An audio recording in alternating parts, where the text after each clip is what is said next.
A transcendent experiment has transported Xiao Long into the Marvel Universe. Must the golden finger of the test subject be so unreliable? Xiao Long lamented as he observed the chaotic influx of elements from other realms. Heroes and villains from various worlds, along with unique legacies from diverse anime universes, had further intensified the already perilous atmosphere of Marvel. Chapter 1. The Misfortune of Crossing Over. 3, 2, 1 I've won. Oh yes, I got it. A jubilant young man cheered, thrilled by an event related to films. The young man, named Xiao Long, was an ardent admirer of anime. After watching the latest Marvel film, he sees an opportunity to enter an online lottery. In contrast to the fervent narratives of Japanese anime, Xiao Long had a penchant for American comics. He possessed a collection of both DC and Marvel comics. The grand prize was rumored to be a complete set of Marvel hero figurines, which was why he was so exhilarated. Upon confirming his win, a peculiar ticket slowly unfurled on the screen before him. What is this? A movie ticket or a travel pass?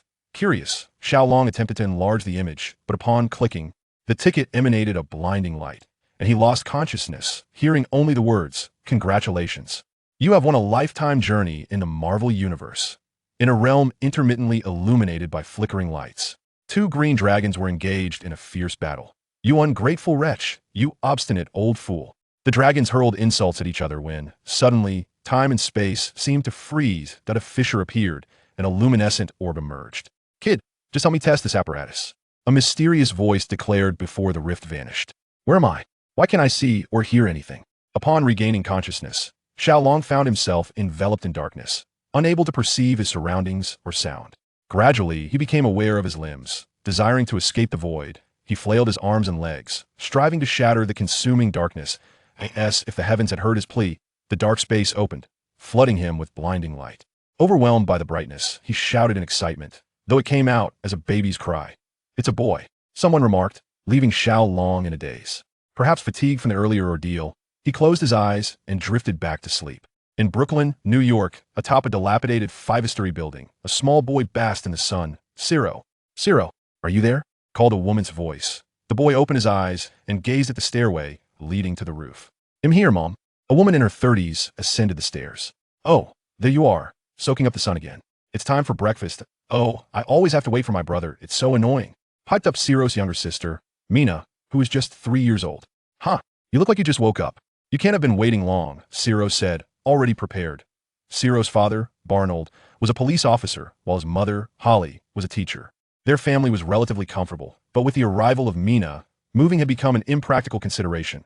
"Ciro, you're already 6 years old and will be starting elementary school this autumn," his father stated. "But the nearest school is a 20-minute walk, right?" Ciro replied, lifting his gaze. "Indeed, hence we have two options," his mother continued. "One is to buy a car so that I can drive you both to school every morning. The other is to move, but that would require a loan." Due to Ciro's remarkable maturity, his parents always involved him in family decisions, and moving, Ciro asserted decisively. "Why not?" Mina inquired. "Taking out a loan creates pressure unforeseen circumstances could overwhelm us. Buying a car would resolve the issue of distance without incurring debt. Even if we moved, it wouldn't significantly improve our situation," Ciro explained. "Very well, I shall buy a car this weekend." Today was Friday. Their parents were at work, and Mina had been taken to kindergarten, leaving Ciro alone at home. After his first birthday, Xiao Long began to self-study the knowledge of this world. Born in 1985, an era neither early nor late, the first wave of superheroes had already passed, while the second wave had yet to arrive. In other words, the current superheroes were still in their formative years. While sunbathing one day, he discovered his golden finger roulette existing in his mind. However, activating the roulette required energy, which could be sourced from sunlight, biological energy, or electrical energy. Yet, Xiao Long had no intention of tampering with electrical outlets, nor did he wish to earn the title of glutton, so sunbathing became his primary activity over the years. Finally, this morning, the last remnants of darkness vanished from the roulette, illuminating it entirely. Random roulette, connecting myriad worlds, randomly selecting an item from one world, which will result in a certain degree of chaos. The roulette comprises two modes: active extraction, requiring the host to expend energy to spin, and passive extraction, occurring once a year at a fixed limit. The roulette is currently rated at level 1. With a maximum of 10 levels, each level increases the likelihood of acquiring advanced items. The energy required for upgrading and extraction is derived from moral values. The host's actions will garner goodwill or malevolence from others or the will of the world. The host can only obtain goodwill or malevolence from the same target once within a short time frame. The roulette is now officially activated and ready for its first extraction. As this is the inaugural extraction, there are no restrictions on the selection range. Watching the spinning roulette, Xiao Long felt a surge of anxiety. The Marvel world was fraught with danger, not to mention the criminal underworld and supervillains. Even extraterrestrials had ventured to Earth. Fortunately, unlike the DC universe, which often resets its narrative, the Marvel universe provided some stability, allowing Xiao Long to take a chance. The roulette came to a halt, the pointer landing on a bagua array featuring 2 miniature dragons. Congratulations, host, you have drawn the dragon power from Jackie Chan Adventures. The following chaos will commence. There will be a total of 5 incursions. The first is Sheriff Blake, the second is the mafia leader Valen, the third is the dark sorcerer Xiao Long, the fourth is True, and the fifth is the dragon Aura. The incursions are complete. The dragon power is a seal formed by the collective strength of the 8 immortals, merging the attributes of 8 demons after prolonged confinement, embodied by a dragon. The characters involved in the incursion will automatically attach to the character most compatible with this world, while the items will evolve from existing items within this realm. Apart from possessing the same abilities and traits as their original counterparts, all memories will be controlled by this world. The roulette has entered a state of slumber, awaiting the host's next spin. Chapter 2. The emergence of power. Gazing at the palm-sized bagua array in his hand, Xiao Long clenched his teeth and struck it against his chest. To his astonishment, the bagua array seamlessly merged into his body, without any refining of essence, no fainting or inheritance, and certainly no transformation into a monster. It was as if nothing had transpired. Only when Xiao Long concentrated could he sense the presence of the bagua array nestled within his chest. What on earth? There has been absolutely no change.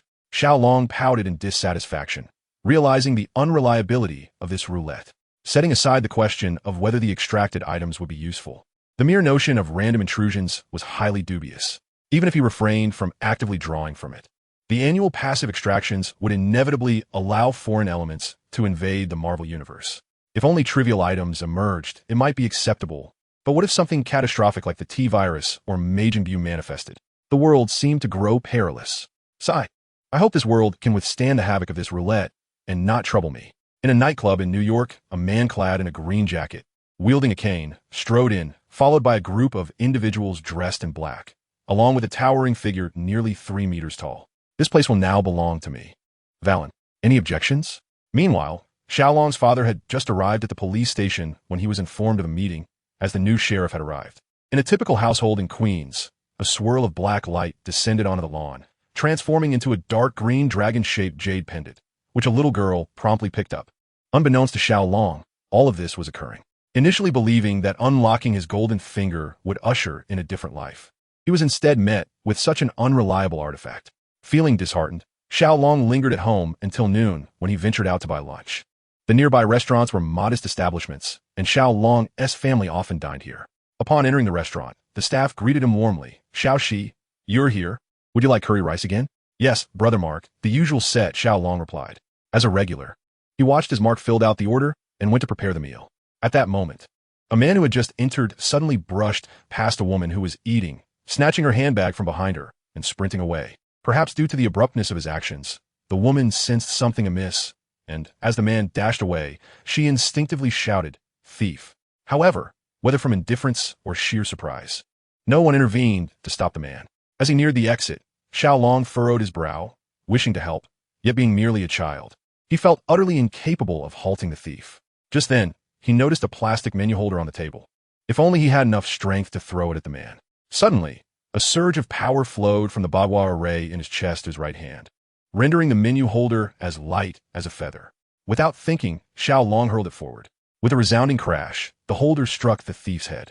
Surprisingly, the diminutive menu holder caused the man to yelp in pain, just as the woman rushed over, seizing a chair to strike the fleeing figure.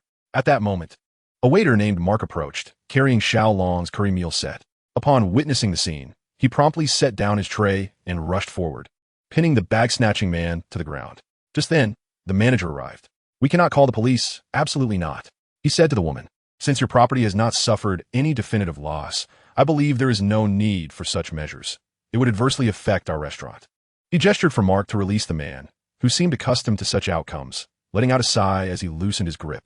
"Be gone," the manager declared before departing. The man shot Mark a glare and quickly exited.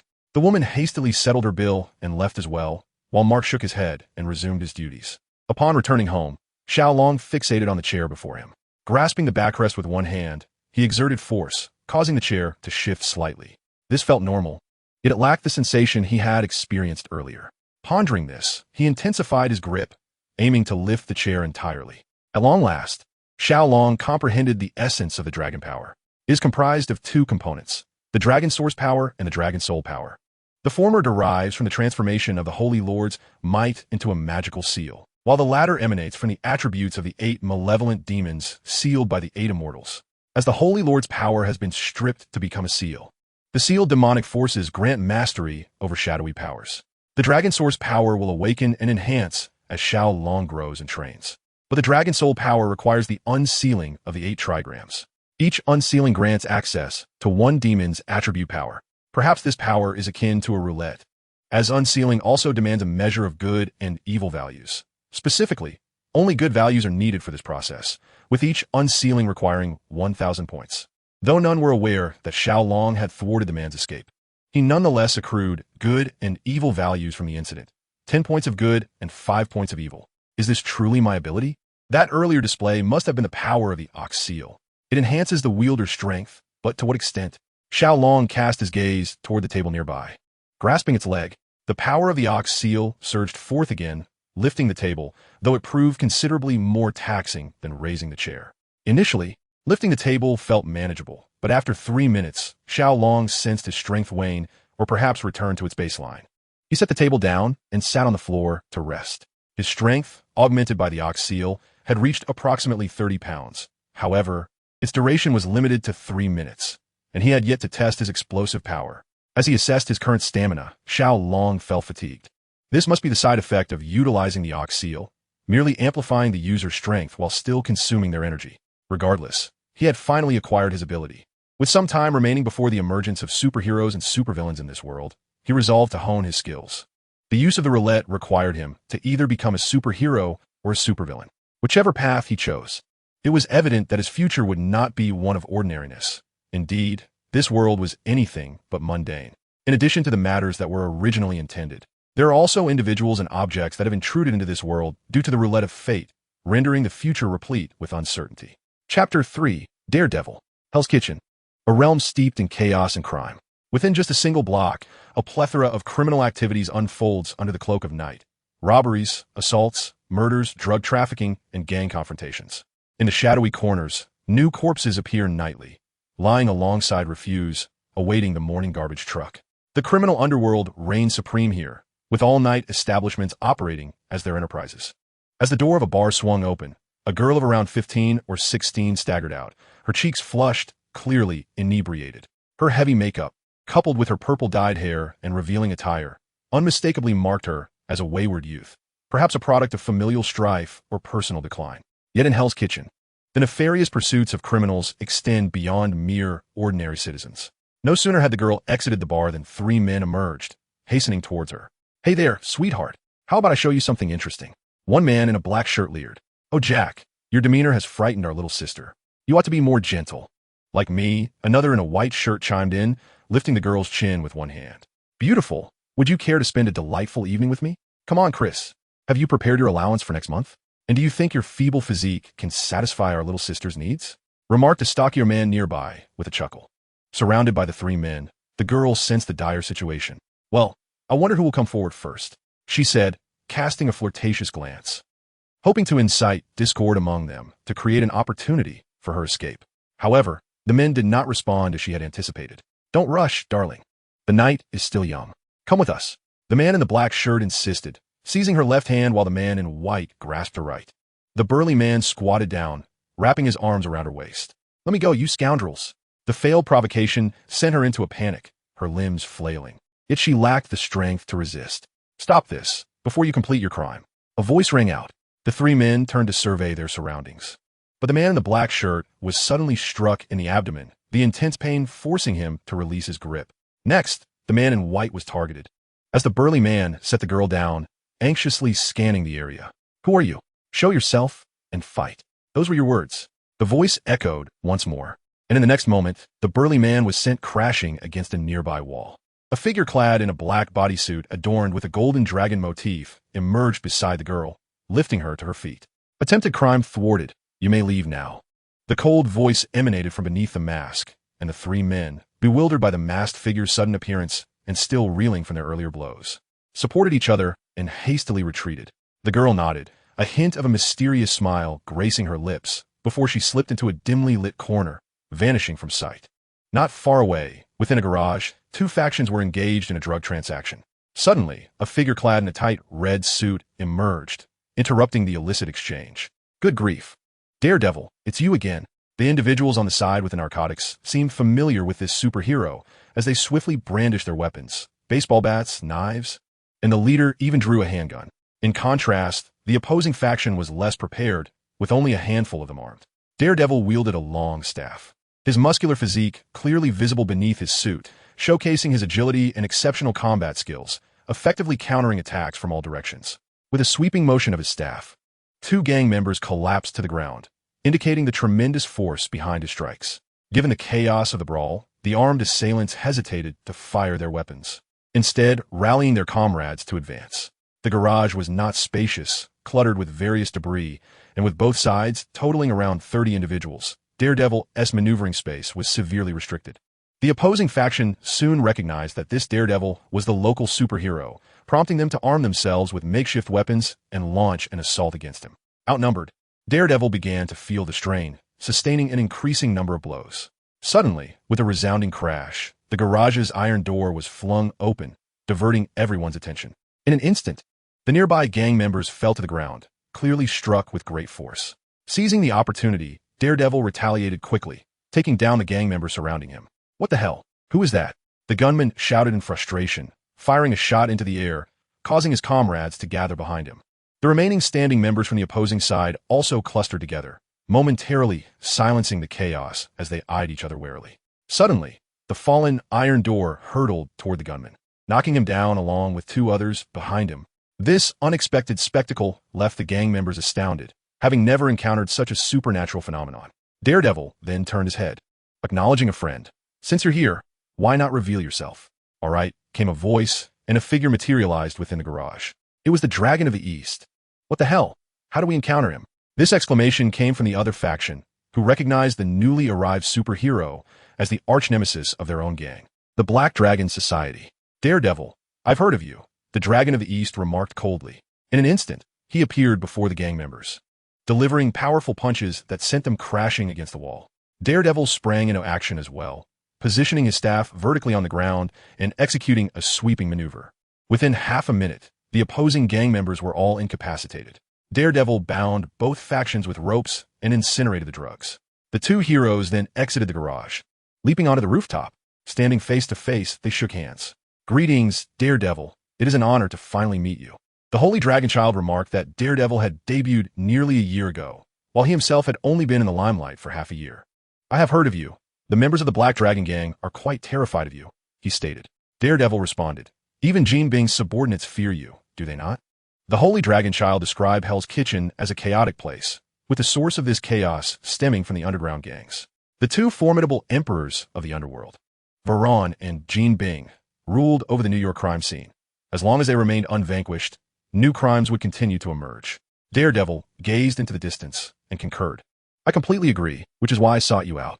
We are undoubtedly being watched by them. Their dominance is certainly not maintained by mere thugs. The Holy Dragon Child nodded in agreement. Absolutely. Let's determine a meeting place. Daredevil inquired. Do you have a suitable location? The Holy Dragon Child shrugged and replied. There's a warehouse where I train, at 22 Fifth Avenue. Daredevil confirmed. 10 o'clock tomorrow night. Let us not fail to meet. Indeed, we shall not fail to meet. They agreed before parting ways. Chapter 4. The changes over 6 years.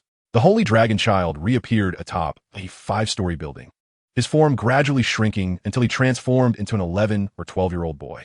Ah, I finally get to meet Daredevil. It hasn't been easy, coupled with today's resolution of a crime incident. I should have enough opportunities to spin the wheel now. This Holy Dragon Child was none other than Xiao Long. Since he activated the wheel 6 years ago and acquired the dragon's power, he had diligently trained himself. In addition to vanquishing evil, performing good deeds also accumulated virtue points, allowing Xiao Long to have 2 opportunities to spin the wheel over the 6 years. Reflecting on his unique wheel, Xiao Long could only describe it with 3 words: utterly unreliable. The first spin produced 3 bosses from the original storyline, leaving Xiao Long with little anticipation for the wheel's next turn. By year's end, the result of the wheel's spin brought him some relief. On the second spin, he acquired 10 blood orchids, but was also met with a mutated giant python, a petrified spider, and an abundance of blood orchid from the valley in the original story, all located deep within the Amazon rainforest. The emergence of new species raised questions about whether it constituted an invasion. In Xiao Long's perspective, this was far preferable to encountering 2 antagonists from entirely different worlds. In the days that followed, Xiao Long continued to familiarize himself with his abilities while engaging in benevolent acts within his capacity. He also kept a keen eye on the news, eager to discern any changes in his world and to gather information about other superheroes. Subsequent spins of the wheel yielded both favorable and unfavorable results, bringing him the following: seeds of Poison Ivy's powers, perfect blood, the abilities of a fully realized Robin, Batman's sidekick, shards of hyper-energetic sea urchin crystal, a genetic serum for the King Kong ability, and a space-compressing backpack. A plethora of unexpected arrivals included Harley Quinn, Alexander Coburn, William, Marcus, Bruce Wayne, a master ninja, Scarecrow, Batman's adversary, shards of hyper-energetic sea urchin crystal, a pair of Tyrannosaurus Rex, and a Ditto. Although most of these intrusions are not located within the United States, and some bear no semblance of reality, Xiao Long remains astounded by the formidable capabilities of the Roulette. Less than half a month after Bruce Wayne's unexpected appearance, Xiao Long learned through television news of the tragic demise of Wayne Enterprises' head and his wife in Gotham City, USA. It is worth noting that Xiao Long had been perusing newspapers and absorbing news since the tender age of 3. Yet he had never encountered the name Gotham City prior to this revelation. Now, it had emerged on the map alongside that asylum, albeit merely designated as a mental institution. However, the existence of such an expansive facility, occupying an entire block, was indeed astonishing. Consequently, Xiao Long took the initiative to acquire the latest map, ensuring that prominent cities such as Metropolis and Star City were conspicuously absent. Upon further investigation into the history of Gotham City, he discovered that the city had indeed existed all along, albeit under a different name.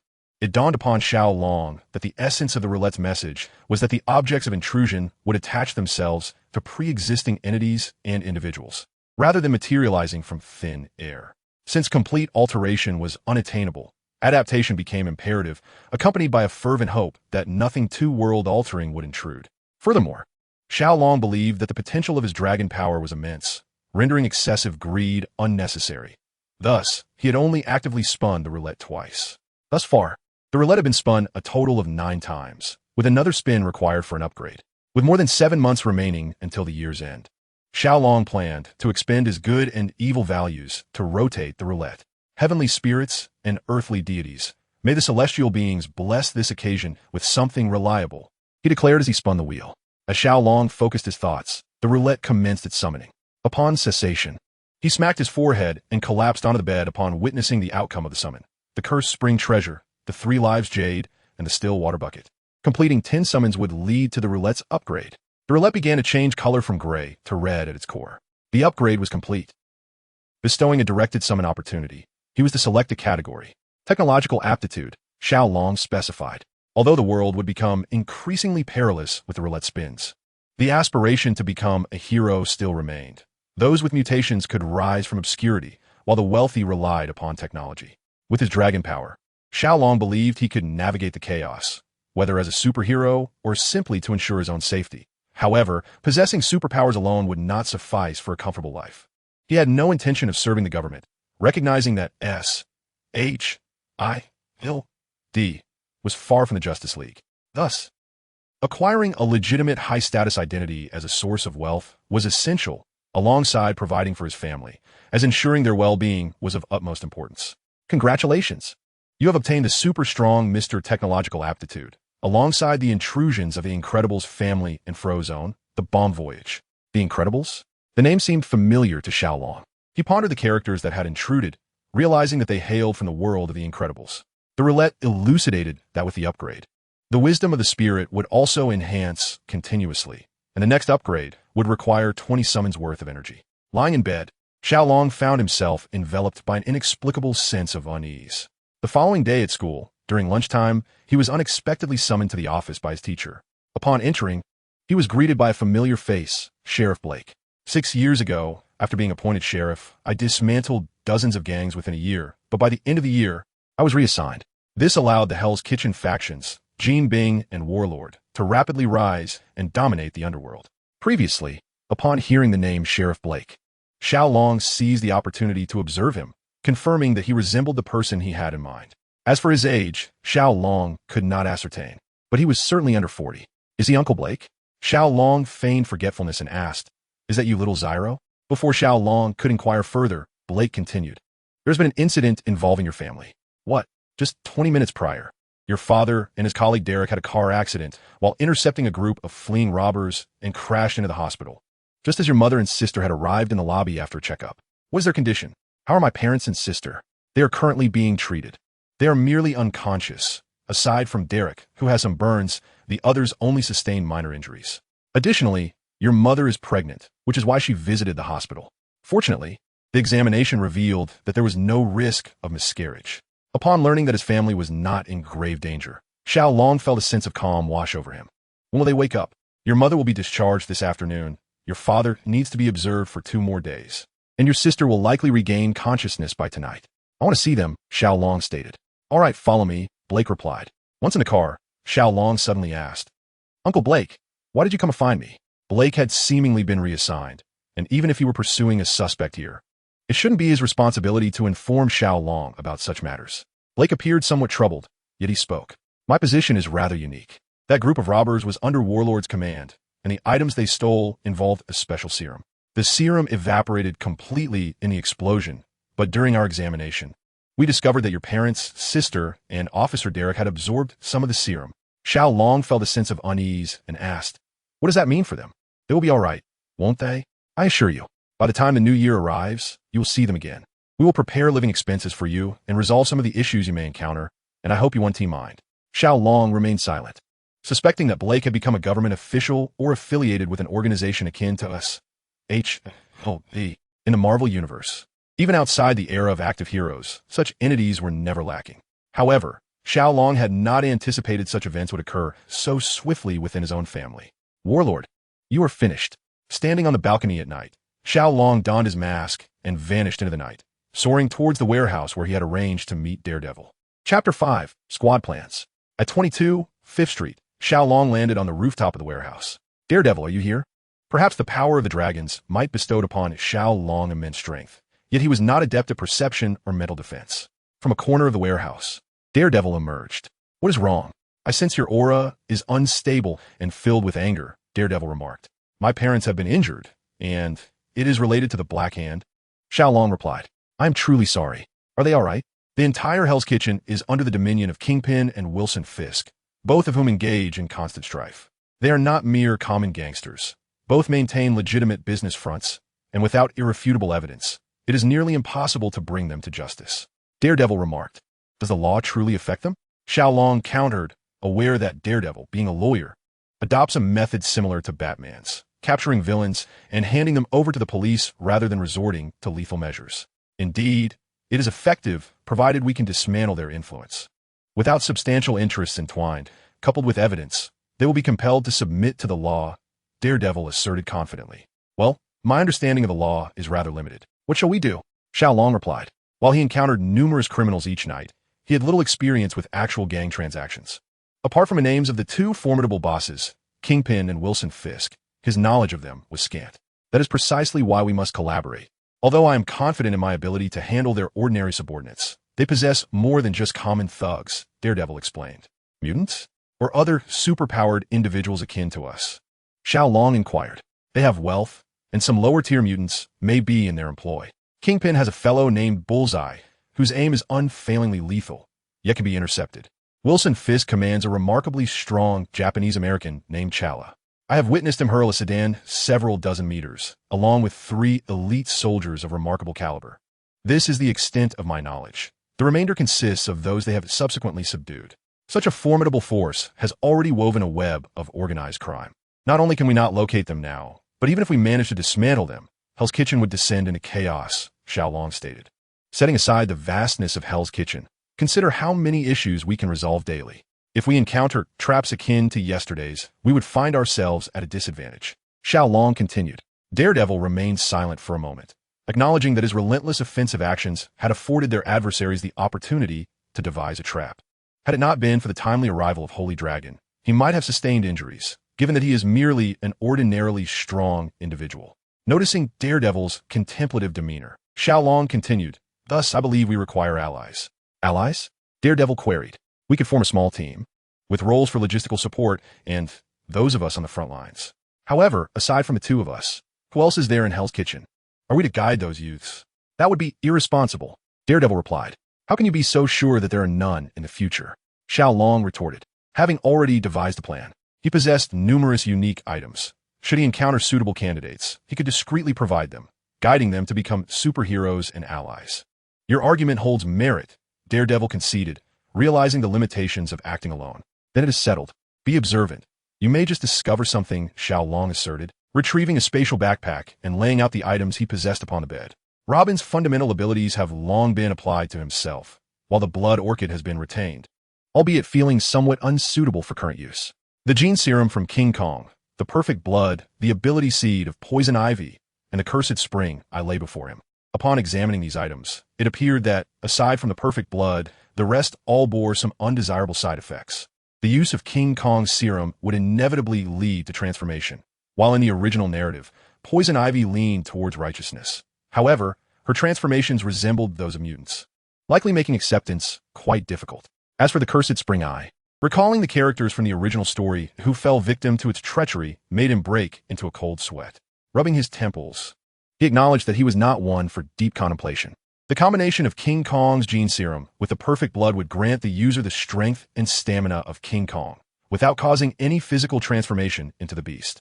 The ability seed from poison ivy would merely bestow powers upon the user, leaving their mental faculties intact and sparing them from any external mutations. The cursed spring eye requires a master. Once acknowledged, it can produce cursed spring water, allowing for transformations at will, albeit with an 80% reduction in ability when exposed to boiling water.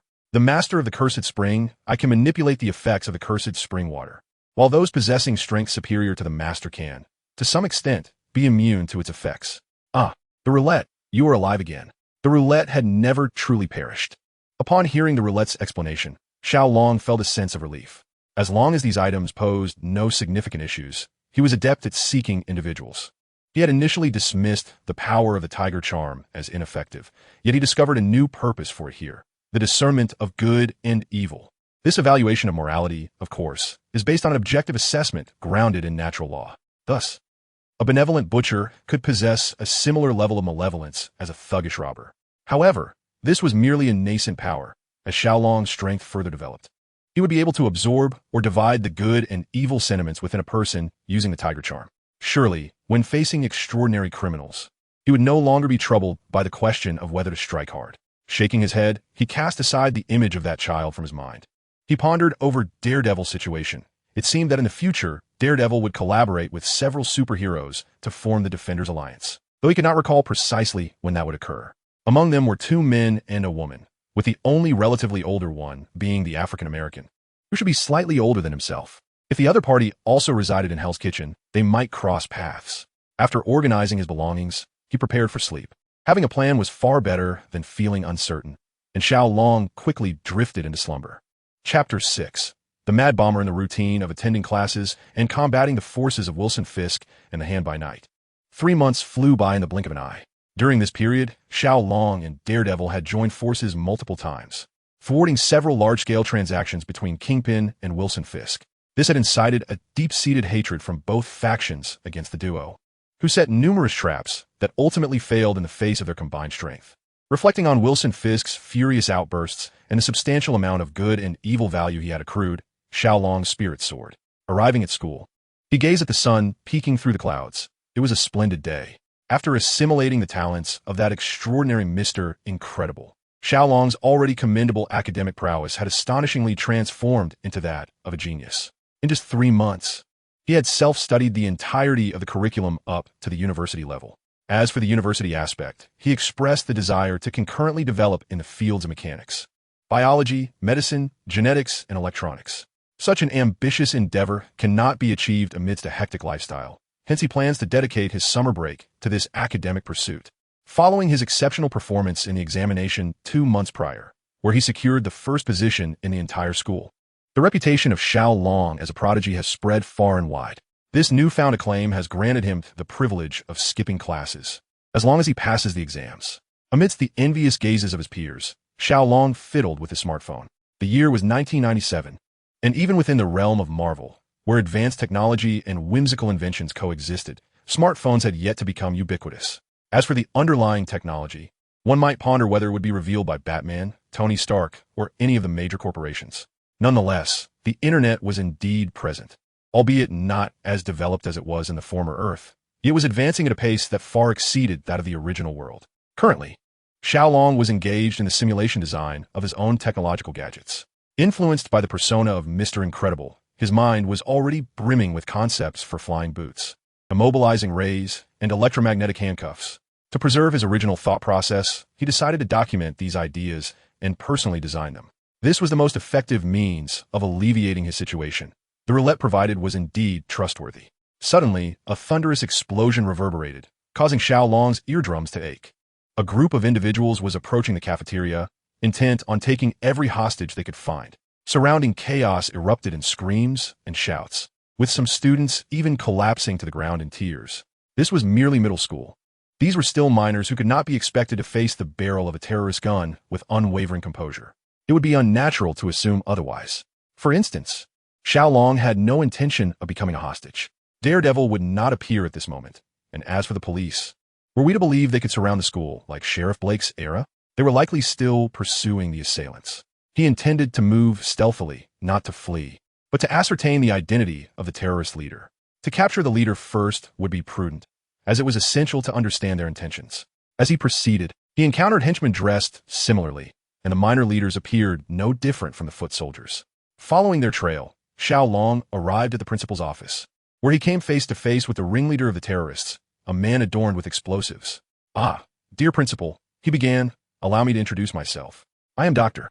Baum, a seasoned expert in explosive research. My assistant and I recently had a minor altercation with the police during an experiment involving our latest explosives. Consequently, I have decided to temporarily commandeer your school, giving the authorities a moment to cool down. Rest assured, I'm a man of my word. The school is now under my control. As for you, remain here obediently, for I shall leave a little surprise at the door. Should you dare to open it, you will meet your maker with a resounding bang. Well, our conversation concludes here. I must now attend to the police." Xiao Long gazed at the bomb doctor, who had just departed from the principal's office, seemingly one of the intruders from that chaotic incident. Aside from Valen and his subordinates, this was Xiao Long's inaugural encounter with the peril brought about by the Roulette's intrusion. As he arrived at the door of the principal's office, his eyes fell upon the bomb left by the bomb doctor, an object resembling a red button affixed to the doorknob. Triggered? Heat sensitive? The principals eluded him. Upon witnessing this device, Xiao Long pondered that it was indeed one of the gifts bestowed by Mr. Superstrength. "Bomb maniac, you are completely surrounded. Surrender the cash and hostages acquired from the bank heist, and raise your hands in capitulation." The voice of law enforcement echoed from the police cars outside the school. Ah, how utterly exasperating.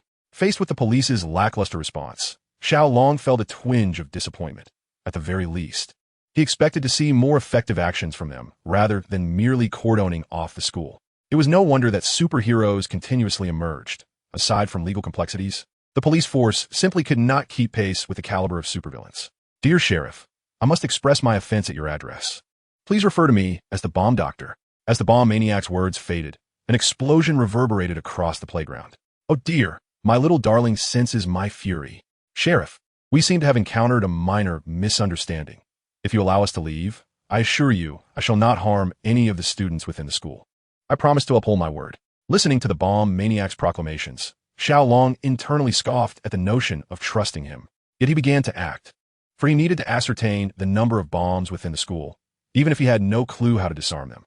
Barno, that fellow had originally been a robber operating in this vicinity. He must have been one of the infected from the residual chemicals released during that car accident. So, what is his ability? "Oh, Barno, be gentle. My vehicle cannot withstand your brute force." "Fine. My son is in peril." "Who?" Barno was making his debut in combat. However, his current display comprised a multitude of explosives and somewhat deranged thoughts. "What types of bombs?" "Timed explosives. though the activation method remains unclear. Moreover, they're all adhesive bombs, with destructive power ranging from that of a standard hand grenade to the capability of breaching a bank vault door. The upper limit is unknown. Then hurry! While searching for the bombs, he discovered that, in addition to the devices scattered throughout the school, each of the bomb maniac's henchmen bore a bomb as well. Strangely, those individuals exhibited no reaction whatsoever. Were they brainwashed zealots, or simply ignorant of the fact that they carried explosives? Xiao Long fervently hoped for the latter. If it were the former, then the threat level posed by this individual would escalate significantly. At his current level of ability, he could ensure his own safety amidst explosion. But protecting the structure from destruction was an unattainable feat, observing his classmates trembling in the classroom. Xiao Long felt acutely aware of his own inadequacies. Chapter 7. The Father's Back. The power of the 12 talismans had been bestowed upon him for 6 years. However, he had not developed even half of their potential as depicted in the original work. Otherwise, how could he consistently sustain injuries when facing ordinary gangs? As for now, I can only conceal myself in the shadows, unable to strike openly. I remain too feeble. Xiao Long gazed at the bomb fanatic's audacious demeanor, his frustration manifesting as he pounded the wall. With a thud, all the thugs stationed in the corridor turned their attention toward him. The snake talisman grants invisibility, yet it does not silence one's presence. In the next moment, 3 guns fired simultaneously at Xiao Long, ready to unleash their full force at the slightest movement. These thugs were indeed ruthless. Xiao Long activated the chicken talisman, leaping into the air as bullets struck the ground where he had just stood. Accelerating with the power of the bull talisman, he swiftly incapacitated the 3 thugs. Beep, beep, beep. Alarms blared from the defeated thugs. This is bad. Xiao Long quickly hurled the 3 thugs out of the teaching building, and mere seconds later, they were obliterated into fragments. It seems the police are lacking in sincerity. They even sent in a little mouse. My subordinates cannot perish in vain. How about we sacrifice a hostage instead? The bomb fanatic declared, making his way to the classroom where the hostages were gathered. Greetings, children. I'm a bomb doctor. I merely intended to encroach upon your study time. But alas, the police have not been cooperative, having killed 3 of my subordinates. I am quite displeased. Hence, one of you must pay with your life. However, I am merciful. Just one will suffice. You have 1 minute to choose. Otherwise, I shall be compelled to unleash my little treasure to explode among you. 1 minute. Let the countdown begin. With a flourish of his hand, a timed bomb dropped into the midst of the crowd. The previously crowded assembly forcefully parted, all eager to distance themselves from the bomb. Time was slipping away, and amidst the crowd, some wept, some shouted, while others fell into silence. Oh, the minute is nearly up, and you still haven't made a decision? Simply push someone into that vacant space, and that shall be your choice. Time is running short. The bomb fanatic suddenly exclaimed 10, 9, 8, 7, 6, 5, 4, 3, 2. A woman's scream pierced the air as a girl was thrust into the center, tumbling to the ground. Oh, you made your choice at the last moment. The bomb fanatic approached and lifted the girl, affixing the bomb to her. Congratulations on surviving. I shall not disturb you further. The bomb fanatic chuckled as he exited the classroom. That's Reina. Concealed outside, Xiao Long recognized the girl beside the bomb fanatic, his classmate, the school beauty. Not only was she physically appealing, but she also excelled academically, had no bad habits, and was well regarded among her peers. While she pushed forward, Xiao Long stealthily followed the bomb fanatic, who now seemed intent on asserting his dominance. He led Reina down from the teaching building to the playground. Police officer, you shall pay for your transgressions. This beautiful young lady will be reduced to fragments by my little treasure. Just look at that lovely face, alas. It has but 10 seconds left to exist. The bomb fanatic said as he slapped his hand onto Reina's back, the countdown of the bomb commencing its ominous beeping. Must I stand idly by and witness Reina's demise? With a determined grit, Xiao Long summoned the full force of the rabbit talisman, swiftly whisking Reina away from the bomb maniac's vicinity in less than a second. He deftly tore away the piece of clothing festooned with explosives and flung it far from them. A thunderous explosion reverberated as the bomb detonated mid-air. Impressive speed, eh? Let us see how you fare against my tracking bombs. With a comical flourish, the bomb maniac unleashed several dart bombs from his shoulder, soaring toward Xiao Long. Though Xiao Long was no slouch in speed, the explosive projectiles honed in on him, encircling him perilously. A misstep could trigger an explosion, while he might escape unscathed. Reina would not be so fortunate. Observing Xiao Long's frantic evasion, the bomb maniac let out a triumphant laugh. I expected more from you. It seems you can only run. He taunted. Let us add a little more spice. As he hurled a barrage of non-tracking dart bombs, the ground was soon littered with them, constricting Xiao Long's maneuverability. He resolved to place Reina in a safe location. With a powerful push, he activated the chicken talisman. A thunderous crash ensued as two tracking darts collided, resulting in a spectacular explosion. Seizing the opportunity, Xiao Long soared towards the police, entrusting Reina into their care. To think you can fly. What a surprise. The bomb maniac sneered. But do you truly believe you can evade all the explosions? He brandished a remote control, but in a flash, a shadow struck it away. It was a car door, not cast by Xiao Long's hand. Bomb maniac, surrender at once. A towering figure clad in a red bodysuit emerged from the crowd. Another meddler. No matter, I still have this. The bomb maniac exclaimed, shocking Xiao Long as he produced a fist-sized grenade and slammed it onto the ground. Simultaneously, the dormant bombs activated, revealing that most were merely smoke bombs. Yet, the grenade's power was formidable. Coupled with the remaining explosives, the playground was left in utter disarray. Debris propelled by the shockwave hurtled towards the police. Xiao Long instinctively shielded his head, only to hear the sound of stones striking various surfaces. Upon glancing up, he saw the large man using a police car as a shield, protecting those behind him. As the smoke dissipated, the bomb maniac had vanished without a trace. My apologies, officer, but this police vehicle may be beyond repair, the giant remarked, lowering the car. And no, it's fine. Thank you for your assistance, sir. The police officer sighed in relief. The bomb maniac had escaped, but numerous henchmen remained. Their mischief was far from over. The officer directed his subordinates to storm the classroom building, while the giant showed no intention of joining the fray. Xiao Long intended to assist, but was halted by him. I am St. Longzi, super ability man. I shall escort this young lady to the hospital. Please manage those henchmen and prevent further chaos. Sheriff Blake approached, glancing at the police officer now missing a car door, confirming where it had come from. Understood. We will ensure everything remains in order here. Suddenly, the super ability man's expression shifted, and he shouted, Get down. It's the bomb maniac's explosives. The bomb was situated on the police car, and the imminent explosion caused Xiao Long to feel a sense of unease. Cough, cough, are you all right? The Superpower man inquired. As Xiao Long gazed at the figure of the Superpower man standing protectively before them, he suddenly perceived his presence as noble. Though his tattered clothing revealed glimpses of muscle, there was no sign of blood. Xiao Long found himself momentarily entranced by the Superpower man. This is bad. That girl is in trouble. Sheriff Blake suddenly shouted, swiftly making his way to the police car to make a hasty retreat. Without the leadership of the bomb-crazed criminal, the remaining gangsters surrendered quickly. However, numerous bombs remained within the school, resulting in a 3-day suspension of classes.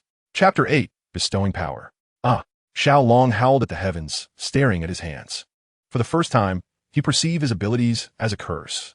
The energy within him surged violently, released through his anguished cries, though no one could hear him. Eventually, as his energy was depleted, he succumbed to slumber. A golden glow radiated from Xiao Long's body, while the tattoos adorning him emitted a white halo. Soon, a new tattoo materialized. Had Xiao Long been awake, he would have recognized it as the character Sun, which represents wind in the I Ching. Once the character stabilized, the brilliance surrounding him gradually faded. The chaos in Hell's Kitchen that night was palpable. For reasons unknown, the enigmatic superhero, Saint Dragon, did not make an appearance. Following the emergence of a man driven by addiction who brazenly succeeded in a robbery, crime surged incessantly, leading to a raucous street celebration. Alcohol and drugs ignited a fervor among the long-repressed delinquents. It was unclear who initiated the mayhem, but a storefront window was shattered. The sound of breaking glass incited the gangsters, who began to scatter, wreaking havoc on the small shops around them. As the chaos unfolded, reason ebbed away from the delinquents, plunging them into a frenzy. They stormed into bars, disregarding territorial claims, and indiscriminately indulged in alcohol. The first man to lay hands on a nearby woman appeared, soon followed by a second and a third. There were no words, only brutish and frenzied actions. The bar's female servers became the prime targets, followed by other female patrons, regardless of their consent or the presence of male companions. Screams, curses, cries, and lewd laughter intertwined in a cacophony. At the entrance of the bar's restroom, a girl emerged but paused, sensing something was amiss. Just as she turned to re-enter the restroom, a pair of large hands grasped her shoulder. Got you, you little wench. You swindled my money and made me look foolish. Let us see where you hide today. I'll make you feel pleasure like never before. The man leered, ripping the hem of her short skirt. Stop it, you bastard, she cried. Scream all you want. The louder you are, the more excited I become. Neither Daredevil nor Saint Dragon will interrupt us today. No one can save you. The girl struggled fiercely, unwilling to believe the man's words, though the situation seemed increasingly bizarre. With a ripping sound, her top was torn open, revealing her undergarments. Oh, I never expected you to wear such provocative lingerie, just like a little girl. It seems you're still a novice. I'm going to train you. The man chuckled as he picked up a pink pill and a syringe from the ground. Haha, this is a precious item I purchased at a great cost. Perfect for a girl like you. Yet, for some peculiar reason, she had resumed her habit of venturing out at night. What she thought would be an ordinary evening turned into an unexpected nightmare. As the man's hand drew closer, tears of desperation welled in her eyes. But behind her stood a wall, leaving her no avenue for escape. No, I refuse to become a plaything for a man. Is there no one to save me? The girl thought in despair. In that moment, regret washed over her for having ventured out that night. Saint Dragon, Daredevil, why aren't you here? Her heart brimmed with hopelessness. The man clamped his hand over her mouth, forcing the pill between her lips and injecting her with the substance. Ha ha ha, little girl, if you want it, come crawl over and beg, he boasted as he settled onto a nearby sofa, legs splayed and facing her.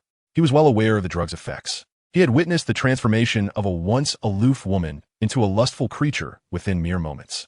Oh no, the girl felt her body changing, her consciousness being overwhelmed by insatiable desire, amplified by the scent of the man nearby. My body, I can't control it. Despair enveloped her as she realized she could not resist the drug's influence. With great effort, she crawled toward the man, lifting her head to glare fiercely at him. If I had the strength, I would make these men pay. This was the last flicker of her will. The man leered triumphantly, knowing she was now his to command, already contemplating how to train her. Should he mold her into a pet or a slave? Why is there no reaction? The man glanced down, only to find the girl had vanished. Damn it, who stole my prize? He cursed, peering outside with a look of terror. A seductive woman clad in tight leather and high heels stood surrounded by a throng of fallen men, their masculinity suspended in the air. Such vile things should not exist. In the next moment, a multitude of wind blades materialized around her, shredding those remnants to pieces. No blood splattered, yet the scene was far more terrifying. The man sank to his knees, his voice drawing the woman's attention. It's you. Should I thank you or punish you? No, please. Don't kill me, he pleaded, bowing repeatedly. Oof. The woman placed a foot upon his head. Spare you? Very well, but let us see if you can survive. With that, her other foot pressed down, and the ground beneath him transformed into liquid, leaving only his head above the surface. In the next instant, the woman rose, her body adorned with black scales that formed a sultry outfit, a dark mark appearing on her forehead. I am the dragoness, your leader. Follow me, and I shall bestow upon you the power to transcend men. The woman stood before her subjects, exuding an air of regal authority, as the others knelt before her in unwavering devotion. Chapter 9. Guiding Rina. After a moment of meditative energy circulation, the burning sensation of the mark within him subsided. Xiao Long donned his attire and began his meal, for there were pressing matters awaiting his attention. At Queen's Hospital in New York City, he stealthily ascended to the rooftop. This was the place. He had not anticipated that Rina would be situated here, yet Uncle Blake proved to be quite reliable. Transforming to enter the building, Xiao Long found Rina in her hospital room, seemingly watching television but in truth lost in thought. Her once flowing hair had been cut to a chin-length bob, and her face was obscured except for her nostrils and a pair of eyes. Upon examining Rina's medical records, he noted numerous lacerations and some minor burns across her body. However, it was her face that bore the brunt of the injuries, leaving this formerly beautiful maiden disfigured. The records indicated that her wounds were marred by a metal of extreme corrosive nature, rendering any hope of healing through skin grafts futile. It seemed Rina was already aware of her predicament. Otherwise, she would not be in such a state. Perhaps weary from her thoughts, she turned off the television, shifted slightly, and pulled the covers over herself, drifting into slumber. Activating his soul's detachment, Xiao Long utilized his abilities to enter Rina's dreamscape. It was a realm of solitude, sorrow, and dim hues. Rina sat on the ground, her head buried in her knees as she wept quietly. Surrounding her were classmates, all engaged in discussions about Rina's appearance. What a pity to see such a beautiful face ruined. I always regarded her as a goddess. Indeed, she never had much of a figure, aside from her academic prowess. Her beauty was her only allure. Now, without her greatest asset, I wonder if any man would still find her appealing. If I were her, I would have ended my life by now. What worth is there in living as a woman devoid of beauty and figure? Exactly. Just a glance at her now would make one lose their appetite. Oh dear, I had hoped she could bring a dowry for her family. And now she has become a liability. As a mother, I feel my own reputation tarnished by the state of my daughter. It is truly unfortunate. Shadows shifted continuously, revealing familiar faces, classmates, teachers, and family. None offering solace, only mockery and indifference. Rena's negative psyche had reached a critical point, a breeding ground for detrimental personality traits. Balance the power, Xiao Long declared, and as the words left his lips, the entire space erupted in radiant light. Sensing the illumination, Rena ceased her tears and lifted her gaze toward the source of the light. Who are you? I am the Holy Dragon's son, Xiao Long responded, presenting himself in his transformed guise. Thank you for saving me yesterday. It was nothing. It was my duty. Regrettably, you still sustained injuries. I can feel your efforts. I do not blame you, she replied, her gentle and kind smile returning. Xiao Long took a deep breath. I understand the reason behind your sorrow. It is nothing. My beauty once attracted many suitors. Now, I can focus solely on my studies. Reina spoke, yet Xiao Long could discern the tremor in her voice. It was evident that she was far from indifferent as she claimed. I can heal your face and the scars on your body, Xiao Long declared. What? Reina lifted her head, her gaze infused with surprise, yearning, and trepidation. I speak the truth. I can heal you, Xiao Long reiterated. Right now? Yes, what is the matter? Then can you leave? I wish to wake up. Saint Dragon? A superhero. How delightful it is to dream of him. Due to the incident involving supervillains, the police only informed Reina's family of her condition today. Observing Reina's helpless demeanor tugged at Xiao Long's heartstrings. Suddenly, the chirping of a bird captured their attention. A small bird perched on the windowsill, gazing into the room. Reina turned to the bird, momentarily stunned, before descending from her bed to approach the window. The bird did not flee at her approach. Instead, it regarded her intently, nuzzling her face before taking flight. Oh, my head aches. Reina opened her eyes, rubbing her temples, and beheld the familiar surroundings of her own bedroom. The door swung open, and her mother entered. Sweetheart, you're awake. You'll be discharged at noon today. Your father and I arrived to find you fainted on the hospital bed, but thankfully, your health is robust. Who would have thought you'd sleep the entire afternoon? Reina responded with a soft realizing her stomach was grumbling. Hungry, are we? I'll prepare something for you right away. As her mother exited, Reina settled into a chair. At that moment, a mirror on the table caught her eye. My face, Reina exclaimed, noticing that the bandages were gone, revealing a complexion that was fair and imbued with a rosy hue of health. She touched her skin. It felt smoother and more youthful than before. Upon inspecting her body, she discovered the scars had vanished, and her skin appeared rejuvenated. Moreover, she noticed her chest seemed to have grown a size. This transformation must be the result of that bead, though its nature remains a mystery. That night, Reina fell into a deep slumber. In her dreams, she encountered several charming little fairies amidst the garden, frolicking together until dawn. Chapter 10. The Natural Girl. In the darkness of a moonlit alley, two burly men approached a girl leaning against the wall, leering wickedly. The little lass can certainly run, but where do you think you can escape to now? One of the men taunted. Please, don't come any closer. I'm with the Dragon Society. The girl trembled, drawing her body closer in fear. The Dragon Society. How frightful. Haha. Aren't the women of the Dragon Society supposed to wear black leather and high heels? Wear your leather and heels. The men continued to advance, her voice quivering as she pleaded, don't come near me. Bowing her head, she appeared utterly terrified. Her fear only fueled the men's arrogance. A new gang had recently emerged, predominantly composed of women, with men relegated to menial tasks, even akin to slaves within that organization. At the outset, they swiftly eradicated several small gangs, claiming a territory in Hell's Kitchen. What instilled terror in these male thugs was not only the extraordinary prowess of these women, but also their ruthless disposition towards men. It was rumored that after the gang war, the police discovered that all principal members of the vanquished gang had been castrated. Simultaneously, the Dragoness Society proclaimed that within their domain, women held a higher status than men, and their members would intervene in any incidents of female harassment outside their territory. This incident made headlines, sending chills down the spines of male thugs, prompting many to vacate the area. The remaining thugs then shifted their focus onto men, knowing that the Dragoness Society would not intervene in their actions against them. Consequently, the Dragoness and the Dragoness Society remained unrecognized by mainstream society as forces of righteousness, although they garnered considerable support from women. Outside the territory of the Dragoness Society, their members occasionally ventured forth, but these men, blinded by lust, were undeterred by the presence of the Dragoness Society. Just as the three were about to make their move, a woman's voice, accompanied by the sound of high heels striking the ground, commanded them to halt. Release that girl. Could they truly be so unfortunate? The three exchanged fearful glances and swallowed hard, wary of whether the woman behind them was indeed one of the Dragoness Society's enchantresses. Being mere common thugs without powerful backing, their ardor was swiftly extinguished by the sudden fright. Hands on your heads, turn around and crouch. The woman's voice rang out again, accompanied by the sharp crack of a whip. The three men dared not hesitate. They immediately cast aside their knives and trembled as they turned, hands on their heads. Before them stood a woman clad in dark green, thigh-high stiletto boots and a flowing dark green dress. Her arms were adorned with elbow-length dark green gloves, and in her right hand she wielded a long whip. The three men, captivated by her beauty, found themselves stealing glances and swallowing nervously. This incited the woman's ire. You societal scum. With a swift motion, she lashed her whip, which darted towards the trio, splitting into 3 strands that bound them tightly. Oof. Attempted rape. Let me administer a fitting punishment. As she spoke, she flicked her whip, eliciting cries of agony from the 3 men. Upon closer inspection, the whip bore barbs that pierced their skin, drawing forth droplets of blood from the wounds. Are you all right, little sister? Do not be afraid. The villains have been vanquished by your sister.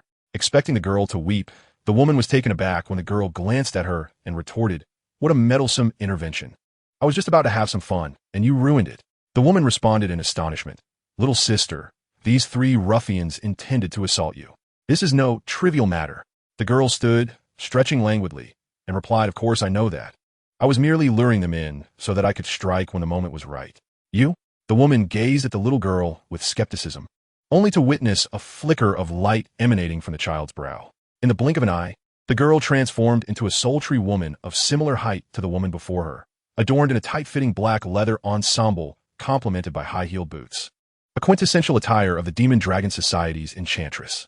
You are one of the Demon Dragon Society, the astonished woman exclaimed, retreating a few steps. Indeed, little sister, I am the leader of the Demon Dragon Society, the Demoness. With that declaration, the Demoness appeared before the woman, lifting her chin with a finger. What a delightful visage you possess. It is truly captivating. Startled, the woman hastily retreated, saying, "Now that you are well, I shall take my leave." However, the Demoness instantaneously materialized beside her, seizing her right hand. "Dearest sister, you are the first female superhero I have encountered, and I find you most intriguing. Please, do not be in such haste to depart." When did you begin your crusade for justice, dear sister? The Demoness whispered conspiratorially in her ear. I commenced just 3 days ago." The woman blushed, feeling an unusual sensation at her earlobe. Novice. I am, after all, your senior. By the way, I do not yet know your name, the Demoness inquired. Nature Girl, came the reply. A lovely name, quite befitting you, the Demoness remarked, her gaze sweeping over Nature Girl's form. Demoness, might I now be permitted to leave? Nature Girl asked, having gleaned her understanding of the Demoness from newspapers, realizing that she was not entirely a virtuous hero. What? Does my presence frighten you so? You must despise scoundrels like these, do you not? I do too. How about joining my Demon Dragon Society? I can teach you superior combat techniques. The Demoness enveloped Nature Girl in her embrace, her eyes locking onto her own. As they transformed into an abyssal black, her voice dripping with seduction. As Nature Girl's gaze met that of the Demoness, her focus began to waver. Instinctively, she found herself on the verge of acquiescence. At that moment, a commanding voice echoed through the air. Demoness, cease this at once. The sound possessed a peculiar potency, causing the Demoness to shudder, and Nature Girl swiftly regained her senses, distancing herself from the enchantress. The Demoness returned to her normal state, looking upwards, Holy Dragon's son. Since you have arrived, why do you hide? Are you afraid to face me? Nature Girl followed her gaze, observing a figure gradually materializing above them, clad in a black bodysuit adorned with golden scales and wearing a golden mask. Is truly Holy Dragon's son, Nature Girl gasped, having longed for another encounter since the day he rescued her. Demoness, as long as your actions remain within bounds, I shall not interfere. However, you must not lay a hand on her, Holy Dragon's son declared as he descended to the ground, the 3 forming a triangular standoff. What? Is she your girlfriend? The Demoness teased, as both she and Nature Girl focused intently on Holy Dragon's son. She is a nascent champion of justice. As her senior, it is my duty to ensure her safety, the Holy Dragon child remarked softly. The Demon Dragon woman smiled and asked, Did I harm her or intend to do so? You have wielded the power of desire, which could taint her soul, the Holy Dragon child replied. such as the nature of my power. What? Do you intend to confront me? The demon dragon woman responded with a hint of excitement. Though you are neither a paragon of virtue nor a wicked criminal, you wield the power of desire without abuse or subjugation. I shall not oppose you, he stated. Casting a glance at the natural girl, the demon dragon woman continued, so, as long as I do not commit any crimes or employ the power of desire to interfere with her and refrain from actions that might lure her into my faction, you will not intervene? She possesses her own choices. I shall not forcefully interfere, he affirmed. Then there is no issue. Natural girl, is it? I shall certainly make you mine, the demon dragon woman declared, blowing a kiss to the holy dragon child before vanishing into a shroud of darkness. Chapter 11. The Formation of Squad. Watching the demon dragon woman depart, Xiao Long furrowed his brow. This girl was indeed a source of vexation. His instincts suggested that she was his arch-nemesis, or perhaps that she had inherited the dark aspect of the energy that unified their legacies. However, in practical terms, the actions of the demon dragon woman had not yet escalated to the level of supercrime. Xiao Long did not believe he should allow his legacy to dictate his beliefs, which is why he had refrained from engaging her directly during their encounters. He feared that should they clash intensely, he might lose control and unleash his full might with the intent to kill. Taking a deep breath, he turned to face the natural girl. The natural girl was Rena, who, upon merging with the seed of the poison ivy woman's powers that day, swiftly discovered her unique abilities to communicate with and even control the growth of plants. In her confusion and fear regarding her newfound powers, Xiao Long utilized his ability to enter dreams to communicate with her and successfully guided her in mastering her abilities. Now, Rena wielded not the same powers as the poison ivy woman, but rather the essence of nature itself. Of course, further development of her abilities would require continuous effort. Xiao Long spent 4 days guiding Rena to solidify her aspiration to become a superhero and assisting with fundamental skill development. Subsequently, Rena began her journey as the new superhero known as the Natural Girl. Is it truly you, Holy Dragon Child? Rena exclaimed with excitement as she approached, her hands somewhat unsure of where to rest. It is I. This marks our second formal encounter, Xiao Long replied. You are aware of my identity. Indeed. I initially visited the hospital to discuss whether you would permit me to heal your injuries, but you did not believe me. Your wounds are, after all, linked to my miscalculation, and I cannot simply disregard them. However, when I saw you for the third time, you possessed extraordinary powers. I sensed your apprehension regarding them, and thus intended to comfort and guide you in adapting to your abilities, Xiao Long explained. But how did I acquire my powers? Are they unrelated to you? Rena inquired. I am uncertain. They are not of my doing, Xiao Long replied, feigning seriousness as he told a white lie. After all, accidents occur every moment in the world, and you are merely one of those incidents. I am delighted to assist you, and even more so that you have chosen to become a superhero. So, were you secretly protecting me just now? Rena inquired. Yes, you are still a novice after all. However, you performed remarkably well. Had it not been for the Dragon Lady intending to wield her power of desire against you today, I would not have appeared. Moreover, in a couple of days, I shall cease my covert protection of you. Once one embraces the role of a superhero, growth is imperative, Xiao Long stated. I truly appreciate your help. Without you, I cannot fathom what might have happened, Rena replied, a hint of shyness in her voice. Nevertheless, since we have met as superheroes, let us converse earnestly. Follow me, Xiao Long said as he soared to the rooftop. A pair of green energy wings sprouted from Rena's back, and she ascended to the rooftop. Xiao Long pointed to the streets below and declared, the areas we are currently in are collectively known as Hell's Kitchen, dominated by various gangs that embody the shadows. The two largest gangs are led by Jean Bing and Hualong, who are vying for the title of the Underground Emperor of New York. The remaining gangs are mostly subordinate to them, either semi-independent or too minor to matter. Their existence shrouds Hell's Kitchen in darkness. I shall not even mention the petty thugs. The major gang clashes, I believe, have made headlines. In short, they are the source of this darkness. The aim of Daredevil and myself is to bring them to justice and ultimately liberate the entire area. However, speaking of their strength, the incessant influx of petty criminals is already enough to keep us occupied. Even with our combined efforts, we have yet to make a significant impact on these titans. Thus, we have devised a new plan to seek out individuals like you, endowed with abilities and shared objectives, to form a team. Having concluded his explanation, Xiao Long turned to Rena, asking, are you willing to join us? Rena appeared taken aback. She had not been following the news and thus perceived the darkness in the area merely as a chaotic situation. Her recent acts of heroism had instilled in her a sense of the need for justice. However, she was unaware of the vast and formidable power of the gangs. Is it very dangerous? Reina pondered before asking. Dangerous. They are not mere street thugs wielding iron rods or knives as weapons. Once a conflict arises, they resort to firearms and even explosives. Therefore, you may decline our invitation, confront these street thugs on your own, or abandon the identity of superhero. I do not wish to impose, Xiao Long replied. Is it dangerous? Indeed, it is. The times he and Daredevil have been ambushed are far from few. There have been instances when they arrived at gang confrontations only to be targeted by both sides. Yet, are they not still alive? Furthermore, since Xiao Long's abilities have provided a safety net, Daredevil has become increasingly audacious in some of his plans, embarking on perilous adventures that nearly cost him his life. Yet he continues to seek trouble with Jean Bing. I will join you, Reina declared. Nodigritz. Nodigritz. Very well, follow me. To where? We are heading to our rendezvous point to meet Daredevil. Grasping Reina's hand, Xiao Long activated his invisibility ability, enveloping them both as they flew toward the warehouse.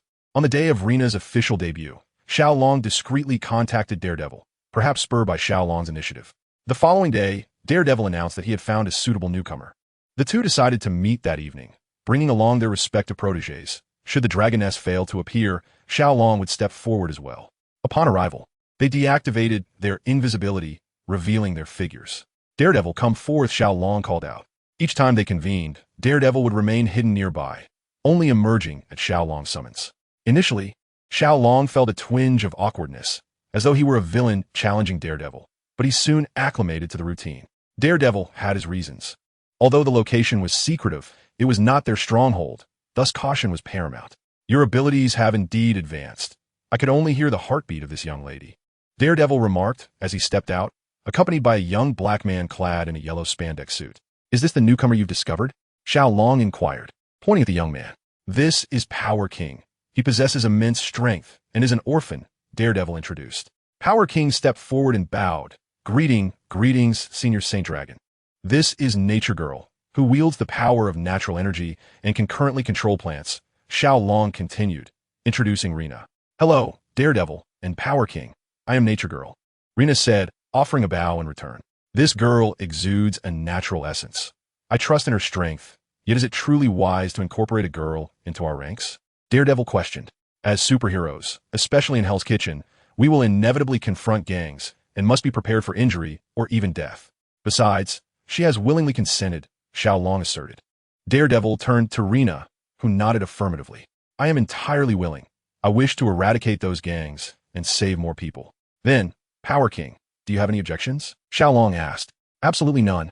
I am determined to personally obliterate all the gangs in Hell's Kitchen, Power King declared, his fists colliding with a resounding thud. Thus, our little team is officially formed. As for a name, let's call ourselves the Defenders, Xiao Long proposed, introducing a title that would resonate in the future. The Defenders? A fitting designation, Daredevil responded. The next moment, the four joined hands together, proclaiming, Defenders, let us strike. Chapter 12. The Return of the Bomb. The Family Reunites. Boom. The ground erupted as a bomb created a massive crater, causing the school bus to lose balance and tilt precariously. The students aboard screamed, memories of a past terror attack flooding their minds. Ha ha ha. Superpower man, are you going to continue chasing me, or will you simply abandon those poor children? Half of the bomb maniac's body protruded from a jeep as he hurled another bomb dart, aimed at the bus's fuel tank. Stop it, bomb maniac. An icy mist collided with the bomb dart, instantly encasing it in ice. With two additional blasts of icy fog, the crater transformed into a slick ice surface, stabilizing the bus once more. A figure clad in a snug ski suit and equipped with goggles glided toward them on ice skates. Suddenly, a red motorcycle screeched to a halt, and its rider was catapulted off. With a resounding crash, the jeep belonging to the bomb maniac was overturned. However, the bomb maniac emerged unscathed, having sensed the impending danger and leaping from the vehicle in advance. Submit, bomb maniac, declared Mr. Superpower. Huh, do you truly believe victory is assured, Mr. Superpower? Replied the bomb maniac, exhibiting no trace of anxiety despite being encircled. Mr.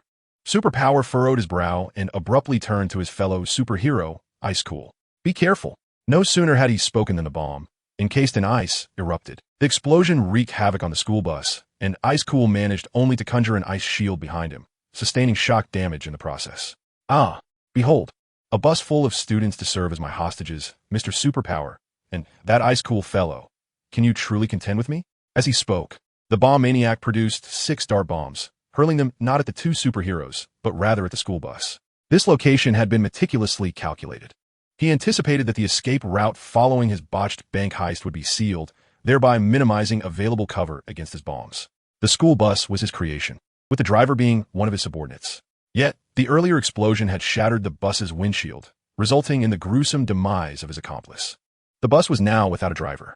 Ice wall, Ice Cool shouted in fury, as icy mist erupted from his hands, swiftly coalescing into a formidable ice wall before the bus. However, recognizing that darts do not travel in a perfectly linear fashion, Ice Cool could not afford to make the wall too substantial lest it fail to withstand the explosion's force. Two bombs arced gracefully around the ice wall, and if they detonated, it would be a miracle if 1/3 of the students on the bus survived. With an enraged roar, Mr. Superpower charged at the bomb maniac, while Ice Cool extended a hand to intercept the two bombs with a spray of icy mist. Yet, it appeared they were too late. With a thunderous boom, the bombs exploded. The students aboard the bus screamed and shut their eyes, but remarkably, the bus remained unscathed. "Mom, I stopped the bomb," called a bright voice. As some opened their eyes, they beheld a woman in a red bodysuit cradling a 10-year-old girl who wore a matching outfit. Where the ice wall had failed to provide protection, a faint blue barrier gradually dissipated. "You're amazing, sweetheart." The mature woman affectionately ruffled the little girl's hair. "Oh, Elastic Woman, little shield, we owe our safety to you." Ice Cool sighed in relief. "Uncle Ice Cool, is that the bad guy Daddy is after?" The little girl pointed at the bomb maniac. "Indeed, little shield," he affirmed. "With both of you here, I believe the school bus is safe. I must assist further." With that, Ice Cool glided toward the bomb maniac. The bomb maniac was sent flying by a punch from Mr. Superpower, crashing against a nearby lamppost. Ice Cool arrived promptly, unleashing icy mist from his hands to swiftly form two pairs of ice handcuffs, restraining the bomb maniac's limbs. "You shall face severe consequences." Mr. Superpower pointed at the mad bomber, who spat out blood, astonished that those useless fools had proven utterly inept. Otherwise, he would not have failed so easily. "You have already met your defeat. What awaits you is a dark and dismal life behind bars." Cool Ice Hero declared. If the school bus were indeed destroyed, it would surely inflict the deepest wounds upon his heart. "Ha ha, do you think I would regret this?" "Absolutely not. Even if I end up in prison, I shall return and take my revenge." The mad bomber's frenzied expression, coupled with the blood at the corner of his mouth, appeared particularly grotesque. The sound of police sirens echoed as the mad bomber was escorted into a specially designed police vehicle. "Blake, we currently have no enforced activities, correct?" Mr. Superpower inquired.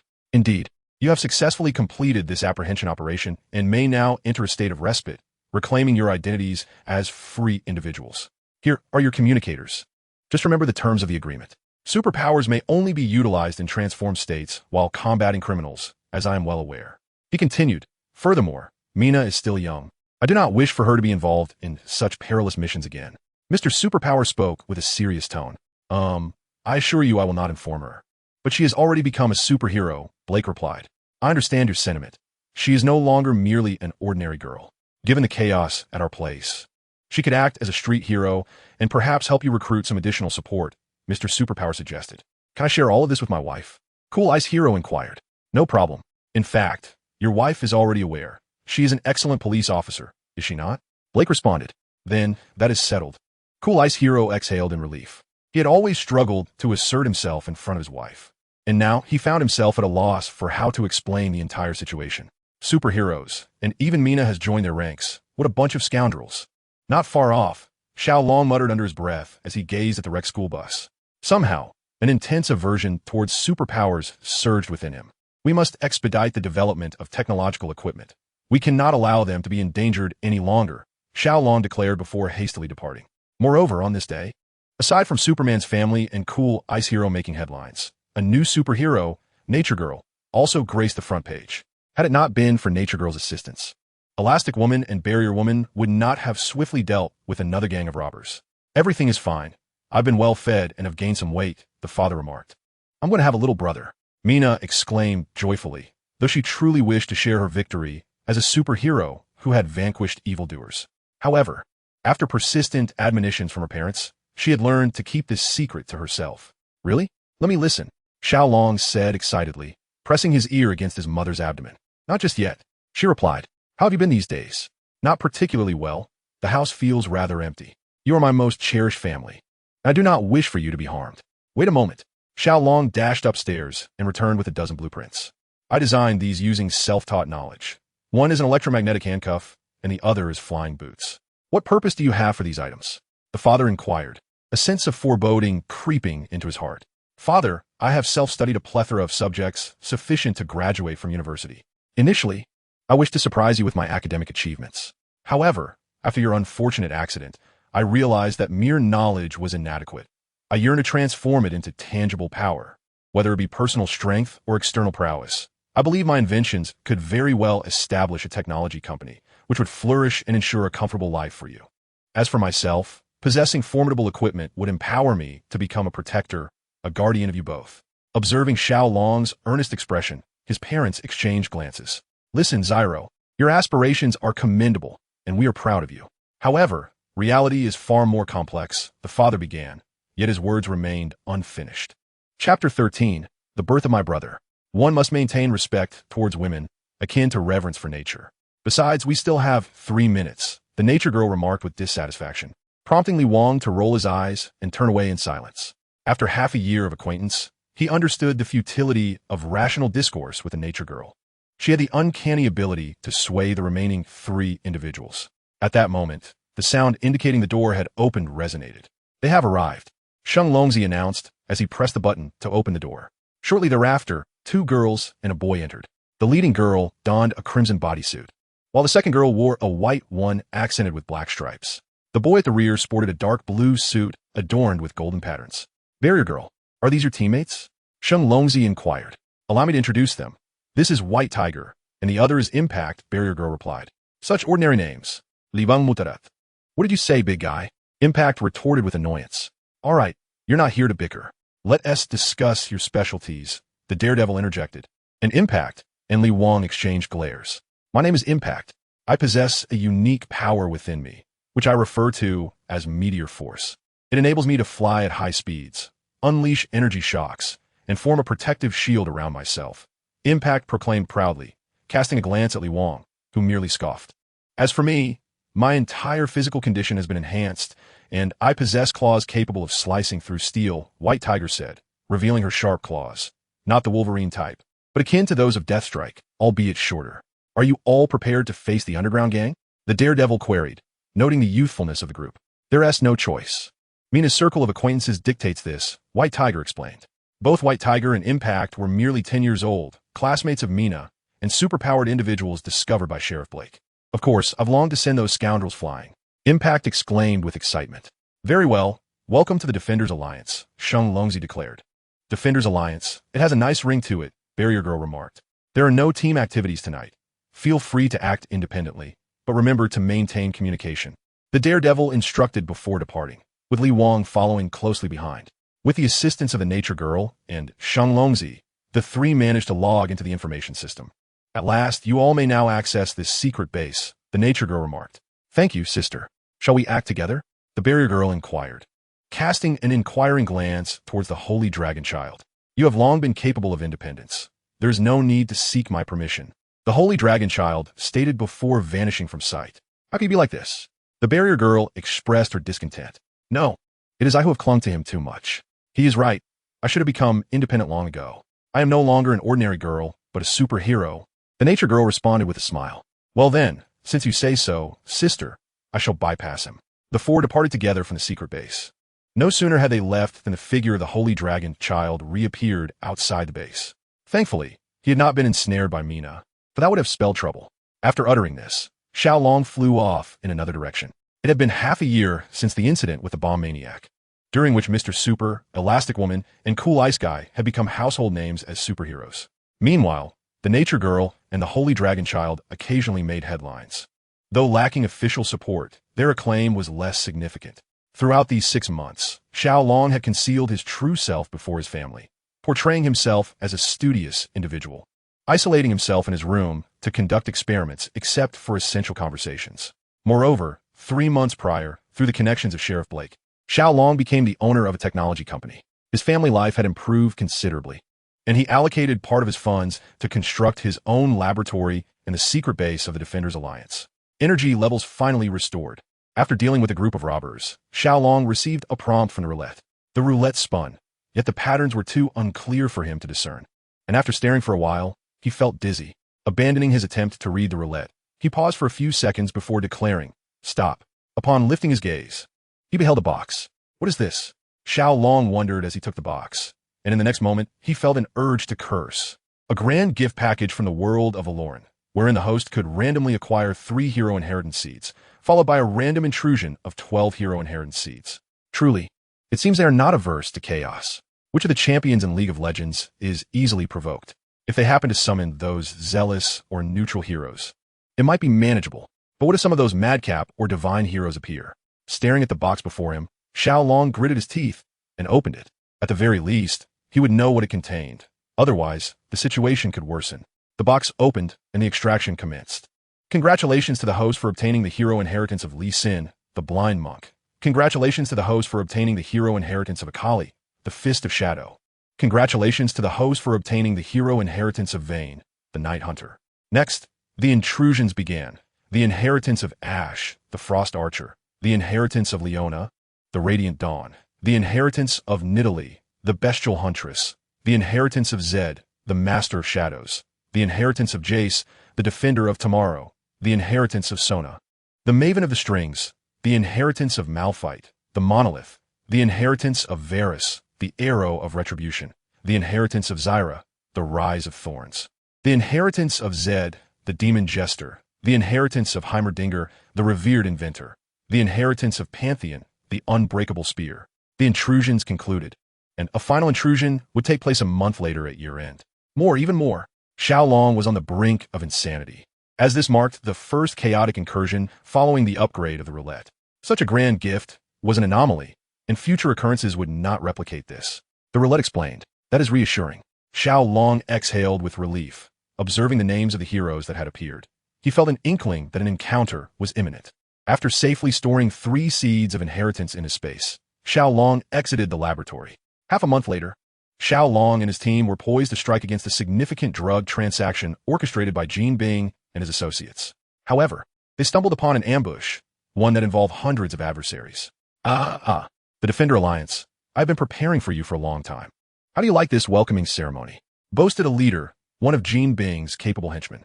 Nature Girl. Exert full control over the plants. Conserve your energy. Shield Maiden. Ensure everyone's safety. Commanded Xiao Long. In the next moment, he activated his invisibility, launching a swift assault that incapacitated several foes.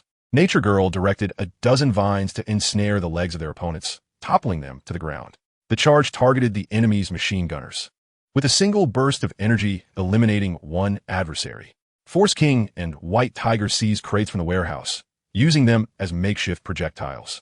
The group quickly made their way into the storage area, a place filled with numerous crates that offered them some cover. Should we retreat? Xiao Long inquired. They came prepared. But this is indeed a transaction we must disrupt, replied Daredevil. You all use the terrain to engage them. We shall confront that leader. Capture the leader first, Xiao Long asserted. Understood, replied Shield Maiden and the others. Utilizing Xiao Long's invisibility, he and Daredevil swiftly maneuvered to the other side. Upon reaching the crates, they spotted the leader engaged in a transaction with the opposing party. Haha, now we shall not be disturbed by Daredevil and his team, the leader proclaimed triumphantly. Indeed, I have prepared all the cash, said the other, opening a briefcase in hand. Cash for goods, the leader stated as he handed over the briefcase. The other party inspected its contents and remarked, excellent merchandise, I am quite satisfied. Looking forward to our next collaboration, the leader replied. However, the other party revealed a cruel smile. No, this will be our last collaboration.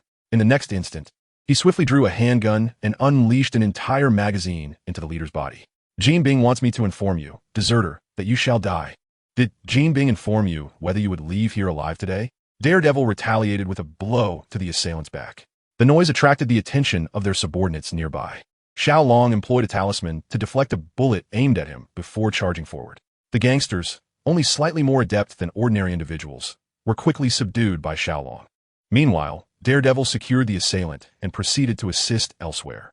Xiao Long approached and opened the briefcase, discovering a remarkably lifelike statue of Buddha within. Contemplating for a moment, he carried the briefcase to find Daredevil.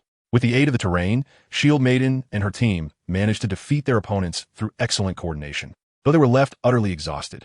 Daredevil, take a look. It seems this time it is not drugs, Xiao Long remarked as he handed over the briefcase. What is it? As the formidable daredevil spoke, he opened the leather case and revealed a statue of Buddha. In the next moment, he appeared as though he had been frozen in time. Xiao Long offered a subtle smile, sensing a surge of energy awakening within Daredevil.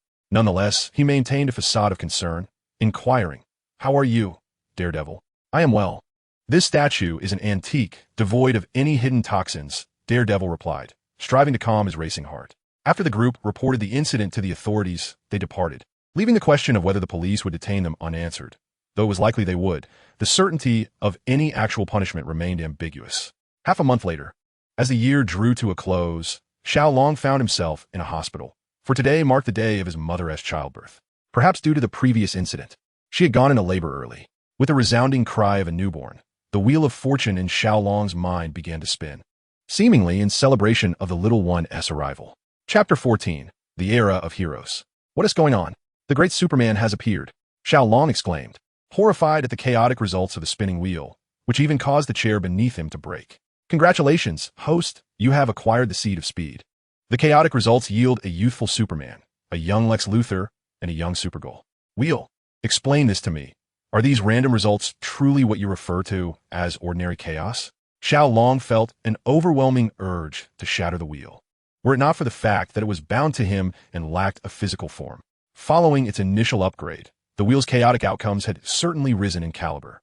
After 2 more upgrades, it was conceivable that the results could involve a Golden Age Superman. So, this means allowing Superman into the mix could be advantageous? Xiao Long pondered, clenching his fists. In theory, yes. And what of these 3 characters? Lex Luthor is manageable, but aren't both Supermen extraterrestrial beings? This isn't the scenario where the great Superman descends upon Earth unobserved. Do you think that is feasible? Both individuals were currently 15 years old, their Kryptonian genes having arrived on Earth via a meteorite during a cosmic energy storm. Their genes had now fully awakened, firmly establishing them as Kryptonians. "All right, I may not be well read, but I'll defer to your knowledge," Xiao Long conceded. "Will they still be considered superheroes?" "That remains uncertain. Their developmental environment mirrors that of the originals, but the broader context has shifted significantly. Moreover, there are no mutated beings resulting from the Kryptonite's arrival on Earth to serve as their initial challenges. There is no guarantee they will evolve into the heroic figures depicted in the original narrative. So, Earth may harbor 2 superheroes in the future, or perhaps 2 supervillains." "Indeed. And what of the Kryptonite? Does it exist on Earth?" Xiao Long inquired, a hint of anxiety creeping into his voice. "Kryptonite does not exist within the Marvel Universe. However, the host may acquire it through the wheel, or facilitate its chaotic arrival into the Marvel realm." "That is true. So, does this imply that the entities or characters that emerge in the future will grow increasingly powerful, potentially suppressing the original beings and objects?" Xiao Long mused, rubbing his temples. "In theory, yes. However, as you are aware, much of what you acquire consists of inheritances and seeds of power, which means that those who obtain these things first will have a longer period to develop their own abilities." As the wheel of fate turned, Xiao Long pondered the situation. At this moment, his mother had already emerged from the operating room. Mom, you look remarkably strong." Observing his mother, who was supported only by his father, Xiao Long and his sister approached her. "I feel like a superhero. My physical constitution is undoubtedly superior to that of an average person. Just look at your little brother. He appears quite spirited." His mother joyfully displayed the infant in her arms for Xiao Long and his sister to see. "So adorable." Mina teased the baby with a finger, eliciting gleeful giggles from the child as he gazed at them wide-eyed. "Isn't our brother extraordinary?" Xiao Long suddenly inquired, leaving the others momentarily speechless. In the next instant, their father gently pinched the baby's tiny arm, to which the infant merely frowned, prompting a swift release from their mother. "After a month, I shall take him to Blake for a checkup," their father declared, and though their mother seemed poised to say more, she simply nodded in agreement. Upon returning home, Xiao Long reclined on his bed. "Wheel of Fate, do you think my brother will possess any superpowers? Have you not noticed the obvious?" The Wheel of Fate replied with a hint of mockery. "Oh, so you can be sarcastic now. To speak plainly," Xiao Long retorted, somewhat irritated. "It was previously stated that the family of Mr. Superpower had entered our lives. They have a daughter and 2 sons. The elder son possesses the power of super speed, while the younger one is predicted to have 3 transformation abilities, likely to be born in 5 years. The Wheel of Fate elaborated. "Is that so?" Xiao Long expressed his surprise. "Will my parents have more children thereafter?" "As long as they desire, more children may come, but that would exceed my foresight." The Wheel of Fate responded. "I can only assure the state and certain developmental tendencies of those who have intruded. I cannot guarantee their future trajectories. I see. I have an intriguing idea, Xiao Long said, flipping his hand to reveal a mysterious orb containing potent energy. This was the Speed 4 seed he had recently acquired. If change is possible, then let me enhance my brother's abilities. In Gotham City, a burgeoning criminal organization swiftly emerged. Its leader, unlike others, chose to be conspicuously visible. Codenamed Harley Quinn. In a small laboratory within Stark Industries, Tony Stark, while repairing machinery, noticed a luminous orb emanating from a nearby computer. Intrigued, he reached for the orb, intending to investigate further. But to his astonishment, the orb swiftly darted into his brain, causing him to collapse onto the floor. At an outdoor campsite, Ben Grimm was filling a container with water by the stream when he unexpectedly stumbled upon a peculiar stone. As he grasped it, the stone melted into his hand. Just as he intended to scream, he fainted on the riverbank.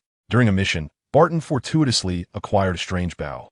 Due to the recent birth of his brother, their mother remained at home, which prevented Xiao Long from venturing out as Saint Dragon. It was not until a month later that Xiao Long finally arrived at the headquarters of the Defenders Alliance. "Ah, Saint Dragon, you have arrived," greeted the members present upon his entrance. "Greetings, White Tiger and Nature Girl.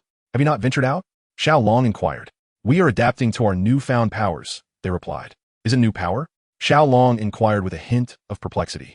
"Hey, Impact, I mentioned that it's a cougar," White Tiger replied with dissatisfaction. While Xiao Long maintained a facade of indifference, internally he recognized that the two must have acquired the legacy of a hero. "In truth, I too have obtained a new power," Daredevil interjected. "Oh," Xiao Long feigned interest. "In recent days, I have researched some materials. It appears to be a power from a legend in Huagua, known as Qi. In essence, it not only enhances my physical strength and combat abilities, but also significantly heightens my sensory perception, alleviating the pressure on my ears," Daredevil continued. "That is indeed a fortunate development," Xiao Long exclaimed joyfully, recalling that he had bestowed that legacy upon Daredevil to bolster his strength. The Stone Man, Batman, Superman, and his sister, Music Girl. Within 6 months, 5 superheroes had become the darlings of the newspaper headlines, plunging criminals into an era of despair. Coupled with the occasional displays of prowess from the Defenders Alliance, the public felt a marked improvement in their sense of security. Furthermore, the return of the power couple had led newspapers to herald this age as the era of heroes. Nevertheless, it is impossible for superheroes to exist without adversaries, leaving Xiao Long to ponder whether the populace would continue to cheer for the emergence of superheroes. Chapter 15, Blood Orchid. What is happening these days? Only petty thugs are roaming about. It seems those gangs are in a slumber, Impact remarked impatiently while toying with a sphere of energy. While dealing with those gangsters is rather exhilarating, are we to ignore the petty thugs causing trouble? Barrier Woman responded. I understand. Power and responsibility are indeed intertwined. Impact quickly conceded, fearful of a lengthy lecture from Barrier Woman. As the base's door opened, Daredevil's voice resonated. They are not inactive. Rather, they are planning something significant. Behind Daredevil trailed a man and a woman, the man being the Punisher and the woman, Ninja Erica. What does this concern us? Are they uniting against us? Xiao Long asked Erica. The situation is akin to before. Erica misunderstood that her father's killer was Daredevil, and thus sought vengeance as a minion of Kingpin. After several encounters, she learned the truth and willingly became an undercover agent beside Kingpin, acquiring Akali's legacy. No, if we're discussing alliances, Kingpin, Viper, and Lady Dragon have been negotiating recently, seemingly about a coalition and profit distribution. However, there has been no clear intention to target us. Instead, they emphasize unity against external threats, Erica explained. Though Kingpin has exploited her, she is not one of his trusted subordinates.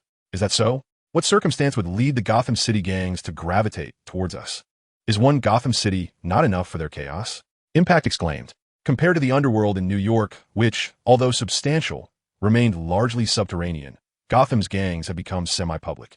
Aside from the relentless efforts of the superhero Batman and the local police chief to combat gang influence, the citizens had grown accustomed to the state of gang dominance. After a moment of contemplation, Xiao Long concluded, to rouse the gangs of Gotham and compel the 3 major forces of Hell's Kitchen to momentarily unite. There can only be one catalyst, the Blood Orchid. Reina and Xiao Long exclaimed in unison. Blood Orchid? What is that? The shock indicated that he had yet to study biology. The time when the 3 factions began to calm down was about a week ago. The timing aligns, Erica remarked. Could it be that the Blood Orchid will dock at a nearby port? Daredevil pondered, though he believed it improbable for something so significant to come ashore in New York, a city of such vastness. Surely air transport would be safer than maritime routes. As for the veracity of the blood orchid's effects, no one had inquired. The manner in which so many gangs responded suggested its authenticity. I recall from a video that the blood orchid thrived in a valley occupied by a horde of mutated serpents, which had become not only gigantic, but also exceedingly aggressive from prolonged consumption of the orchid, Reina stated. This makes sense for certain companies. The bodies of serpents that have long consumed the blood orchid would serve as superior research material, Xiao Long added. Of course, even a valley full of blood orchids cannot be monopolized by a single nation. Perhaps it was merely someone's illicit goods that were discovered. Can we trace when a ship docked? Daredevil inquired, glancing at Erica and the Punisher. I will do my utmost, regardless of whether I know the time. I will refrain from signaling on the day the factions act, Erica assured. My channels of information do not guarantee anything regarding such matters. I can only promise to keep you informed should I receive relevant news, the Punisher replied. Upon returning home, Xiao Long was genuinely astonished that such a long-ago item could still exert such a significant influence on him. He flipped his hand, revealing a vibrant crimson bloom that had once numbered 10 in his possession. Initially, he had merely taken them out for a glance before casting them into his space. Had it not been for the news from half a month ago, he might have forgotten all about the blood orchid. Most importantly, this incident had made Xiao Long aware that regardless of the distance from the point of intrusion, such items would inevitably intersect with his life in the future. The following evening, Xiao Long patrolled the neighborhood, as was his custom. Suddenly, he heard a woman's cry for help. Upon rushing to the scene, he found only a man and a woman locked in confrontation within the alley. The man, a black individual, appeared to be a petty thug by his attire. The woman, however, was more familiar to him. She was a member of the Dragon Clan. Yet, where had she gone? Had she fled? Xiao Long contemplated leaving, as he was reluctant to intervene, even though the Dragon Clan was known for their ruthlessness against those who commit crimes against women. However, the ensuing scene compelled him to stay, as the thug was engaged in a fierce struggle with the Dragon Clan woman. The woman's physique had been enhanced, rendering her comparable in strength to 2 adult men.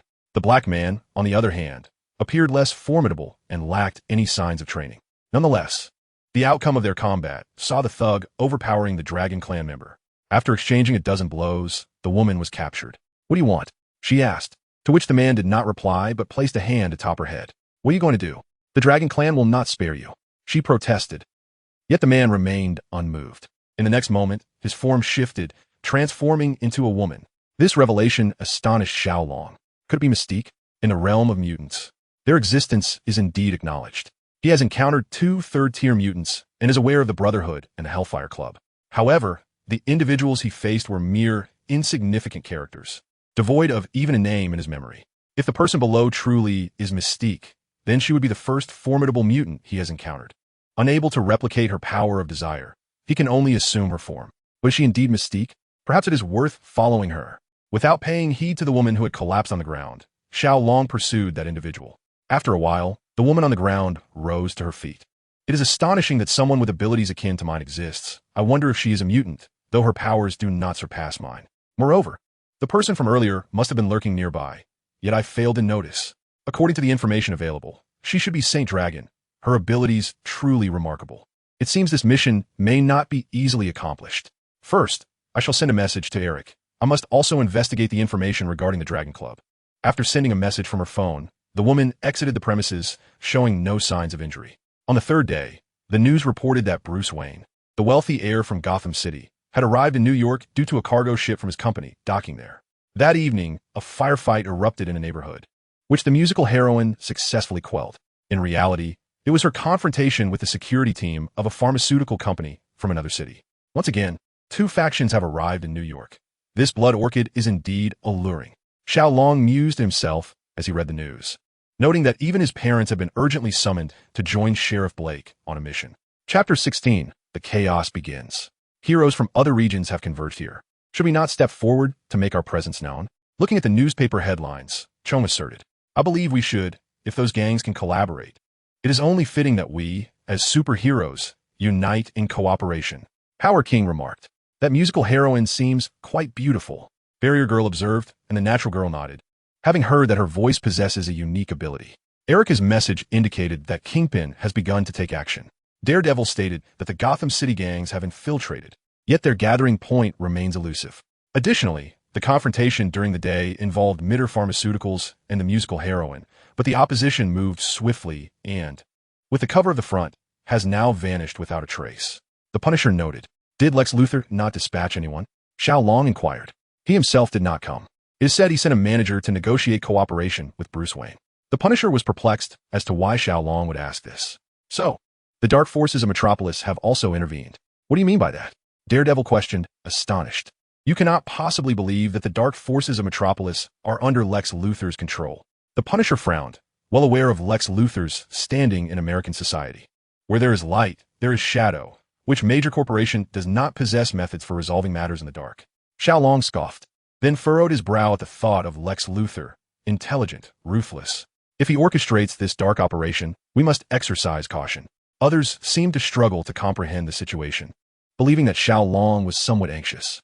Nevertheless, let us reach out to the other superheroes, suggested Daredevil. A splendid idea. I shall contact Uncle Blake. This way, we may receive some official assistance, replied the Shield Maiden. The following day, an explosion reverberated through New York. The familiar energy fluctuation was unmistakable. Xiao Long soared swiftly, feeling the intensity of that familiar sensation grow as he approached the site of the explosion.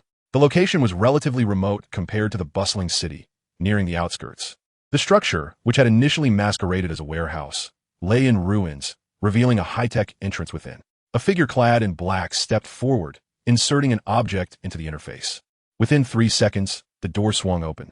However, the dark-clad individual did not enter first, but rather stepped aside, gesturing respectfully for an elder behind him to proceed. The elder donned a long robe of purple and black, grasping a wooden staff whose top was fashioned in the shape of a crescent moon, with a black gem floating at its center. His beard was of a goat-like style, and most of his hair had thinned, leaving only a tuft that cascaded to his shoulders, giving him a rather austere appearance. The elder's gaze was shadowy, yet piercing, as he scrutinized his surroundings upon entering. Soon, they arrived at a cell. Open it, commanded the elder, his voice deep and somewhat hoarse, yet resonant with authority. The black-clad figure complied, swiftly unlocking the prison door, revealing a man in his 30s bound to an iron bed. Aside from his mental prowess, he appears to be rather unremarkable. Could it truly be him? The black-clad man felt as if he were under the predatory gaze of a beast, cold sweat trickling down his back. Indeed, it is him, the bomb maniac. The elder scoffed. Well, barely adequate. I hope he proves useful. With that, the elder began to chant an incantation, the black gem revolving as dark energy surged forth, enveloping him. Go, commanded the elder, and the dark energy ensnared the bomb maniac. At that moment, Xiao Long also arrived. Observing the iron door, he surmised that something significant lay within. Just as he prepared to enter, a sudden heat surged through his chest. Before he could plunge forward, the sound of sirens approached. 4 figures emerged from the vehicle, all familiar to him. Sheriff Blake, his parents, and the Ice Warrior. Who are you? This is a secure government area. I declare you in violation of the law. Surrender immediately, Blake asserted, aiming his weapon at the elder. The elder chuckled ominously as his staff clattered to the ground, unleashing a surge of dark energy. Watch out, warned the Ice Warrior, erecting an ice wall, which was shattered moments later, though the dark energy was momentarily obstructed. Mutants? Excellent research material, the elder remarked, his voice inducing discomfort. At that moment, Xiao Long was taken aback, for he sensed that the elder's method of attack was air magic. More precisely, dark air magic. This world indeed housed mages, and even demons from hell had once traversed this realm. However, air magic was undoubtedly an anomaly. Thus, the individual before him could only be one, Xiao Long. This clarifies everything, for the dark energy emanating from the Blade Dragon has triggered the release of the seal on the powers of the 8 great demons within. The liberation of these 2 forces has activated Xiao Long's transformation ability, though the nature of his metamorphosis remains unknown. As the transformation mode commences, it inadvertently triggers a reward from the roulette, revealing the presence of the bomb maniac, who radiates an aura of magic, likely inheriting the legacy of the explosive genius. With the Blade Dragon already a boss-level entity, the addition of an enhanced bomb maniac would likely prove overwhelming for Xiao Long's parents. Blade Dragon, you have come as well. Xiao Long appears on the ground, eliciting mild surprise from Blackside at his sudden emergence. Meanwhile, the others on the Blade Dragon's team grow tense. Originally consisting of 3 superheroes and a top-tier agent, they now face yet another superhero. However, the Blade Dragon remains composed, intrigued by the convergence of the legacy of energy magic and the seal of the undying deity within a single individual. Fascinating, truly fascinating. I once believed that aside from Mephisto, only Agamotto and Baron Mordo could satisfy my need for discourse, yet here you stand. I wonder how many of my attacks you can withstand? As the blade dragon finishes speaking, several tendrils of black energy surge towards Xiao Long. Be careful, Holy Dragon's son, warns Mr. Super, but Xiao Long, attempting to evade, finds a surge of power emanating from his chest. An explosion stirs up dust, and the next moment, Xiao Long stands unscathed before everyone, albeit transformed. His body is now adorned with golden scales, and his white sleeveless leather jacket bears a golden Sun character at its center, complemented by golden dragon sigils etched across his back. His lower attire consists of white tapered trousers, cinched at the waist by a golden belt.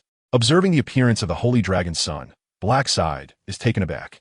Let me see how much of his power you possess, declares the blade dragon, as a formidable black energy morphs into a dragon's head.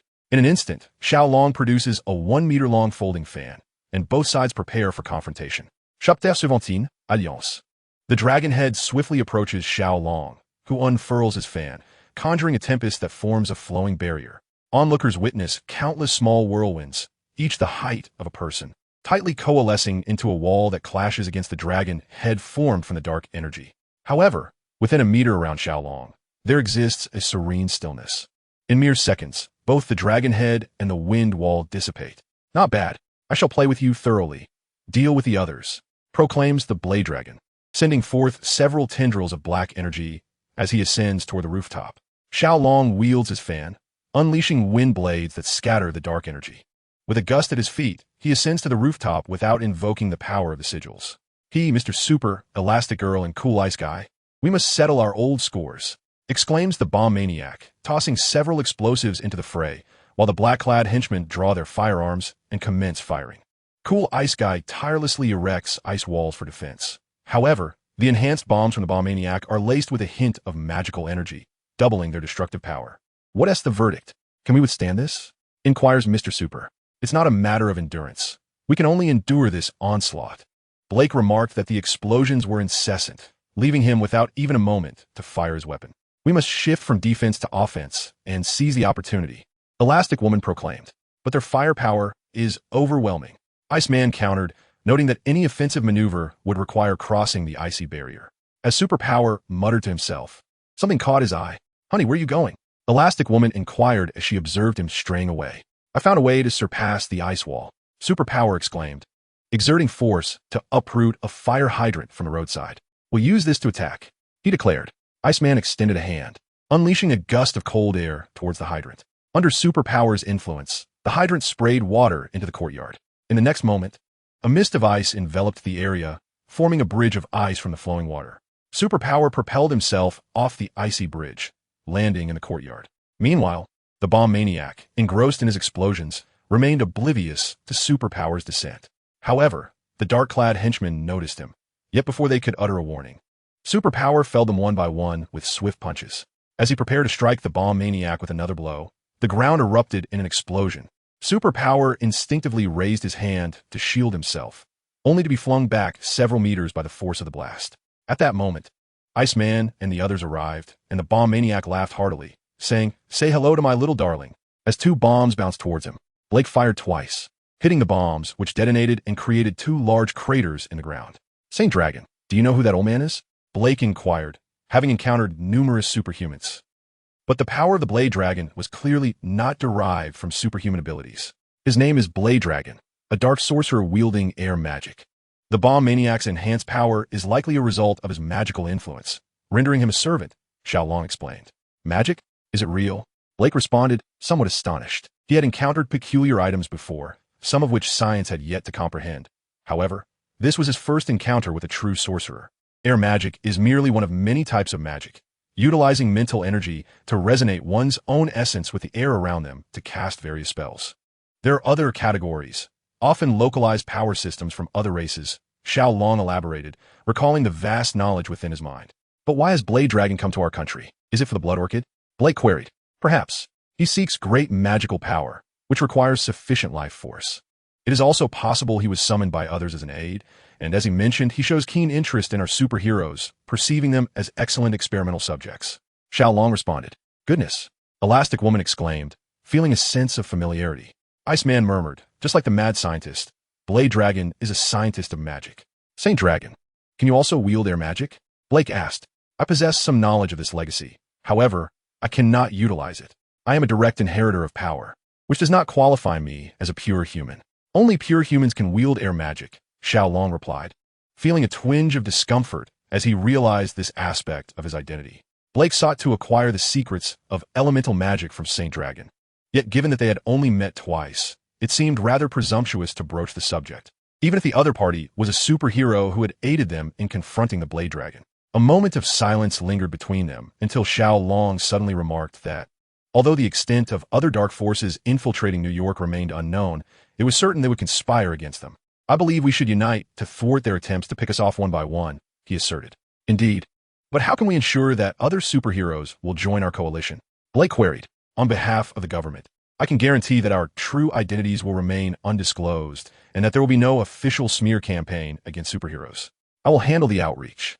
We've already commenced our efforts, Xiao Long replied. Very well. Let us prepare immediately, Blake affirmed. Kara, are you still not ready? In a modest inn, the youthful Superman, Clark Kent, was diligently researching information on blood orchids via his computer. I'll be done shortly. A woman's voice echoed from the bathroom. You said that 20 minutes ago, Clark muttered under his breath. Suddenly, he turned towards the door, and a moment later, there was a knock. Come in, he called. After 5 knocks, Clark opened the door, only to find no one there. Seconds later, he shut the door, murmuring, You may reveal yourself now. In the next instant, a figure materialized in the room. Clark raised an eyebrow, impressed by the adeptness of the invisibility. Indeed, the Superman lineage possesses a relatively low sensitivity to magic, the visitor noted. At this, Clark widened his eyes, clenching his fists as the sounds of running water ceased. Kara had also halted her bathing. Allow me to introduce myself. I am Saint Dragon, a superhero of New York, Xiao Long announced. Clark remained vigilant. How did you find us? While we did not disguise ourselves as we entered New York, we did so as ordinary individuals. You're not ordinary. I can sense it, Xiao Long replied. We can discuss that later. The recent explosion was orchestrated by dark forces from other cities. They liberated a notorious supervillain. I believe they have forged an alliance, and we must do the same. Official channels will soon disseminate pertinent information. Only then did Clark relax his grip. We agree. How many of you are there? You will see everyone upon reaching the base. Xiao Long responded, though he harbored uncertainty regarding whether Bruce Wayne would attend. After all, one must uphold one's reputation. Chapter 18, Gathering in the Night. In Blake's recollection, Superman was merely a reporter in glasses, transforming into a formidable figure upon their removal. As a key member of the Justice League, Superman's virtues had always been exemplary. Yet, the current Superman, though seemingly more mature than his peers, still bore the essence of youth. The playful banter between him and Kara had evolved their relationship from mere cousins to something akin to siblings. When Blake inquired of Clark what profession he would choose as an ordinary man, the answer was unsurprising. Clark aspired to be a journalist or an editor at a newspaper, while Kara dreamed of stardom. Both were still students and undeniably academic overachievers.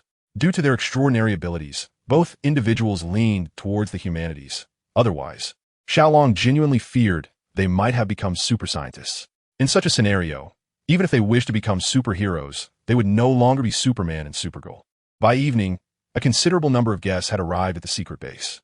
Xiao Long led the two inside, where they encountered the Music Girl conversing with White Tiger, Barrier Girl, and Nature Girl. The Music Girl, although unable to speak, possessed the remarkable ability to convey her thoughts directly into the minds of others. St. Longzi, you've arrived, the Punisher greeted, introducing the two as the superheroes of Metropolis, the Superman siblings. Xiao Long and the others exchanged pleasantries. At that moment, Barrier Girl approached, inquiring, How did you acquire your superpowers? How many abilities do you possess? Xiao Long furrowed his brow. Such inquiries upon first meeting were rather presumptuous. However, Kara and Clark seemed unperturbed. Kara replied, To be honest, we're not entirely sure ourselves. After fainting from heatstroke, we awoke with these powers. Initially, it was super hearing, followed by supervision, super strength, and so forth. I'm envious of you. You possess so many abilities, Barrier Girl remarked. Haha, your powers are quite impressive as well. Kara responded, pulling Barrier Girl towards the girls' group. My apologies, Barrier Girl is still just a child, Xiao Long stated. It's fine. Being direct is quite refreshing, Superman replied nonchalantly. Has Daredevil not arrived yet? Xiao Long inquired. He went to find Batman. The Punisher responded. Batman is here too? Superman expressed surprise. All the gangs from Gotham have come. How could he possibly miss it? The Punisher explained. How did you manage to contact Batman? Superman asked. Metropolis isn't far from Gotham City. We have quite a bit of information about each other's cities. Overall, Batman is a solitary figure, operating in the shadows, known as the Dark Knight. It was his assistant who reached out to us, the Punisher elaborated. Batman has an assistant? Xiao Long exclaimed in astonishment. Considering that Robin's abilities had already been bestowed upon him, logically, there should not be another Robin. Indeed, it's a girl, Superman replied. Xiao Long pondered. An unexpected individual should not possess Batman's assistant, so it must have been a natural occurrence. Reflecting on the original narrative, where Batman created a family of bats, having a female assistant was hardly surprising. It appears we were the last to arrive, Daredevil remarked, but not too late. Is Erica still undercover beside Gordon? Xiao Long asked. Yes, Daredevil confirmed. Allow me to introduce this esteemed individual, Gotham City superhero, Batman, and this is his assistant, Batgirl. After formal greetings, they commenced discussing the matter at hand. The Wayne Enterprises ship will arrive the day after tomorrow at dusk, with the confirmed location being New York Harbor, the Punisher stated. How many ships will there be at that time? Asked one. How many Wayne Enterprises ships will be docking, and what will be on each? There will be 3 ships, but only one will carry the goods, Batgirl revealed. The harbor has been under lockdown since today. What will those gangs do? Will they just storm in? Li Wang inquired, while Xiao Long rolled his eyes, charging in without a hint of caution, genuinely believing that those gangsters were mere street thugs. I possess a detailed map of the port, yet I wish to inquire about the number of dark forces targeting the corpse of the Blood Orchid Python, Batman queried. All 3 major underground factions in New York are involved, Daredevil replied. The personnel from Miter Pharmaceuticals have already crossed paths with me, the songstress added. It seems the Metropolis gang has also arrived, Superman remarked. Lex Luthor is in New York, Batman stated. Moreover, the bomb maniac has been rescued. A powerful sorcerer has liberated him and even amplified his abilities, Xiao Long revealed. A sorcerer? They truly exist. Everyone, except Batman, expressed astonishment. Indeed, he is formidable. I have encountered him and cannot guarantee victory. He too is after the Blood Orchid Python's corpse. I suspect he has already allied himself with those dark forces. Furthermore, he has a keen interest in us superheroes, wanting to abduct us for experimentation, Xiao Long concluded. Following his words, a chill swept through the group as everyone except Batman possessed superpowers. Li Wang felt uncertain about his abilities, and Daredevil was unsure if the Knife Dragon would be intrigued by his mastery of energy. With so many dark forces, we require a meticulous plan, the Punisher asserted. Batman nodded, requesting access to the computer. Utilizing projection, the port map materialized before them. Despite appearing easily defensible, the port was riddled with vulnerabilities. As Batman spoke, several red dots appeared on the image, indicating that the united dark forces could easily infiltrate through these points. What shall we do? Await their initial move or defend these locations? Superman inquired. Given that we can secure official support for this operation, it may be easier to split our defenses, Daredevil suggested. Official forces? Batman scoffed. In truth, our collaboration is limited to Agent Blackett, Mr. Fantastic, Elastigirl, and Iceman, those 3 official superheroes. The ordinary guards will not heed our commands once the chaos ensues. Wait, I must ask, how many superpowered individuals are among the gangsters who can ensnare us? Wonder Woman suddenly questioned. The eyeball from Kingpin's crew, True from Varon's faction, the Dragon Sorceress herself, the Bomb Maniac, and the Knife Dragon, Xiao Long enumerated. At this, the group paused, realizing that the opponent's elite combat strength seemed to be inferior to theirs. However, both Harley Quinn and Lex Luthor were adept strategists. They likely comprehended our general capabilities. Batman remarked. So, does this mean Erica is in a perilous situation? Daredevil suddenly exclaimed. She must have been discovered. But since we have yet to receive any related news, it signifies that her cover remains intact, Batman replied. In other words, Erica could become a hostage. Daredevil became somewhat agitated. Calm down, Daredevil. You know Erica's abilities. Capturing her is no simple task, Xiao Long advised, prompting Daredevil to take a seat. In truth, aside from these nefarious forces, there exist other factions that may also intervene, Batman remarked. Are there other factions? Superman inquired, to which Batman replied, some powerful pharmaceutical companies, the military, and mutant organizations. However, they will not act overtly. At most, they will refrain from obstructing the actions of these dark forces. Additionally, it is highly likely that the mutant organization will send representatives. This complicates matters. It essentially means that only we, the superheroes, are on one side, Xiao Long stated. That is indeed the situation, Batman nodded. When shall we contact the authorities? Xiao Long asked. I'll take care of that, and I can arrange for Bruce Wayne to facilitate our efforts, Batman responded. Chapter 19. Erica is captured. With a gathering of superheroes, conversations flowed abundantly, especially since several were young. leading the group to disperse only in the late hours of the night. The following day, Xiao Long received a notification from Batman to convene at the police station at 12 noon. By noon, numerous superheroes had assembled at the precinct. To the outside world, it appeared to be a typical police station, yet within, it had been transformed into an underground base the size of a supermarket. Upon entering the subterranean facility, Xiao Long found Bruce Wayne, Sheriff Blake, and Batman engaged in conversation. Surprised, he noted, "How is there another Batman?" It was known that Batman's aide was a girl. Not the Robin from the original narrative. Jean Bing, Valen, the Dragoness, Harley Quinn, Blade Dragon, and the Mitter Corporation have united to intercept this shipment. The corpse of the Blood Orchid Python, Sheriff Blake announced. 3 ships are involved. One carries my company's security team. Another is occupied by mercenaries, and the vessel with the corpse is equipped with an automated defense system, Bruce Wayne added. Is there no one on board? Batman inquired. None. The control computer on that ship has pre-programmed the itinerary and responses to unforeseen events, Bruce Wayne replied. What are the dock's defenses? Batman questioned. We can wait there in advance. My team of 12 agents will guard the unloading area. Sheriff Blake responded with a hint of resignation, aware that his current authority was insufficient. Honestly, I am more concerned about the reliability of the dock security personnel, Bruce Wayne remarked. They might hold their ground against ordinary gang members, but against elite warriors and those with superpowers, do not expect much from them, Sheriff Blake cautioned. And what will be the outcome then? Batman asked. The FBI and military are sending personnel to assist us. If we resolve the matter, they will not trouble us, Sheriff Blake stated, outlining the hoped-for resolution. A heavy silence fell over the group as they contemplated the battles against dark forces they would face, fraught with uncertainty and lacking support, leaving them somewhat disheartened. All right, everyone, do not lose heart. Justice always prevails. If we all give up, what will become of everything? Bruce Wayne smiled encouragingly. Indeed, we do not become superheroes solely for ourselves, Batman affirmed. Let us finalize our defensive strategy for the impending operation, Sheriff Blake stated, unfurling a map before them. Erica, how are you faring at this moment? If this mission succeeds, you shall be liberated from Jean Bing. Please, take care of yourself. Daredevil clenched the pendant in his hand, his concern for Erica unwavering since their last communication. Fortunately, only a little over a day remained. He rose, gazing out the window towards the docks. Jean Bing, regardless of the outcome this time, I shall ensure you face the consequences. Well spoken, a voice interjected, causing Daredevil to whirl around, yet his senses detected no presence. Taking a deep breath, he focused his energy, revealing an elderly man before him. Who are you? Daredevil demanded, his staff transforming into a formidable weapon.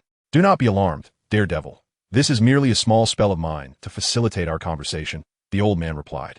Now, what do you wish to discuss? Daredevil remained tense. Allow me to introduce myself. I am a sorcerer, known as Blade Dragon, the elder stated slowly.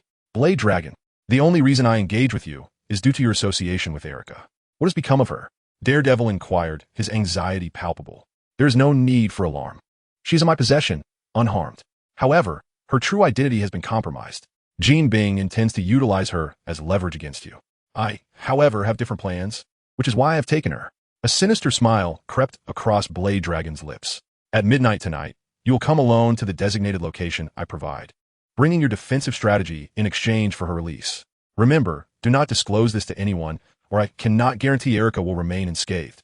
Daredevil yearned to pose further questions.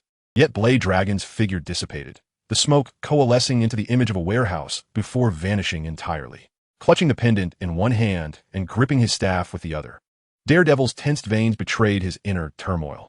Justice for his girlfriend was paramount, and though he wished to hold both firmly, he was forced to make a choice. The thought of revealing this to anyone filled him with dread. He could not gamble on Blade Dragon's true intentions. Furthermore, the sorcerer's earlier display of magic suggested that unless directly confronted, other superheroes would be ill-equipped to contend with such arcane powers. With a fierce cry, Daredevil hurled his staff and tucked the pendant securely away. Upon reaching the designated warehouse, he scanned the surroundings with vigilance. I have arrived. Where is Erica? He called out, as a swirl of darkness materialized before him, revealing Blade Dragon. Daredevil thrust his staff forward, but Blade Dragon's form dissipated like smoke, only to reconstitute elsewhere. To strike upon first meeting is rather impolite, Blade Dragon remarked, waving his staff to ensnare Daredevil in a shroud of dark energy. Despite his efforts to break free, he found himself immobile, locked in a stalemate. Why not maintain a semblance of calm? Do you have the items I requested? Blade Dragon queried.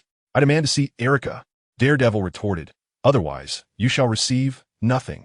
Very well. With a swift motion of his hand, the dragon blade conjured a swirling black mist. As the fog dissipated, it revealed a bound and unconscious Erica. "Erica!" exclaimed Daredevil, filled with excitement upon recognizing the familiar attire and face. "She's merely asleep. She'll awaken swiftly once taken away." As he spoke, Dragon Blade extended his hand, and the dark energy entwined with Daredevil transformed into a box. "Place the information inside." Daredevil produced a USB drive and inserted it into the box, which then vanished from sight. Chapter 20. The Battle at the Dock, Part 1. The following morning, Erica awoke to the sound of commotion. Daredevil hurried to her side, embracing her. "Erica, I'm so relieved you're all right." "Matt, am I in your home?" Erica questioned, bewildered. "Indeed, I rescued you last night," Daredevil replied. "Do you have no recollection?" "I only remember being sent by Kingpin to deliver a message to Dragonblade. But upon our first meeting, I lost consciousness. I can't recall the message," Erica said while rubbing her head. "Well, it's best that you're safe." Daredevil reassured her, holding her close once more. By midday, Daredevil escorted Erica to their gathering point. "Erica!" Several familiar faces immediately recognized her, as anticipated. "This is indeed our defensive plan," Batman remarked, as Daredevil looked up in surprise. He sighed with relief, feeling the weight of guilt lift slightly. "Bruce Wayne has sent word that 3 ships will dock tomorrow at 5 o'clock, Sheriff Blake announced. "Should we head out early?" Supergirl inquired. Sheriff Blake nodded. "We'll assemble there at noon. The docks are already strewn with containers. It will become our battleground." "Float!" shouted Xiao Long, and in the next moment, a baby was flailing joyfully in midair. Thankfully, he was still too young to truly comprehend how to escape. Cradling the little one, Xiao Long surveyed the chaotic surroundings. "Clean the house and take care of the baby," were the instructions he had set in the memory of his sculpture. As for whether the baby would fuss, Xiao Long was not concerned. After the recent exertion, the little one would likely need until evening to recover. Noticing the time, it was precisely noon. Xiao Long breathed a sigh of relief and greeted the others. The entire cluster of shipping containers at the dock was divided into 5 sections, plus the dock itself, making a total of 6 zones. Sheriff Blake produced a map and said, looking at the symbols A through F on the map, everyone nodded in agreement. He continued, "This area of the dock is assigned to my team of agents. Daredevil, Erica, and the Punisher will cover Zone B. Mr. Incredible, Elastigirl, and Icicle will handle Zone C. Batman, Batgirl, and the Songstress will take care of Zone D. Shield Maiden, White Tiger, Power King, Nature Girl, and Impact will oversee Zone E. And the Super Siblings along with Saint Dragon will be responsible for Zone F.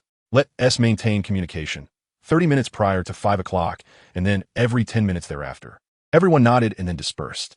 Upon reaching their designated defense area, Xiao Long examined the environment. The containers were stacked 3 high, yet not completely filled, providing ample space for combat. "Do those gang members truly dare to charge directly at us?" Superman inquired, gazing into the distance. The area had been effectively sealed off, leaving the outside populace to rely solely on the government's disseminated narrative for the truth. "It's all about interests," Xiao Long replied. Superman displayed a look of discontent, exclaiming, "How could they act so brazenly?" "Various interests are at play," Xiao Long continued. "Nevertheless, regardless of the turmoil we create here, the public will remain untouched. And we need not fear any smear campaign from the government." "That is indeed a relief," Supergirl added.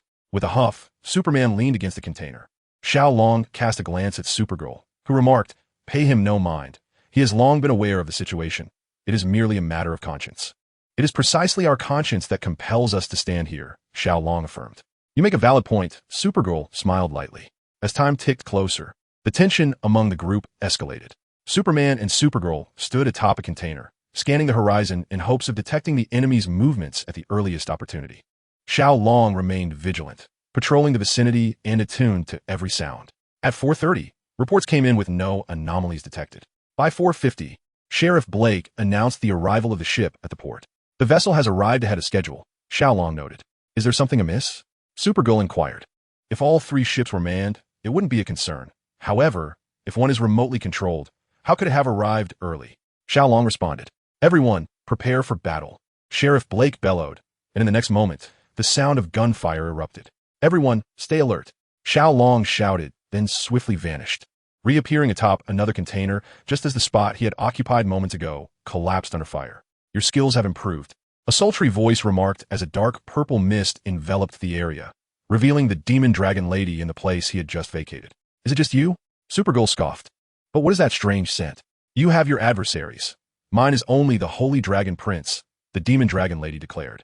As her words fell, several doors on the container where Superman and Supergirl stood swung open, and a throng of individuals swiftly encircled them. Do they think these minions can hinder us? Supergirl scoffed, throwing a punch at one of the assailants. The individual managed to block her strike with both hands, while two others attacked simultaneously. Supergirl, undeterred, aimed to seize the attacker, only to be met with pain from their blows, pain reminiscent of that experience during sparring sessions with her brother. This indicated that their attacks could inflict serious harm upon her. Indeed, while you siblings exhibit considerable resistance to both firearms and melee weapons, your defenses against magical attacks are akin to those of ordinary humans, the Demon Dragon Lady remarked. Realizing the enemy's preparations were substantial, not only in terms of manpower, but also in knowledge of individual weaknesses, Xiao Long was caught momentarily off guard as the Demon Dragon Lady launched her assault. He quickly rolled to evade, narrowly escaping a burst of dark purple flames. Demon fire, have you forsaken your humanity? Xiao Long bellowed, ha ha ha. Humans are but insignificant and frail beings. Given the opportunity to evolve and acquire formidable power, why would one choose otherwise? The demoness dragon chuckled, observing the swirling dark energy enveloping her. Gritting his teeth, Xiao Long cursed under his breath, damn that blade dragon. In the 21st chapter, Battle at the Dock, Part 2, Xiao Long had encountered the demoness dragon on multiple occasions, yet at that time, her strength was solely derived from her desires. Now, however, she had mastered the power of the dark energy, which began to awaken the demonic force within her.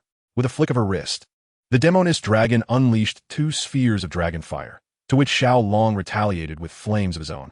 The two contrasting fires collided, dissipating as if fire met water. Is this all the strength you possess? How utterly disappointing. The demoness dragon pushed her palms toward Xiao Long, sending forth a fireball thrice the size of the previous ones. With a thunderous explosion, the ground beneath Xiao Long was obliterated. As he gazed into the newly formed chasm, a sense of unease crept over him. Suddenly, a water arrow shot towards him, prompting Xiao Long to evade swiftly. The very container housing the demoness dragon erupted in a violent explosion. Transformed, the once dark demoness dragon now donned a flowing cerulean gown, marked by a symbol on her forehead and fins extending from the nape of her neck to her waist. The power of the demons, Xiao Long declared, fixating on her. The warm-up is over. Let us engage in a proper duel, Holy Dragon Prince. As she raised her hands, the moisture in the air coalesced into 8 whips, hurtling toward Xiao Long. Meanwhile, Chong Ji observed the encroaching gangsters with disdain. Do not underestimate them, Li Wang cautioned. Yet, Chong Ji seemed oblivious, surging into the fray with a burst of energy, toppling thugs left and right. The remaining gangsters, undeterred, charged forward. What is this? Do you think so little of us, sending me your fodder? Chong Ji remarked, brushing off his clothes as he landed. Watch out behind you. The nature girl suddenly shouted. A massive figure emerged from a nearby container, looming ominously behind Chong Ji. Realizing the threat, he attempted to take flight, but 2 colossal hands seized him midair. Little Firefly, who do you consider the fodder now? Inquired True, the top enforcer of VA Long. The barrier girl summoned vines that ensnared True's arms. Baihu charged ahead, but as he approached True, a figure darted from behind him. The two exchanged a blow midair before separating. Show! Baihu recognized the individual before him. Although not a character from the original tale, it was uncertain if VA Long had specifically sought him out. Alongside True, his other 3 notable subordinates were named La Su, Afun and Zhou. Unlike the comedic portrayals in the original narrative, these 3 were indeed seasoned Special Forces operatives. At that moment, Afun and La Su emerged from behind True. 4 against 4. The stakes are your companions, Afun declared with a sly grin. What do you think? At this moment, Truo utilized the severed vines along with his prepared tools to bind and cast impact onto the ground. I have long wished to compare our strengths. The Power King stepped forward, prompting a chuckle from Truo as he approached. Naturally, the White Tiger engaged with Zhou, while the girl aligned with Lasuda. I truly do not wish to intimidate a young girl, Lasuda remarked with a resigned pout. Although the Power King may possess strength comparable to Truo, the disparity in their physiques was evident. Truo towered nearly 3 times the height of the Power King, whose fists could only reach around Truo's abdomen. The Power King felt utterly powerless, while Truo struggled under the blows. Both the White Tiger and Zhou exhibited agility, though Zhou was somewhat shorter, only about 20 centimeters less than the White Tiger. They exchanged blows, countering each other's moves, continuously darting among the various containers. Afun's flying knives were exceptionally sharp, rendering the young girls' vines ineffective in close proximity. Amidst their exchanges, neither could gain the upper hand, resorting to a war of attrition. Witnessing his comrade ensnared by the enemy, Impact grew increasingly anxious on the ground. He relentlessly summoned the strength within him, striving to break free from his restraints. However, each surge of power was swiftly absorbed by the devices on him, leaving him in a weakened state. "Are you prepared to sit in prison for a lifetime, bomb maniac?" Mr. Super asked, gazing at the bomb maniac. "Mr. Super, do you still believe I am the same as before? My pursuit of explosions is beyond your comprehension. I emerged from prison, enduring painful transformations solely to exact revenge on you superhumans." As the bomb maniac spoke, he hurled 2 bombs. The ice-cool man unleashed 2 streams of cold air, causing one bomb to explode immediately while the other fragmented into dozens of smaller bombs. "Watch out!" Mr. Super exclaimed, swiftly dodging to the side. The others quickly followed suit, yet the bombs that landed did not detonate. Instead, they flickered incessantly. As Mr. Super and the others remained puzzled, the bomb maniac rapidly continued to toss bombs. Some exploded immediately, while others bounced. Some landed with delayed detonations, and others required contact to explode. Moreover, the bomb maniac's stamina had significantly improved as he moved incessantly, preventing Mr. Super and his companions from closing in. Before long, they found themselves covered in dirt, capable yet unable to unleash their potential, feeling utterly frustrated. Confronted by the lunatic brimming with madness, the music girl shivered, sensing that such an adversary was exceedingly bizarre. Stabilizing her emotions, she prepared to disturb the opponent's psyche, a specialty of the Harlequin. "Batwoman," she said, nodding in agreement. "She must be hiding nearby. I wonder what tricks she has up her sleeve." Batman furrowed his brow, surveying the surroundings, dismissing the advancing thugs. "Leave this to us, Batman. You go find the Harlequin," Batwoman urged. Batman replied, "Then be careful." With a grappling hook, he swiftly ascended to another stack of containers before descending from the other side. "I heard your music can empower others?" Batwoman inquired. The music girl nodded. "Then prepare the background music and witness my battle." Upon uttering her words, Batgirl swiftly drew several bat-shaped shurikens from her waist and hurled them into the crowd, causing a few individuals to collapse. She then retrieved a short stick from her side, which transformed into a long staff with a flick of her wrist, effectively warding off the thugs.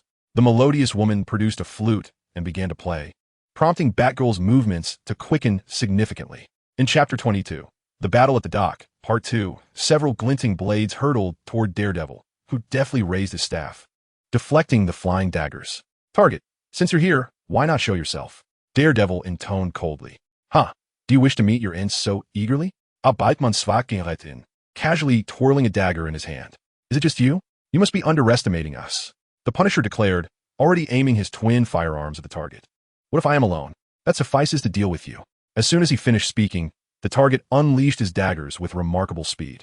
The Punisher retaliated simultaneously, but the target evaded with ease. "Punisher, a soldier notorious for his bloodshed, why do you stand with them? Your hands are stained with blood, more befitting of our ranks." As he moved and attacked, Daredevil and Erica defended against the relentless barrage of daggers, while the Punisher returned fire. "Enough of your jest. You vile scum deserve nothing less than to rot in hell." The Punisher's magazines quickly emptied, and he swiftly replaced them with spare clips. At this juncture, the target had ascended to the top of a shipping container. An intriguing notion, but how many can truly comprehend you? The daily reports in the newspapers are filled with scorn for you. I'm certain the police would prefer to apprehend you rather than herald you as a superhero. The Punisher fell silent, yet his shooting did not cease. Daredevil furrowed his brow. "Erica, protect him," he commanded, spinning his staff as he advanced toward the target. "Humph, do you think that will suffice to defeat me?" The target sneered, launching 10 daggers in a sweeping curve rather than a straight line. The target never miss." Daredevil halted to deflect the daggers that whizzed past him, yet a few still got by. Believing Erica capable of intercepting the remaining blades, he lunged forward, his staff aimed directly at the target. The target produced 2 short knives, parrying left and right while occasionally launching a dagger to intercept the Punisher's bullets. "My magazine is empty. I need to retrieve my sniper rifle," the Punisher exclaimed. Erica nodded and followed him as they ascended to a container parallel to where Daredevil and the target were engaged in combat. The Punisher swiftly opened a case, assembling the sniper rifle and preparing to aim. "Your preparations are quite extensive." The target, now in the crosshairs of the sniper rifle, displayed no sign of panic, instead wearing a cunning smile. Daredevil sensed a plot brewing, though the specifics eluded him. he could only amplify the force and speed of his strikes. Having grasped the essence of energy manipulation, his overall capabilities had significantly improved. The target snorted, focusing intently on Daredevil, while the Punisher took a deep breath, concentrating as he mentally calculated the environmental effects on the trajectory of his shots. The index finger of the Punisher rested upon the trigger, assuring that a shot fired would either kill or severely injure the target. Suddenly, the Punisher rolled aside, causing his sniper rifle to drop. Wincing from shoulder wound, he gazed in astonishment at Erica, whose eyes had morphed into a dark violet hue, blood dripping continuously from a ninja blade. The commotion did not escape the notice of Daredevil, who, momentarily distracted, found his staff knocked from his grasp by the target. "Do you truly believe I can handle you all alone?" Daredevil exclaimed with fury. "What have you done to Erica? Originally, we intended to take her hostage, but that sorcerer called Blade suggested that an undercover approach might yield better results." The target replied with a smirk. "Scoundrel!"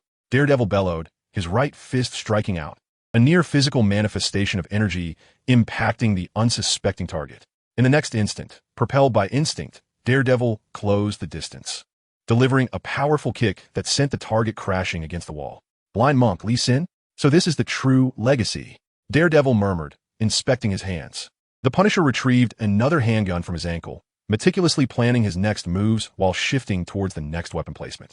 Erica, wielding her ninja blade, deflected bullets as she advanced steadily toward the Punisher, her hollow eyes reflecting an icy ruthlessness. In that moment, she embodied a relentless killing machine. Daredevil summoned his staff with energy, launching a relentless assault on the target, who had just regained his footing. After several strikes, Daredevil became adept at channeling energy through the staff, making the target increasingly vulnerable. Attempting to distance himself, the target found himself ensnared by Daredevil, whose empowered staff and feet amplified his attacks. In no time, the target bore numerous injuries, and Daredevil seized the opportunity to subdue him. At that moment, the Punisher called out, "Daredevil, lend me a hand." Turning to look, Daredevil noted that Erica had inflicted numerous wounds upon the Punisher, the loss of blood rapidly depleting his strength as he was forced against a shipping container. Under normal circumstances, he could leap to safety, but in his current state, the outcome was uncertain. Furrowing his brow, Daredevil thrust his staff like a javelin. Infused with energy, it pierced the container, prompting Erica to sense the impending danger and swiftly turn to defend herself. At that instant, the Punisher, gritting his teeth, grabbed a remote control and pressed a button. The next moment, the bottom of the container erupted in an explosion, causing it to collapse. The Punisher jumped down, and, as Erica was struck by the staff, a short blade shot toward the freshly landed Punisher, embedding itself in his shoulder and allowing a wisp of dark energy to seep into his body. Recognizing the peril, the target unleashed a flurry of throwing knives before making a hasty retreat. Meanwhile, amidst the amplified effects of the music performed by the songstress, Batgirl single-handedly confronted all the thugs. Finally dealt with, she remarked, surveying the unconscious thugs sprawled on the ground. "These madmen are truly relentless. My calming melody had limited effect. How does Harley Quinn manage it?" The musical lady inquired, a madwoman adept at driving others to madness, a master of psychology. "Bomb fanatic, you should obediently surrender to prison," proclaimed Mr. Superpower, gazing at the bomb enthusiast frozen on the ground. "Ha ha ha, do you think you captured me? This time, you may have triumphed, but next time shall not be so effortless," said the bomb fanatic, enveloped by a shroud of black mist before vanishing from sight. "Where on earth did he go?" exclaimed the ice-cool guy in astonishment. "It seems this is the black mist magic spoken of by the Holy Dragon," Mr. Superpower remarked, noting that it not only granted the bomb fanatic newfound powers, but also made him considerably harder to apprehend. "I cannot fathom why, but I have an instinctive aversion to that black mist," remarked the elastic lady. "I feel the same. I thought it was merely an illusion," added the ice-cool guy. "Barrier cage," shouted the barrier lady as Zhou, who had just evaded the white tiger's attack, suddenly crashed to the ground as if colliding with a wall. The white tiger swiftly approached, its claws swiping to release Zhou from his bindings. Having been trapped for so long, Zhou wasted no time launching an assault on Leisu and A-Fen. "True, let's retreat," A-Fen urged. True glanced at Power King. "We shall settle this next time." "I await your challenge," Power King replied. The four swiftly departed, with the barrier lady cradled in the white tiger's embrace, having exhausted all her strength in the previous encounter. Tiger Talisman. Separate the realms of Yin and Yang. Xiao Long invoked the power of the Tiger Talisman on the unconscious dragon lady in his arms. A mass of black mist emerged from her body, ultimately forming a head identical to that of the dragon lady, while the remainder remained as unshaped black mist. Xiao Long incinerated the black mist with flames and transformed the Dragon Lady into an ant, placing her within his garment. Without the Dragon Lady's support, the black mist surrounding the ruffians rapidly dissipated, leading them to be swiftly subdued by Superman and Supergirl. This has been the most frustrating battle I've ever faced, Superman remarked, gazing at the downed ruffians, never having imagined that besting a group of thugs could be so challenging. It's better to be aware of threats targeting us now than to find ourselves in dire straits later, Supergirl stated. Superman nodded. I believe we will resolve this issue. He then turned to Xiao Long, who affirmed, I will prepare some protective talismans imbued with defensive magic for you. At the docks, Sheriff Blake was commanding security personnel and mercenaries to apprehend the insurgents. Upon arriving at the docks and witnessing this scene, Xiao Long and his companions felt a wave of relief. Batman produced a special card with a flick of his hand. Hey, Batman, do you like the gift I prepared for you? I bet you've surely obliterated my adorable doppelganger, which thrilled me immensely. But back to business. Thank you for the python carcass. Holy Dragon, could you check on Erica's condition? Chapter 23. The Return of Uninvited Chaos. Whom have you encountered? How did it come to this? Sheriff Blake queried upon seeing the trio's disheveled state. Why is Sister Erica still bound? The barrier woman gazed at Daredevil, addressing Erica. She attacked me unexpectedly during the battle, but judging by the words of Bullseye and her demeanor at that time, she must have been under some form of control.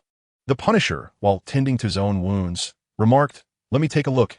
It must be the result of dark magic. Xiao Long approached Erica, placing his right hand gently on her forehead.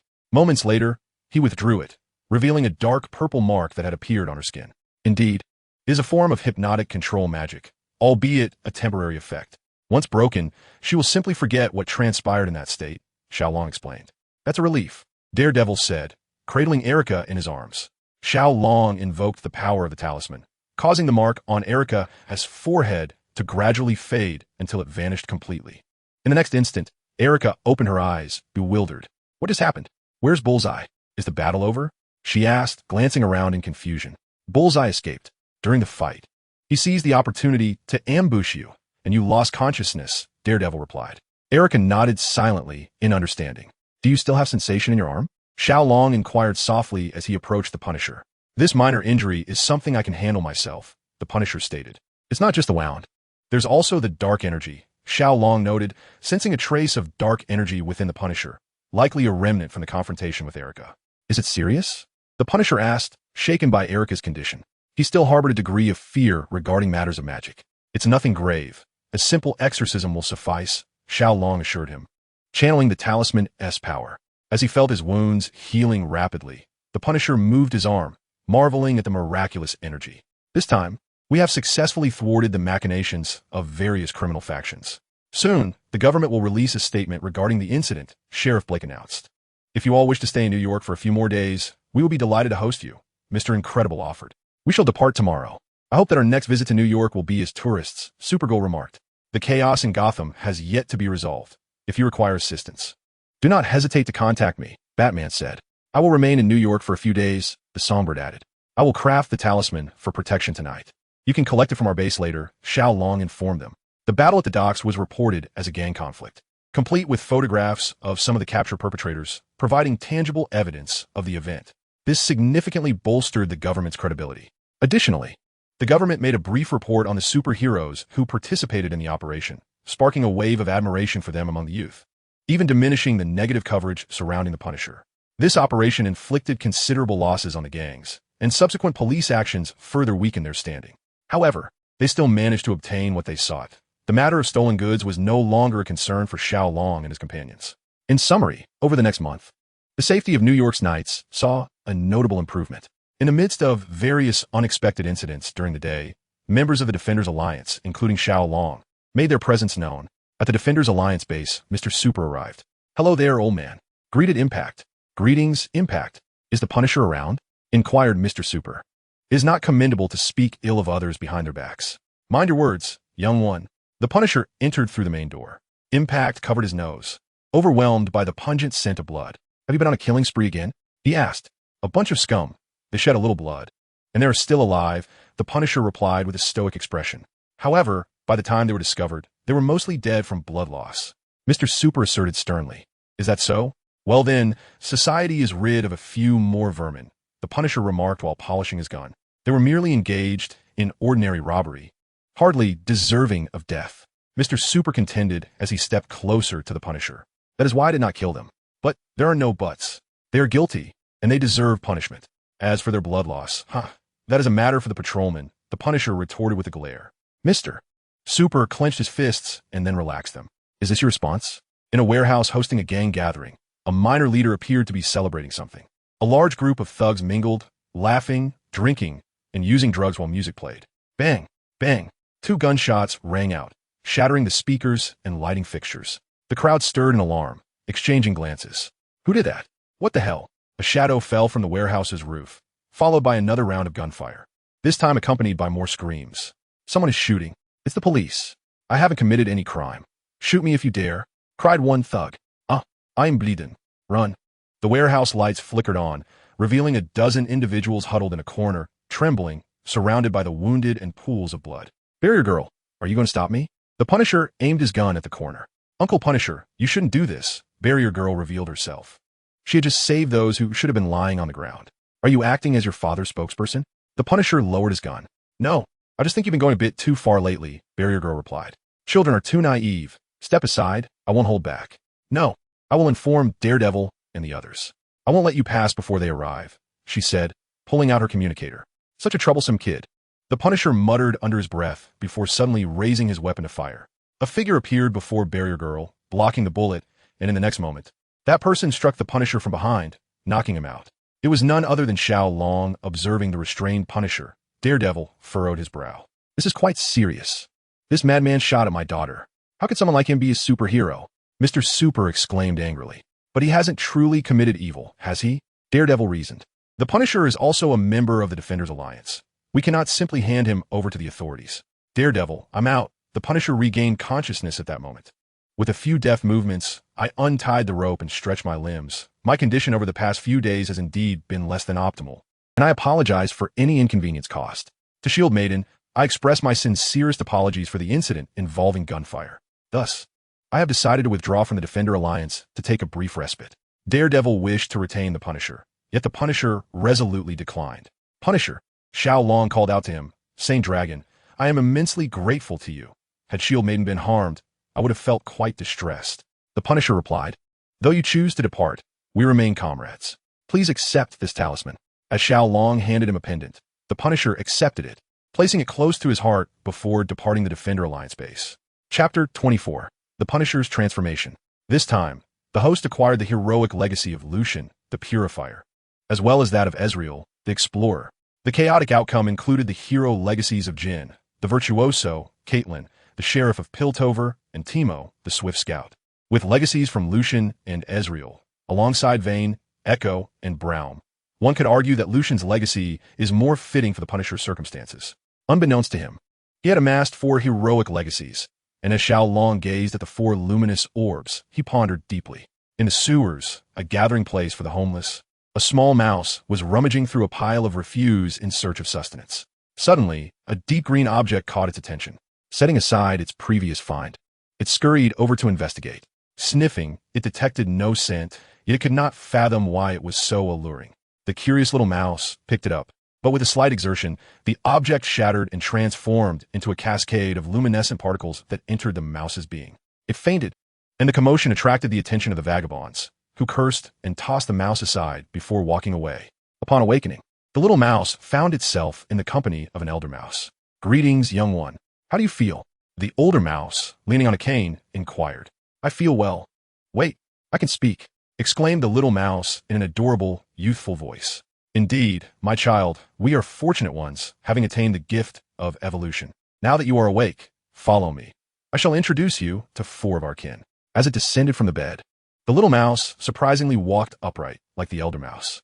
Turning a corner, it beheld 4 larger turtles training with various equipment. Target, you have disappointed me gravely, remarked a robust man clad in a white suit, seated in a chair. The figure known as Target hung his head, resembling a child who had erred. Sir, Daredevil has acquired new powers. It was a moment of carelessness on my part, a moment of carelessness. Since Daredevil began to trouble me, you have faced him no less than 30 times, and your best outcome has merely left him gravely injured. Previously, you dealt with mere mortals.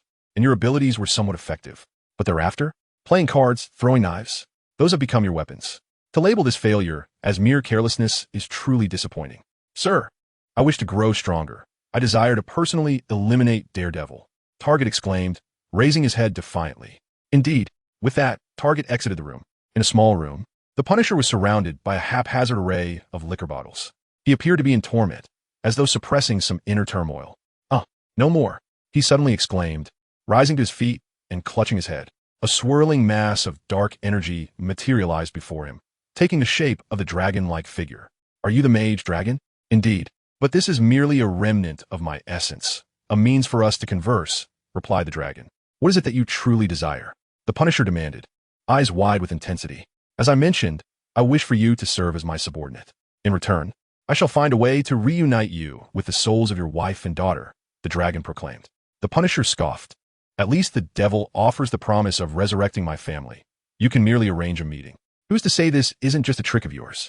Meanwhile, at a gathering point for gang members, 2 individuals suddenly collapsed while inspecting goods. The remaining members immediately drew their weapons, surveying the area with heightened alertness. 2 smoke bombs erupted from a corner, engulfing the thugs in a choking haze. 3 figures, 2 men and a girl, swiftly emerged, gunfire erupting as several fell, moaning in agony. As the smoke cleared, it became evident that one of the figures was the Punisher, accompanied by a robust man and a young girl. This drug deal is substantial. We've certainly riled them up, the man observed, glancing at the suitcase. Isn't that precisely our aim, old man? I can't wait to showcase the power of my custom weapon, the girl exclaimed, licking her lips with an excited grin. At that moment, the old man suddenly pulled the girl aside for cover, just in time as the Punisher's handgun began to unleash a hail of bullets. What's wrong with the Punisher? Old man? The girl asked, unperturbed. He's just a bit out of control. He'll vent his frustrations, the old man replied. I'll go check on him. At that instant, the Punisher had exhausted his ammunition. The old man attempted to restrain the girl, but it was too late. In the blink of an eye, the Punisher's knife was poised against the throat of the female assassin. Gazing into the Punisher's blood-red eyes, the assassin smiled. Hey, when did you acquire those crimson eyes? So cool. With a clang, the knife fell to the ground as the Punisher sank to his knees, clutching his head. Though I abhor the gang's influence and harbor a desire to eliminate them, I shall never resort to indiscriminate slaughter. At that moment, a pendant around his neck emitted a radiant glow, enveloping him in a luminous aura that felt both pure and formidable. As the light faded, the Punisher's black coat transformed into white, and his 2 handguns morphed into unique models of the same hue. All must face death eventually, yet some require a little assistance, he declared, holstering his weapons. I'm fine now. I apologize for alarming you. Wow, that sounded like a line from a movie. So cool, the assassin exclaimed, her eyes sparkling. I don't know, it just came to me. You can think of one yourself, the Punisher replied with a smile. Let me ponder. I've got it. I never imagined I would one day ignite the entire scene. He laughed heartily. Old man held his forehead. The Punisher remained silent. Yet the girl with the sword was positively exhilarated, humming as she walked, proclaiming him a loser, perpetually on the verge of tears. Chapter 25. Heroes in the Sewers. Oh yes, I have finally unlocked a new facet of my abilities. The next time I confront the Varlon gang, I shall leave them searching for their teeth. Impact flickered and shifted within the base. Xiao Long cast a glance, a faint smile gracing his lips. Indeed, the energy of Impact could sustain the legacy of Easy. However, the current base was still too confined. Impact, since you have adapted to your new powers, venture out on patrol. This place is insufficient for your antics, Xiao Long commanded, harnessing the power of the chicken talisman to halt Impact momentarily. True enough, it is time to showcase my true skills. Saint Dragon, I'm off to patrol. With merely a crack in the door, Impact activated his abilities and moved outside. Nearly a month had passed without a word from the Punisher. Recently, however, it seemed that a second-rate gang had suffered a significant blow, likely at the hands of newcomers. Perhaps I could recruit them, Xiao Long mused as he rose to depart. If we were to adhere to the original Marvel Universe, some impassioned youths might have risen as street heroes, and he might have intervened. Yet now, with an abundance of power seeds and heroic legacies at hand, nurturing more superheroes would provide an additional safety net when facing more formidable adversaries. In a dead-end alley, an office worker, having just finished an overtime shift, was cornered by 3 thugs. Gentlemen, let us speak rationally. I can give you all the money I have. Just please don't harm me, the trembling worker pleaded, shielding himself with his briefcase. Oh, who would have thought we would encounter such a compliant individual? One thug smirked. while another brandished a glinting dagger, pressing it against the worker's neck. Regrettably, our New York street gang is in greater need of notoriety, the thug began, but before he could act, a burst of yellow energy struck his shoulder, causing him to drop the dagger in pain. Nevertheless, it left a shallow mark on the worker's shoulder, who fainted in terror. New York superhero, I didn't expect to encounter one so soon. One thug remarked, puzzled. But I wonder who you are? Asked the initial speaker. How could you not recognize someone as dashing as I? Impact descended from above, brimming with pride. I thought you were someone significant. Turns out you're just a kid. The three thugs laughed heartily, their mirth quickly turning to dread as Impact's expression soured. Hey, kid, you say? In the next moment, Impact unleashed a barrage of energy blasts, striking the three thugs and causing them to wail in agony. Who is the kid now? Impact declared, merging his hands to form a crescent wave of energy that surged towards the trio. The impact carved a deep trench into the ground as the three thugs collapsed, incapacitated. Underestimate me, and this shall be your fate. Impact approached the worker and roused him. I am Impact. No need to thank me for saving you. Just be cautious on your night walks, he said before soaring away. In a decrepit, unfinished building, the sounds of a scuffle drew the attention of Saint Dragon. What in the world? What kind of monsters are they? Please, speak with a modicum of respect. We are not monsters. We are ninjas. Teenage Mutant Ninja Turtles. And a ninja mouse. Ninja mouse? Is that a reference to the Teenage Mutant Ninja Turtles? But what on earth is a ninja mouse? I recall that the master of the Ninja Turtles is an elderly rat. As he listened, Xiao Long pondered. The hermit entered the dilapidated building and indeed witnessed 4 Ninja Turtles and a rat, who were sending a group of small delinquents fleeing in terror. However, these delinquents appeared to be high school students. Observing their youthful faces, Xiao Long contemplated and decided to reveal himself, stepping in front of the Teenage Mutant Ninja Turtles. What do you intend to do? The rat inquired, aiming a crossbow at Xiao Long. Wait, Xiao Qi, he is Saint Dragon, the superhero of New York City, our predecessor, spoke the turtle wielding dual katanas. Greetings, Saint Dragon. I am Da Vinci, and these are my junior brothers and sisters, Raphael, Michelangelo, and Einstein. I am Tookie. Xiao Long glanced at Tookie, realizing that this transformation into a female mouse was indeed a result of heroic lineage. Before he could fully grasp the situation, Da Vinci questioned why he had intervened to prevent them from disciplining the delinquents. Xiao Long swiftly apprehended a fleeing youth, who appeared to be around 15 or 16. Still of school age. What wrong have they committed? He asked. Exactly. We haven't done anything. They attacked us first. The youth exclaimed. Da Vinci felt a bit awkward and turned to Einstein, who understood it was his turn to explain. You see, Senior. The surveillance device I created intercepted communications indicating that their leader is associated with a gang known as the New York Foot Clan. He has gathered these youths under the pretense of teaching them martial arts, but in reality, he intends to lead them astray, which is why we intervened. What about your leader? Xiao Long inquired of the captured youth. Hasn't he arrived yet? Our meeting was scheduled for 10:30. We came early to make a good impression. A glance at the youth's watch revealed it was nearly 11 o'clock. With the situation clarified, an awkward silence ensued. Saint Dragon, Da Vinci called out. There is no need to call me Senior. You may simply refer to me as Saint Dragon, Xiao Long replied. Saint Dragon, may we invite you to our home as a guest? Da Vinci asked. Xiao Long was taken aback, and Da Vinci quickly added, if it's inconvenient for you, we can arrange a different location. My master is eager to meet you. In that case, we can proceed to meet your master now, Xiao Long agreed. Well, all right then. Let us go, Da Vinci responded, appearing as if he wished to say more, but restrained himself. Xiao Long followed Da Vinci and the others to the rear of the dilapidated building, where Da Vinci opened a sewer cover. Saint Dragon, we reside in the sewers. But rest assured, we keep our living space impeccably clean. Xiao Long then understood the peculiarities in Da Vinci's earlier demeanor. Inviting someone over was not inherently awkward. But what if your home was in a sewer? That is quite all right. Lead the way, Xiao Long said. As they entered the sewer, despite its cleanliness, an unpleasant odor lingered. After navigating several turns, a spacious area came into view before Xiao Long. The place had been transformed to resemble a typical human dwelling, and had it not been for the dampness in the air and a hint of an unpleasant odor, one would never suspect it to be a sewer. Despite being a large rat, Xiao Long sensed an aura of wisdom emanating from his counterpart. Greetings, Saint Dragon. I am Splinter, the mentor of Da Vinci and his companions. Hello, Master Splinter, Xiao Long replied, feeling a deep respect for a master who had nurtured 5 extraordinary animal heroes. Once they were seated, Splinter began, as you can see, we are not human. We are ordinary animals. I was once a pet rat in my youth, but not long after, my owner passed away. abandoned by his family. I fortuitously boarded a ship that brought me to America, ultimately ending up in the sewers of New York. I had thought I would live a quiet life until one day I encountered 4 baby turtles. They too had been forsaken, and I could not bear to watch them perish, so I took it upon myself to care for them. A rat looking after 4 turtles. How absurd, Splinter chuckled self-deprecatingly. Then one day, I realized I had changed. I learned to walk on 2 legs. My hands became more dexterous. My mind began to ponder, and soon, I could speak. They too learned to communicate. Our bodies continued to grow larger. I taught them to read, salvaging books from the refuse. We matured rapidly, until recently, when news of our vigilant endeavors began to circulate, stirring their spirits. I compiled the knowledge I had acquired into a martial art, which I imparted to them.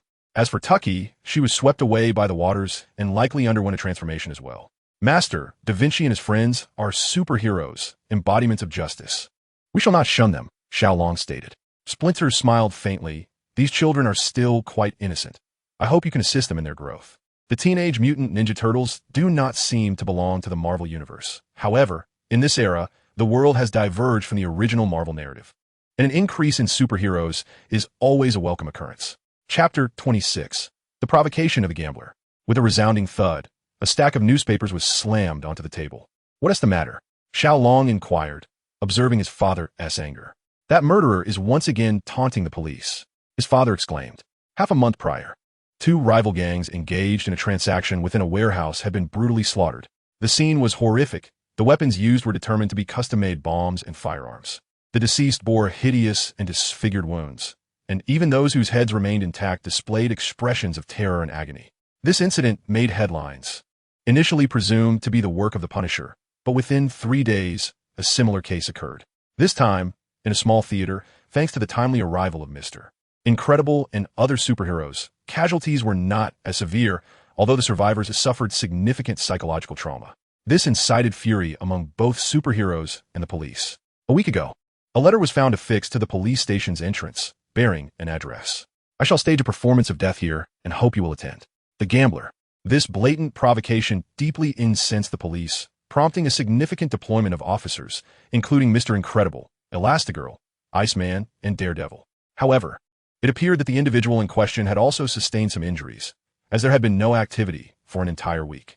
Until this morning, when the police station received yet another letter. To the police of New York and the superheroes, I formally extend an invitation. 3 days hence, I shall present a grand performance at a high school in New York. Do not entertain thoughts of dispersing the crowd prematurely. Otherwise, I shall randomly designate the venue for the performance. The Gambler. He is exceedingly arrogant. This time, we must capture him. Observing the profound anger on his parents' faces, Xiao Long felt a deep sense of guilt. This individual had likely inherited the Gambler's legacy. According to the history of heroes, this man is an artistic lunatic, obsessed with the art of killing. Furthermore, he has been contending with the Foot Clan alongside the Teenage Mutant Ninja Turtles in recent days. Over the course of 2 weeks, the Turtles and Turtley had garnered sufficient growth, and with the Foot Clan aligning themselves with the Black Dragon Gang, Xiao Long believed it was time for the Turtles and Turtley to join the Defenders Alliance. That evening, Xiao Long brought the 4 turtles and a mouse to the base. Hey, what manner of creature is this? Is it a battle suit? How lifelike? One of the turtles, curious, approached Xiao Long, but retreated with a sheepish grin upon noticing his change in expression. You must be the Ninja Squad. White Tiger greeted them, as the recent activities had thrust the Turtles and Turtley into the headlines. Yet, no one suspected that they were genuine animals. They merely found these uniquely attired superheroes amusing. This was largely due to their nocturnal operations. Otherwise, they would surely have aroused suspicion. Allow me to introduce Da Vinci, Raphael, Michelangelo, Einstein, and Turtley. They are creatures mutated by an unknown liquid radiation, now capable of conversing like ordinary humans. Upon hearing Xiao Long's introduction, everyone displayed expressions of astonishment, initially believing them to be mere costumes, only to realize they were indeed animals. However, this surprise lasted mere seconds, as Daredevil approached with a welcoming smile, saying, "Welcome to the Defenders Alliance. Let us work together to safeguard the peace of New York City." Others also smiled warmly, which eased Xiao Long's apprehension. Da Vinci and the others quickly mingled with the group. Aside from their appearance, they were indistinguishable from normal humans. Are you aware of the Gambler situation? Daredevil and Xiao Long conversed in a corner about the Gambler. I've heard he is a ruthless individual, Xiao Long remarked. Do you think it could be? He shook his head. I provided the Punisher with a protective talisman, and he only harbors animosity towards gang members. The gambler now targets civilians. If it truly is him, it would imply his entire persona has been tainted by darkness. Of course, Xiao Long could not disclose that he had bestowed upon the Punisher a heroic legacy capable of countering the dark essence. Daredevil sighed, "Let us hope so. I wonder how he is faring." Ding, ding, ding. The doorbell rang, and the screen illuminated, revealing the Punisher alongside two individuals. "I possess intelligence regarding the Master of Fate," the Punisher declared, as Xiao Long decisively opened the door. The three entered, and Daredevil approached to embrace the Punisher. "You appear to be much better." "Indeed, I have acquired some extraordinary powers," the Punisher replied. "Who are these two?" Xiao Long inquired as he approached. "This is Big Daddy, and she is Domino," he was informed. Observing closely, Xiao Long noted that Big Daddy was still bandaged and did not recognize him. "Since when does Domino carry an arsenal of bombs and firearms?" "Hey, you must be Saint Dragon. I've heard you can heal wounds. Can you assist Big Daddy?" "He was injured while battling that Master of Fate fellow," Domino said, her tone pleading, though her demeanor suggested otherwise. Xiao Long nodded and activated the power of the horse talisman. Soon, Big Daddy's wounds were healed. "Thank you, Saint Dragon. This is truly miraculous," Big Daddy remarked as he moved his limbs. "You mentioned you encountered the Master of Fate?" Daredevil asked. "Yes, just yesterday. We encountered him while dealing with a hideout of Kingpin's men," the Punisher recounted. "That man's gun is peculiar. We clearly dodged, yet the bullets curved. Otherwise, Big Daddy would not have been injured," Domino added. "Bullets that curve. Is that possible?" Xiao Long pondered, wondering if it was a member of the Assassin's Guild. He did not recall any of them intervening. Daredevil frowned. "Could it be? That's what I think as well. Aside from him, I have not encountered anyone else capable of such a feat, especially in Kingpin's territory," the Punisher stated. "Do you know who that person is?" Xiao Long asked. "Bullseye. Only he can accomplish that," Daredevil responded. "Bullseye? I thought he only used throwing knives or playing cards." Xiao Long was genuinely astonished. Even if a new supervillain emerged, he could accept it, but Bullseye inheriting the legacy of the Master of Fate was baffling. In truth, Bullseye initially used firearms, but as Kingpin's influence expanded, his status rose, and he gradually abandoned them, the Punisher explained. "So why has he suddenly resorted to them again?" Xiao Long queried. "I do not know. There are no leads." The Punisher shook his head. "However, now that we know who our adversary is, preparations can be made," Daredevil remarked. "The revived Bullseye has become increasingly deranged and powerful. Yet he must also contend with the full might of the Defenders and the police." Chapter 27. The Bullet of Law. "Blake, have we confirmed where the assailant will strike at the school?" Mr. Incredible was conversing with Sheriff Blake. "After thorough investigation, we have ultimately narrowed it down to 3 schools: Zhongqing High School, Queen S High School, and New York City High School No. 1. These institutions have a relatively large student body and sufficient grounds," Sheriff Blake stated solemnly. 3 schools? Can we be more precise?" Mr. Incredible inquired. "We cannot. These 3 schools are located in 3 different sectors of New York City.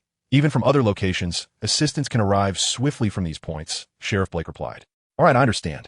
Mr. Superpower set his phone down and turned to address the others, stating that it was now confirmed that 3 high schools were a heightened risk of being attacked. Therefore, we must split into 3 teams.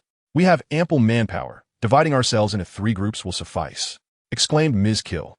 "This means our initial focus should be on rescuing those in danger," said Old Man. "Indeed, ensuring the safety of the children is of utmost importance," replied Elastigirl. "Let us organize our teams for the 3 schools." "Who will go to Central City High?" asked the Punisher. "I will accompany Erica, Saint Dragon, Nature Girl, and Shockwave," replied Daredevil, as a few individuals stood beside him. "Our team consists of the family, Cool Ice, and White Tiger," said Mr. Superpower. "Then I shall lead Old Man, Ms. Kill, Power Man, and the Ninja Squad," the Punisher stated. "Thus, it is settled. Contact us promptly should any unusual situations arise," Mr. Superpower instructed, and the group nodded in agreement. At Central City High, gazing at the youthful faces, Xiao Long couldn't help but reflect that had he not acquired his powers, he would likely be among them, studying on campus. Not spotting any suspicious individuals, Daredevil remarked, "Is the target not here?" Suddenly, a fire alarm blared. Yet there was no sign of smoke. "Mr. Superpower, the Punisher, I have encountered a situation." Daredevil quickly relayed the message. "I have a situation here too. Could he be orchestrating schemes at all 3 schools simultaneously? I bloom amidst the carnage, like flowers at dawn. Let's commence." A deep voice laced with madness echoed through the campus via the loudspeaker, instantly inciting panic. Xiao Long and his companions swiftly dispersed, monitoring the unfolding events. They could not guarantee whether this was merely a diversion or not. Should trouble arise, they would act without hesitation. What on earth? Is this a terrorist attack? A tall boy with golden hair exclaimed. It certainly feels like it, but why are there no gunshots? A girl remarked, appearing quite composed. If that were the case, surely those superheroes would come to our rescue. Another girl chimed in, declaring, I want to be a superhero when I grow up. At that moment, a boy with glasses hurried over, asking, Have you seen Harry? What's wrong, Peter? Isn't Harry with you? The calm girl inquired. Gwen. Harry said he left something in the classroom and asked me to follow the line down first. I thought I might find him here, Peter explained. Peter? Gwen? Harry. The trio of names momentarily bewildered Xiao Long. While each name alone might not draw attention, together they formed a significant connection. Upon scrutinizing the group, the names Thompson and Mary Jane soon echoed in Xiao Long's mind. Central City High, good heavens. This is the school where Spider-Man attends. Xiao Long finally pieced together this fragment from his past. If the damage inflicted by the target were to eliminate Spider-Man, it would spell disaster. The current Spider-Man is but a frail bookworm. Saint Dragon, someone is missing. At that moment, the voice of Erica came through the communication device. 2 teachers and several students had failed to join the group immediately upon leaving the teaching building, and it was now confirmed that they were not present on the playground. Erica inquired, Are they still in the teaching building?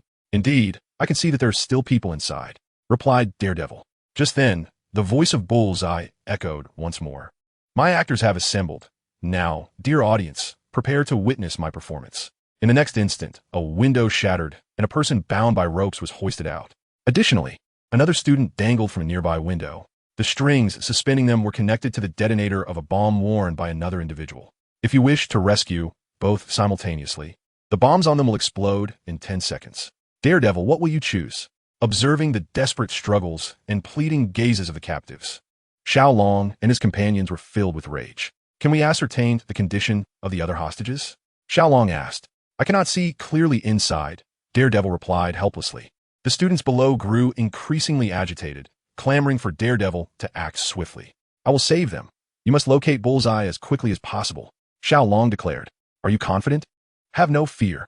Although Daredevil and his allies were aware of their healing abilities, they were uncertain about the true extent of their powers. Xiao Long soared through the air and quickly rescued the 2 individuals, noticing the lotus-like devices pulsating on them. Natural Girl, catch them, he instructed, as he yanked the bombs along with the students' clothing downwards. Natural Girl had already spread her vine network below, securely catching them and placing them on the ground. In the next moment, the bombs detonated and Xiao Long gritted his teeth, enduring the pain.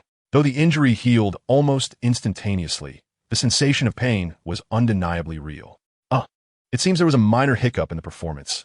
We shall proceed directly to the final act, Bullseye's voice resounded. Soon, Daredevil and Erica led a group of students to escape the teaching building. Bullseye had taken one student to the rooftop. Let him go, Xiao Long demanded. The son of the Osborn group is quite a valuable pawn, Bullseye chuckled. He is equipped with a remote control bomb. With a mere press of my finger bong, he shall transform into a perfect work of art. You want to leave? If you release him, I will let you go, Xiao Long asserted. I am aware of your speed. I cannot outrun you, Bullseye replied. What do you intend to do? Xiao Long raised his voice.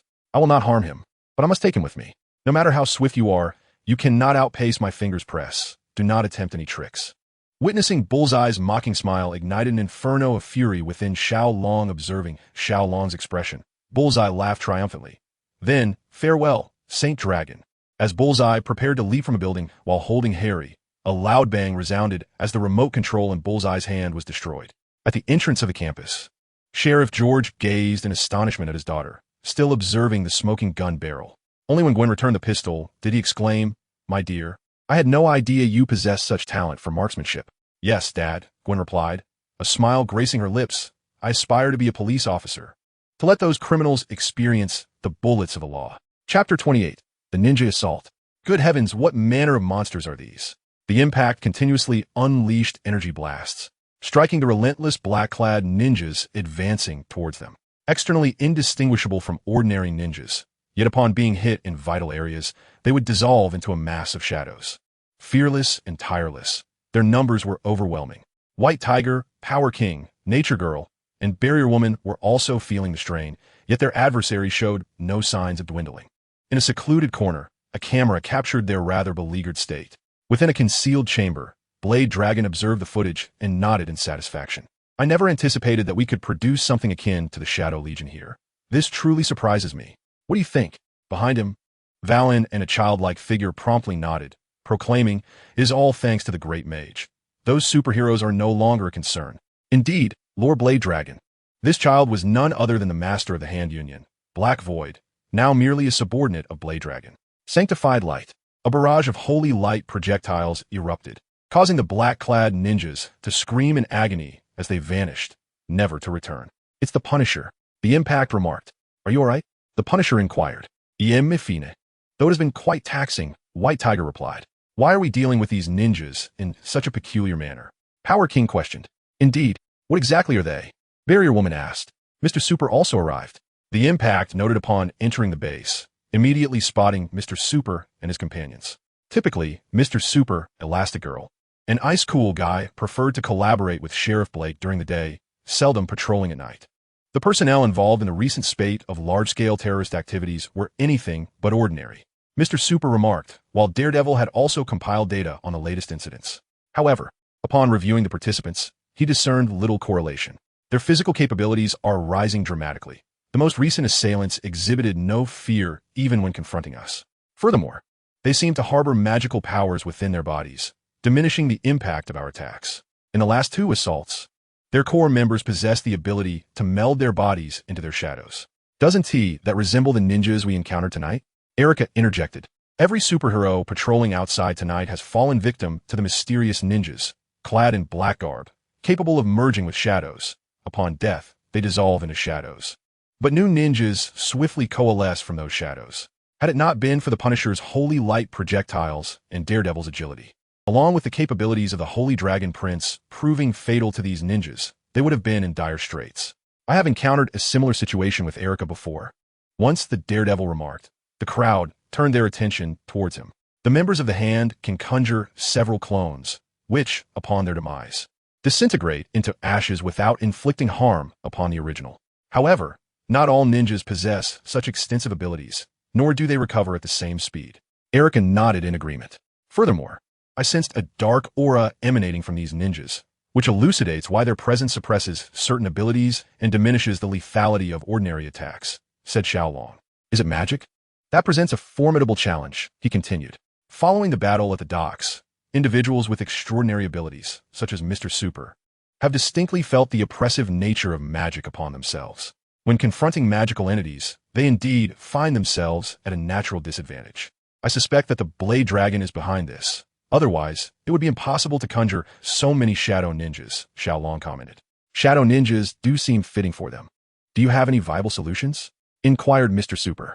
Utilizing magic to counteract magic would be the optimal choice. I shall craft some protective talismans for everyone, which will mitigate the impact of the shadow ninjas' attacks during combat. As for the rest, I will devise a solution promptly, replied Xiao Long. The following day, after distributing the talismans, Xiao Long stealthily made his way to the domain of the dragoness. How peculiar. Why can I not sense her presence? Xiao Long mused, furrowing his brow. He could not detect the aura typically radiated by the dragoness, and was uncertain whether she was absent or concealed. He entered a bar frequented by the dragoness, where the atmosphere appeared unchanged, bustling with patrons. Ordinarily, one would expect to find many of her subordinates. Yet none were in sight. A sense of unease crept in. Something might have gone awry. He hastened towards the innermost private room. Upon opening the door, he found the dragoness elegantly seated on a sofa, sipping red wine. Since you have arrived, why remain concealed? Are you ashamed of something? She inquired, prompting Xiao Long to reveal himself. Have you encountered any trouble? He asked. What trouble? Other gangs do not dare to target me, and the police merely turn a blind eye. As for those superheroes, who besides you can contend with me? The dragoness poured herself another glass of wine. Care for a drink? Xiao Long took a seat, but refrained from lifting the glass. Are you aware of the recent emergence of ninjas? The Hand? He queried. No. They resemble the Shadow Legion, she replied, her body jolting slightly. You know I lack authority over that faction. I fear you may attract the Blade Dragon's attention due to such power, Xiao Long cautioned. Are you genuinely concerned for me? The dragoness took a sip of her wine and flashed a seductive smile at the Saint Dragon. I merely worry that he might seize control of the Shadow Legion through you. If that were to happen, all of New York would be enveloped in darkness. Xiao Long elucidated. That seems rather simple, the dragoness said, leaning closer and whispering into Xiao Long's ear. Just protect me closely, and all will be well. Do not jest. That is utterly impossible. Xiao Long pushed her away. Why not? She countered. Even residing in your base would suffice, with so many heroes safeguarding me. It is certainly preferable to being ambushed outside at any moment. Xiao Long hesitated, recognizing the lack of logic in the words of the demon dragon lady. He needed to confront the sword dragon, and until he located the sword dragon, the demon dragon lady could be ambushed at any moment. You must ensure that your powers are not used against others, he stated. No problem. If you are concerned, we can set up a seal in advance, he suggested. After pondering for a moment, he established a sensing mark. This mark would alert them if the demon dragon lady attempted to exert her powers of desire on anyone else. Upon bringing the demon dragon lady to the base, Xiao Long explained the situation. In other words, we must keep a watchful eye on her, otherwise, we could face serious trouble. Chongji impatiently remarked. Due to their powers, he and the nature girl had been left behind to guard the base, which was already frustrating. And now they had to watch over someone else as well. Rest assured, we will soon locate the sword dragon and resolve this crisis. Until then, you must protect her. With that, Xiao Long departed the base, leaving the demon dragon lady to reveal a faint smile as she approached the nature girl. Hi, it's been a while. Chapter 29. The Sword Dragon's Backup Plan. Uncertain of the sword dragon's hiding place, Xiao Long and his companions could only split up to search. Xiao Long sensed dark energy in the territory of the war dragon and quickly detected a fleeting wisp of black mist. Accelerating to the location, he found it was a closed grocery store. After a thorough examination of the surroundings, he found no other possibilities. Regardless, he decided he had to investigate. It seemed he would have to use the sheep talisman. Xiao Long flew to the rooftop and then projected his spirit into the grocery store. It appeared to be an ordinary shop, stocked with merchandise, and from the bedroom came the sound of steady breathing. Was it merely an illusion? Xiao Long began to doubt himself. Just as he was about to leave, a wisp of black mist emerged from the shadow beneath the television.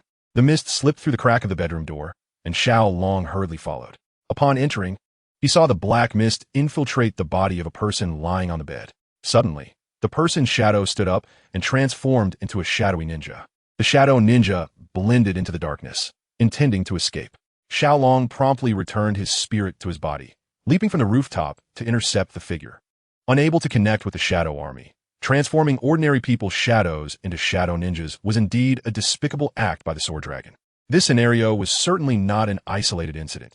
Countless shadows of unsuspecting individuals could be converted into shadow ninjas at night.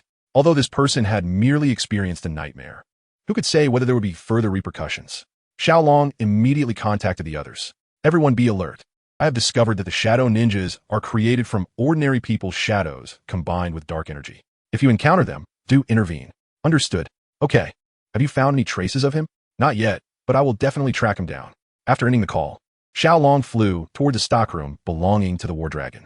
In an underground chamber, He Kong's body shuddered, a trickle of blood escaping from his mouth. What happened? The sword dragon did not even open his eyes. My lord, the shadow seeds have been destroyed, He Kong reported. Oh, most of them? Only a few. Heck, quite swift. Aren't we? You must have discovered something. Very well. Let me see just how capable you truly are. After Xiao Long finished speaking, he transformed into a wisp of black mist and vanished into the chamber. It was a while before He Kong let out a sigh of relief, murmuring incantations as shadows began to converge into his being. This is it. Sensing the dark energy emanating from Xiao Long, Xiao Long made his entrance. Xiao Long, those shadow ninjas are your doing, aren't they? He inquired. What do you think? However, I am curious why the demon dragoness did not mobilize the Shadow Legion. Otherwise, I wouldn't have expended so much effort on such subpar minions, Xiao Long replied slowly. Why would I dismantle it? Although not as effective as the true Shadow Legion, they're still competent subordinates. Just watch. With a strike of his staff upon the ground, countless shadow ninjas emerged from the shadows. You are doomed. A flash of light enveloped Xiao Long, who then transformed into his wind spirit form. With a flourish of the fan in his hand, he unleashed a barrage of swirling wind blades that sliced through the surrounding shadow ninjas. The power of the howling wind, is it? Not bad. Xiao Long mused with a sinister grin. Let us see how you fare against this. A glimmer emanated from his staff, and the remaining shadow ninjas began to merge, swiftly forming a 10-meter-tall black monstrosity before Xiao Long. Go forth, my shadow general, and obliterate the holy dragon prince, Xiao Long commanded. As the shadow general's hands morphed into lethal blades aimed at Xiao Long, feeling the sting of injury, the shadow general roared in rage, lunging toward Xiao Long with outstretched hands. Xiao Long, harnessing the power of the wind, deftly evaded while retaliating, each strike managing to inflict a measure of damage upon the Shadow General. With another slash aimed at the general's chest, Xiao Long was taken aback as the general's left hand transformed into a shield, blocking his attack. He was astonished to sense that this blow had failed to harm the Shadow General. Observing Xiao Long's astonishment, Dao Long reveled in his triumph. Have you realized, Holy Dragon Prince? The Shadow General is continuously evolving.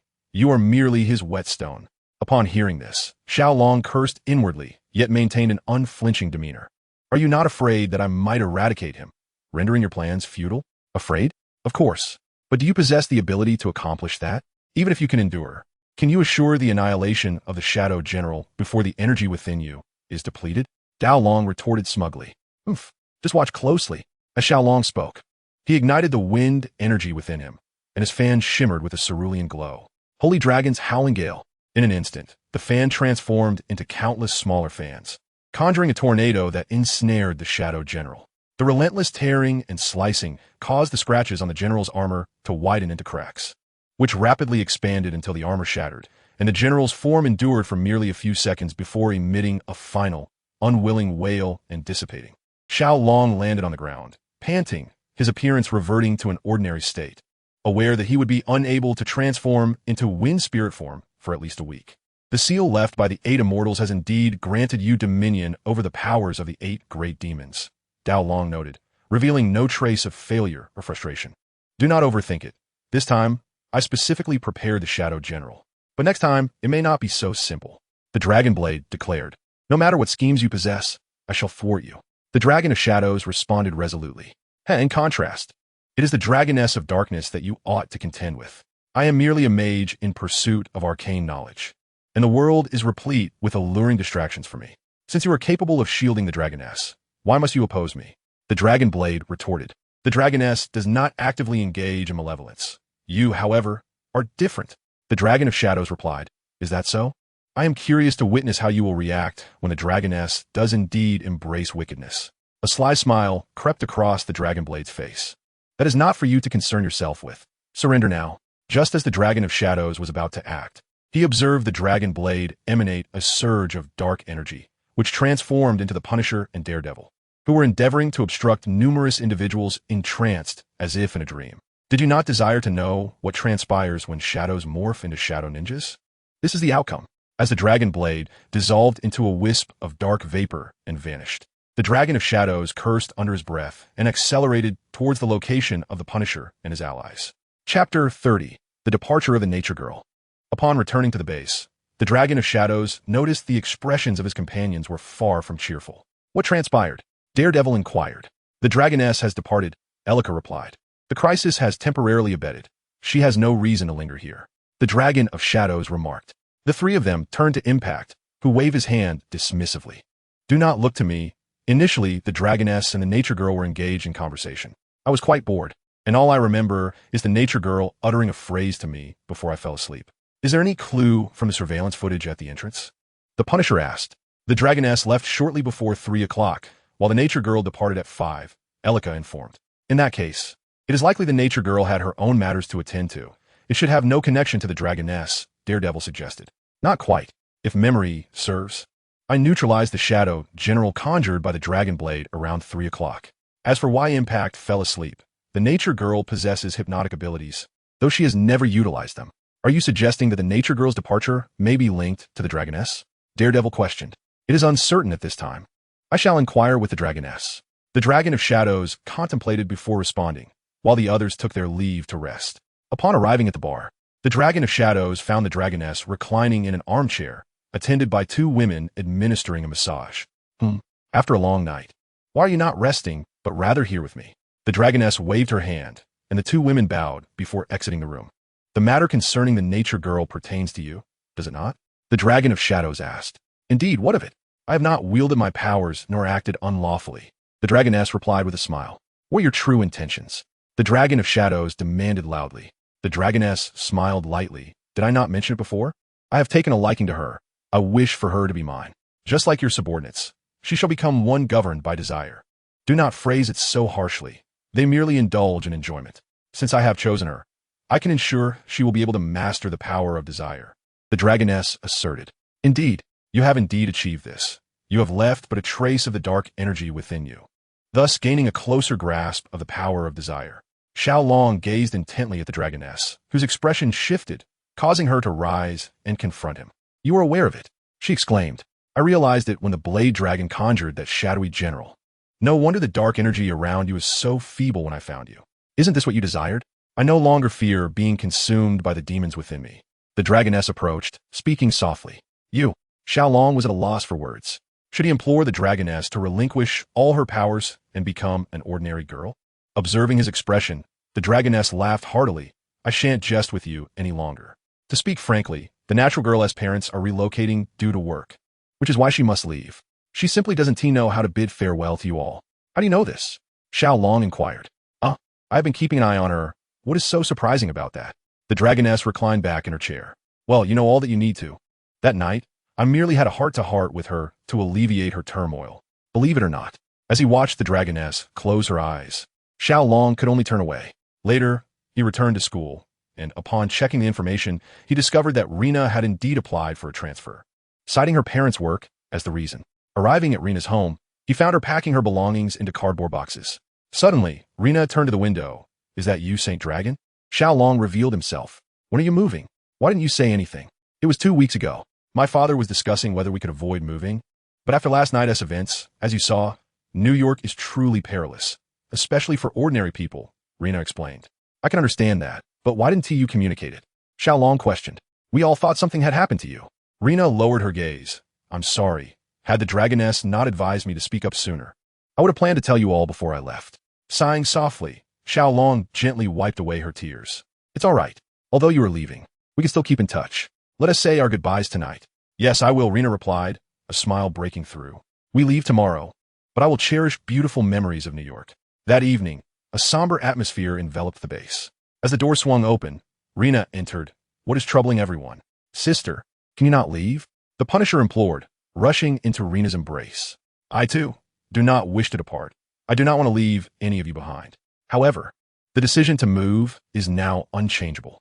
After my departure, you need not worry. I trust you will soon read about me in the newspapers, Rena assured them. We are superheroes, yet we lead lives as ordinary individuals, facing myriad challenges. Separation and reunion are a natural part of life, the Punisher stated. Saint Dragon. Upon seeing Rena approach him, Xiao Long turned and asked, Why do you not stay with them? Because I cannot find you. The natural girl's cheeks flushed slightly. After all, minors are prohibited from consuming alcohol. You've been led astray by that overzealous girl, Xiao Long remarked. We've known each other for over a year. From the moment you saved me during that attack, to healing my face, empowering me, and guiding me onto the path of a superhero. The establishment and continued growth of the Defenders Alliance have been swift. Time truly flies, she replied with a smile. Indeed, it does, Xiao Long mused, gazing at the sky. Another year draws to a close, and he no longer needs to transform into a youthful visage. Bo Xiao Long looked at the natural girl in astonishment as she approached the entrance to the rooftop stairs. Don't forget me, she exclaimed before turning and dashing away. He wiped the lingering lipstick mark from his face, an unforgettable imprint. A subtle smile graced Xiao Long's lips as he turned to leave. Not far off, a shadow observed this scene, fists clenched tightly. Chapter 31. The King of Beating. A new year approaches, and one wonders what mischief the roulette will conjure this time. Xiao Long lay in bed, contemplating, when a familiar sound of the roulette echoed. The year-end reward chaos is about to commence. The host may select one from the chaotic entrance. It seems there is more than one entity to intrude upon, Xiao Long declared as he spun the wheel. What is this situation? The roulette quickly came to a halt, but a pointer rested on each category. This round of intrusion will yield one item from each category, the roulette explained. Then why spin it all? Xiao Long retorted. Intrusion of heroic legacy. Armored Dragon Tortoise Ramos's skill inheritance. Intrusion of Biomutant bloodline. Intrusion of the evil god mask. Intrusion of character, Oliver Queen. Intrusion of creature, World Tree. Wait, the World Tree. Are you serious?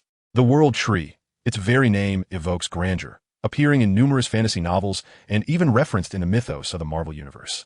In higher-tier novels, the World Tree is deemed an extraordinary material. How could such a thing emerge at level 2 of the roulette? Attention, this World Tree is merely in seedling form and is not the mythical World Tree, but rather a supreme deity from the Digimon world that wields evolution powers. Hearing this explanation, Xiao Long breathed a sigh of relief. While it diminished the World Tree's threat, it remained the most impactful entity in this intrusion. "Give me the World Tree seedling," he commanded. In an instant, a vibrant green sapling materialized in Xiao Long's hand, its surface displaying intricate patterns resembling various codes. He proceeded to his secret laboratory, placing the World Tree on the research host. Soon, the sapling integrated seamlessly into the system. Upon rebooting, a creature adorned in white, with a green seed-like gem on its forehead, appeared on the screen. "Greetings, Master. Thank you for granting me life." The adorable, childlike voice was comforting to hear. Observing her form, Xiao Long declared, "You should be named Gulu Beast, tasked with managing this host and the entire laboratory. Additionally, I permit you to accumulate data for evolution, but you must never defy my commands. This is the highest directive." "Understood." Command recorded. The ancient music beast remarked, "All right. Go play by yourself." Xiao Long discerned the ancient music beast's yearning for the outside world, and thus granted her the freedom to roam. One could only wonder if she would conjure a digital realm. However, at present, my computer is no less capable than Jarvis. Upon arriving at the defender's base, Xiao Long was greeted by the sound of the female assassin's laughter. "What on earth is so amusing?" Xiao Long inquired. "Today I encountered an intriguing individual." The female assassin replied. "Intriguing?" Xiao Long questioned, somewhat perplexed. A high school student donned in a green bodysuit, gallivanting about at night as a vigilante, she continued, bursting into laughter again. "There's nothing humorous about that," Xiao Long retorted, irritation creeping into his voice. The female assassin quickly interjected, "Allow me to finish. That fellow appears to lack any significant skills, except for an astonishing resilience to blows. He was knocked down by 2 thugs, yet emerged unscathed. Most notably, he has dubbed himself the king of beatdowns, a superhero who gets pummeled."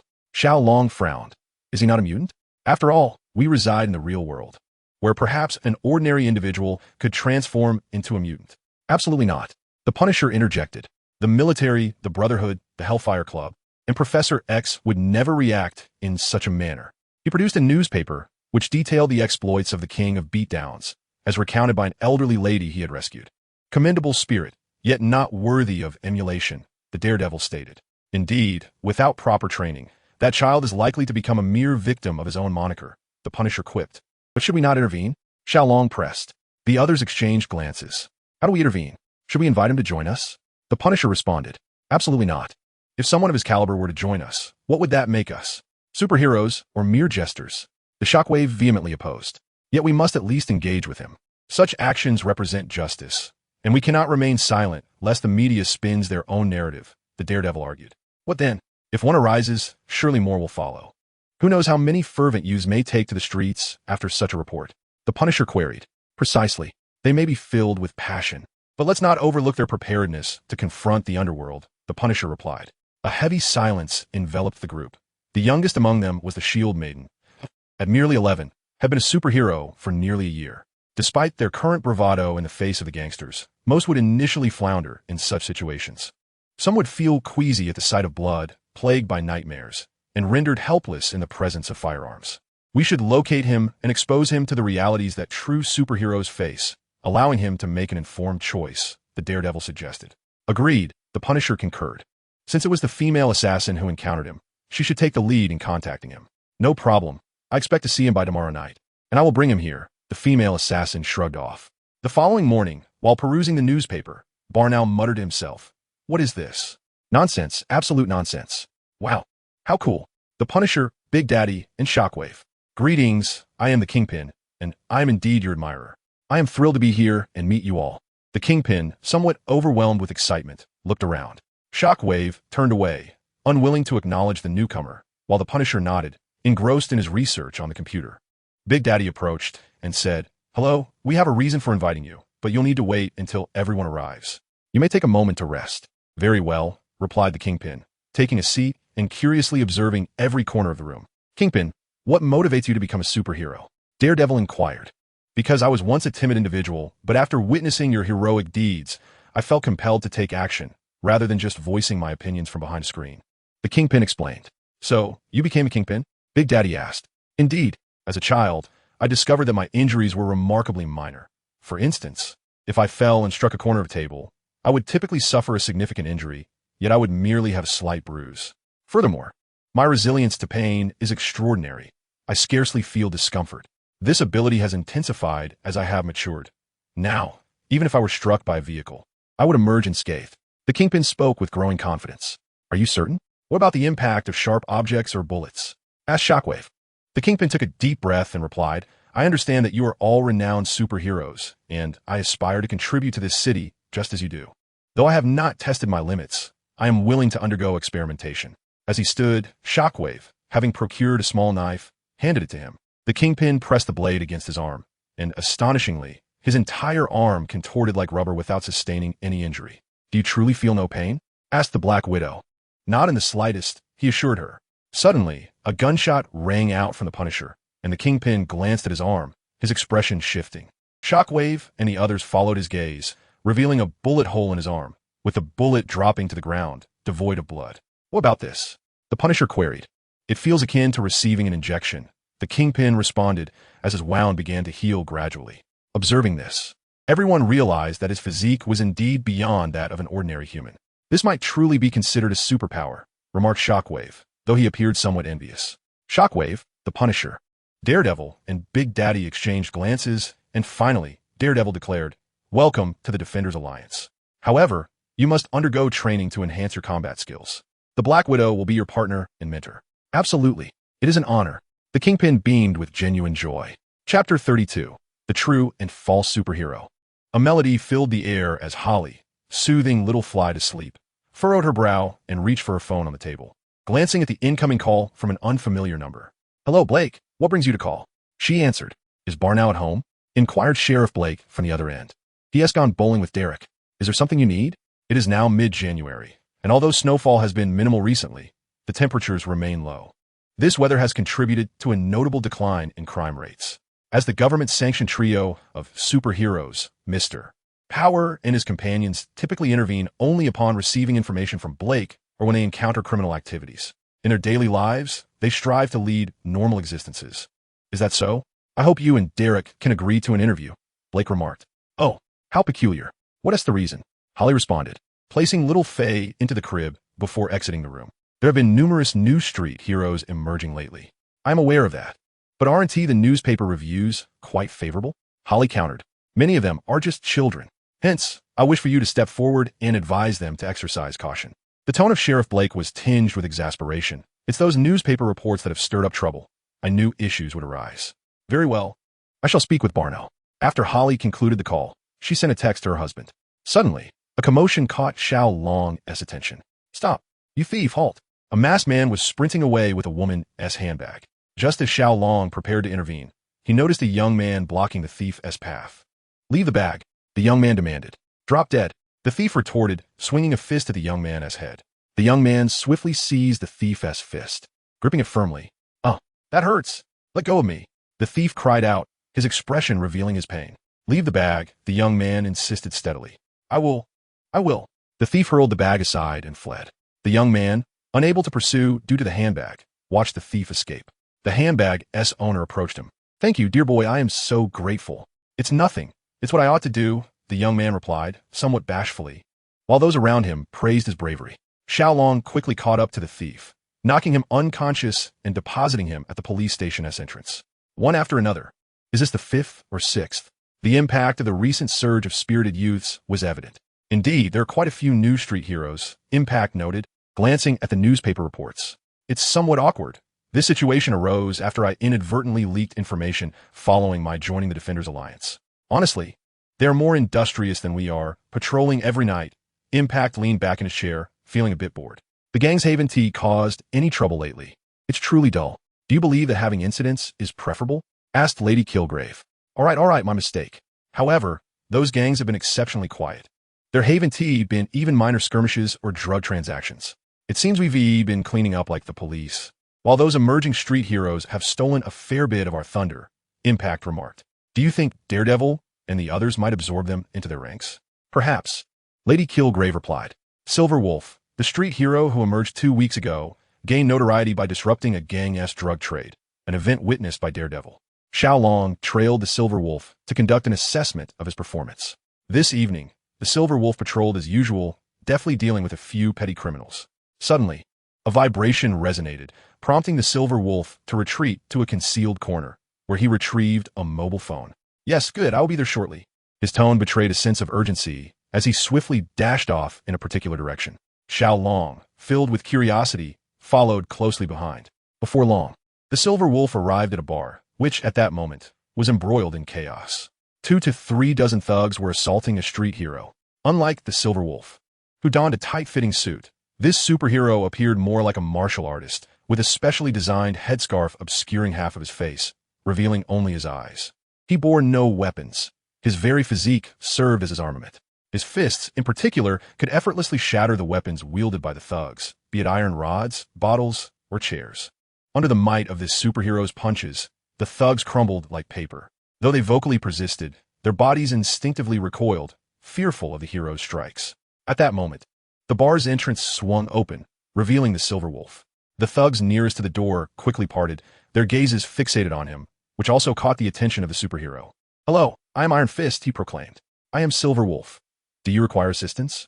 The Silver Wolf inquired as he approached. "Thank you. That will expedite matters." Iron Fist responded, turning to strike at one of the thugs. Suddenly, the Silver Wolf unexpectedly seized him from behind. "What are you doing?" Iron Fist exclaimed, bewildered by the sudden aggression from a fellow hero. "Resolving you," the Silver Wolf retorted, hurling Iron Fist onto a nearby table. "Hurry, restrain him," he commanded the surrounding thugs.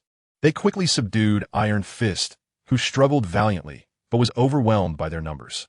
The Silver Wolf picked up an iron rod and relentlessly struck Iron Fist, who grit his teeth, regretting his hasty trust in the Silver Wolf. "Who are you?" Iron Fist shouted through clenched teeth, desperate to escape and reveal their conspiracy. With a fierce roar, he enveloped his forearms in an invisible layer of force, swinging them to dislodge the thugs restraining him. The Silver Wolf swung the iron rod again, but was effortlessly caught by Iron Fist, who, with a powerful grip, crushed the section of the rod he held. As the Silver Wolf beheld the now shortened rod in his hand, his expression shifted to one of alarm. "Who are you truly? Are you a mutant?" Iron Fist regarded the scene with surprise. In the next moment, a figure appeared at the entrance. "Iron Fist, is it? Thank you sincerely. Otherwise, we would remain unaware of this gang's insidious plot." Iron Fist exhaled with relief. "It's nothing, merely coincidence." Greetings, Sacred Dragon. Chapter 33, The Shield of the Father. "What shall we do with these individuals?" Iron Fist queried, glancing at the scattered bodies, his gaze ultimately landing on the Silver Wolf. The rest were inconsequential. After all, this was a legitimate establishment, and even if they were apprehended for minor offenses, they would be out in a matter of days. "A beating may serve as a lesson," Xiao Long remarked, casting a glance at Silver Wolf, who was the primary focus of their concern. "Isn't it better to hand him over to the police?" Iron Fist inquired, perplexed. "It is not that simple. Prior to tonight, the public perception of him was that of a street hero. Moreover, the police are not particularly friendly towards us superheroes. With the recent emergence of numerous street heroes, public opinion on superheroes has become polarized. If it were to be revealed that a superhero is indeed an enforcer for the mafia, it would tarnish the reputation of all superheroes, regardless of whether it pertains to just one or none at all. What shall we do then? Are we to let him go?" Iron Fist expressed his dissatisfaction. It was one thing to deal with Silver Wolf, but a mafia leader was another matter entirely. Without hesitation, Xiao Long tore off Silver Wolf's mask, revealing a fierce face marred by 2 prominent scars. Iron Fist felt an unexpected wave of displeasure wash over him, though he quickly dismissed it. "You will deliver him to the police station, bound and unconscious, leaving your mark and name behind. Tomorrow night, you need only to present yourself as usual, and I shall seek you out," Xiao Long instructed. Iron Fist, brimming with excitement, asked, "Can I join the defenders?" "Indeed, given your discovery of their scheme today, combined with your abilities and character, you are more than qualified to join us," Xiao Long affirmed. "That's wonderful," Iron Fist exclaimed in delight.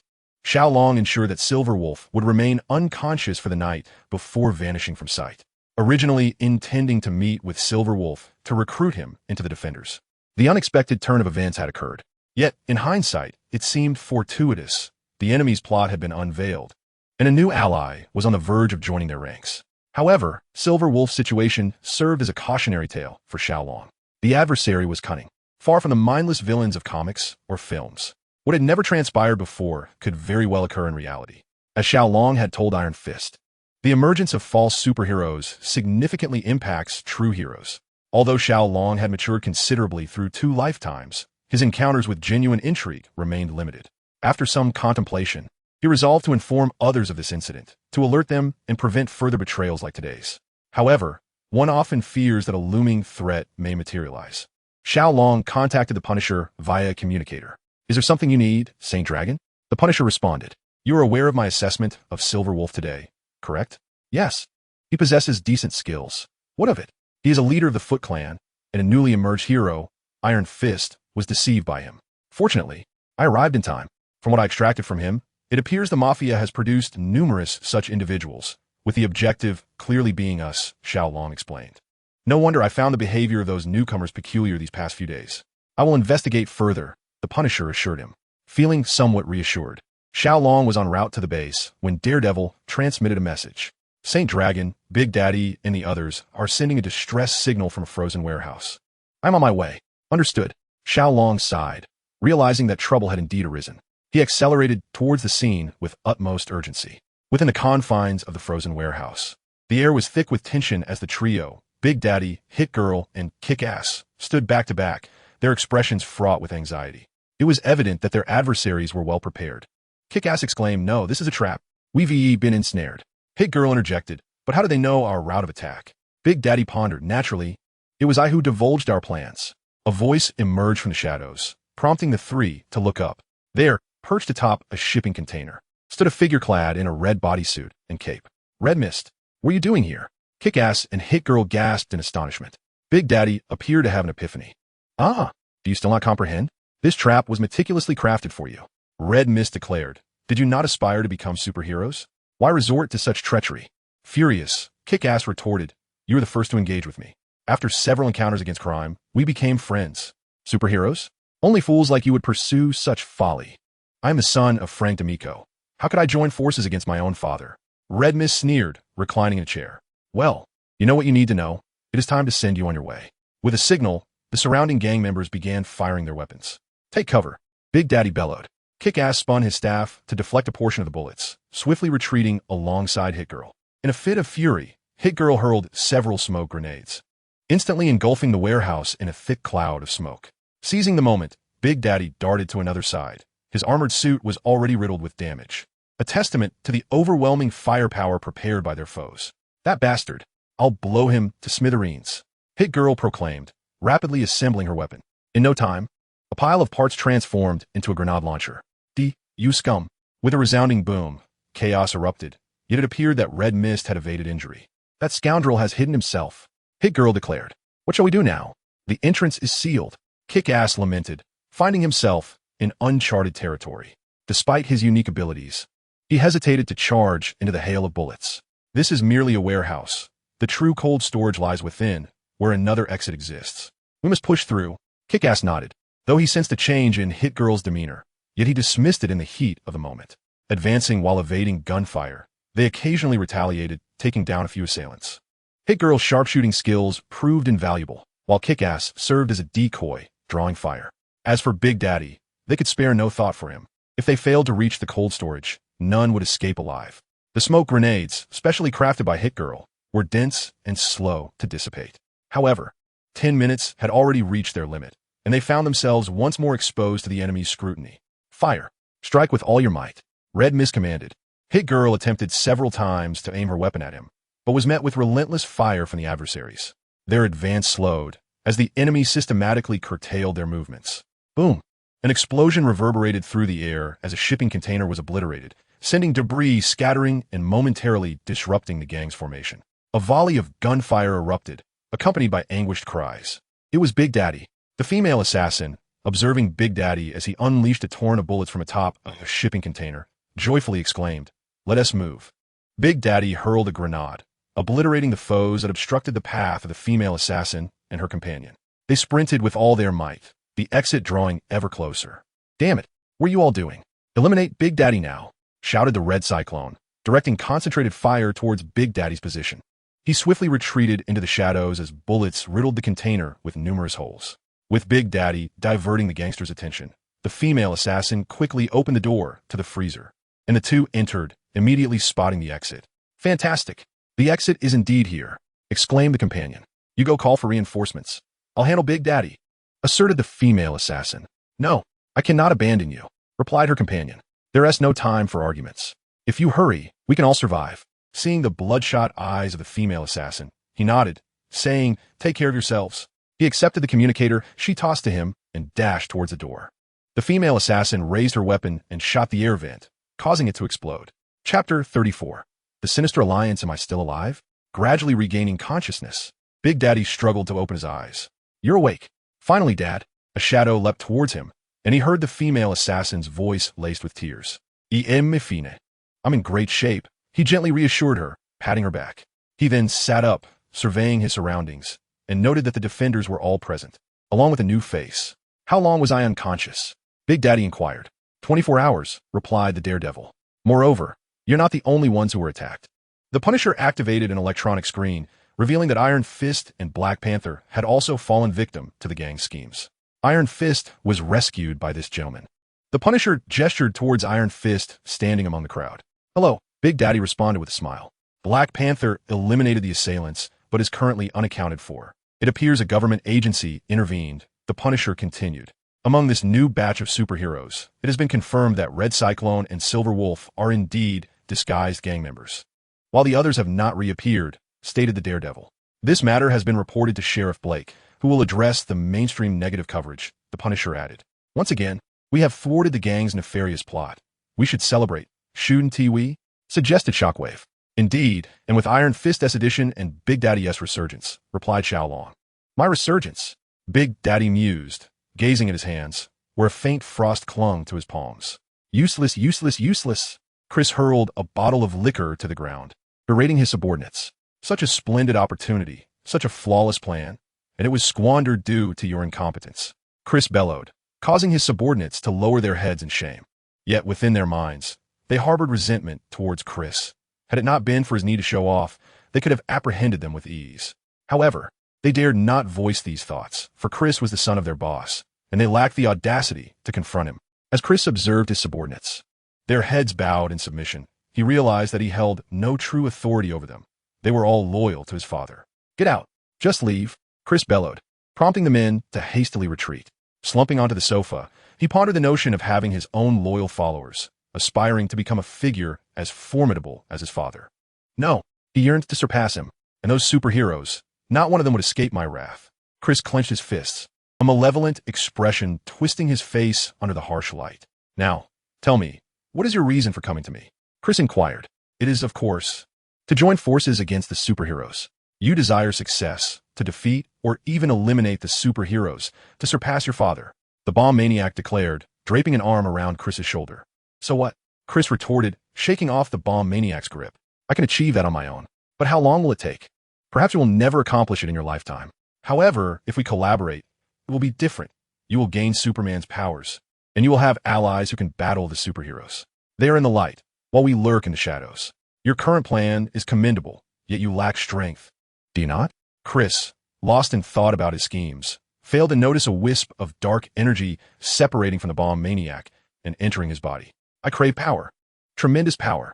Chris's expression contorted in rage, while the bomb maniac wore a sly smile. "So what is your decision?" "I agree to unite with you, but I will never be anyone's servant," Chris asserted. "Absolutely no problem. Welcome to the League of Evil. Now, embrace your power," the bomb maniac exclaimed as he hurled an object at Chris, which swiftly enveloped him, forming a pulsating cocoon. Moments later, the cocoon shattered, revealing a transformed Chris.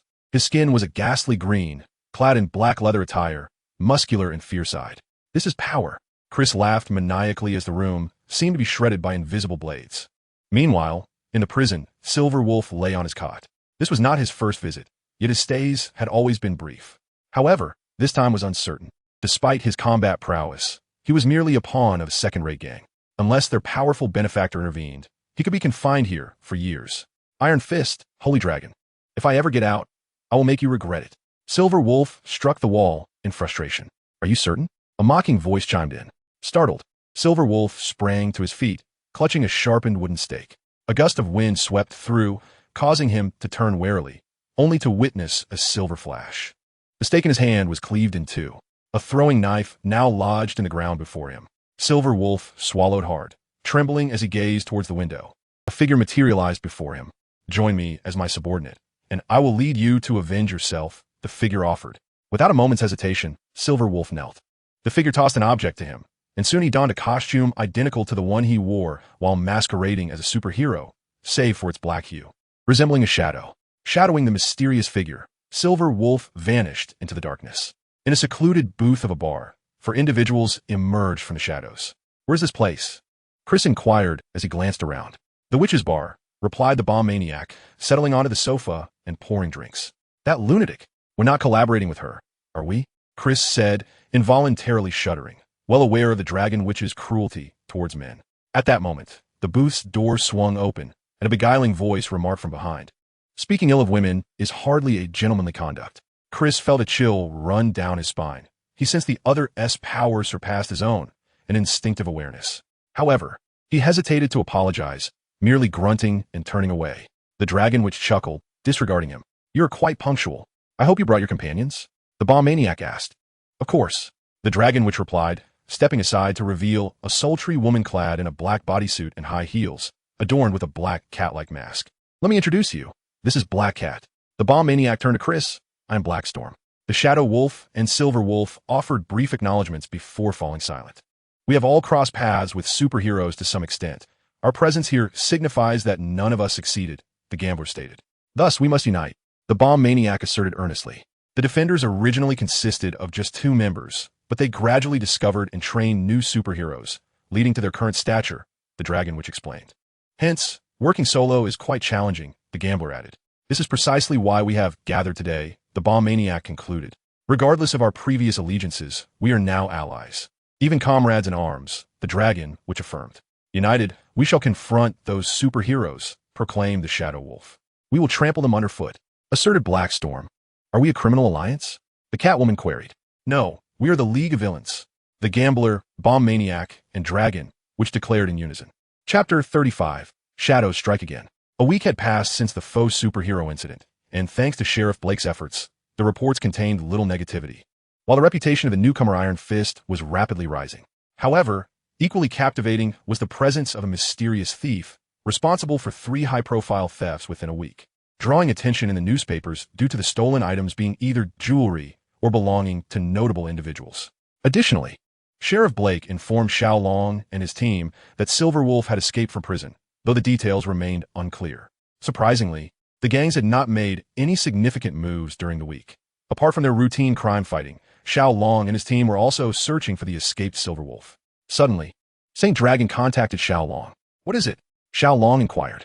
"We have observed some peculiar phenomena," Da Vinci reported.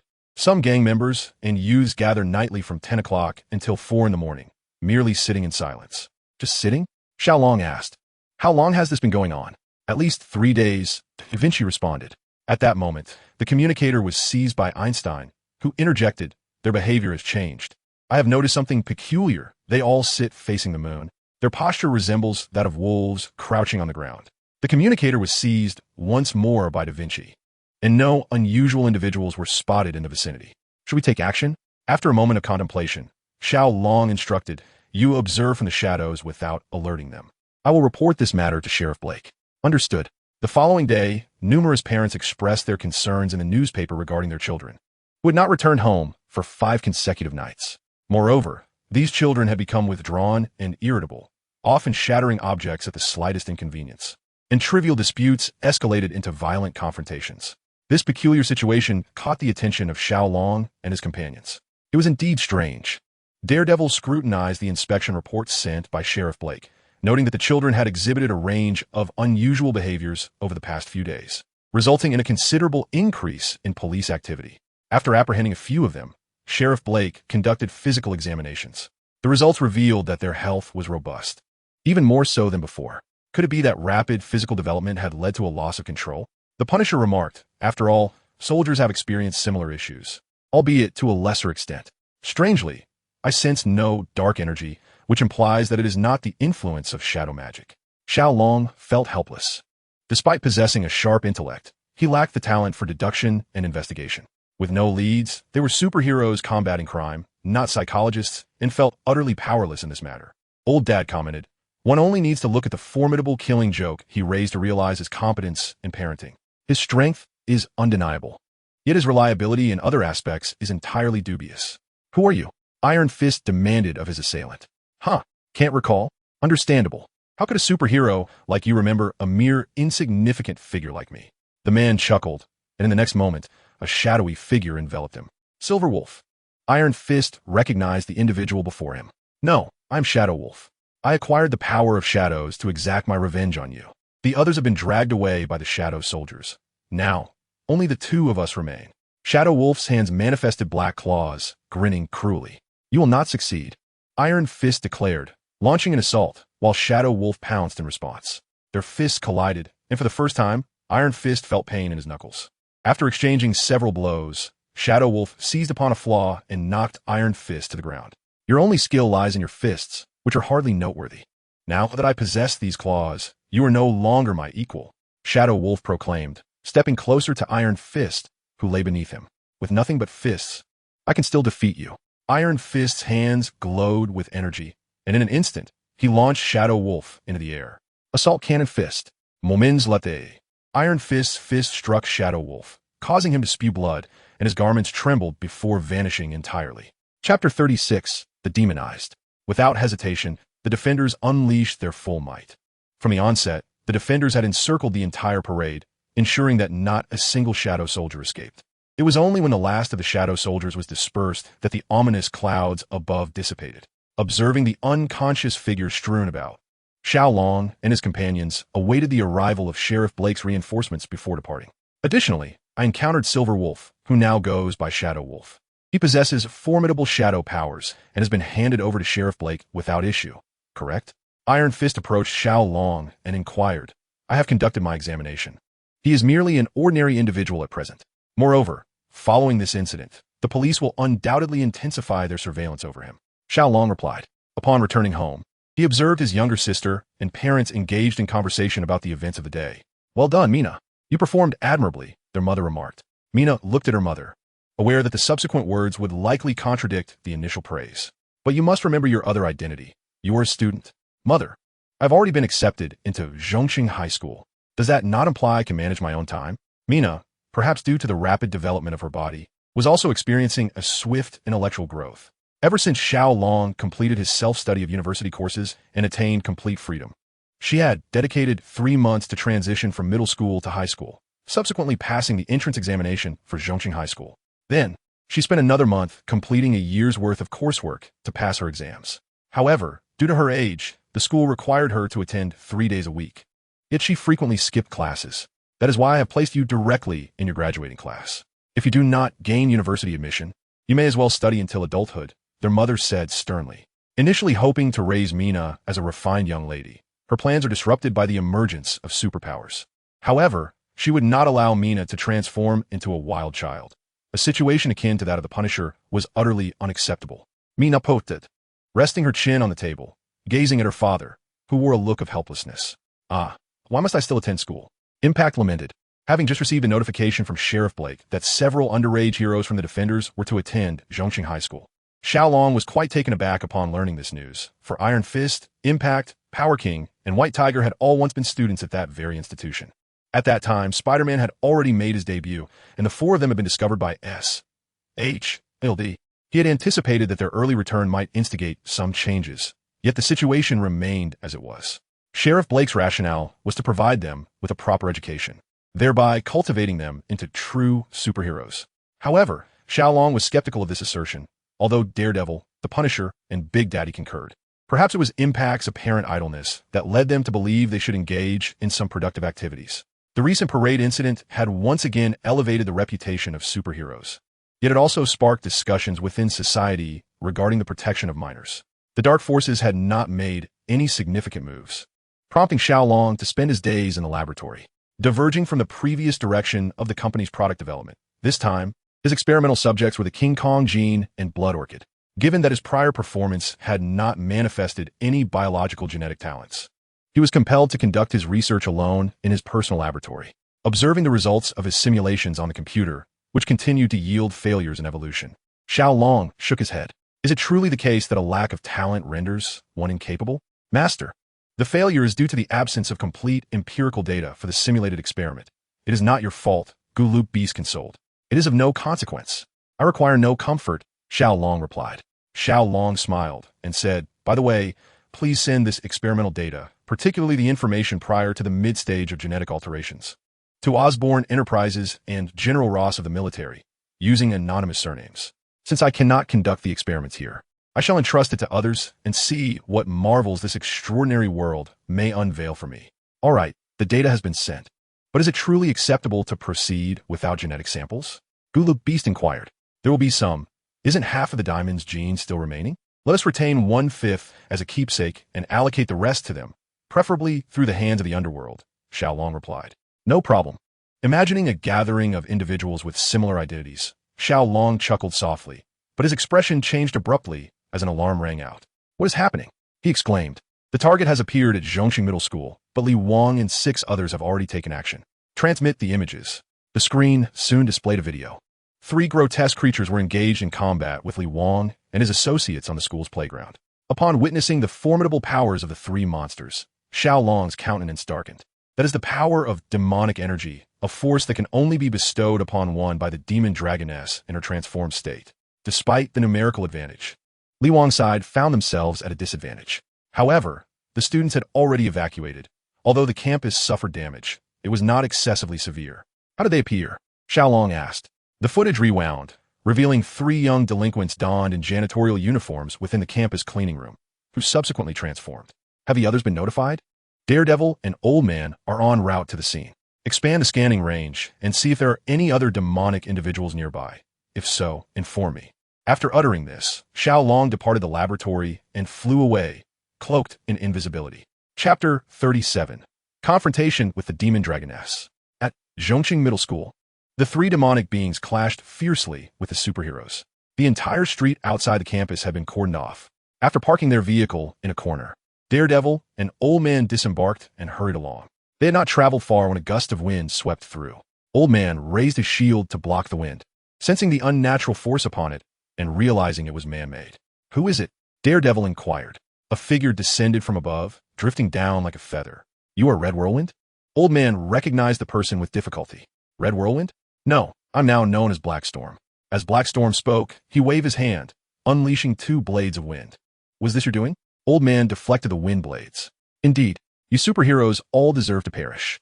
Once I eliminate you, I shall attain a status surpassing my father's, becoming a being to be feared by all. Black Storm was somewhat deranged, yet his onslaught persisted unabated. Only destruction yields wickedness. It is the law that commands reverence. Suddenly, Black Storm's right hand was pierced as a masked woman emerged from a corner, wielding a gun. Another superhero. Do you think a gun will be of any use against me? Black Storm's injury was healing rapidly, dark mist emanating from the wound. Behold, this is power, far exceeding yours, the power of darkness. In a frenzy, Black Storm caused the surrounding air to swirl, forming a whirlwind. A gunshot rang out, disrupting the tempest. Excellent marksmanship. Unexpectedly, you still managed to hit your target under such circumstances, remarked the elder. It is my talent, replied the adept. The woman interjected, Ahem, you have thoroughly provoked me. Now feel the wrath of the wind. With a thunderous roar, the Black Storm soared into the air, and the swirling winds re-emerged, transforming into countless sharp blades of wind. Scars swiftly marred the surrounding trees, houses, and even the ground. The woman's bullets were severed by the wind blades, failing to reach the Black Storm. The trio could do nothing but evade the wind blades while devising strategy. Meanwhile, Xiao Long found himself intercepted not far from Zhongxing High School. So it is you, he said, his expression growing cold upon seeing the figure before him. Were you in such a hurry to go? Wouldn't it be better to stay and keep me company for a while? The dragon sorceress taunted. Why? Why choose the power of demonization? Xiao Long demanded. Why do you ask me? It is of course for power. I seek the strength to defeat you. The dragon sorceress declared, unleashing a ball of demonic fire towards him. Xiao Long countered with flames of his own, but this time his fire was dispersed by hers, forcing him to evade. The dragon sorceress had delved deeper into her transformation than before. Xiao Long, unwilling to hold back, transformed into his wind spirit state. The power of the wind? I possess that as well. The dragon sorceress sensed this and summoned 2 whirlwinds that soared from her hands. Xiao Long swung his fan repeatedly, eventually dispelling the 2 whirlwinds. Saint Dragon, is this all the power you possess? She taunted, relentlessly attacking. Xiao Long remained silent, contemplating how to escape the overwhelming pressure of the dragon sorceress. This was the street, and Exerting his full power was out of the question. The dragon sorceress seemed to have anticipated this, her attacks relentless but not overly potent, forcing Xiao Long to remain on the defensive. After a prolonged struggle, Xiao Long's communicator rang. The gambler and the bomb maniac are attacking the bank. I am currently resolving issues here with Mr. Superpower and cannot reach you for the time being. You had this planned all along. Xiao Long glared at the dragon sorceress. Indeed, we aim to show you superheroes our true might. She responded with a smile. Must you target the innocent? Xiao Long shouted. We are not superheroes. We bear no such reservations. The dragon sorceress waved her hand, severing a streetlight with a wind blade. The fallen light smashed through a shop's window. As the dust settled, the dragon sorceress knelt, coughing up blood. You have lost. Allow me to purge the demonic energy from your body. With his right hand crackling with lightning, he prepared to strike. At that moment, the dragon sorceress suddenly looked up, tears brimming in her eyes, and pleaded, I was wrong. I realize my mistake. You saved me. Please spare me. A flicker of compassion crossed Xiao Long's eyes, and the lightning dissipated. Suddenly, the dragon sorceress lashed out, kicking Xiao Long away. I was not mistaken. You cannot bring yourself to deliver a fatal blow. She gasped, but she knew that decisive action was still necessary. To her shock, Xiao Long appeared behind her, gripping her shoulders. The lightning surged forth, swiftly stripping away the demonic energy enveloping her. The dragon sorceress cried out in pain, then slumped into Xiao Long's embrace. Gazing at the woman in his arms, Xiao Long revealed a hint of astonishment. It is you. This girl was the same one he had encountered on the night of the Daredevil's appearance. At this moment, the dark energy and demonic essence within the demon dragon princess had been expelled by Xiao Long. However, prior to that, her inherent desires had been nearly depleted, rendering her akin to an ordinary individual with above-average physical capabilities. Chapter 38. The Dark Intrusion. A black box opened, revealing a black crystal before Xiao Long. This hexagonal crystal had 6 corners, each tip shimmering with a distinct hue. What is this? Xiao Long sensed the darkness and malevolence emanating from within the crystal. The 6 luminous points were likely its seals. This was the dark essence of the armored world, sealed by the energy cores of 6 armors. Once released, the dark essence would permeate the Marvel Universe, and the 6 energy cores would disperse throughout as well. Could you elaborate? Xiao Long swallowed hard and inquired. The dark essence was a fusion of the Shadow Realm's essence, the demonic essence, and the ultimate zombie virus, possessing the ability to autonomously seek out individuals with malevolent intentions, parasitizing and igniting their wickedness. As the host's malevolence grew, it would nourish the host, enhancing their power until complete aberration occurred. Before full aberration, it could not be sensed by non-armored hosts, and a non-armored host had a 50% chance of annihilating the parasitic dark essence by eliminating the aberrated being. The armors formed by the seals included Yatali's Shura, Emperor, Xingtian, Fei Ying, and King Kong. Isn't the Marvel Universe already chaotic enough? Xiao Long smirked, though he had long prepared himself mentally. There are armors, after all. Let us proceed, he declared. Congratulations, host, on acquiring the essence of the Xingtian armor. You have faced an individual infected by the dark essence and manifested an armor suitable for this world through willpower. The intrusion is now complete. Xiao Long felt a surge of energy at his waist, yet it remained imperceptible. That is fine. This way, my identity as the Holy Dragon Son can remain concealed. Unbeknownst to Xiao Long, the consequences of this intrusion would significantly alter the Marvel Universe. Most notably, there were Reed and his 4 companions, currently observing the cosmic storm from outer space. Their calculations regarding the arrival of the cosmic storm had already been erroneous, compounded by the eruption of the dark essence, which hastened the storm's onset. Once the cosmic storm had passed, Reed inquired, Is everyone all right? I feel fantastic, but why has the temperature inside the ship dropped? Johnny remarked, unfastening his seatbelt and surveying his surroundings. Reed, could you help me? I seem to be stuck, Ben noted, though he could extricate himself with a slight effort. However, the chair was beyond salvage. All right, Reed said, reaching over to assist. Reed, my heavens, what on earth happened? With that, Reed's upper body elongated drastically, eliciting astonished expressions from the other 4. Ben, you seem to have grown quite a bit. Reed was also taken aback by his own condition, but prioritized helping Ben unbuckle. It seems we have undergone a transformation due to cosmic particle energy, Victor stated, while they still appeared human. The electric surge in his hands indicated that his body had indeed undergone a mutation, albeit not as severe as the original narrative's portrayal. What a cool ability, Johnny exclaimed. Isn't that right, sis? Johnny turned to Susan, but she was nowhere to be seen. Susan had vanished. Victor exclaimed, I'm still here, what's going on? Susan's voice echoed, yet her presence remained elusive. Sister, where are you? We can't see you at all. Johnny looked around, declaring that he could sense no bioelectricity from her. Victor remarked, You must be joking. I am right here. Susan felt a tinge of frustration. Reed and Victor exchanged glances, and Reed said, Susan, our bodies have undergone a transformation, granting us special abilities, which is why we cannot perceive you. Victor added, Susan, attune to your abilities and master them, and you shall become visible. While the four could not see Susan, she was able to observe them and sense their authenticity. Thus, Susan began to feel her own body, gradually materializing before their eyes from head to toe. In a dimly lit basement, the blade dragon gazed at a head formed from black flames, tightly clutching a staff. I sense the dark power within you. If you submit to me, I shall bestow upon you even greater strength. I shall not be a slave to anyone, replied the blade dragon. You are only the second individual I have encountered capable of communicating with the dark realm. Darkness is your true home. The essence of dark power has already infiltrated Earth, and once the dark realm engulfs it, you will know what choice to make. I leave you this fragment of dark essence, and I look forward to our next encounter. I am the sovereign of the dark realm, Dormammu. The fiery visage vanished, leaving behind a crystal no larger than a fingernail. The pure dark energy should be sufficient to forge a shadow mask. The blade dragon pocketed the crystal and disappeared from the basement. Soon after, a figure appeared, exuding Dormammu's aura, hinting at yet another scheme. The dark power has entered Earth. I must arrange for someone to deal with it. With that, the figure waved his hand, obliterating the altar before vanishing. Chapter 39, Eliza. Boss, the military has confirmed the order with us. They will be here tomorrow.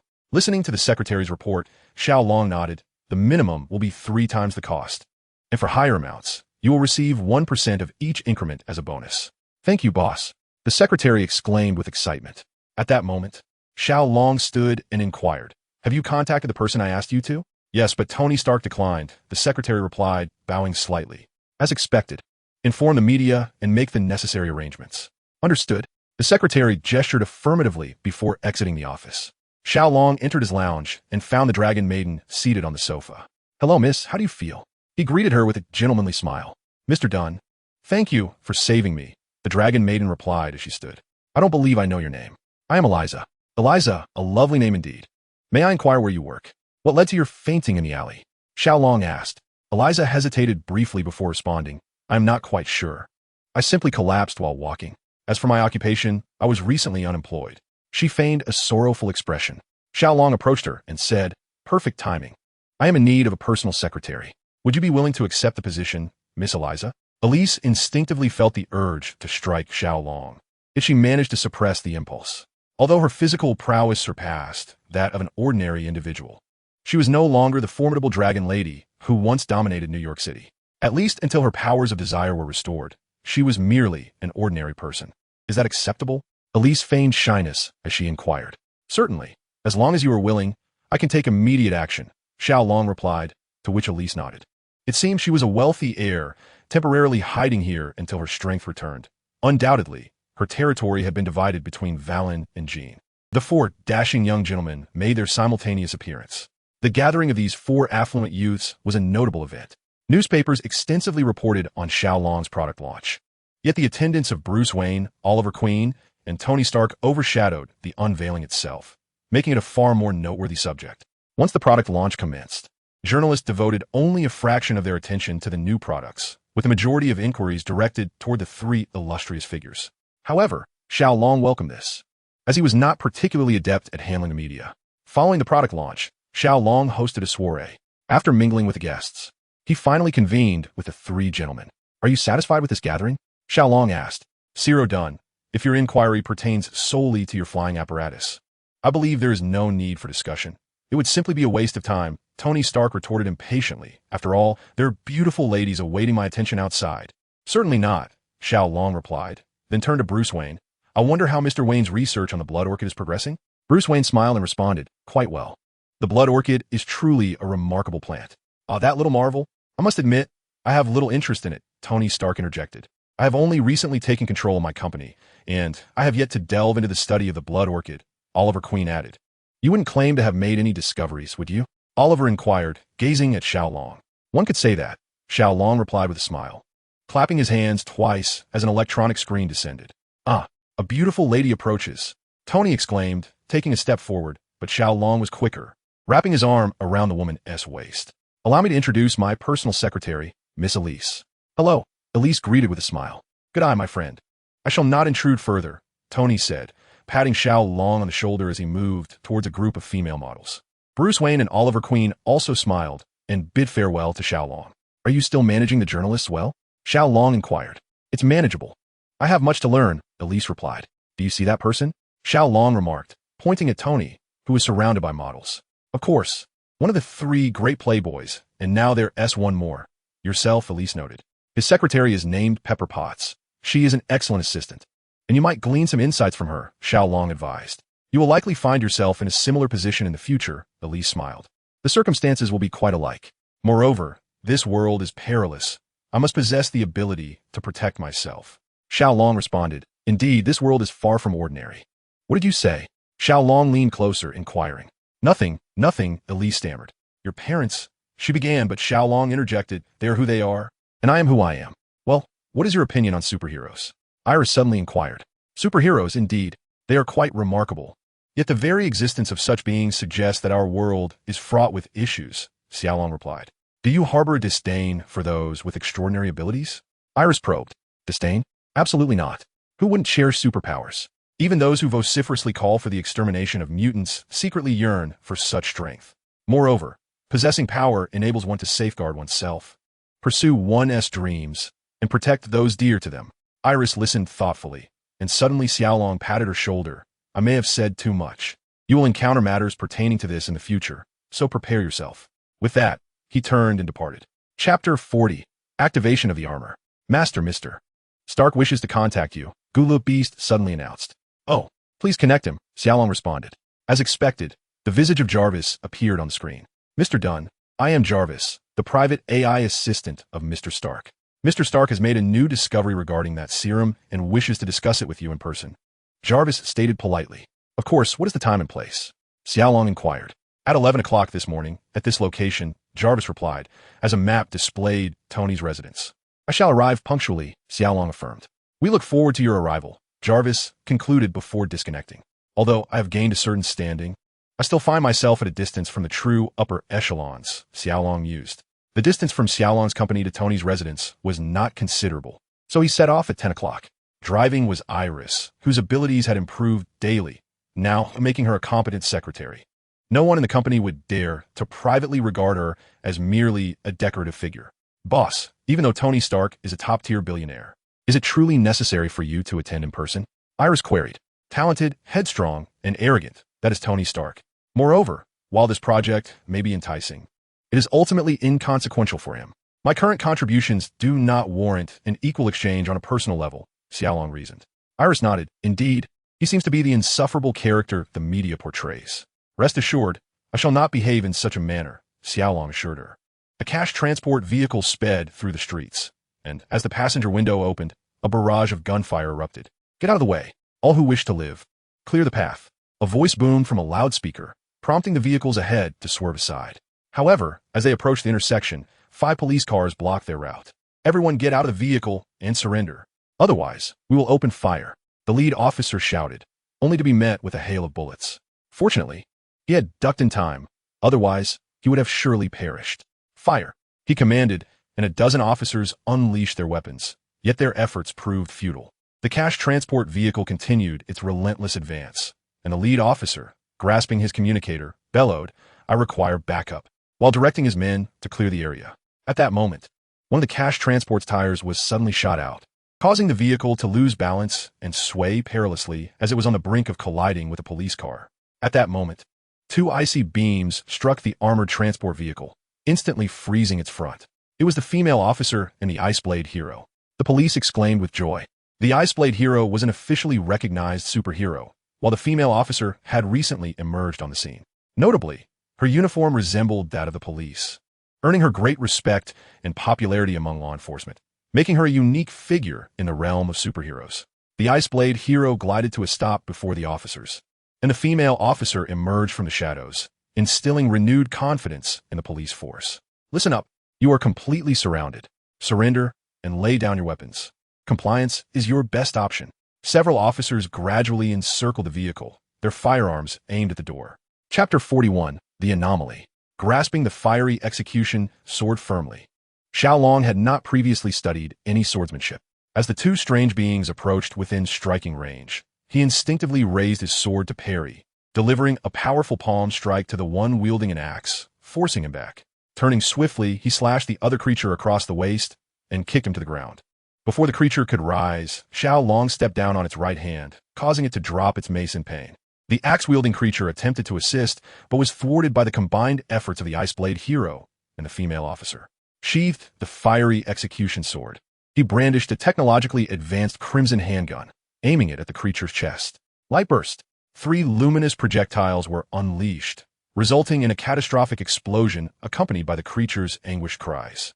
A black-green crystal floated in the air, which Xiao Long grasped and drew close to his belt. Its core emitted a beam of light that absorbed the crystal. On the other side, the creature, witnessing this, swung its axe wildly, forcing the Iceblade hero to retreat. It spewed several fireballs that detonated upon impact, creating a cloud of dust. As the dust settled, the creature had vanished. One has escaped, Xiao Long remarked. Hello, I still do not know your name. The Iceblade hero approached and inquired. Xing Tian came to response. The one on the ground is not dead. However, he will be weak for a few days. Furthermore, he will not harbor criminal intentions in the short term.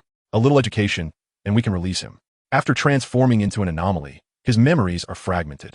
Whether you believe it is up to you, but there is no need for further experimentation.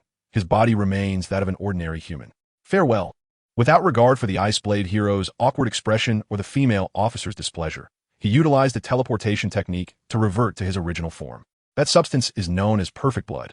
It is said that during the outbreak of the Black Death, some individuals contracted the plague yet did not perish, instead gaining superhuman abilities, which persisted in their descendants. However, in pursuit of greater power, their descendants genetically modified themselves with the genes of other beings, rendering this bloodline uninheritably. Their progenitor, compelled by necessity, personally passed down this lineage. Though indistinguishable from ordinary humans prior to activation, they would be triggered by lethal external forces at the genetic level. I fused all my essence into the potion derived from the blood orchid, resulting in the concoction I possess now. Tony gazed at Xiao Long. Are you certain you are not recounting a mere legend? Do you doubt the validity of my own experimental results? Xiao Long countered, unfazed by the prospect of validation. After all, the 3 of us are currently residing in Europe. Dr. Rubber, I am well aware. Not long ago, I was thrust into the headlines myself, Tony remarked. Though it may have been fortuitous, the notion that technology can empower us is not beyond the realm of possibility. The Super Soldier program has never ceased, and the world we inhabit is growing increasingly perilous. So, you're providing us with this serum? Tony Stark chuckled. If that is the case, I must respectfully decline. Your good intentions are appreciated, and you shall be counted as my friend henceforth. Very well, I shall not intrude further. Xiao Long understood Tony's disposition. Having never undergone transformation himself, I will have someone deliver the serum to you tomorrow. No need for that. I am eagerly awaiting your creative nomenclature for the serum, Xiao Long said before departing with Iris from Tony Stark's abode. He truly does not recognize his own fortune. Iris commented. He still believes he is safe. Much like the majority of the citizenry, it is only when they confront true peril that they realize danger exists beyond the confines of newspaper headlines or television broadcasts. Xiao Long replied nonchalantly. By the way, I will equip you with a classical instrument. In due time, I would appreciate your assistance in gathering intelligence on the aberrant entities. Certainly, boss. Iris responded, a hint of a smile gracing her lips. Chapter 42. The Chosen Shadow. Shinkuan, seize the malevolent. Xiao Long struck an aberrant being squarely in the chest, causing it to recoil with a scream before erupting. With deft skill, he collected the magic crystal. Xing Tian, I appreciate your assistance. Ice Hero approached, expressing his gratitude. Think nothing of it. This is my duty, Xiao Long replied. I am pleased you perceive it this way. But might you accompany us for a moment? Suppressing a laugh at his father's serious demeanor, Xiao Long quipped. What? Do you suspect I have issues? No. It is just that there are certain matters requiring your cooperation for investigation. As his father grew increasingly muddled in his explanation, his mother interjected, these aberrant beings are extraordinary. The powers of previous superheroes and ordinary weaponry have proven woefully ineffective against them. However, you are different. Even your basic strikes can inflict absolute damage. We surmise this is due to some unique substance. You must be aware of the current situation. The number of aberrant beings has been on the rise for a week now, and the newly emerged superheroes are overwhelmed yet achieving little success. So you seek my power? Xiao Long inquired, sensing his mother's unease. Not exactly, Xing Tian, Sheriff Blake interjected. What we desire is the capability you possess to guarantee damage to these aberrant beings. If it could be replicated, the threat they pose would be significantly diminished. Since the first appearance of these aberrant beings, there have been 25 reported in New York alone, with 16 eliminated and only 6 by your hand. Xiao Long fell silent. Understanding this was the reason for his relentless efforts, day and night. Despite the abundance of superheroes in the Marvel Universe, the presence of supervillains was equally substantial. The lower echelons of criminals were even more numerous, providing ample sustenance for the dark origins to proliferate. In just 1 week, such a multitude of aberrant beings had emerged, and this was merely within a single city. One could only speculate how many more existed worldwide. Even with his shuttlecraft, traversing the Earth at will, he found himself overwhelmed by the enormity of global challenges. However, what does the reality convey? I apologize, Xiao Long remarked. If possible, I would also wish to bestow this power upon you. The invasion of the dark source amplifies the host's desires, luring them into becoming slaves to their cravings, transforming into aberrant demons, until the entire Earth succumbs to darkness. As guardians of the seal, it is our duty and obligation to address this matter. Behold, Xiao Long unleashed a vision depicting the entire process from the collapse of the seal to the incursion of the dark source into Earth. In other words, there are 5 warriors akin to you? Sheriff Blake inquired. To be precise, there are 5 wolf sources, which will transform into armor upon finding individuals capable of resonating with them, thus entrusting them with the responsibility of eradicating aberrant demons and sealing the dark source. Yet, as you can see, while there are 6 sets of armor, only 5 have descended upon Earth. Currently, I'm the only one awakened. This damage is a consequence of the responsibilities bestowed by the seal, leaving me powerless. Xiao Long stated, I must proceed to eliminate my next target. Farewell. With that, Xiao Long vanished using his shadow-shifting ability. That is all. I believe what he said holds truth. Sheriff Blake observed the figure on the screen. No, at most. It is 90%. The figure on the screen remarked, he has no reason to deceive us.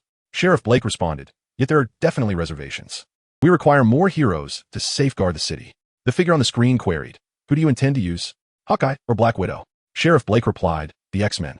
You cannot be serious? This is an excellent opportunity to bridge the gap between mutants, inhumans, and humanity. We now share a common enemy, do we not?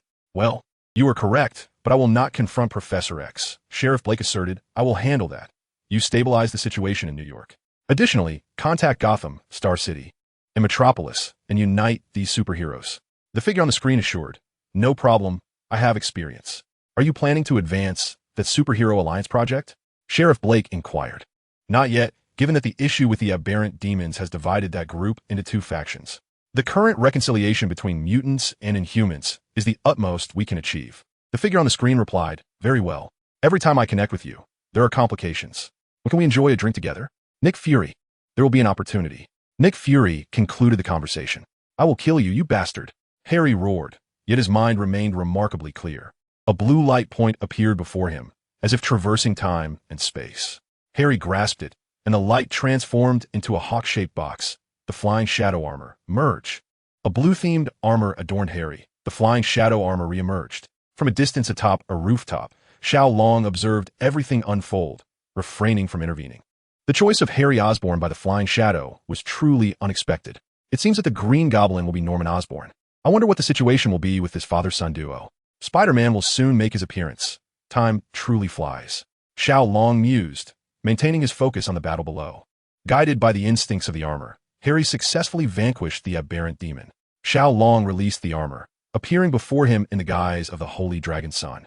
It seems you are in need of assistance. Chapter 43. The one bitten by a spider, you are the Holy Dragon Child. Harry exclaimed with a hint of excitement. Xiao Long employed the magical talisman, and the driver's wound swiftly healed. There you go. Just take good care of yourself, and you'll be fine, Xiao Long reassured him.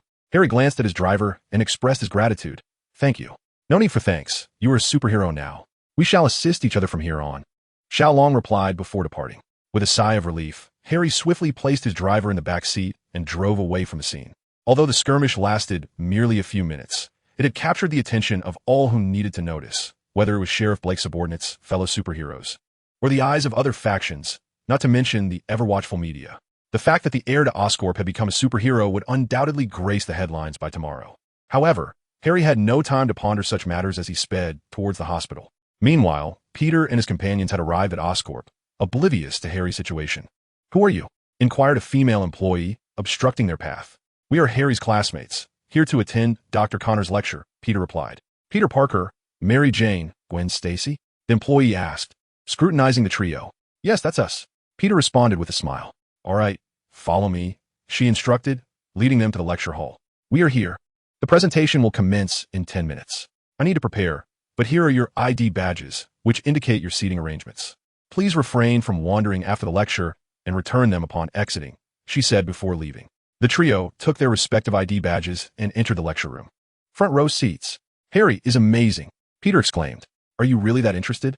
How much of the lecture do you think you'll comprehend?" Mary Jane remarked, secretly disappointed that Harry was not present. "Of course, I have read all of Dr. Connor's works," Peter replied as he settled into his seat. "All right, we shall conclude today's discussion here. For those interested in related knowledge, feel free to explore my books. Until next time," Professor Connor stated, bowing as the audience rose to applaud. "Oh, I can't believe I might become Dr. Connor's assistant. This is exhilarating," Peter exclaimed joyfully. "All right, Peter, we understand your enthusiasm. But you've mentioned that 10 times since the lecture ended," Gwen Stacy teased. At that moment, the building's alarm suddenly blared, causing a stir among the crowd. However, an Oscorp employee quickly calmed the audience, proclaiming, "Everyone, please remain calm. It's just a minor incident, and there is no danger. Please exit in an orderly fashion." The employee shouted several times, and with security promptly organizing the crowd, the chaos soon subsided. "That scared me. The Inhumans have been causing quite a stir lately," Peter said. But suddenly he cried out in pain, clutching his neck, and then felt a dizzying sensation before collapsing. Mary Jane and Gwen rushed to support Peter, unaware of a small object that had fallen nearby onto a girl. "Someone has fainted. Quick, help!" Mary Jane shouted, and Gwen, observing Peter Parker's condition, realized he was not gravely harmed, though he was not in optimal shape. Soon, security personnel from Oscorp navigated through the crowd, assessing Peter's situation and assisting in clearing a path for him to exit. Chapter 44. Spider-Man? Spider-Woman. Flying Shadow. "I have returned the money. What more do you desire?" A disheveled demon man retorted. Filth like you deserves retribution and must be eradicated." Flying Shadow leaped into action, executing the Flying Shadow demon leg. He landed behind the demon man, clenching his right hand, declaring, "It ends here." The demon man's body erupted in an explosion, leaving only the original criminal and a magic crystal. Collecting the magic crystal, Flying Shadow stowed it away without sealing it. As he deactivated his armor, Harry Osborn materialized at the scene. A throng of journalists, eager for information, quickly surrounded him. "Mr. Osborn, you're the only one to reveal your true identity thus far. What prompted this choice?" One reporter inquired. "It is a matter of responsibility. Superheroes should not only combat crime, but also promote a positive image. This is how we inspire others to embrace goodness. By revealing my identity, I wish to convey that superheroes are human too. With power comes the duty to fight against evil. I hope that when others gain power, they will act as I do, rather than succumb to darkness," Harry responded, gesturing towards the criminal on the ground. "Mr. Osborn, what is your perspective on the demon men?" Another journalist asked. "They are beings consumed by malevolent thoughts and must be eradicated. I also urge everyone to abide by the law and not allow darkness to exploit weaknesses. Otherwise, the demon men cannot be entirely eliminated," Harry stated solemnly. At that moment, several individuals dressed as bodyguards pushed through the crowd to clear a path. "Apologies, I have matters to attend to. I must take my leave." Harry nodded an apology before swiftly entering a vehicle and departing the scene. "Master, the demon men eliminated by this individual were not sealed away. This marks the 4th occurrence," the ancient beast on the screen abruptly remarked. "Make a note of it. By the way, has the demon radar been upgraded?" Xiao Long inquired. "It has been upgraded and is currently updating for the device in Elise's possession," the ancient beast replied. The screen soon transformed into a map of New York City. "First, identify the hidden demon men. I will seal them away. Inform Elise to prepare for departure," Xiao Long instructed as he exited the laboratory. "Boss, this time there are 3 targets, all capable of disguising themselves as humans," Elise relayed while driving. "Same as before. Wait for me in the car and remain vigilant of your surroundings. Report any developments promptly," Xiao Long directed. "Boss, with Harry Osborn's recent prominence, Few are paying attention to the celestial knight, Elise remarked. It's wise to exercise caution. However, he has indeed diverted considerable official scrutiny towards me. And with the Osborne group backing him, neither side is to be underestimated. This enables me to act more freely without their interference. As the vehicle came to a halt, Xiao Long exited, transforming and proceeding towards the location of the first Demon Man's hideout. In a typical household in Queens, New York City, a mother opened her daughter's bedroom door to call her for dinner. Upon entering, she was taken aback to witness her daughter's fingertips emanating strands of spider silk. "Oh my goodness. Cindy, what has happened to you?" Cindy Moon, noticing her mother's look of terror, pleaded, "Mom, please don't send me away." Still reeling from shock, her mother was soon joined by her father, who rushed in, exclaiming, "What is going on?" Upon arriving at the doorway, he too was struck by the astonishing scene, causing Cindy's mother to faint. Her father caught her mother in his arms. "Dad, please step outside and let us calm down," Cindy requested. Observing the disdainful expression in her father's eyes, she fled from their home in tears. Unbeknownst to her, Cindy found herself in a narrow alleyway. Suddenly, she sensed a menacing presence and instinctively leaped, soaring to a height of 5 meters. Her body naturally adjusted to land gracefully. Gazing at the man before her, who soon morphed into a monstrous figure, Cindy surprisingly found herself composed. "You are an aberrant being," she declared. "Indeed, little girl. Since you have discovered my hiding place, I must eliminate you." The creature responded, brandishing a double-edged axe. Observing the creature's movements, Cindy realized she could predict its next actions, allowing her to evade its attack effortlessly. "Mist, who are you?" the creature questioned, its anxiety palpable, for even a casual strike should not have been dodged by an ordinary girl. Cindy examined her hands. Recognizing her transformation, she had become powerful, imbued with strength. With power comes responsibility. She recalled the words of Harry Osborn she had seen on television, and her gaze toward the creature hardened with newfound courage. The aberrant being, sensing the shift, decided to strike first. Cindy leaped, placing one hand against the wall, discovering she could adhere to it, followed by her other hand. The creature, noticing the absence of anyone else, remained vigilant. "Take this, monster!" Cindy shouted, delivering a kick to the creature, which staggered back several steps. "Not so formidable after all," it retorted, charging at her with its axe. Cindy countered with a flurry of punches, though they proved ineffective. In fact, the creature's close combat skills, augmented by its weapon, far surpassed her own. During one evasion, the creature's axe severed half of her long hair, leaving her with a bob barely grazing her shoulders. "My hair, you scoundrel!" Cindy's relentless assaults were met with the creature's defenses, and the prolonged struggle began to drain her stamina. "You can't endure any longer, can you? Prepare to perish!" The creature taunted, unleashing a barrage of flames. Cindy darted and dodged, when suddenly, she raised her hand, shooting a strand of silk that adhered to the wall. With a strong pull, she propelled herself upward. "Of course, I still possess my webs." She smiled, and with her other hand, she shot another strand at the creature. "What is this?" the creature exclaimed, raising its axe in defense, only to find itself ensnared by the silk. Cindy unleashed another strand, suspending the bound creature in midair. At that moment, she heard footsteps approaching from the direction of the alley. Cindy swiftly shot out her web, securing it to the rooftop, then concealed herself atop the building. This was the final location. Xiao Long, as he stepped into the alley, wondered what was amiss. He soon spotted a demon entangled in webs, resembling a cocoon. "It seems fortune has not favored you. This saves me some trouble," he exclaimed before drawing his firearm, efficiently dispatching the demon and sealing the magic crystal. "Is that the hero of justice?" Cindy, hidden on the rooftop, felt a surge of excitement. She had encountered a genuine superhero.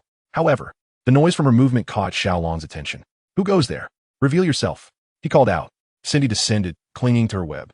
Xiao Long mused that it was indeed Peter Parker, the Spider-Man, although he had not yet fully embraced his heroic identity. "Greetings, hero of justice.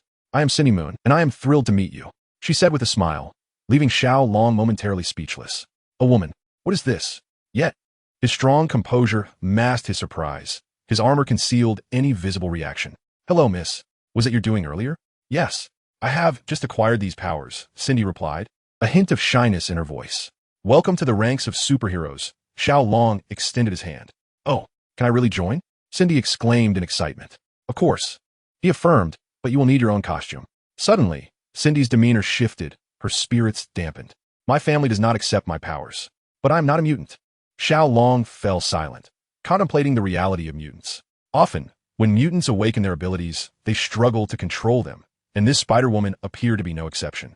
Her family, fearing the unknown, had cast her out. "If you wish, you may stay with me for a while," Xiao Long offered. Cindy was taken aback, but he quickly transformed back. Smiling as he introduced himself anew, "Xiao Long, Cindy Moon," she reciprocated, shaking his hand, her gaze filled with curiosity. At that moment, a car halted at the alley's entrance, and Eliza rolled down the window. "Boss, it's time to get in." Chapter 45, Spider-Man Peter Parker. "Ah, that's the boy who fainted. Is he in any danger?" Cindy inquired anxiously. "He is destined to be Spider-Man. How could anything happen to him?" Xiao Long thought. "His parents have long paved this path for him. It's you who should consider yourself fortunate for not having faced any mishaps." He contemplated the situation, recognizing that even if Peter's life was not in jeopardy, his body might undergo certain mutations. If he struggled to control his abilities, it could lead to complications, especially considering that it was that very spider that had bitten him. Check on this. He instructed Gulu Beast, and if necessary, utilize the surveillance footage. Although Oscorp lacked an AI on par with JARVIS, their monitoring system was still quite proficient. Found him. Peter Parker, 17 years old, a senior at Midtown High School. The detailed information was not displayed, but that was sufficient. "I believe he was taken to the hospital," Cindy remarked. "Then let us look into today as hospital admissions," Xiao Long replied. Soon, the computer screen displayed the results. It appears that his condition is not serious, as he was sent home directly. Iris remarked while examining the search results, and Xiao Long was equally astonished. If he hadn't been taken to the hospital, it would be one thing, but the fact that he was delivered home while still unconscious, yet emerged with a clean bill of health, is indeed perplexing. However, considering Peter Parker's parents, it is plausible that SHILD intervened. "Should we visit his home now?" Cindy inquired, as she was quite concerned for him, being bitten by the same spider. "It's rather late now. If he is indeed well, he should resume his normal school routine tomorrow," Xiao Long replied. "By the way, do you still plan to go to school?" he asked Cindy. "I still wish to attend university," Cindy responded, as her parents had always expected this of her. "No worries, Iris will assist. I'll arrange for you to have an assistant position at my company," Xiao Long stated. Iris shot him a disapproving glance, saying, "All right, boss." Then she turned to Cindy and said, "Come with me." After they left, Xiao Long muttered to himself that Peter Parker's uncle would typically need to die for him to awaken and officially become Spider-Man. But would the current societal climate affect his decisions? Nevertheless, Uncle Ben might not have to perish. Perhaps he could save him later. Oh, this is utterly astonishing. Gazing at his once frail physique transformed into a robust one, coupled with the resolution of his nearsightedness, Peter Parker marveled at his reflection in the mirror. At that moment, the alarm clock rang, and as Peter reached to silence it, he accidentally smashed it to pieces. "Oops, Peter, come down for breakfast." "All right, Aunt May." Peter hurriedly discarded the clock's fragments into the trash, grabbed his backpack, and exited his room. "Cindy?" Gwen tapped Cindy on the shoulder, jolting her from her previous state. "Good morning. Is she your friend?" Peter approached. "Peter, are you feeling all right?" Gwen inquired, sensing a change in Peter. "I'm perfectly fine. A good sleep did wonders." "I feel fantastic," Peter declared, flexing his muscles. "You must be Peter Parker." "Hello, Cindy Moon."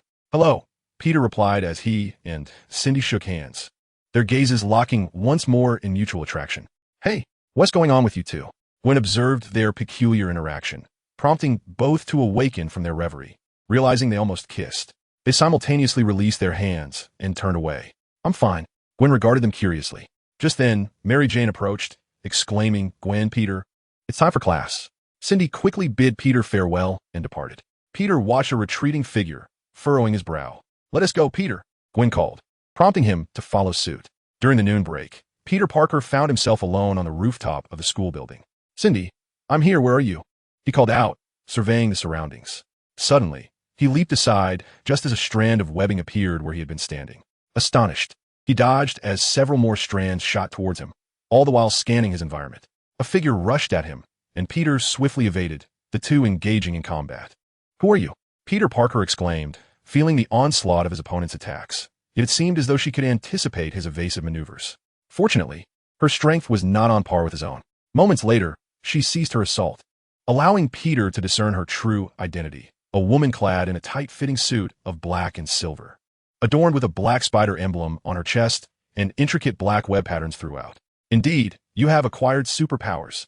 As she removed her mask, he recognized her. "Cindy." Peter's eyes widened in astonishment. Chapter 46, Spider-Man Peter Parker. You were testing whether I possess superpowers. Peter gazed at Cindy, adding, moreover, I found your earlier actions quite irksome. Cindy shot him a glare, to which Peter felt a flush of embarrassment. It's not entirely my fault. I couldn't help myself. It was as if I were drawn to you like a magnet. Are you implying that I seduced you? Absolutely not. Peter quickly retorted. Cindy scoffed. Your strength and reflexes have indeed improved significantly. Do you possess any other abilities? I cannot produce webs, Peter replied, directing his gaze towards Cindy's hands. What about climbing? Cindy inquired. It seems I can do that. Then all is well.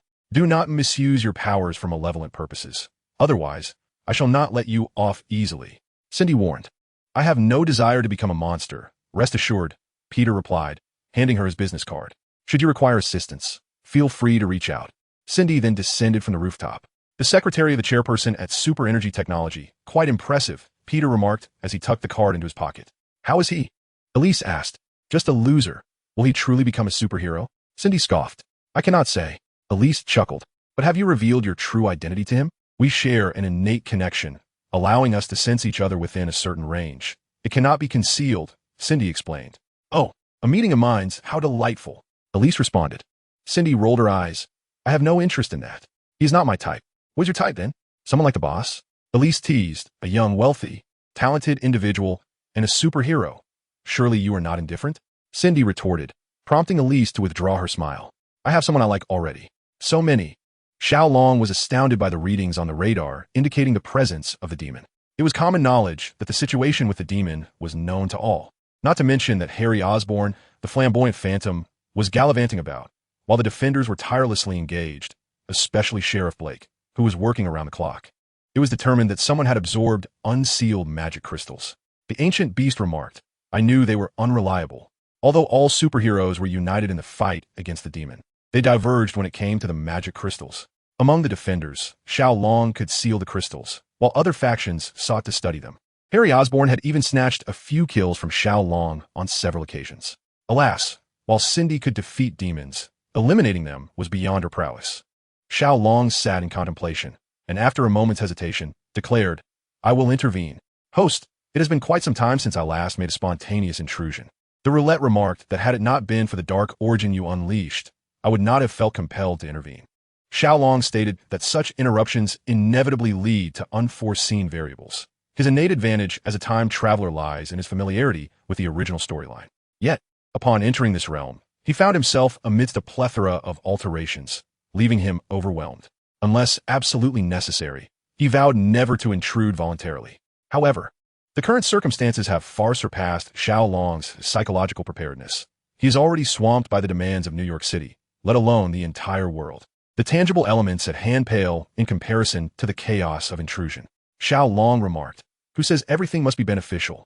The fact that you did not stumble upon something utterly worthless upon your entry is already a stroke of fortune. The Roulette responded. This time, however, he unexpectedly encountered several items associated with magic, leaving him curious about the potential clash with the existing magical framework. Xiao Long felt a headache coming on. While he possessed a basic understanding of magic, his responses were purely instinctual. As for studying it, he found it utterly unmanageable. Thus, he held deep admiration for Dr. Destruction, who seamlessly amalgamated magic with technology. As for the acquired Helix technology, where in the Marvel Universe could one find runes? Collecting his thoughts, Xiao Long resumed his work. That evening, Xiao Long patrolled the streets under the guise of Saint Dragon. It was then that he spotted a familiar face, Peter Parker, who was reaching out to catch a coffee tossed to him by another. A sense of foreboding washed over Xiao Long as the familiar scene triggered an alarm within him. Following a nearby robber, he soon noticed the assailant eyeing Uncle Ben's car. A gunshot rang out, and Uncle Ben fell to the ground. The robber attempted to flee, but was quickly cornered by the crowd. Just then, Peter Parker approached and witnessed the scene unfolding. Oh no, Uncle Ben, Peter exclaimed, squeezing through the throng to confront the robber. You scoundrel. Peter grasped the robber's hand, forcefully pushing him to the ground, causing the gun to tumble aside. Weakly, Peter called out, someone call the police. Get an ambulance. Help is on the way. Uncle, hang in there. With tears in his eyes, Peter urged. You won't catch me. I refuse to go to prison. The robber shouted as a black-green gas emanated from him, transforming him into a creature of chaos. The Chaos Demon. Run. The crowd scattered in panic. As the creature rose to pounce on Peter Parker, he was met with a powerful punch that sent him reeling back. You are Saint Dragon. Peter gasped in astonishment. Xiao Long nodded, first using a magical sigil to stabilize Uncle Ben's life before engaging the Chaos Demon in battle. Initially, the robber's intent was to escape. However, after his transformation, he became swifter, exchanging blows with Xiao Long before fleeing down a narrow street, where Xiao Long, adopting the form of Xing Tian, swiftly vanquished him. The ambulance transported Uncle Ben to the hospital, and thanks to Xiao Long's timely intervention, he survived. Nevertheless, this incident catalyzed a profound transformation within Peter Parker's psyche. With great power comes great responsibility. This phrase etched itself indelibly in his heart, marking his evolution from Spider-Man to Spider-Guardian. Chapter 47. The Chaos General. The enigmatic figure of Harry Osborn, the Phantom Knight, remains active. However, the incessant repetition of similar narratives has failed to ignite public enthusiasm. In this moment, two new superheroes emerge before the populace. Indeed, they are none other than Spider-Man and Spider-Woman. With comparable abilities, and one being male and the other female, the media finds abundant material to explore. Two strands of webbing converge from opposing directions, ensnaring the aberrant creature, which is subsequently hoisted aloft. A barrage of energy blasts strikes the creature, eliciting anguished cries as it erupts in a cataclysmic explosion. As the magical crystal materializes, both Spider-Man and Spider-Woman unleash their webs in unison. "Hey, that is my trophy," exclaims Spider-Man. "You still cannot handle the magical crystal. Allow me to entrust it to someone capable of resolving it," retorts Spider-Woman. "Oh, come now. Who besides Sheriff Blake and the government forces can manage this? It will be troublesome if someone else were to merge with it," Spider-Man counters. At this juncture, Spider-Woman appears to receive a notification, prompting her to relinquish her claim. "Boss, what is happening?" Cindy inquires. "Ancient Beast, you take the lead," Xiao Long responds. "Very well. According to my radar for aberrant creatures, over 20 of them have simultaneously awakened in one location. This site is a factory in Gotham City. However, since that incident, I have not detected any further energy fluctuations from aberrant creatures there," Ancient Beast elaborates. Moreover, Commissioner Gordon from Gotham sent a distress signal to Sheriff Blake at noon today. Although Gotham has not experienced any major upheaval yet, the potential for unforeseen events looms, Xiao Long adds. Sheriff Blake has reached out to the superheroes of New York City, hoping someone will assist in resolving this matter. But not all superheroes possess the capability to vanquish aberrant creatures. What if they leave New York? Elise questions. Yet, if no one intervenes, who can guarantee that Batman will resolve this crisis? 20 aberrant creatures awakening simultaneously. What if the adversary has discovered the method to trigger their awakening? Gotham has never lacked for lunatics. Should they succeed, the aberrant creatures will take root, she continues. Thus, Xing Tian will proceed, while other superheroes will safeguard New York, she concludes. At Wayne Manor, a lithe figure slips through the window, and as he lands, the room's lights illuminate. A tall and handsome man materializes in the chamber, Bruce Wayne. "Felicia, what brings you here?" Bruce Wayne inquires, somewhat taken aback. "Is it inappropriate for me to come? If you were to perish, what would become of our agreement?" Felicia steps forward to address Bruce Wayne. New York has dispatched reinforcements in the form of superheroes. This operation is not as perilous as you envision, Bruce Wayne reassures her. The Punisher is of little concern. What impact can Shocker and Mr. Freeze have? Do they think they're on holiday here? Scarecrow's fear toxin combined with Harley Quinn's mind control can indeed spawn a multitude of aberrant creatures. Moreover, they can conceal themselves. I've been unable to locate them. Felicia leans back on the sofa, expressing her concerns. Nevertheless, I must go. I need to protect Gotham City, Bruce Wayne states earnestly. As for our agreement, should we weather this crisis, I shall fulfill it. If not, well, to hell with it. Felicia leaped up and covered Bruce Wayne's mouth. "Bruce, have you made your decision? Well, if you wish to leave, you may do so now. I can assist you in booking a flight." Bruce Wayne replied, "I will not be a coward. If Barbara can fight, I shall not be outdone by her." As Felicia spoke, she moved to the window. "Farewell to the precinct. I must search for their whereabouts once more." With that, she flipped and leaped out of the window. In a factory in Gotham, Harley Quinn sat in a chair, her face contorted in a grimace, fists clenched and teeth gritted as if enduring torment. Upon closer inspection, the chair was anchored to the ground, and her hands and feet were bound to it with electric wires. After a considerable time, Harley's body finally ceased its trembling. This is the power of the magic crystal. One need not transform into a demon to harness its strength. Batman, I shall defeat you and liberate Gotham from the shroud of darkness. A maniacal smile spread across her face, and with a surge of strength, she shattered the chair.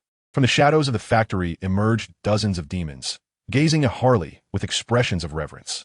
At that moment, a dark figure flickered behind her, vanishing in an instant.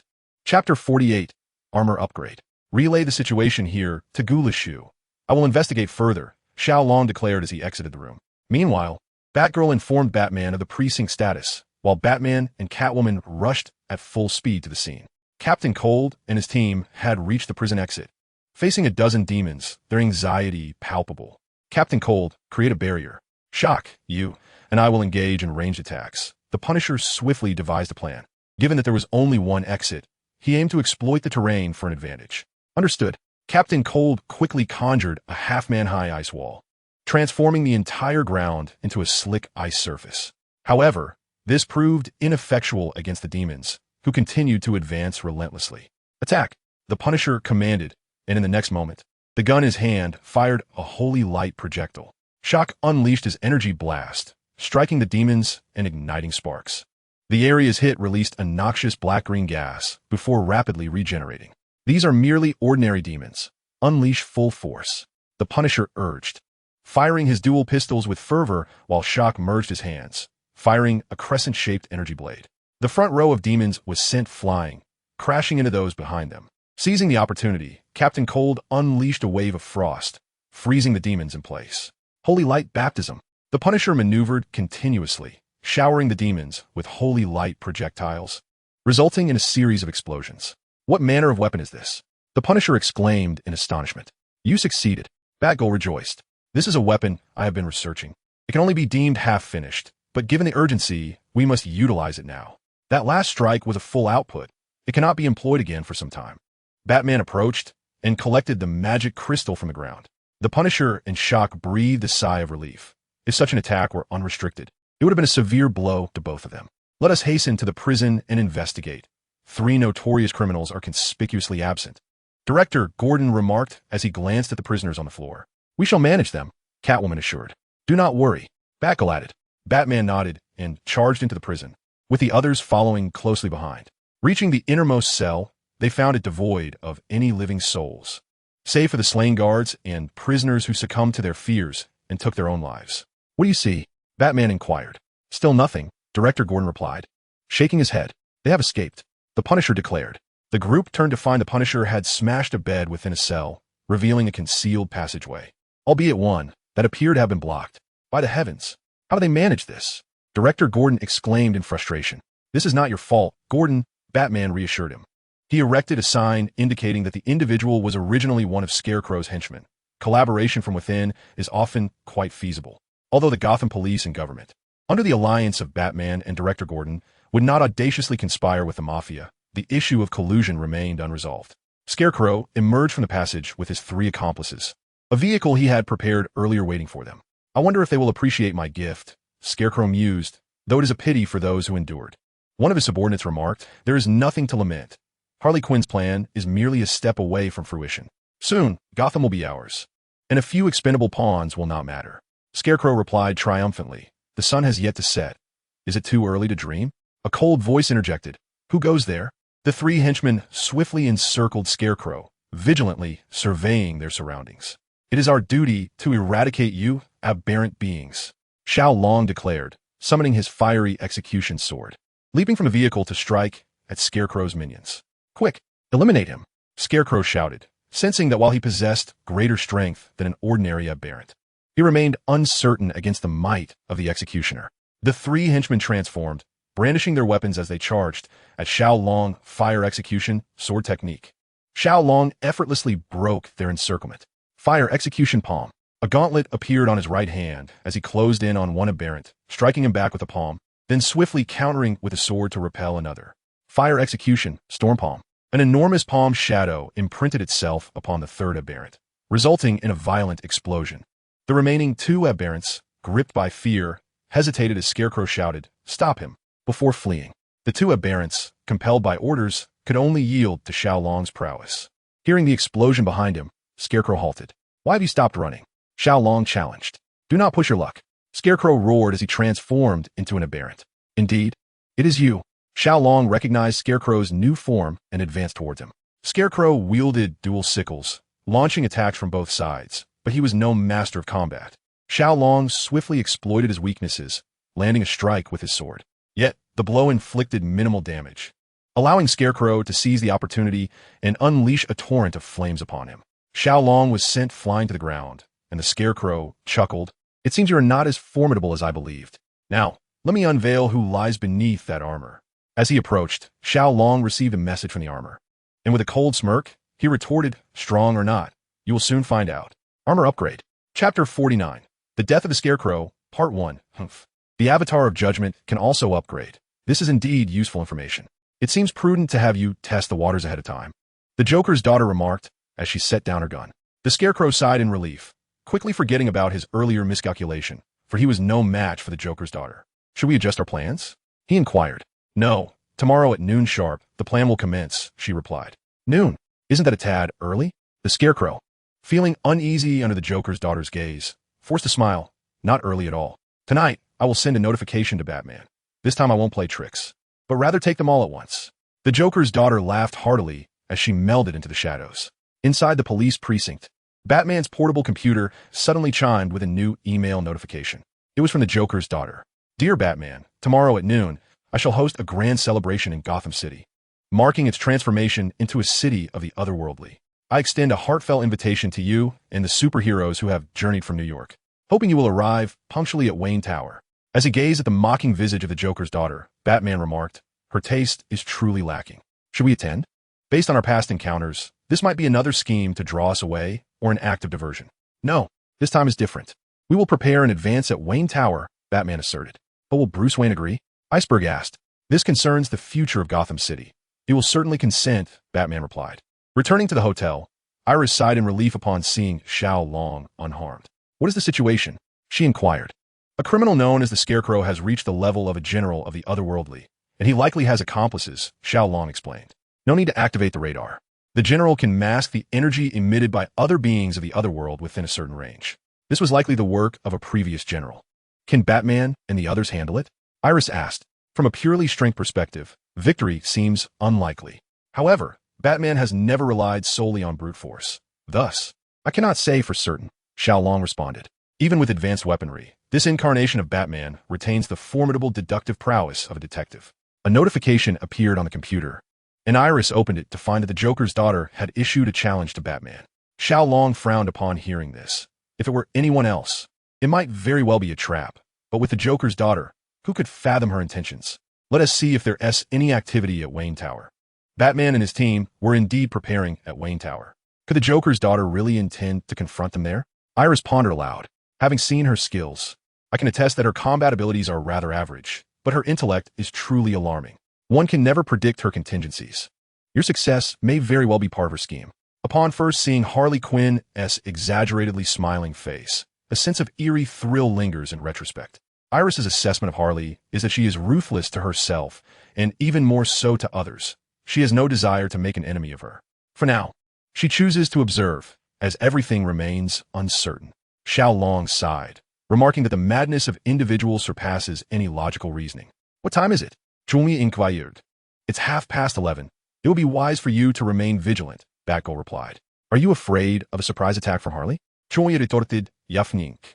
You've mentioned it countless times. You woke me up at 6. If this affects my combat readiness, who will take responsibility? Feel free to sleep. No one is stopping you, but whether you can wake up is another matter," Catwoman shot back, glaring at him. "Hey, when did you two start sharing the same side? I wasn't aware of this," Chong-Ji remarked, looking between them. "Who is on her side?" They both exclaimed in unison. "Stop mimicking me." They continued to glare at each other. "Oof. There are still 10 minutes left, and there are no abnormalities near Wayne Tower," the Punisher noted, observing the surveillance feed on his computer. "We must not let our guard down before midnight." "She never plays by the rules," Batman asserted. "Is there truly no one left in the tower? With our presence so obvious, will she really confront us head-on?" Iceberg questioned. "They have arrived." Batman squinted at the screen, which displayed 4 large trucks swiftly approaching Wayne Tower. "We must intercept them," the Punisher and Iceberg declared as they exited the room. "News has come in. Harley's subordinates are almost here," Batgirl announced. "Perfect. I've been waiting impatiently for this," Chong-Ji exclaimed as he stood up. Suddenly, an explosion erupted from the lights, prompting the trio to seek cover. Footsteps echoed from outside the door. "They're coming." Batgirl shouted as she pursued them, followed closely by Chong-Ji and Iceberg. In Batman's chamber, an invisible gas began to fill the room. Batman suddenly rose, fists clenched, visibly tense. At that moment, a shadow emerged from the darkness.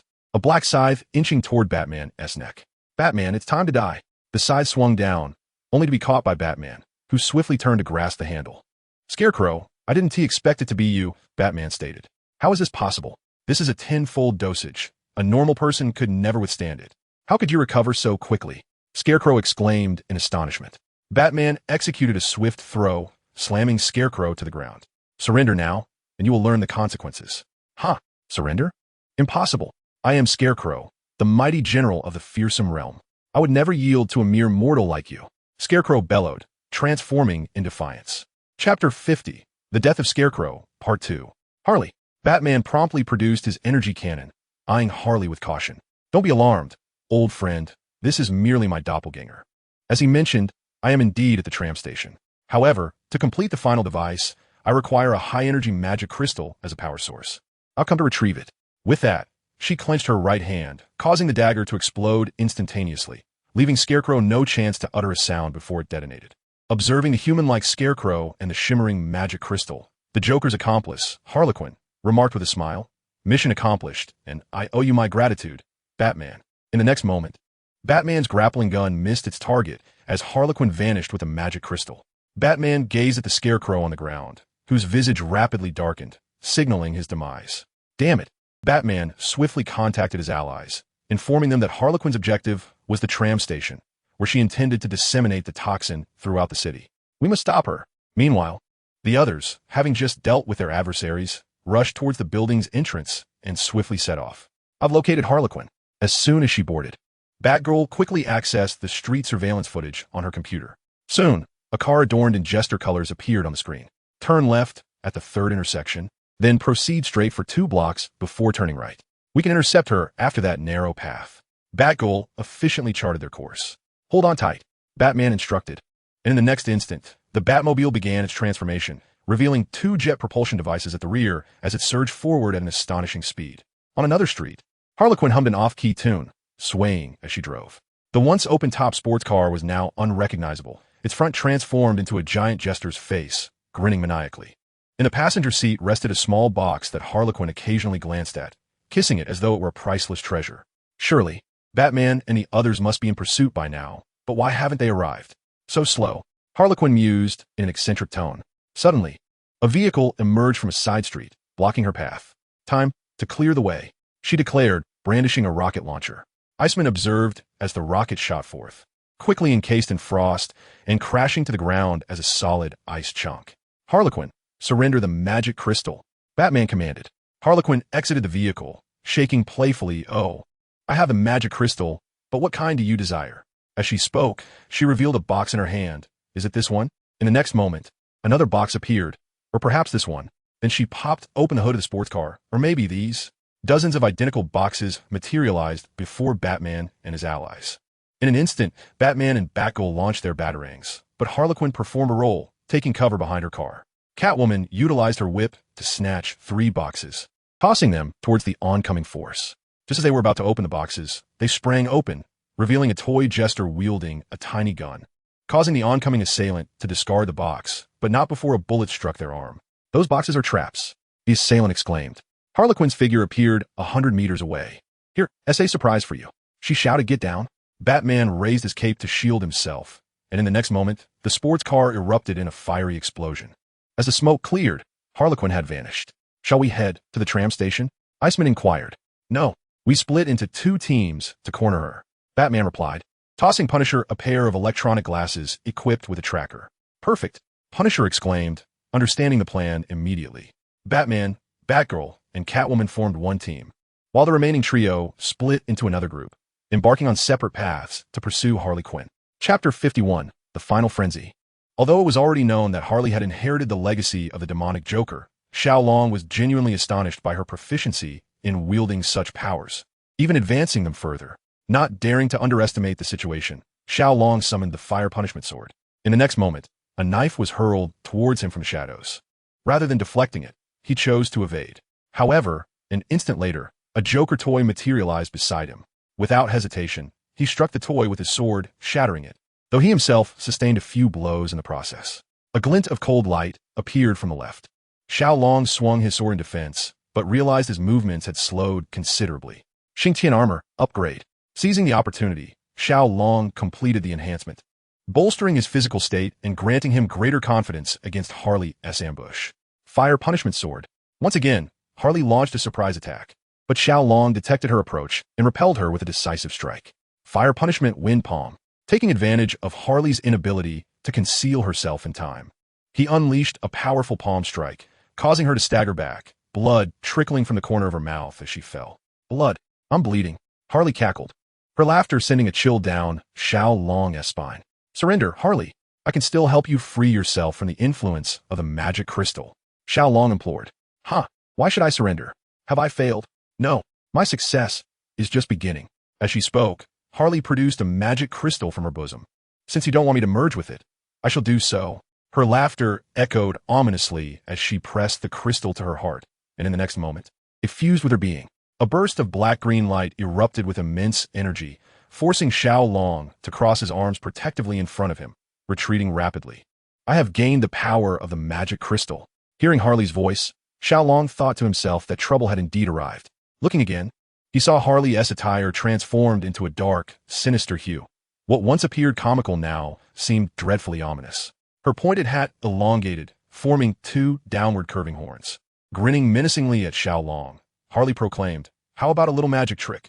Suddenly, she vanished. Xiao Long swung to the left, only to have his blade intercepted by Harley's dagger. My power now surpasses yours, Xingtian hero. A surge of strength coursed through Xiao Long, forcing him to retreat repeatedly. Harley's dagger struck from various unexpected angles in an unrelenting flurry. Fire electric gun. Xiao Long fired several shots in quick succession, catching Harley off guard and pushing her back a few steps. Seeing this outcome, Xiao Long's heart sank. In the next moment, Harley mimicked throwing daggers, launching a barrage of fiery attacks towards him. Xiao Long hastily dodged to the side, staggering as he regained his footing. Stop! You don't truly wish to become a monster, do you? Xiao Long shouted. Do you want all of Gotham as citizens to become beasts? Noting Harley had paused her assault, he pressed on. And what of it? Gotham is already shrouded in darkness. Would a monstrous world be any worse? Harley retorted. And you? You once refused to become a monster. Xiao Long continued. I merely wish for Gotham to liberate itself from this morbid state. Every individual harbors a shadowy side. Every soul possesses desires. Why, oh why, must we conceal these truths and present ourselves in a facade of hypocritical nobility? Rather than allowing Gotham to plunge into the abyss of this insincere radiance, it would be far more prudent to draw it into darkness, where it may be reborn. The Harlequin cried out, for the magic crystal could maximize the awakening of one's darker inclinations. In that tumultuous moment, Gotham would be engulfed in chaotic darkness, and I shall emerge as its new leader, guiding it towards rebirth. In an instant, the Harlequin stood before Xiao Long, plunging a blade into the armor encasing his chest. A moment later, a surge of electric current coursed through him, eliciting a pained groan from his lips. Mere seconds passed before Xiao Long collapsed to the ground. This shall not claim your life. I demand you witness my triumph. The Harlequin proclaimed as she approached a chest disguised as a wall and sliced it open. Inside lay the diffusion device, containing the latest concoction of fierce serum developed by the Scarecrow. Initially, I intended to disseminate the serum via tram. But then I acquired this, the Canali device. The Harlequin declared, brandishing the device. With it, I can scatter the serum throughout Gotham. All that is required is for me to stand here and activate the mechanism. Right beside this bad insignia lies the apparatus capable of altering the very fabric of Gotham. I wonder how the Batman will react. Xiao Long's heart raced at the realization. The Canali device is an Osborn Corporation product, is it not? I recall that in the original tale, Spider-Man utilized it to disperse the antidote against the lizard. Could it be that Osborn and the Harlequin have struck a deal? Considering that Harry chose to remain in New York rather than come to Gotham, the notion of an alliance between the Osborn Corporation and the Harlequin does not seem far-fetched. It is perplexing to fathom Norman Osborn's intentions. Is he oblivious to the magnitude of the other's peril? Is he so consumed by his research that he disregards everything else? For the first time, Xiao Long felt a profound disdain for this deranged scientist. As he sensed his own body, Xiao Long harnessed the power of the talisman for healing. For the Harlequin's attack was imbued with the essence of the magic crystal. Thus, he needed to expel the dark forces while mending his wounds. Observing the Harlequin step closer to the edge of the rooftop, Xiao Long shouted, "Harleen Quinzel." The Harlequin jolted, having not heard her true name in ages. How long had it been? 2 years, or perhaps 3. Ever since she entered the asylum to become a psychologist, she had adopted the name Harley Quinn, erasing all records of her former identity upon becoming the Harlequin. Even Batman could only trace her as Harley Quinn. Spinning around abruptly, the Harlequin's eyes sparkled with a newfound light. "How do you know that?" she exclaimed. "Indeed, you remain lucid," Xiao Long replied. "Yes, I have never been mad," the Harlequin asserted. Though she had embraced the Harlequin's ideology and abilities, she had not succumbed to madness or schizophrenia. Instead, she had internalized the Harlequin's will and developed her own perspective on Gotham's plight. "Then why pursue this course?" Xiao Long inquired. The Harlequin gazed upward at the sky and asked, "Do you see? The dark clouds above obscure even the sunlight, and the laws of Gotham City resemble that sunlight, unable to penetrate the shadows cast by the criminal underworld. In light of such regulations, I would rather see Gotham descend into genuine chaos," the Harlequin declared, one hand poised upon the activation button. "Do you truly wish to forsake your humanity?" Xiao Long bellowed, witnessing a flicker of struggle within her. "There are still many ordinary people in Gotham," he asserted, prompting a moment of hesitation from the Harlequin. "Magnetic fields of heaven and earth," Xiao Long proclaimed, rising to his feet as the surroundings began to shift. The Harlequin surveyed her environment, realization dawning. "This is your objective, is it not? I shall eradicate the power of the demonic crystal within you," he declared, invoking the heaven and earth seizing magic palm. The imprint of his palm passed through her form. "I have already merged with the darkness. Together, let us obliterate." At that moment, Xiao Long heard Harley Quinn's voice, stirring a pang of reluctance within him. In the final moment, he summoned the power of the Tiger Talisman. Chapter 52, Return to New York. Meanwhile, at the tram station in Gotham City, a figure moved slowly toward the tram, leaving a trail of blood on the ground. It was the imposter Harlequin who, despite sustaining severe injuries during her entanglement with Batman and others, had followed the commands embedded in her subconscious to arrive here. "Cease this, Harlequin. You have lost too much blood. Your plan is doomed to fail. I assure you that if you allow me to treat your back, you may yet preserve your life," Batman urged as he approached. "Ha ha ha, I refuse.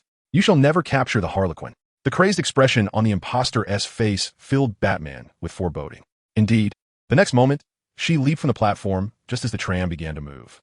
However, the weakened imposter could only grasp the window with one hand. In an instant, Batman shot out his grappling hook and ascended to the top of the train. As the tram sped away from the platform, the imposter managed to climb atop. Gasping for breath, "You have already failed, Harlequin," Batman said as he drew nearer. "No, the Harlequin cannot fail. She simply has yet to succeed," the imposter roared defiantly. "Your condition can no longer sustain itself. Without treatment, you will perish," Batman exclaimed, noting the tram's accelerating speed and the increasing wind that rocked the imposter's body perilously close to falling. "The Harlequin shall not die. The Harlequin shall not fail.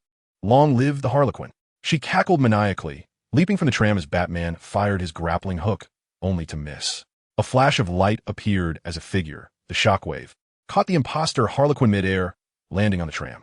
"Batman, she seems to be dead," Shockwave stated. Batman hurried over, checking for a pulse at her neck. Fortunately, there was still a heartbeat. "Quickly, take her for treatment," he commanded. Shockwave nodded and soared away with the imposter in tow. Reflecting on this, Xiao Long turned his gaze towards Iris, recalling how the knife dragon had exploited the power of darkness to excessively amplify the dragon force within her, only to find himself defeated, resulting in the dragon's power sealing itself away. According to the Wheel of Fate, Iris still possesses the opportunity to reactivate the power of the dragon. It would be rather simple for her to eradicate the dragon's essence within herself entirely. Should she simply eliminate the potential threat? Bruce, do you not realize? Gotham City is not akin to New York. The latter is home to numerous superheroes, while the criminal underworld operates in secrecy. Xiao Long remarked, "However, Gotham has improved significantly. We also have our own superheroes, do we not?" Bruce appeared somewhat displeased, of course. Batman and Batgirl are indeed superheroes, and they surpass the heroes of New York in their endeavors. Yet, have you heard of the phenomenon of the aberrant beings? Xiao Long inquired, referring to the latest monsters, rumored to be criminals transformed. Bruce chuckled. "Indeed, this is true, Bruce." Xiao Long raised his voice. "Consider the crime rate in Gotham. They are all potential aberrant beings." Bruce interjected. "What are you implying? That I should relocate to New York? It seems they have their own issues as well." observing a flicker of anger in Bruce's eyes. Xiao Long understood that his love for Gotham was precisely what made him Batman. I mean, that serum is intended for you, so at the very least, you won't meet the same tragic fate as your parents. I would lose a friend otherwise. Xiao Long stated, I appreciate your concern and reminder. Yet I do not concur with the alteration of the human body, be it through mechanical enhancements or pharmaceutical means. I will send you the latest report concerning the serum. I shall update you on any new developments. Chapter 53. The Emergence of the Green Goblin. In New York City, the facade of prosperity remains intact. During the day, Spider-Man and Spider-Woman conduct their routine patrols, while sudden incidents are managed by Mr. Fantastic and other superheroes. The aberrant beings occasionally surface, but are swiftly vanquished. The news frequently reports on superheroes thwarting crimes or exterminating aberrant beings, and the media's gaze has shifted significantly towards entertainment-focused figures, such as Tony Stark. General Hutton looked at Norman Osborn and remarked, very well. I shall advocate for an extension of time for you. By the way, you have received the latest weapon procurement list, have you not? Norman, concealing his smile, inquired, General Hutton, are our company's products unsatisfactory for the military? Whether it be the individual flying apparatus, high-explosive grenades, or exoskeletal energy armor, they are all top-tier products. General Hutton sighed. Indeed, but it is challenging to form a military. I mean, in terms of widespread adoption. In contrast, Stark Industries produces large heavy weaponry and the latest firearms, which are highly favored by the military. Moreover, those items are not inexpensive, necessitating a reduction in the procurement of other weaponry. However, rest assured, once your serum for human enhancement and regenerative agents are completed, I guarantee you a substantial order that will yield significant profits. As General Hutton rose, he declared, very well, I shall take my leave. After taking a few steps, he suddenly turned, almost forgetting to mention, this is a combat exosuit we developed in collaboration with Dr. Victor. It is similar to your son's, albeit lacking that extraordinary power. I hope it proves beneficial to you. Farewell. With that, he departed. Norman Osborn opened the report, his frown deepening with each glance. Contrary to his research direction, Victor had not harnessed the power of the magical crystal. The report revealed that Victor had discovered a potential method for constructing armor, utilizing a power source that remarkably combined personal will with the armor's inherent electrical energy, proving to be far more practical than Osborn's single-pilot suit. As a scientist, Norman Osborn swiftly recognized the advantages of this armor. It was not merely a weapon. It possessed the capacity to continually unlock the user's potential. No wonder Haddon cast a regretful glance at himself as he departed. Gwen, do you think this outfit suits me? Mary Jane asked, scrutinizing her reflection in the fitting room mirror. Gwen approached her from behind, remarking, today is your birthday, and you are the most beautiful, are you not? As she adjusted Mary Jane's hair, she added, now you look even more stunning. Harry will surely be captivated by you. Mary Jane chuckled and inquired, has Peter not arrived yet?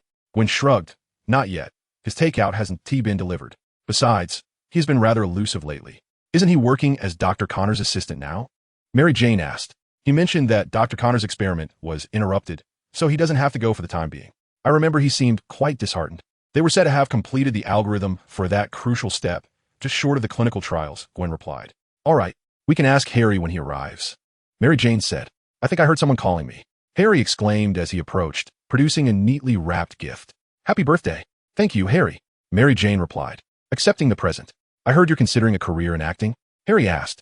Yes, I love performing, Mary Jane responded. Then I wish you become a great star. If you need assistance, don't hesitate to reach out, Harry offered. Oh, our superhero is quite busy, Mary Jane jested. For you, I have ample time, Harry whispered close to her ear. Mary Jane gently pushed him away, casting him an amused glance. Gwen, observing this exchange, felt an inexplicable pang of envy towards Mary Jane. Hey, sorry for being late. Peter arrived, greeting them. Hello, I hope you don't mind my presence at this gathering. Cindy chimed in. Of course you are welcome, Gwen replied, but she pondered how Cindy had come with Peter. All right, it's about time. Let us commence the celebration, Harry declared, taking Mary Jane's hand and leading her to the center of the empty hall as music began to play, and the two began to dance. After a song, Harry turned to Mary Jane and asked, will you be my girlfriend? Say yes. Say yes. Say yes. Their classmates shouted in unison. She is truly fortunate, Cindy remarked, gazing at Mary Jane. What girl wouldn't desire a boyfriend like that? Gwen added, hoping that Harry and Mary Jane would last. Peter watched Mary Jane with a hint of nostalgia and blessing, which displeased both Gwen and Cindy. They distanced themselves from Peter, one of them bumping into him, leaving him bewildered. No, this absolutely cannot be happening. Victor suddenly recalled something, pushing open the door to the observation room, declaring, "Extract energy from me to maintain it." In the next moment, electric sparks began to emerge from his body. However, it was too late. The magical crystal was consumed in an instant, and a violent reaction ensued between the silvery energy and the energy of the crystal. In the blink of an eye, a fissure appeared before Victor, and before he could react, he was drawn into it. The fissure sealed shut, and the laboratory was plunged into darkness. Chapter 54, Dr. Lizard. In another laboratory of the Osborn group, Dr. Connors continued to observe the physiological condition of a small mouse that had been injected with a limb restoration serum. 6 hours had passed, and the mouse's physiological characteristics remained normal, even displaying increased vitality. However, the instruments were temporarily inoperable. It seemed they would have to wait for the power supply to conduct a detailed examination. Connors gazed at the mouse scurrying within its cage and glanced at his empty right arm, a hopeful smile gracing his face. The serum was on the brink of success. Soon, his right arm would be restored. "Are you planning to proceed with clinical trials directly?" "Absolutely not. I object. The safety of the serum has not been thoroughly ensured. You cannot proceed." He attempted to stop them, but was swiftly pushed to the ground.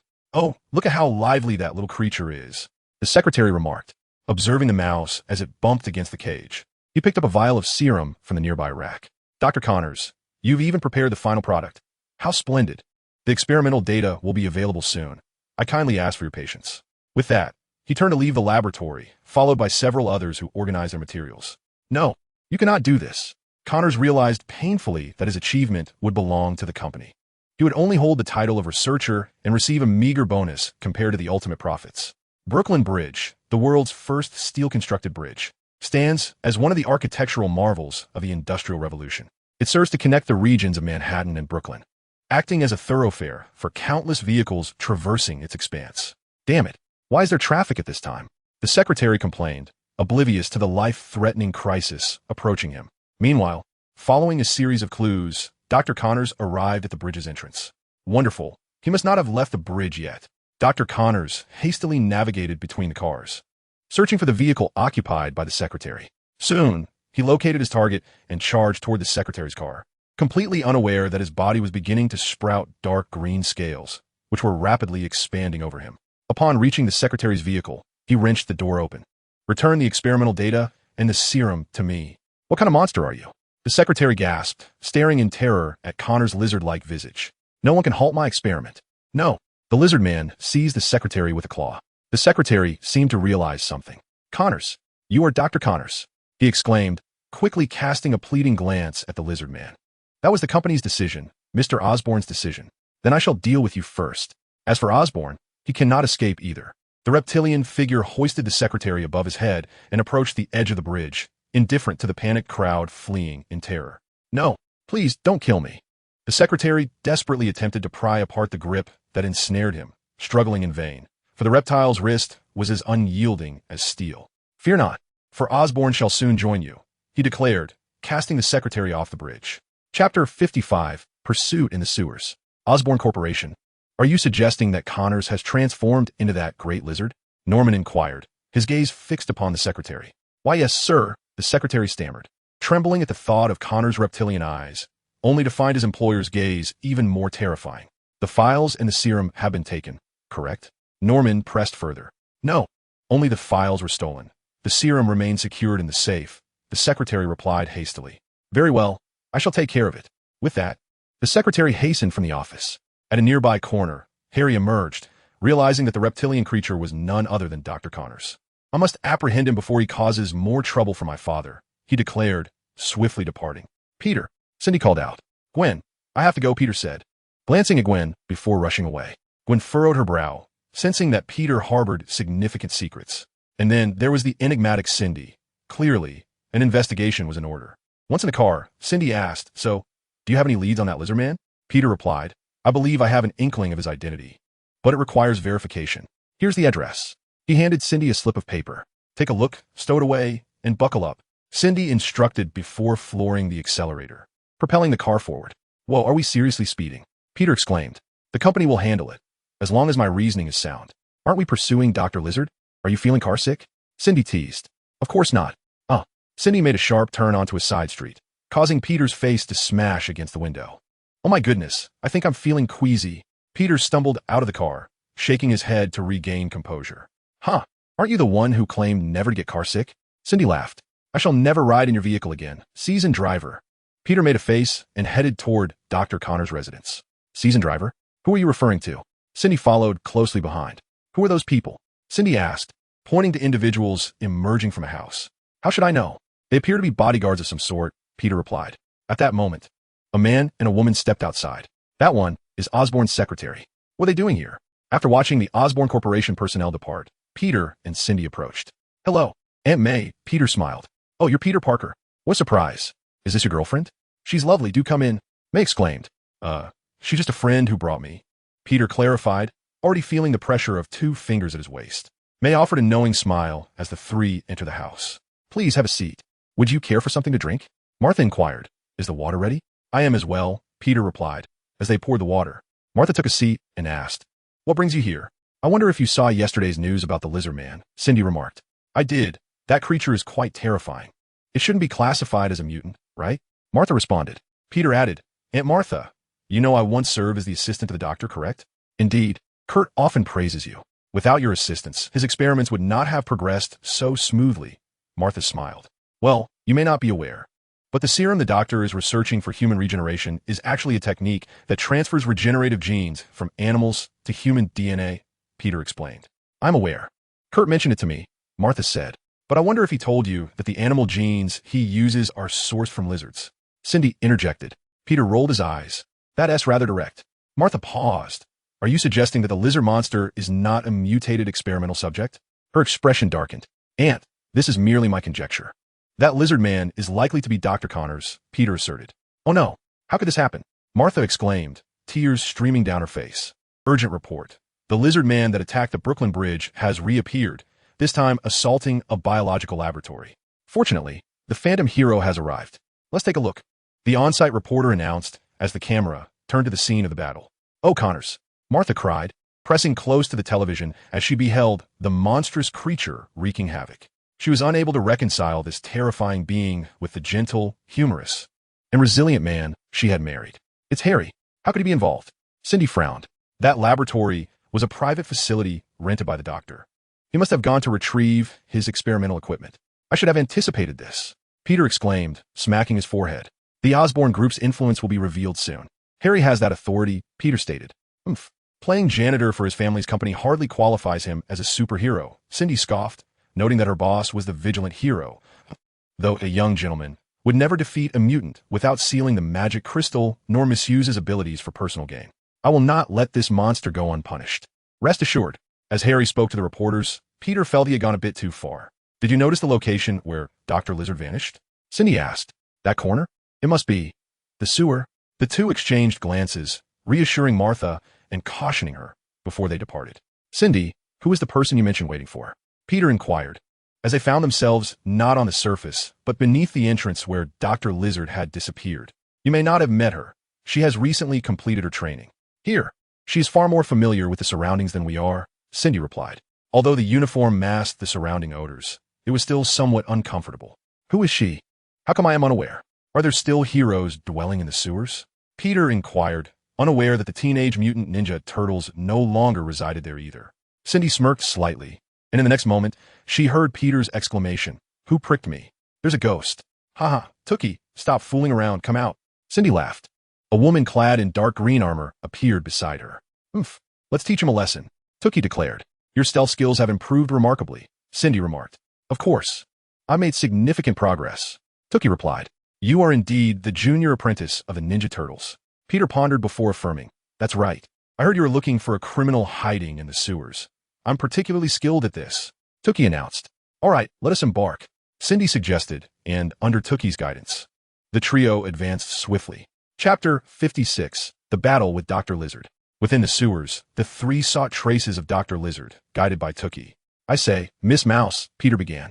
But before he could finish, he found Tookie's crossbow aimed at him. Tookie, how long are we going to keep turning corners? In the dimly lit sewer. Peter wished to linger no longer. Are you questioning my abilities? Tookie's crossbow drew closer. No, absolutely not. Peter raised his hands in surrender. I merely wondered why we don't take a straight path. A straight path? Tookie glanced at Spider-Man and Spider-Woman, seemingly considering the possibility. They could scale the walls without concern for their surroundings, having grown accustomed to navigating with her 4 older brothers. "Are you coming with us, Sister Cindy?" Tookie asked Spider-Woman. "Tookie, have you discovered something?" Spider-Woman inquired. "If I'm not mistaken, that should be a trap," Tookie replied. "A trap?" "Yes. Considering what you mentioned, that lizard's tail was severed. It wouldn't exhibit such evident bleeding before regrowing," Tookie elaborated. Spider-Woman contemplated this. Indeed, Dr. Lizard had healed remarkably after being injured on the bridge. "So, this is a trap he deliberately set," she said with a hint of urgency. "This way." Tookie beckoned, and Spider-Woman nodded, following closely behind. "Look here. The original sewer has been transformed into a lizard's lair. Where did all these lizards come from? I haven't heard of any pet stores being robbed," Spider-Man muttered to himself, crouched against the wall as he surveyed his surroundings. "But where did that large lizard hide? Or has it gone out?" After confirming the absence of anyone, Spider-Man descended to the ground and approached the experimental equipment, where he discovered Dr. Lizard's research notes. 30-second experiment, subject enhanced once more, acquiring biological invisibility. Biological invisibility. Is he pursuing other powers? At that moment, a tall figure emerged from a corner. It was none other than Dr. Lizard. "Got you, Spider-Man." A pair of iron clamps shot out from beneath the apparatus, swiftly shackling Spider-Man's ankles. "Oh, this is bad." Realizing he had fallen into a trap, he felt a wave of paralysis surge through his body as Dr. Lizard fixed him against the wall with a steel bar. "You pesky insect. Where's that female spider accompanying you?" Dr. Lizard inquired. "Ah, do not think you can glean any information," Spider-Man retorted with a mocking tone. "It matters not. My experiment is on the verge of success. Soon, with the latest serum, humanity shall undergo evolution," Dr. Lizard proclaimed with fervor. "Evolution? Indeed. Like myself, free from the burden of mutilation, with enhanced strength, speed, and vitality, and the potential to develop even greater abilities. A superior species, far advanced beyond humanity," Dr. Lizard asserted.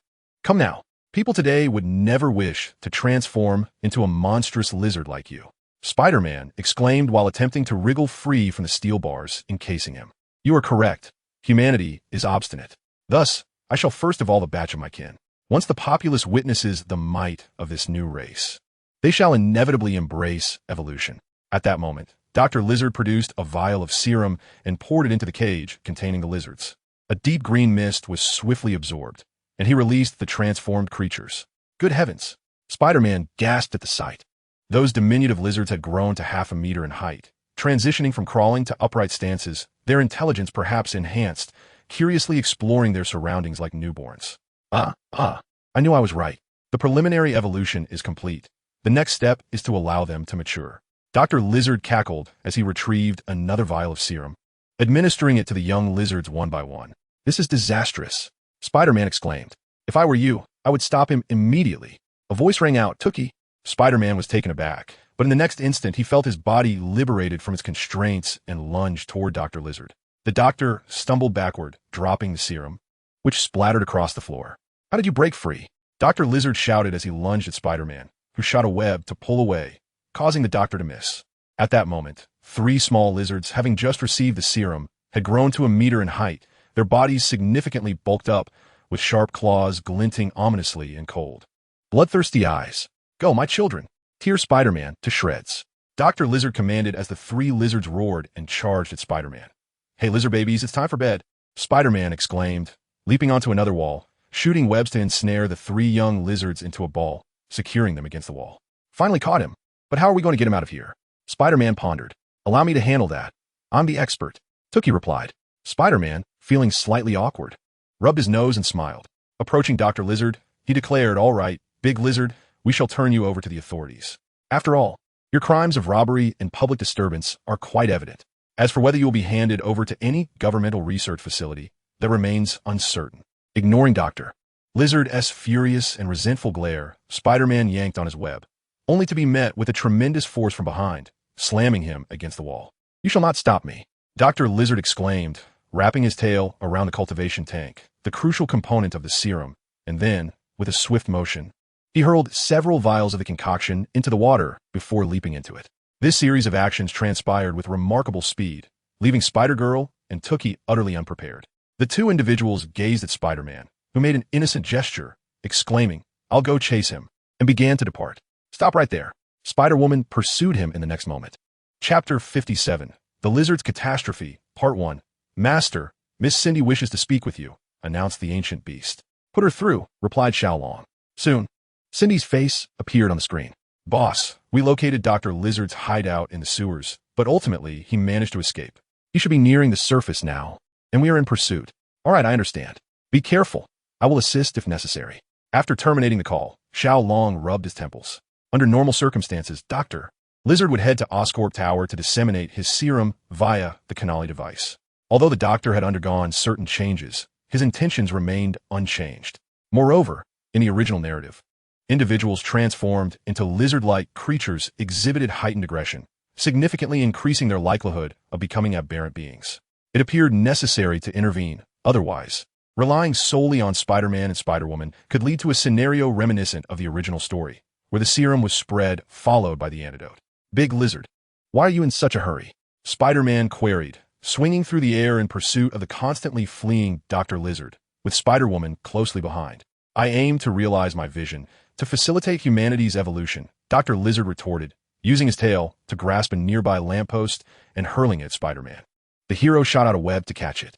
Hey, your criminal record is about to gain another entry. He quipped as he was met with a small car.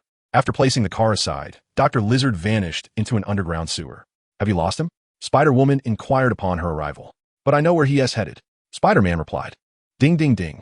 The sound of a ringing phone echoed as Harry answered. What? Dr. Lizard is approaching Oscorp Tower. Hanging up, Harry sprang to his feet. Sorry, Gwen, but I must leave now. Waiter, put my coffee on my tab. He shot an apologetic glance at Gwen before hastily departing. Hello? Gwen, answer the phone. All right. I will complete the mission.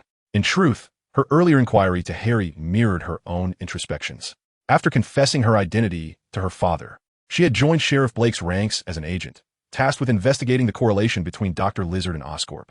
It would be advantageous to acquire relevant data and samples. Although Dr. Lizard was a notorious supervillain, she felt her own mission lacked honor. Stepping out of the cafe into a secluded corner, she removed her outer garment, revealing a deep blue bodysuit beneath. She retrieved the weapons that her organization had concealed there and swiftly made her way toward Oscorp Tower. Police cars surrounded Oscorp Tower. Just moments ago, a sewer manhole cover was flung open, and Dr. Lizard emerged. He effortlessly dispatched several nearby officers and began his ascent toward the rooftop. The police fired upon him continuously, but their efforts proved futile. At that moment, Dr. Lizard suddenly shattered a window and slipped inside. Where's he heading? Sheriff George pondered aloud. That location appears to be where the Canali device is situated, Harry remarked as he arrived. The Canali device? Sheriff George pondered, genuinely perplexed by the technological instruments at hand. If memory serves, Osborn Enterprises possessed a device known as the Canali apparatus, originally intended for widespread vaccination, but was ultimately shelved due to exorbitant costs. As Spider-Man approached, he exclaimed that with the Canali device, the drug could be rapidly disseminated. Spider-Woman inquired if that was indeed the case, to which he affirmed that from the rooftop of the Osborn building, the medication could spread throughout New York in a mere 5 hours. Spider-Man insisted that they needed to act swiftly. Spider-Woman, employing her webbing, secured Spider-Man at the waist and propelled him forward, swiftly carrying them both to the Osborn Tower. Indeed, a seasoned strategist, she had devised such a method. Ugh, Spider-Man retched. Inside Osborn Tower, when hid behind a large apparatus as Dr. Lizard entered, seemingly searching for something. Indeed, the necessary data lay within reach. Gwen thought, when suddenly a shadow loomed over her. In an instant, she rolled aside just as Dr. Lizard's tail shattered the device where she had been. Who are you? Do you also intend to thwart me? Dr. Lizard's mind was consumed by a singular thought, to utilize the Canali apparatus to spread the drug, enabling humanity's evolution and establishing himself as the leader of the lizard people. Observing the madness in Dr. Lizard's eyes and the glint of his claws, Gwen realized he had lost all semblance of humanity. Bullets were fired, but they were deflected by Dr. Lizard's scaly armor. Ordinary ammunition was ineffective, leaving Gwen in a precarious situation. At that moment, the door was forcefully kicked open. Connors, this time I will eliminate you. Harry burst in. Harry, you and your father, the entire Osborn family, are my enemies. Dr. Lizard shouted, charging at Harry. Oomph. Flight armor, activate. In an instant, Harry transformed and launched a kick at Dr. Lizard, only to have his legs seized. Your strength is insufficient, Dr. Lizard declared, slamming Harry against the wall. Meanwhile, Gwen had reloaded and shot Dr. Lizard in the back of the head. The bullet embedded itself halfway, but the wound quickly staunched, forcing the bullet out. Casting a glance at Gwen, Dr. Lizard picked up the canali device, declaring that once he disseminated the drug, they would all become his subjects, and he would spare them for now. With that, he continued his ascent to the rooftop. Chapter 58, The Lizard Crisis, Part 2. Elsewhere, Spider-Man and Spider-Woman spotted Dr. Lizard climbing to the rooftop.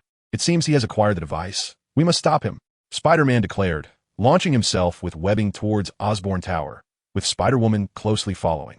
Big Lizard. No longer scuttling through the sewers, are we? Spider-Man taunted. Dreadful spiders. Dr. Lizard shot a glance at them before resuming his climb. Knowing this was not the place for battle, he suppressed his growing anger. Within moments, the distance was closed, and, as Dr. Lizard positioned the canali device, Spider-Man and Spider-Woman reached the top of the building. Big Lizard, no one wishes to become like you. Abandon your plan, Spider-Man implored, to which Dr. Lizard resolutely replied, No, I act for the betterment of humanity. A body like mine is what humankind truly needs. Dr. Lizard bellowed, Oh, spare me.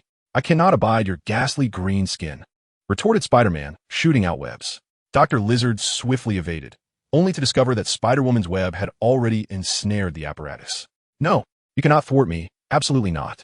He grasped the device and yanked it back with tremendous force, sending Spider-Woman sliding forward over a meter, caught unawares. What strength! Spider-Woman signaled to Spider-Man for assistance, and he too shot out his webs, securing the apparatus. Together, they held their ground against Dr. Lizard. Oomph, you leave me no choice, Dr. Lizard declared, producing a vial of serum from his clothing and injecting it into his body. In an instant, he grew visibly larger, his scales shifting from deep green to a dark, ominous hue, muscles bulging and tearing through his sleeves. In the next moment, Dr. Lizard swung the device with great force, flinging Spider-Man and Spider-Woman away. Witness the dawn of a new era, he proclaimed as he prepared to press the activation button, only to find he had missed. Who is it? Dr. Lizard turned to see another figure on the rooftop, holding the canary device. It's the executioner, gasped the others. No matter who you are, you shall not impede me. Dr. Lizard charged at the executioner. Flame, execution palm. Flame execution, stormy cloud palm. A flurry of strikes ensued as the executioner clashed with Dr. Lizard. Xiao Long lamented. Unless he upgraded to the diamond armor, he could not match Dr. Lizard in strength. Frustrated by his inability to overcome his opponent, Dr. Lizard's fury intensified, and his rationality plummeted. With a powerful swipe of his tail, he shattered the advertising board's frame, but Spider-Man and Spider-Woman managed to catch it just in time, providing the crowd below a moment to escape. Wait, the serum is gone, Harry exclaimed, clutching his chest as he stood. What? Spider-Man blinked in surprise, glancing at the device in his hand, realizing that the section containing the serum had indeed vanished. A sudden chorus of terrified screams erupted from below, prompting everyone to look down and see that the serum had been shattered, turning those contaminated into lizard people, wreaking havoc in their surroundings. I think I may have made a mistake, Spider-Man admitted awkwardly. The serum has already spread. We must stabilize those infected while you concoct an antidote, Xiao Long sighed. How can I not alter this course? Is it fate? How did you know I could do this? Spider-Man inquired. I informed you, Spider-Woman replied. Nodding, Spider-Man flipped down, entering Osborn Tower to prepare the antidote. Give me 20 minutes. Xiao Long looked to Harry. Can you still fight? Harry, releasing his hold on Gwen, responded, Of course. Excellent. Xiao Long declared, channeling energy into Harry. He felt a surge, shadow flight armor, combined. The shadow flyer reemerged. Let us go, Xiao Long commanded. Flame execution steed. The transport vessel materialized, and the four swiftly descended to the ground. These lizard people were once ordinary citizens. Capture them without inflicting harm, Xiao Long instructed. Understood. The three nodded and dispersed. At that moment, Dr. Lizard had risen. You wretches, look at the chaos you've wrought. He scowled, surveying the scene. This is your doing. Xiao Long summoned the blazing sword of the fire executioner and engaged in fierce combat with the lizard doctor. Meanwhile, Sheriff George was directing the officers who had yet to transform into lizard people as they worked to evacuate the crowd, simultaneously calling for reinforcements. Soon, 5 green figures emerged from the sewers. Why are we still heading into the sewers? One individual questioned. It's faster this way, replied a woman among them. Let us get moving, but remember, aim to incapacitate rather than injure, the leader commanded. Chapter 59. The Magician, the Sorcerer. The chaos instigated by the lizard doctor had subsided, yet the ramifications of the incident were far from over. Although Peter's antidote had neutralized the previously released agents, a significant number of individuals had still absorbed some of it. These individuals became irritable and restless, creating ideal conditions for the dark corruption to take root, resulting in several incidents involving aberrant beings every day for the next half-month. Driven by a desire to atone for his family's company, Harry tirelessly battled any aberrant beings that surfaced, day or night. The relentless fighting left him utterly fatigued. Yet the outside world failed to understand his plight. Instead, the outcry against Oscorp grew louder, even surpassing that aimed at several arms-dealing companies.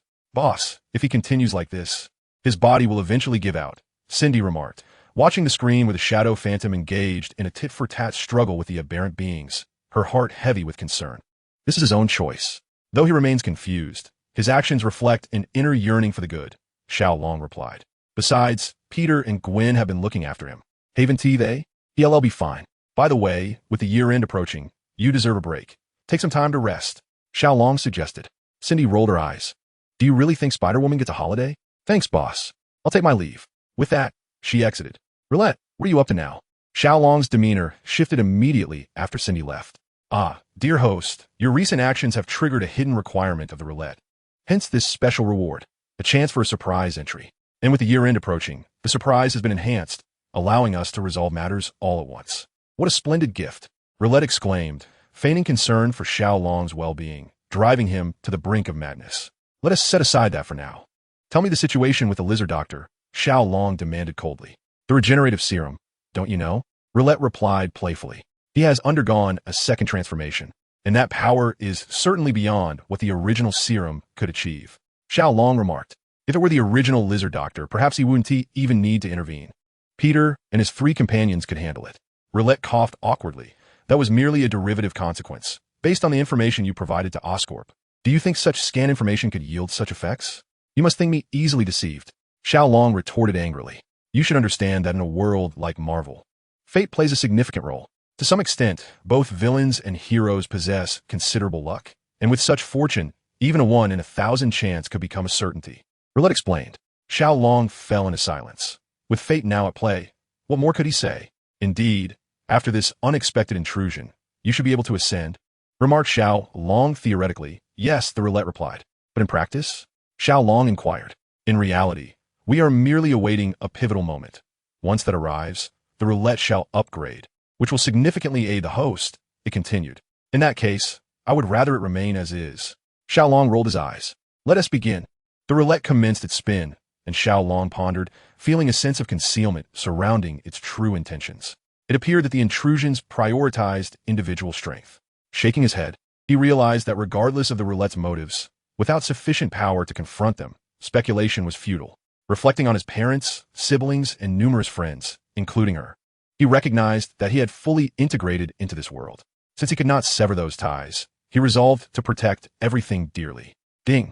The intrusion has concluded. This time's intrusion includes Syndra, Zatanna, Zachary, Black Canary, and Billy Batson. The legacy of the Dark Sovereign Syndra, the legacy of the Dark Child Annie, the legacy of the Rune Mage Rise, the legacy of the Twisted Tramikai, and the legacy of the Swift Scout Timo. Congratulations, host, for acquiring the knowledge legacy of the Speed Professor, and congratulations for obtaining the Time Staff, brand new. This intrusion has ended. Further intrusions cannot occur until the Roulette upgrades. Rubbing his temples, Xiao Long retained the knowledge legacy. Although valuable, it was more suited for his brother. With a flick of his wrist, the Time Staff materialized in his hand, his mental energy guiding it to leave an imprint, and in the next moment, a wave of energy coursed through him. He felt himself growing, albeit at a diminished rate. That made sense, otherwise it would serve little purpose. With that, Xiao Long carefully stowed the Time Staff away. Upon exiting the company, he found Alice waiting in the car. Shall we go pick them up? Xiao Long asked. They've probably already arrived, Harry replied. Upon reaching their destination, they found themselves at a sizable venue recently acquired for a magic performance. The show commenced swiftly, featuring 2 children with strikingly similar appearances. Initially met with skepticism, they soon captivated the audience with their astonishing magic. Xiao Long smirked. It was merely a combination of simple props and some illusions, though there was indeed a flicker of magical energy emanating from them. Absent were the traditional tricks. Instead, the performance showcased innovative and unfamiliar feats. Before long, the audience was completely engrossed. As the 2 children exited the stage, a woman took their place. It was Mary Jane. Harry exclaimed in surprise. No wonder we've not seen her lately. She must be training as a magic apprentice. His gaze remained fixed on Mary Jane. As Xiao Long watched, a faint smile graced his lips. He sensed a burgeoning magical energy within her. Applause erupted in the VIP box as Mary Jane took a bow and exited the stage. When Syndra appeared, Xiao Long stood upright, and at that moment, in a secluded corner of New York, the Blade Dragon, engrossed in a tome of spells, suddenly lifted his head, a spark of excitement illuminating his expression. Kamatage, the Ancient One, furrowed her brow. Her powers had fully returned, and she was uncertain whether this was a blessing or a curse. It seemed she too would need to seek out a successor. The performance concluded, and Mary Jane met with Xiao Long and the others. "Mary, what brings you here?" Harry approached, grasping Mary Jane's hand. "It was you who gifted me that marvelous magic book, which ignited my fascination with magic. I've been studying it ever since, until Ms. Syndra found me and offered to mentor me further." Mary Jane smiled as she spoke. "Do you truly enjoy this profession?" Harry inquired, having witnessed the earlier performance where Ms. Syndra's act was nothing short of world-class. Thus he did not oppose Mary Jane's desire to learn under her tutelage. "Indeed, Harry, I aspire to have my own pursuits, to stand on stage and bask in the spotlight. You will support me, won't you?" Mary Jane asked. "Of course. Should you require any assistance, do not hesitate to reach out," Harry replied. At that moment, a 12 or 13-year-old boy approached. "Sister Mary, the master is calling for you." "All right, Billy. I shall be there shortly." Mary Jane responded. "I must take my leave. I will contact you when I can," she said, kissing Harry's cheek, leaving him blushing furiously. What sort of magic was that? It was truly astonishing, Peter remarked as they exited the venue. "None of the 6 here are ordinary," he continued. "Indeed, I couldn't discern any flaws, not even in the tricks of those 2 young magicians or Mary Jane," Gwen added. "Magicians? Perhaps sorcerers would be more fitting," Xiao Long whispered, unnoticed by the others, although Iris caught his remark. She chose not to inquire further, instead engaging Peter and the others in conversation about the recent magic. Chapter 60, The Magical Trio. It is surprising to encounter such unexpected characters so soon. One wonders when they might ascend to the status of superheroes, though they originally were. This world is not the DC universe, where anything is possible. Magic. With this thought, Xiao Long recalled Dao Long. He had been preoccupied with the affairs of the Yior Run and had little time to focus on Hell's Kitchen lately. Hell's Kitchen, within a bar owned by V.A. Long. "So, have you managed to locate the individuals you were seeking?" Dao Long inquired, eyes closed in meditation. "Yes, we are in the process of searching, and we have currently identified 10 individuals," V.A. Long replied. "But what do you need these people for? They are merely ordinary citizens." Dao Long opened his eyes, causing V.A. Long to shudder. "Oof. You fail to comprehend matters of magic. They have all been influenced by the potion that day, making them suitable vessels for magic. Eventually, I will transform them into formidable warriors to defeat those superheroes, and you shall become the underground emperor of New York." V.A. Long nodded, hoping that it would indeed unfold as Dao Long described. "I shall go and urge them along," he said before exiting, feeling a sense of trepidation in the presence of Dao Long, yet willing to endure it for the sake of achieving his goals. Nightfall, within a warehouse of the House of Magic. "I hope to uncover something useful here." A figure entered the warehouse, filled with an array of peculiar items, such as stone tablets, staffs, sculptures, and even trophies. "These truly are antiques," the person remarked while surveying the collection. Suddenly, they bent down to pick up an object, brushing off the dust. "What is this? A magic book?" The individual gazed curiously at the tome in their hands, noting the ancient magical script, seemingly a seal. He drew forth his wand and gently tapped it upon the book, uttering the incantation for release. A glimmer of light emanated from the tip of the wand, illuminating the tome. In the next moment, the chain-like spells inscribed upon the book unfastened. As he opened the book, he discovered a stack of cards within. Such potent magic. Could it be the sealed fairies of magic? He picked up the first card, utterly oblivious to the remaining cards, which shimmered and trembled, yearning to break free. In the Hell's Kitchen, the Blade Dragon suddenly rose, exuding a formidable wave of magical energy, akin to but distinct from harmonious magic. Most intriguing. As the Blade Dragon spoke, he retrieved several artifacts and began to chant a spell. Before long, a crystal ball transformed into 5 compasses. With a tap of his staff, he commanded, "Vauron, come forth." "Zachary." Suddenly, Zatanna pointed at Zachary and burst into laughter, prompting Mary Jane to glance over and stifle a giggle. "What is so amusing?" Zachary inquired, puzzled by their mirth. "Mirror spell. Ha ha ha." Zatanna cast a spell, her laughter continuing. Upon beholding the reflection of himself, Zachary's face flushed crimson. The butterfly hairpiece atop his head and the pink magical robe he donned were undeniably feminine. yet they seemed to fit him quite well in the current context. Moreover, to maintain a semblance of similarity for the performance, Zachary's attire had always been somewhat androgynous. In this new guise, one might easily mistake him for a girl. "Stop laughing," Zachary exclaimed, his cheeks aflame. "This is a splendid idea. However, what shall we name ourselves?" He had long aspired to be a superhero through his magic. Yet his mother had dissuaded him. "How about the Magical Girl Ensemble?" Zatanna suggested, glancing at Zachary, who grimaced in response. "Enough with the jokes. Haha, just teasing. Let us go with the Magical Trio," Zatanna declared. "Now let us devise individual titles." "I shall be the Magical Girl," Zatanna proclaimed, then turned to Zachary. "You will be the Spirit Mage, and Mary Jane will be the Sorceress. What do you think?" "I find it agreeable," Mary Jane responded. "Is settled then," Zatanna exclaimed, clasping Zachary's hand. The three joined their hands together, declaring the formation of the Magical Trio. In Hell's Kitchen, a weary Valeron entered the Blade Dragon's chamber. "What urgent matters require attention at such a late hour?" he inquired, sensing a powerful surge of magic. "This is the tracking compass I devised. Locate them and bring them to me, and I shall grant you new strength," the Blade Dragon instructed, guiding the 5 compasses to float before Valeron. "Very well. I shall arrange it." Valeron yawned, though internally he felt 100 misgivings. The task of locating individuals was already fraught with complications, and now he had an additional chore. The notion of the spirit sounded fascinating. He wondered if it would indeed prove so remarkable. In addition to locating the spirits, this compass possessed the ability to absorb energy. The pointer on the compass could be removed and could unleash 3 stored magical attacks to weaken the spirits, ensuring a successful capture. Each compass could contain only 1 spirit at a time, so remember to bring it back for a replacement, the Blade Dragon instructed. "Understood. I shall remember," Valeron replied.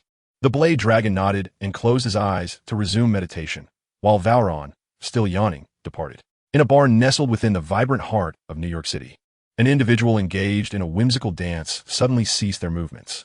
A hint of magic lingered in the air, evoking curiosity. Perhaps a delightful toy awaited discovery. A flash of green light flickered, and in the next instant, the person exclaimed, "Let the revelry begin."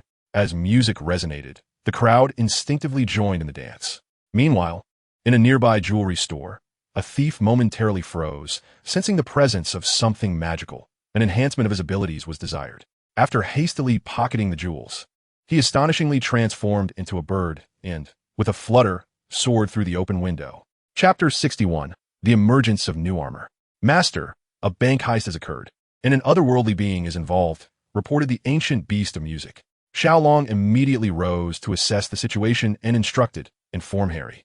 "Understood," responded the ancient beast. In a specially designated underground chamber, Xiao Long swiftly completed his transformation, and a shuttlecraft materialized in the once empty space. Since the last summoning of the Fire Executioner, Xiao Long had intended to keep it stationed away from outer space, thus preparing this underground facility for its use. The shuttle's inherent cloaking feature was formidable, and moreover, the Fire Executioner would remain concealed unless Xiao Long transformed into his battle form. "Fire Executioner, deploy." The exclusive passageway opened, and the Fire Executioner entered its invisible state. Accelerating away. At the crime scene, the friendly neighborhood Spider-Man was the first to arrive, though his demeanor appeared far from favorable. "To think you'd eliminate your own comrades. What a scoundrel." Spider-Man zitet, enraged by the revelation that the leader of the bank robbers had slain his own pleading subordinate after transforming into an otherworldly entity. "Huh. Such weaklings are unworthy to associate with a formidable being like myself. To perish by my hand is their honor." "Naturally, that includes you," the otherworldly being declared, swiftly closing the distance and striking down with a blade. Spider-Man narrowly evaded, yet still sustained a wound. "Ouch, that hurts." The injury was rapidly healing, yet the pain lingered. "If I were to sever your head directly, you wouldn't feel a thing," the otherworldly being proclaimed with arrogance. "You should be more concerned about your own head." A voice coldly interjected. The otherworldly being raised his blade in defense, causing a bullet to clatter to the ground. Gwen, who had just arrived, gasped. This was a specially crafted bullet, one that even Spider-Man could barely dodge. The otherworldly being had effortlessly deflected it. "Oh, a little bug has arrived." The otherworldly being sneered. "Are you belittling bugs?" A web shot forth toward him, but the otherworldly being swiftly slashed twice, severing the web. "You are still far from my level." Another suit of armor. The otherworldly being observed, spotting a newcomer clad in purple armor, its crystalline portions lending it a robust appearance. The very shield in hand had just thwarted the otherworldly being's attack. Cool Reifu, the armored figure proclaimed, assuming a battle stance. Whoever you are, I am thoroughly incensed. The otherworldly being roared, swinging his blade. Be careful, the shadow phantom warned, only to witness the otherworldly being's strike collide with cool Reifu's shield, forcing him to stagger back from the recoil. I possess the strength of a hammer's chisel. Killified, with a flourish, split his hands apart, and the shield transformed into two razor-sharp blades. The edges of the shield morphed into deadly weapons as Killified charged towards the otherworldly creature, striking with precision and force, landing several blows. The creature attempted to parry, but Killified's strength surpassed its own. A powerful strike sent the creature sprawling several meters back, as Killified declared, "Allow me to handle you." Absolute blade of annihilation. A violet light blade surged forth, aimed directly at the creature. In a desperate roar, the creature shouted, "You shall not succeed," and unleashed a barrage of fireballs, surprisingly thwarting Killified's assault. Yet, the creature was visibly exhausted and turned to flee. Killified swiftly pursued, but the creature abruptly spun around, spewing flames towards Gwen and her companions. Without hesitation, Killified soared to intercept, activating his defensive measure. A barrier of purple energy materialized, successfully blocking the creature's fiery onslaught. Yet the creature seized the opportunity to escape. The sirens of police cars pierced the air as one vehicle executed a sharp turn to obstruct the creature's path. A figure emerged, confronting the creature with a defiant declaration.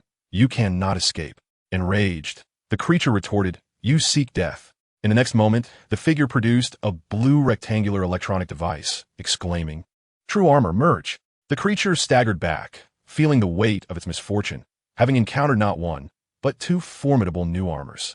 Just as it prepared to change direction, Killified intercepted its escape, and a voice resonated from above, commanding, "Surrender."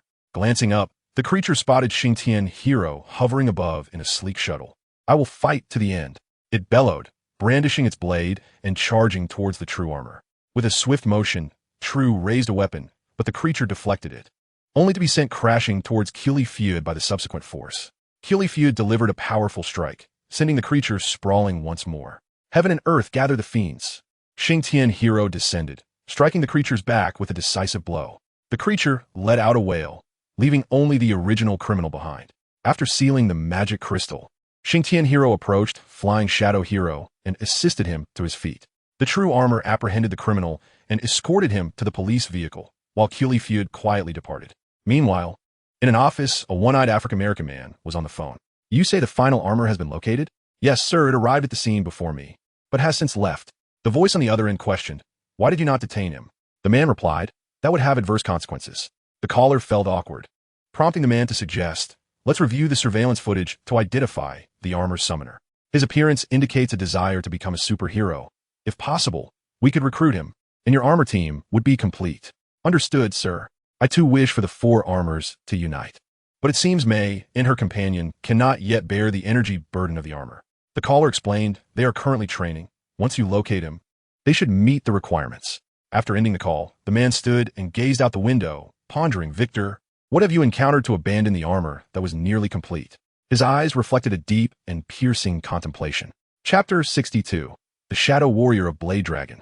Observing the news report on television, Blade Dragon scoffed, "That criminal is undoubtedly prime material.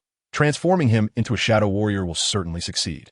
The outcome resulted in the transformation into a monstrous being, which was subsequently eradicated. Reflecting on the few individuals discovered by Valin's subordinates, all of whom barely met the criteria, Xiao Long felt a surge of frustration.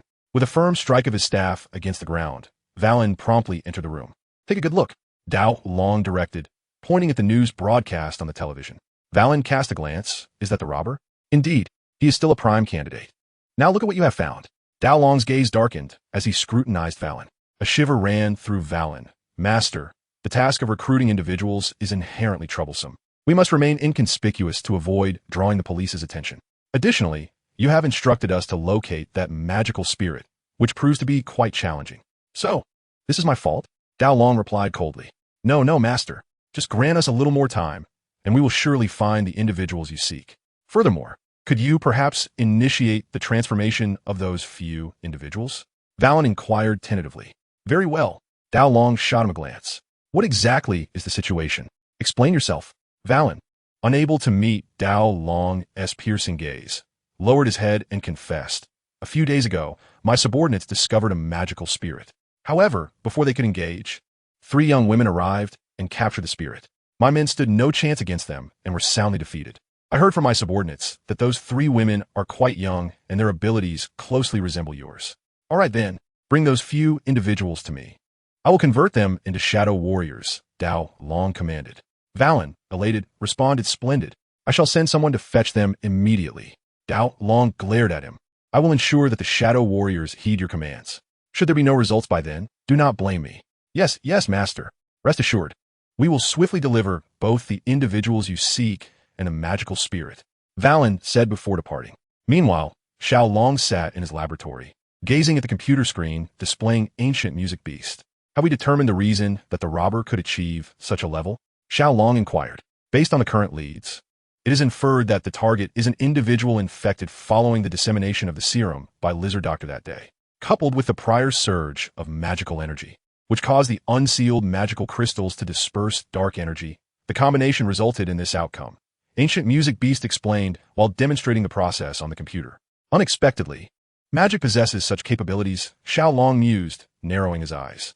"By the way, what are the findings regarding that surge of magical energy?" Following that surge, the magical elements within New York City became increasingly active, leading to the emergence of numerous magical sprites. Moreover, individuals are capturing these sprites, and the organization represented by Sheriff Blake is also monitoring the situation. Magical sprites have begun to manifest as well. However, I cannot oversee everything. It is better that someone else manages it, Xiao Long remarked. Ancient Music Beast, update the radar and enhance the search for individuals matching the robber's profile. Yes.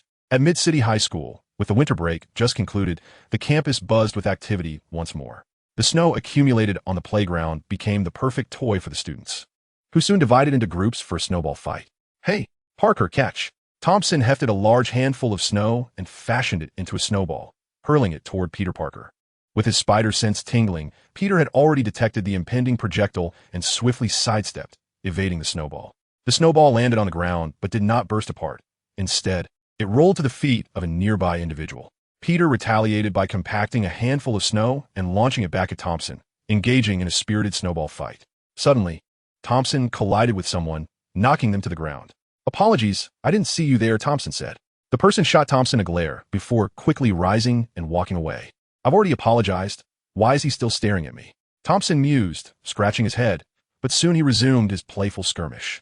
Not far from the school, in a small alley, Zhou, one of Arlon's subordinates, was accompanied by several others, all poring over a compass in search of something. Suddenly, the compass needle spun twice before pointing toward Midtown High. "What a stroke of luck. We've finally located what we were after. Now I can report back to the boss," Zhou remarked as he and his companions approached Midtown High. Observing the compass needle, they swiftly scaled the wall and entered the campus through a concealed corner. "I'm truly fortunate. Not only are there magical entities here, but there's also a boss in need," he declared to his subordinates. "Let us split into 2 groups. You few go search for the individual, and once found, bring them directly here. The rest, follow me." The group quickly dispersed. "Where are you? Come out quickly." Zhou cautiously scanned the area with the compass, searching for traces of the magical entity. Suddenly, a piercing scream erupted across the campus. "There's a monster." Zhou jolted, urging his subordinates to hide and observe the playground situation. It turned out that another faction of subordinates had failed to notice that their target had been influenced, resulting in an increase in strength, which led to their struggles and cries for help. Other students in the vicinity, upon witnessing the commotion, naturally gathered around. Among them was a shadow warrior, who promptly transformed, inciting panic among the crowd. "Good heavens! Can't he use his brain?" Zhou groaned, feeling exasperated as this was not the first occurrence of such a scenario. "Forget it. Let us focus on finding the magical entity." Zhou contemplated leading his team onward. With the shadow warrior drawing attention, he felt they could operate with greater safety. The scattering students hurriedly distanced themselves from the shadow warrior, though not all were intimidated by him. "Is that an aberrant?" Peter questioned. "It shouldn't be. His skin tone is orange and black, while aberrants are typically dark green," Cindy replied. "Regardless, let us rescue the person first. With so many of us, we cannot allow him to run rampant." Impact, who had long awaited an opportunity to stretch his limbs, had finally donned his costume. "I completely agree. It's time for some action," the barrier girl exclaimed. Having been tightly monitored since school began, rarely attending superhero gatherings on weekends, let alone confronting criminals. Just as they prepared to charge forward, a purple figure materialized. "Hey, monster, put the person down, or I'll shatter you to pieces." Cool Ray shouted. "Is that Cool Ray? How did he end up here?" Peter and Cindy exchanged a glance. Having already changed into their attire, silently encircling the Shadow Warrior at the center. Spider-Man, Spider-Woman, Power Man, Impact, White Tiger, Iron Fist, along with Shield Maiden and the female officer. How could there be so many superheroes? Not only was the Shadow Warrior taken aback, but so was Kraven the Hunter. He turned to Spider-Man and introduced himself, saying, "Greetings, I am Kraven, a new superhero and also one of your admirers." Impact patted him on the shoulder, acknowledging him as a promising newcomer, but added, "Today, you need not intervene. Observe how we veterans perform." With that, he gathered energy in his hands and unleashed it towards the Shadow Warrior, who effortlessly countered with a long katana, dispersing the energy blast. Iron Fist and White Tiger attacked from either side, while Power Man charged from the front, launching a simultaneous assault. "Damn it, take this!" Impact exclaimed, bringing his hands together to continuously fire energy, only to have it easily blocked by the Shadow Warrior. In a swift motion, the Shadow Warrior leaped before Impact and landed a powerful blow to his abdomen, causing him to faint instantly. The astonished onlookers recognized the prowess of the four. They were aware of their strength, yet this Shadow Warrior had dispatched them with such ease. He was indeed a formidable opponent. "Everyone be cautious." Spider-Man thought to equate this Shadow Warrior with Dr. Lizard, prompting the others to nod in agreement as they surrounded the Shadow Warrior. Chapter 63. The Snow Spirit. Outside a warehouse on campus, Joe arrived with his subordinates. "This is the place," he declared, glancing at the compass. "It seems we shall accomplish our task with relative ease this time." Stowing the compass, he instructed his men, "You 6 split into 2 groups. Once inside, attack the Snow Spirit together." "Understood," they affirmed. 1, 2, 3. Joe kicked open the iron door of the warehouse, and his subordinates rushed in. As Joe followed closely behind, he immediately sensed a drastic drop in temperature, over 10 degrees colder, causing him to shiver involuntarily. Looking up, he beheld a young woman standing at the center of the warehouse. Eyes closed, swirling amidst the falling snowflakes. Her long gown gleamed white, and her graceful movements exuded an ethereal aura, while the gem on her forehead sparkled, adding an air of mystery. However, this enchanting scene was marred by Joe's subordinates, who unleashed 4 attacks towards her, only to be thwarted by a barrier of snowflakes. The woman halted, her gaze directed towards Joe and his men, radiating anger. With a flick of her long sleeves, a flurry of wind and snow sliced toward Joe and his subordinates. "Quick dodge!" Joe shouted, rolling to the side. His unprepared subordinates, struck by the icy assault, screamed as their wounds instantly froze, rendering them immobile. Gritting his teeth, Joe glanced at the scene and drew his compass to launch an attack against the Snow Spirit. This was not his first encounter with her. He understood that as long as she was sealed, any previous harm inflicted upon individuals would be nullified, provided they remained alive. After several attempts, Joe's subordinates were increasingly frozen, and he too was becoming fatigued. The gem on the Snow Spirit's forehead twinkled, and she abruptly ceased her attacks. Turning to flee the warehouse, Joe immediately pursued her, and the Snow Spirit dashed across the playground. The sudden appearance of the magical spirit summoned snow upon the playground, causing the Shadow Warriors, who had been attacking Cool Ray, to redirect their aggression towards the ethereal entity. What could that be? A mutant, a superhuman, or perhaps a new ally? Impact, having failed to showcase his prowess earlier, offered a supportive hand to Cool Ray, who, having matured somewhat, felt no embarrassment at the mishap. "I am uncertain," Cool Ray replied, "but this occurrence is undoubtedly linked to her. Regardless, she is an enemy of the Shadow Warriors, thus she is our friend," Iron Fist remarked, experiencing for the first time an opponent resistant to his strikes. "Let's all attack together," Spider-Man declared, and in the next moment, they split into 3 groups to confront the Shadow Warriors. "Is that so? How marvelous. May I inquire about her name?" Impact asked. The Spirit Master cast a glance at him. "Snow. Her power lies in the manipulation of snow." Impact nodded thoughtfully. "If she truly becomes a being of life, could you allow me to witness it?" The Spirit Master chuckled. "Of course, but even if she becomes a living entity, she will be a magical life form, not a human." Impact's face flushed with embarrassment as he lowered his gaze, prompting laughter from the others. Soon, they received notification from the police, who arrived to take away the Shadow Warriors. Unbeknownst to anyone, the initially unconscious individual was carried away by Joe. Chapter 64. Green Goblin Norman. "Mr. Osborn, Is it true that the human enhancement serum is responsible for the creation of Captain America? Another reporter inquired. That is certainly impossible. At most, it serves as inspiration. After all, Captain America is our idol, and I aspire to create a serum that can endow individuals with his strength, though such a feat is technically unreplicable. Our human enhancement serum, as its name suggests, enhances physical qualities, but it will not produce superhumans. Instead, it promotes better health, Norman replied with a smile. While his words held some truth, the released version was merely a diluted formulation of the original serum. Following the prior lizard incident, the military support for Osborn Industries had significantly waned, with certain minor stakeholders already selling off their shares. In the face of financial strain, Norman had no choice but to present this weakened version of the serum, which paled in comparison to the incomplete original, merely serving as a broad-spectrum vaccine. Upon arriving at the laboratory, Norman found only a few assistants still recording data. Where's everyone else? He demanded, gripping one assistant by the collar. Boss, they all left. Taking the data with them, the assistant stammered. Norman scoffed and shoved him aside, hastening to the computer to access the experimental records. One by one, encrypted files were unlocked. Soon, Norman bellowed, "Get out. All of you leave." The assistants trembled and retreated in fear.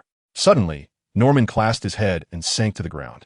He had just received a call from a board member. The other major stakeholders had united, agreeing to authorize the military's transfer of the experimental project.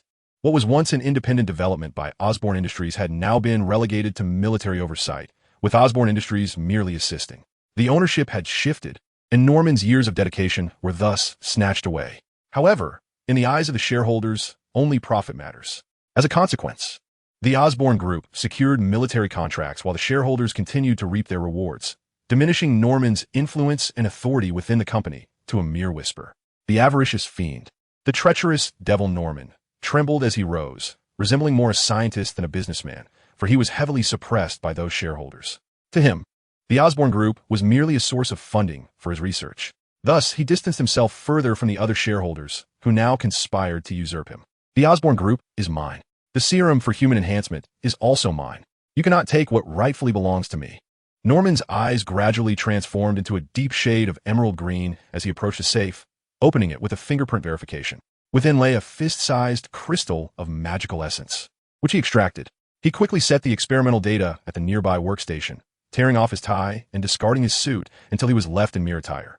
He inserted the magical crystal and the serum into the input port, adjusting the energy supply to its maximum, and resolutely stepped into the incubator.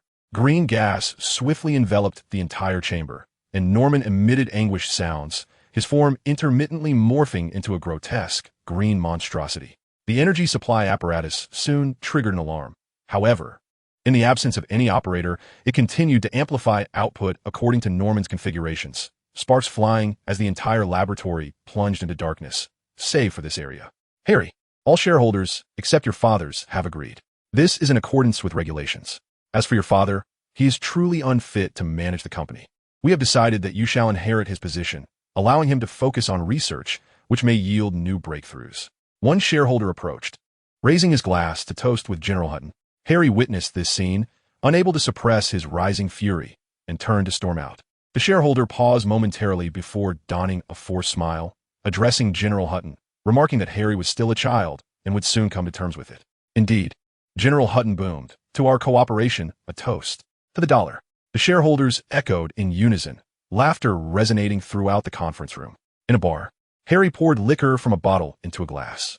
"Ugh, why is there no more alcohol? Bring me more," he bellowed. "Mr. Osborn, you've already consumed 7 bottles of assorted spirits," the bartender murmured. "Are you afraid I can't pay? Just pour the drink, do you hear me?" Harry, with bleary eyes, clumsily caused an empty bottle to crash to the floor. Reluctantly, the bartender retrieved another bottle, only for it to be snatched away by Harry before he even poured it. Opting to drink directly from the bottle, the bartender hesitated to intervene, but was too intimidated to stop him. At that moment, the door swung open, a bright light illuminating Harry's face, causing him to squint. Just as Harry prepared to continue drinking, the bottle was wrenched from his grasp. "Where's my drink? Give it back." A resounding slap struck Harry's face. "Knock him out and take him away," Gwen remarked, while Peter swallowed hard, witnessing Gwen's anger for the first time. Nevertheless, he promptly complied, and with a firm grip, he hoisted the nearly inebriated Harry as they exited the bar. A throbbing pain resonated in Harry's head. Where was he? He pressed his temples and surveyed his surroundings. Harry, you're finally awake. Peter suddenly entered the room, to which Harry exclaimed, Peter, what happened? This is my home. Peter rolled his eyes. You have no idea how inebriated you were, right? I recall drinking at the bar, Harry replied. You've been drinking for an entire night. To look at this. At that moment, Gwen and Mary Jane walked in, with Gwen tossing a newspaper onto Harry's lap. The headline read, Oscorp warehouse attacked by mysterious figure. The sight of it sent chills down Harry's spine, and he leapt out of bed. Where are you going? Mary Jane inquired, grabbing his arm. I need to see if there are any clues at the scene. Harry stated anxiously. It's pointless. Your company has sealed off the area completely. There's nothing we can do. Peter interjected. Harry understood Peter's point all too well. Feeling dejected, he sank back onto the bed. The Osborn name will soon be no more. What? The other three exclaimed, astonished by Harry's declaration. Chapter 65, The Time of the Green Goblin. Due to the repercussions of Dr. Connor's actions, Oscorp's stocks plummeted. The shareholders were discontented with Harry's father, and the military seized the opportunity to sign an experimental transfer agreement with them. This pertained to the latest human enhancement serum, which was the culmination of his father's efforts and a last resort to save Oscorp. The human enhancement serum? ISNT, that what was mentioned at the recent press conference? Mary Jane asked, puzzled. Harry sighed. That was merely a diluted version. The actual serum has yet to be developed due to funding shortages. However, my father claimed they were just one step away. Yet, the shareholders do not trust him, which is why he resorted to marketing that diluted version as a health supplement. Who would have thought those shareholders would bypass my father and negotiate directly with the military? A bunch of greedy individuals. Harry clenched his fists, recalling the faces of the shareholders and General Hatton he had seen that day. If I'm not mistaken, today is the day of Oscorp's press conference, Gwen stated. I almost forgot. I must hurry to the venue. If I take a shortcut, I might still make it. Otherwise, my bonus for the month is as good as gone. Peter exclaimed as he hurriedly donned his jacket and dashed out, having become an intern reporter for the Daily Bugle. Thanks to his connections with superheroes. Suddenly, Harry stood up. I'm going too.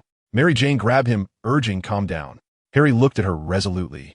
I am still the heir to Oscorp. I must confront this situation, regardless. With that, he swiftly exited the room. He matured. That's a positive sign, Gwen remarked, stepping closer to Mary Jane. I know, but I have a foreboding feeling that something unexpected might occur at this press conference, Mary Jane replied. Then let us go see for ourselves, Gwen said, taking Mary Jane's hand as they left the room. At the press conference venue, Peter squeezed through the crowd. Excuse me. Please make way. With his robust physique, he managed to squeeze into a prime position, extracting his camera in preparation for photograph. Initially, the representative from the Osborn group articulated that Norman Osborn was unable to attend due to health concerns, subsequently extolling the myriad benefits of the newly forged agreement with the military.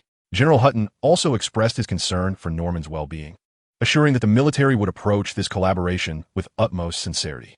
However, the assembled journalists were no strangers to such occurrences and swiftly conjured several enticing topics in their minds.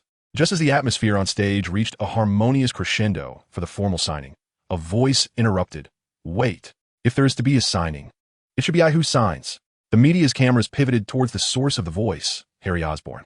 Unbeknownst to anyone, he had donned formal attire, and although his countenance bore the marks of intoxication, his innate charisma remained undiminished. The flashes of cameras erupted as Harry ascended the stage. Oh, Harry, I didn't expect to see you here. I thought you would be attending to your father. Is he doing any better? General Hutton inquired with a smile.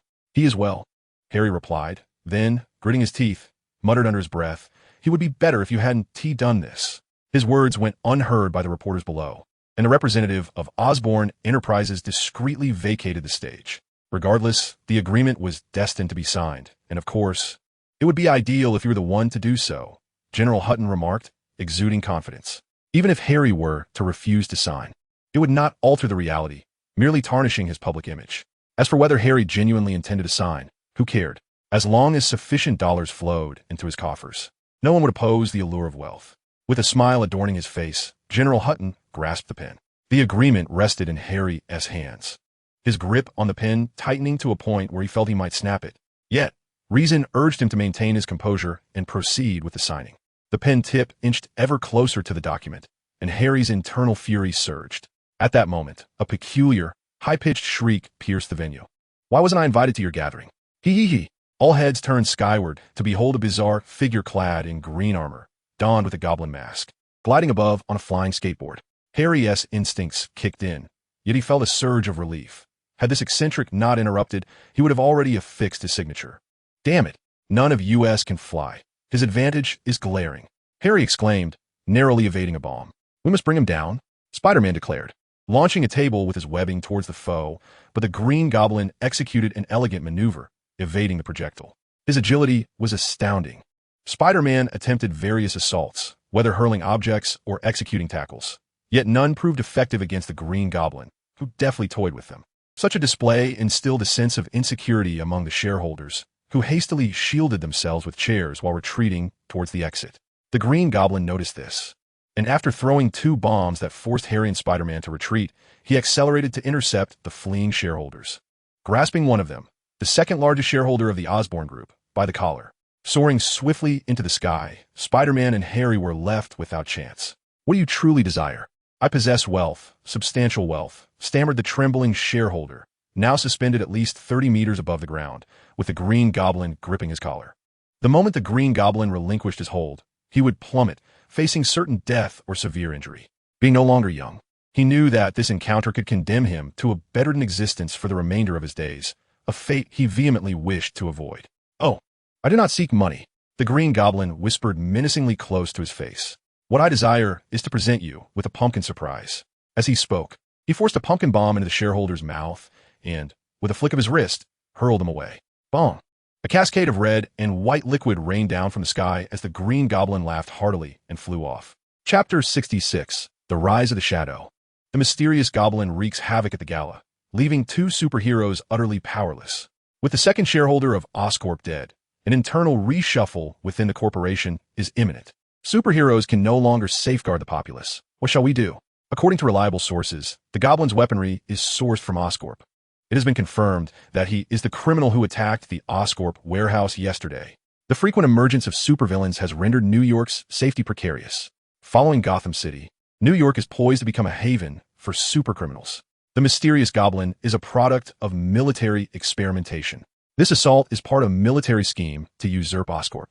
Can Oscorp withstand this calamity? The following day, a flurry of news circulated, newspapers flying off the shelves, and by afternoon, all transportation routes leading out of New York City were completely congested. This is untenable. The populace no longer trusts superheroes, much less the government. In certain areas, chaos has begun to erupt, with minor gangs seizing the opportunity to exploit the turmoil. Mr. Incredible paced anxiously, joined by other superheroes, including the Fantastic Four and Harry. The Shadow. At that moment, Sheriff Blake entered the scene. What is the current situation? The Punisher inquired. Those small-time gangs are merely testing the waters.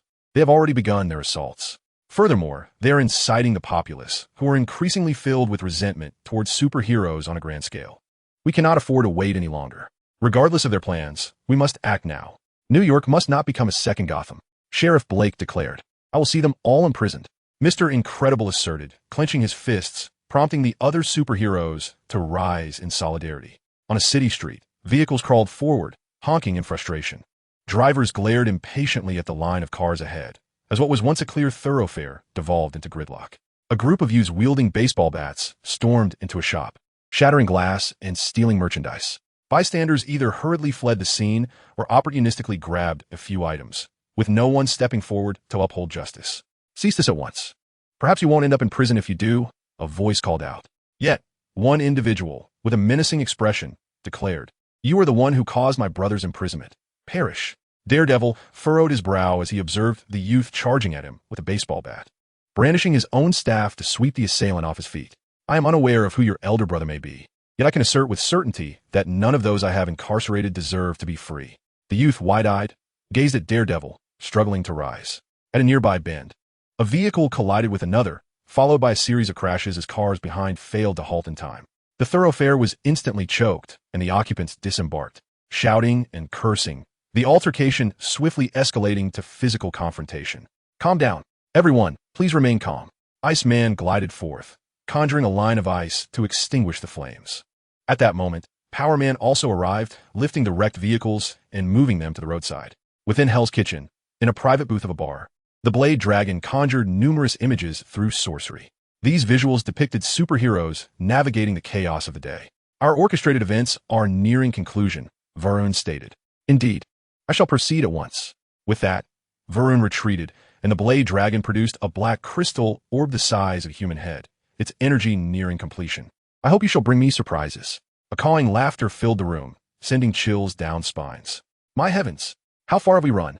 Spider-Man exclaimed, experiencing for the first time the vastness of New York. Even with our combined stamina, I must admit we are somewhat fatigued, Spider-Woman replied. Suddenly, a communicator buzzed with news of the Shadow Warriors that had previously attacked the campus, providing their latest coordinates. This complicates matters, the Punisher remarked. Y senza conspirare. Spider-Man replied. Yet we cannot stand idly by. Let us move. With that, Spider-Man shot a web and swiftly sped toward their destination, while the other superheroes received the alert and promptly raced toward their objectives. This is the handiwork of the Blade Dragon, observing the Shadow Warrior before him. Xiao Long distinctly perceived the traces of dark energy that had transformed him. The Shadow Warrior, noticing Xiao Long, shouted, Holy Dragon Child, and charged with a massive axe. Xiao Long invoked the Bull Talisman, catching the axe and throwing it aside, sending the Shadow Warrior tumbling several times. Denying him a moment to regain his footing, Xiao Long swiftly approached and planted a foot upon his chest. The power of the Tiger Talisman surged forth, causing the Shadow Warrior to erupt in dark energy, howling as he was purified and reduced to an ordinary human, unconscious. Holy Dragon Child, this is Flying Shadow Knight Harry. I require assistance. A message arrived. Xiao Long activated the rabbit and chicken talismans, hastening to the scene. The incident unfolded at the House of Magic, where 3 Shadow Warriors were engaged in combat with Power Man, Flying Shadow Knight, and a young apprentice named Billy. He wielded only basic magic, tasked with minor distractions while the main forces remained Power Man and Flying Shadow Knight. Holy Dragon Child has arrived. Cease your antics, one Shadow Warrior proclaimed, as another Shadow Warrior's scythe accelerated, catching Power Man off guard and sending him hurtling away. In the next moment, the Shadow Warrior confronted the astonished Billy, seizing him by the throat. You little brat, your trickery just embarrassed me. Let us see you perform again. In a moment of chaos, the Shadow Knight found himself outnumbered, and soon enough, he fell victim to a series of strikes.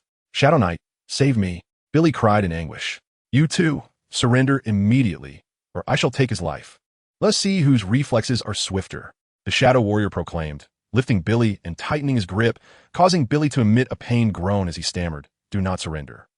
The Shadow Warrior scoffed, Choose swiftly. Observing Billy's face, now ashen due to his struggling breath, Harry's heart brimmed with frustration. If only I were swifter, perhaps I could save him, Harry thought fervently. The Shadow Warrior sneered. It seems you wish for him to perish. He was about to choke Billy when, in that instant, a surge of power coursed through Harry's chest. With a loosened grip, Billy, who had fainted, was rescued by Harry. Impossible. You cannot be this fast. The Shadow Warrior roared, as the Shadow Armor underwent an upgrade fueled by Harry's determination. Handing Billy over to the mighty king, Harry stood against the 3 Shadow Warriors, declaring, Let the swift lightning shadow demonstrate your prowess. Chapter 67, The Green Goblin's Game, Part 1. The 3 Shadow Warriors faced the swift lightning shadow, and in the next moment, they attacked from 3 angles. Lightning cut wind kick. Energy surged in Swift Lightning's right leg as 3 blue shadows flashed by, sending the 3 Shadow Warriors hurtling backward. How can this be? Your power has increased immensely. The central Shadow Warrior gasped, clutching his chest. No more words. Meet your demise. Shadow skyward peak. Like a great rock, Swift Lightning leapt into the air, appearing slow yet swift. And soon his right knee hovered above the heads of the 3 Shadow Warriors. Get out of the way. The 2 adjacent Shadow Warriors simultaneously struck the back of the central warrior. In the next moment, both were struck on their heads by a surge of blue energy. The energy erupted, and the 2 Shadow Warriors barely had time to scream before they were obliterated, their ordinary bodies collapsing to the ground. I will fight you. The remaining Shadow Warrior shouted, hurling his weapon away. Swift Lightning slightly sidestepped, and the weapon embedded itself in the wall behind him. Seizing the moment, the Shadow Warrior lunged at the mighty king. You seek death. Just as Swift Lightning prepared to retaliate, the Shadow Warrior levitated as if seized by an unseen force. In the next instant, the figure of the Holy Dragon appeared in midair. With a scream, the Shadow Warrior transformed into an ordinary person upon the Holy Dragon's descent. I seem to have arrived late, Xiao Long remarked, proceeding to heal the wounds of the mighty king and Billy with a talisman. Not too late, Harry replied. What is this? Xiao Long feigned ignorance, and upon Harry's smile of realization, he understood. His power had indeed increased. Xiao Long nodded. That is good, congratulations. Greetings, superheroes. He continued. I have a game to propose. On the Twin Towers Bridge, I have commandeered a bus filled with people, along with your comrade, the female officer. However, they are positioned atop the two towers, each equipped with bombs powerful enough to annihilate them and the towers themselves. Should you save one side, the bomb on the other will detonate. Time is of the essence. Only an hour remains, and beyond that, I shall not wait for you. Hee hee hee. The sudden voice echoed through the communicator, reaching every ear. Gwen, how could she have been captured? Spider-Man Belot. I recall she was dealing with several shadow warriors near the Osborn group, accompanied by Invisible Woman and Deadpool, Spider-Woman remarked. At this revelation, anxiety gripped several hearts as they scrambled to contact Invisible Woman and Deadpool while hastening towards the Osborn building. What has transpired? Harry furrowed his brow, and in the next instant, he summoned his flying steed. A blue shuttlecraft materialized swiftly before him. I must see for myself, Harry declared, leaping onto the vessel. Looking on, Power Man felt a pang of envy as he watched Harry in the shuttle. Could you take me along? I'm quite concerned about White Tiger, he implored. Harry nodded. Hop on. As the two departed at great speed, Billy was consumed with envy, reflecting on his own situation, and he sighed deeply, bowing his head. What a long face. Xiao Long inquired as he crouched beside him. Billy raised his gaze to Xiao Long, confessing, I feel useless, unable to assist, and a burden instead. Though I possess a modicum of magical ability, it barely surpasses the level of stage performance. I could manage against petty thugs, but against these formidable foes, it is utterly futile. Do not speak that way. Xiao Long clapped a hand on Billy's shoulder. You are already remarkable, brave enough to stand against evil. Your courage is commendable. No one acquires great power without sacrifice. You are still young, with ample time to improve. Do not despair. Harness the energy within you. Maintain this spirit of justice. And I firmly believe you shall evolve into a formidable superhero in the future. Upon concluding, Xiao Long gestured toward the three individuals on the ground. I shall entrust them to your care for now. I must take my leave. With that, he soared swiftly toward the Twin Towers Bridge. Atop the towering structures of the bridge, a public bus dangled precariously, filled with men, women, and children, all gazing out the windows. Devoid of any desire to appreciate the view, below lay the water's surface. Should they fall from such heights, the bus would crumple under the force. And even without an explosion, 9 out of 10 occupants would likely perish. After the Green Goblin announced the commencement of the game, he tossed a clock into the vehicle, setting the alarm. 1 hour. The hands ticked away, accompanied by the anxious sounds of swallowed breaths from the crowd. Let us see, he mused. 15 minutes have elapsed, and not a single superhero has arrived. It seems they're all quite occupied. The Green Goblin approached Gwen. Officer, I never anticipated it would be you. This truly surprises me. I'm quite curious about the origin of your powers. If you disclose that to me, I might just spare your life. Do not even think about it. I could never have imagined you would devolve into such a madman. Gwen shouted furiously. Madman? Ha, well said. I am indeed a madman. The Green Goblin retorted. I wonder how your superhero companions will perceive this. When faced with a choice between the citizens and their comrades, who do you think they would choose? Gwen gritted her teeth, turning her head away. The Green Goblin brandished a device towards Gwen and urged, Come on, smile. Gwen shot him a glare and retorted, What do you want? The Green Goblin chuckled maniacally. This is a live broadcaster connected to the internet. The proceedings of this game will be relayed, allowing more people to witness it. Soon, I shall be the most infamous criminal in New York City, casting my shadow over the entire city. His frenzied proclamation resonated throughout every corner of New York. Interesting, Varlon, he continued. Send someone to handle it. If he fails, rescue him. Moreover, do not spare the Shadow Warriors. Deploy them to intercept those superheroes.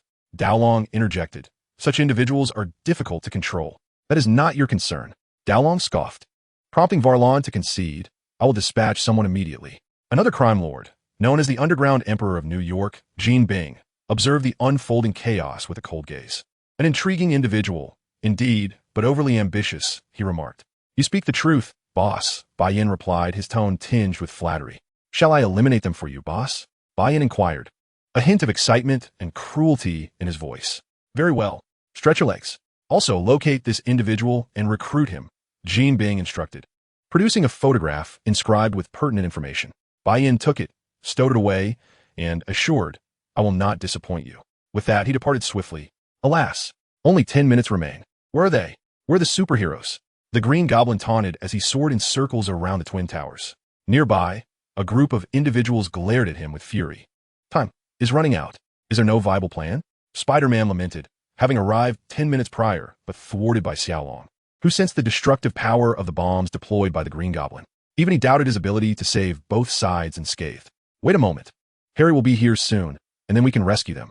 You wouldn't want Gwen to come harm, would you? Xiao Long urged, gripping Spider-Man's shoulder. Gritting his teeth, Spider-Man vowed, Green Goblin, I will not let you escape. 3 minutes. Just 3 minutes left. Where's Spider-Man? Where's Phantom Knight? Where the Fantastic Four? At that moment, a voice coldly declared, Are you ready to go to prison, Green Goblin? Suddenly, a figure appeared before the Green Goblin, delivering a punch that sent him tumbling off his glider. Chapter 68. The Green Goblin's Game, Part 2. It's Saint Dragon. Saint Dragon has come to save us. The passengers on the bus cheered. Xiao Long gazed below, aware that the Green Goblin was not easily vanquished. Indeed, the Green Goblin swiftly regained his footing on the glider. Saint Dragon, do you really believe you can save him? Since you've arrived, I shall grant you a choice. Them, he gestured towards the passengers on the bus. Or her, he pointed at Gwen. In that moment, everyone on the bus stood, fixated on Saint Dragon. Only 1 minute remains. If you do not act now, they will all perish. The Green Goblin bellowed triumphantly, as both Xiao Long and the Green Goblin remained motionless. 10 seconds have passed, half a minute has elapsed, and only the final 10 seconds remain. In an instant, Xiao Long vanished from his position and reappeared above the bus, shattering the bomb with a wave of his hand. The crowd inside the bus erupted in joyous cheers, yet the Green Goblin cackled with malevolence. Since you have made your choice, I shall accompany the female officer on her journey. As he spoke, he brandished a remote control. Saint Dragon, quickly, save the lady officer. A young boy on the bus exclaimed. There's no time, the Green Goblin declared, poised to press the button. I believe the timing is just right. A voice interjected. In the next moment, the Green Goblin realized the remote control had vanished from his grasp. A figure landed beside Gwen. I hope I'm not too late. Spider-Man declared as he freed Gwen from her bonds. The timing is indeed perfect. Gwen leaned into Spider-Man's embrace and remarked, Do you think you have triumphed? The game has only just begun. Behold the opening fireworks. The Green Goblin shouted, jumping with glee. Be careful, Xiao Long warned, and in an instant, an explosion reverberated as 2 towers were severed in half. Help! The bus plummeted rapidly towards the river. Meanwhile, Spider-Man swiftly descended with Gwen using his web, landing on the bridge. Let go of Gwen. I must rescue others, he exclaimed, pulling on his webbing to rush towards the bus. With both hands, he shot out webs to adhere to the top of the bus, attempting to slow its descent from the shattered tower. You won't succeed, the Green Goblin sneered, hurling a pumpkin bomb. Your opponent is me? Xiao Long ignited the bomb in midair, blocking the Green Goblin's path. And even if you obstruct me, what then? It is impossible for him to succeed, the Green Goblin bellowed. Meanwhile, the bus, which had just begun to slow its fall, suddenly jolted. The webbing could no longer withstand this force and began to snap. Damn it! Spider-Man clung desperately to the web, his muscles straining. Yet the tower beneath him began to crumble. Even if his strength was sufficient, the tower could not endure. Spider-Man, lower the bus. At that moment, a cargo ship approached, with 2 figures aboard, the Strength King and the Shadow Flyer. The Green Goblin, noticing this, attempted to dash towards them, only to be intercepted and sent flying by Xiao Long. I told you I would not allow you to disturb them. All right, Spider-Man sighed in relief, gradually easing his strength to allow the bus to descend steadily. Suddenly, a boomerang flew through the air, severing the web. The bus plummeted, and screams erupted from within. The new Shadow Warriors, the Shadow Flyer remarked, gazing at the figures on the bridge. Suddenly, 3 more Shadow Warriors appeared on the bridge, one charging towards Gwen, while the other 3 sprinted towards the cargo ship. The Strength King appeared tense, but Spider-Man's focus was solely on Gwen. He yearned to release his grip and rescue her, yet he could only grit his teeth and hold onto the web, slowing the bus's descent. Gwen, spotting the approaching Shadow Warrior, could only flee towards the edge of the bridge. Haha, the supporting characters have arrived. The Green Goblin chuckled triumphantly, only to be met with Xiao Long's fist. Xiao Long dove down, intent on saving lives, but this time it was reversed as the Green Goblin obstructed him. Bombs were hurled incessantly, preventing Xiao Long from reaching those in peril. As the Shadow Warrior closed in on Gwen, he suddenly fell to the ground. Your weapon, continue, a feminine voice exclaimed, Gwen, as she executed a roll to catch the firearm. Thank you, Spider-Woman. It turned out that Spider-Woman had used her webbing to trip the Shadow Warrior moments before. Witnessing this scene, the others felt a sense of relief. 2 Shadow Warriors were entangled by the Phantom Hero, while another leaped onto the cargo ship. Observing the newcomer, Power King was the first to launch a punch. Is that all the strength you possess? The Shadow Warrior caught Power King's fist with one hand and, in the next instant, hurled him against the wall. How pitiful. Can you truly be called a superhero? The Shadow Warrior scoffed as Power King struggled to rise, leaning against the wall. Oh, I thought you would simply stay down. Given that, you might as well never get up again. The Shadow Warrior dashed towards Power King, unleashing a flurry of punches that Power King could barely respond to. The disparity in their abilities glaringly evident. I will never concede. Power King wiped the blood from the corner of his mouth, panting as he half knelt on the ground. Lose? I won't give you that opportunity, the Shadow Warrior declared, drawing forth a long staff. A series of afterimages appeared as the Shadow Warrior's strikes tore through Power King's uniform, leaving numerous wounds. The Shadow Warrior seemed to toy with him, attacking from various angles, even announcing each strike in advance. Yet, Power King was unsuccessful in evading or defending against any of them. Enough. I've grown weary of this, the Shadow Warrior proclaimed, delivering a blow that sent Power King crashing into the wall. Turning to gaze at the bus that was still descending from a height of several meters, he muttered, honestly, I hope the next one proves more entertaining. Just as he prepared to leap, he felt himself being restrained. It was Power King, gripping his shoulder firmly. How can this be possible? Before he could finish his sentence, Power King landed a punch squarely on his face. In that instant, a suit of golden armor enveloped Power King. What? The Shadow Warrior gasped in disbelief as he stared at Power King. Mountain Sea Titan, diamond armor. Power King pronounced solemnly. I care not for your armor. The Shadow Warrior bellowed, charging at Power King. Diamond Mountain Sea Fist. The powerful strike thundered forth, impacting the Shadow Warrior's chest with tremendous force. What formidable defense. The Shadow Warrior recalled having struck Power King on the shoulder moments ago, only to have Power King withstand it without faltering. Green Goblin, surrender, Xiao Long asserted, as his side gained a decisive upper hand. The bus was about to crash, ensuring the safety of the citizens and thwarting the Green Goblin's plans entirely. Do you truly believe victory is assured? The Green Goblin sneered. The climax is only just beginning. He brandished a remote control and pressed a button, causing Spider-Man to feel an immediate release of power. It was revealed that the Green Goblin had tampered with the bus. Now activated, it began to disintegrate, sending its passengers plummeting toward the water and the ship below. You madman, you heartless fiend. Xiao Long charged at the Green Goblin, slamming him into the ground. The Green Goblin erupted into maniacal laughter, spitting blood onto Xiao Long. I will hold my ground here. You go save the others, Gwen declared. The two of them coordinated their efforts to keep the Shadow Warrior at bay. Although defeating him seemed a formidable challenge, they could certainly delay him. However, at that moment, a choice had to be made. Be careful. The Spider-Woman, with a swift flick of her web, ascended to the top of the ship, together with Spider-Man. They wove an immense web to catch the descending civilians. You're finished, Green Goblin, shouted Xiao Long as he lifted the villain, while the civilians were safely caught and transported to the shore, prompting the Shadow Warrior to flee in disarray. At that moment, Harry approached, expressing a desire for a few words. Why have you done this, father? He asked somberly, having learned from the Invisible Woman that Norman Osborn had ambushed them after they defeated the Shadow Warrior. He was utterly bewildered, unable to fathom that his father had become a supervillain. Huh, cough. Norman spat blood, exclaiming, it was them. They are to blame. They wish to consume my experimental achievements, to devour my Osborn Corporation. Thus, I must see them perish. He removed his mask, revealing a withered, yellowed visage filled with rage. Harry, you must inherit Osborn. Carry forth my legacy. Within you flows the blood of Norman Osborn. He bellowed, spewing forth another mouthful of blood before collapsing to the ground. Father, Harry, shedding his armor, fell upon Norman's body, weeping bitterly. At Norman Osborn's funeral, Harry proclaimed his inheritance of his father's position, vowing that when New York City faced another crisis, he would rise as the Phantom Knight once more. Chapter 69, The Roulette Level 2. Host, the Roulette has met the upgrade criteria, announced a voice in Xiao Long's mind upon Norman's demise. Oh, is indeed resolved. Could this pivotal moment be what you were referring to? Xiao Long exclaimed, then pressed for clarification. Tell me the reason. I refuse to accept ignorance. Furrowing his brow, Xiao Long pondered. Norman is dead, albeit by a different means. Does Harry's newfound identity as the Phantom Knight count? The Roulette clarified, Norman Osborn has not truly perished. Harry's fate has been altered. He will no longer traverse the path of redemption, and his relationship with Mary Jane has been solidified. Realization dawned upon Xiao Long, as he speculated whether the true upgrade criterion of the Roulette was the alteration of one's destiny. Do not overthink, host. What you need to know will be revealed in due time. What I cannot disclose remains beyond my power to communicate. The Roulette shall upgrade.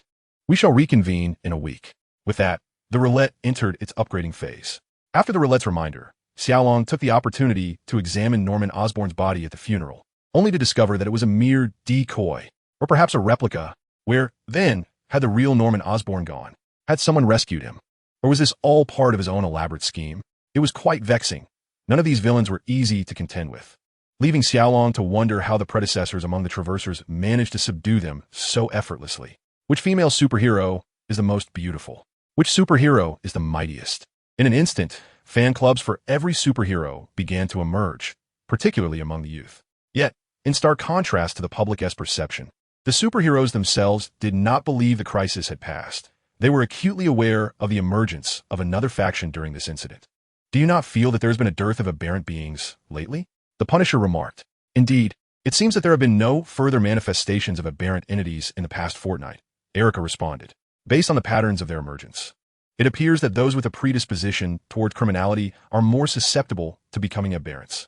Without a remedy to suppress them, those who have been infected with the regenerative serum may also fall into that category, Xiao Long commented. Sheriff Blake pondered for a moment and remarked, that broadens the scope significantly. Let us examine another matter. Recently, I have suppressed several cases involving supernatural occurrences specifically attributed to a phenomenon known as spirit magic. Fortunately, there have been no casualties. Xiao Long coughed slightly and said, leave the matters of magic to the magicians.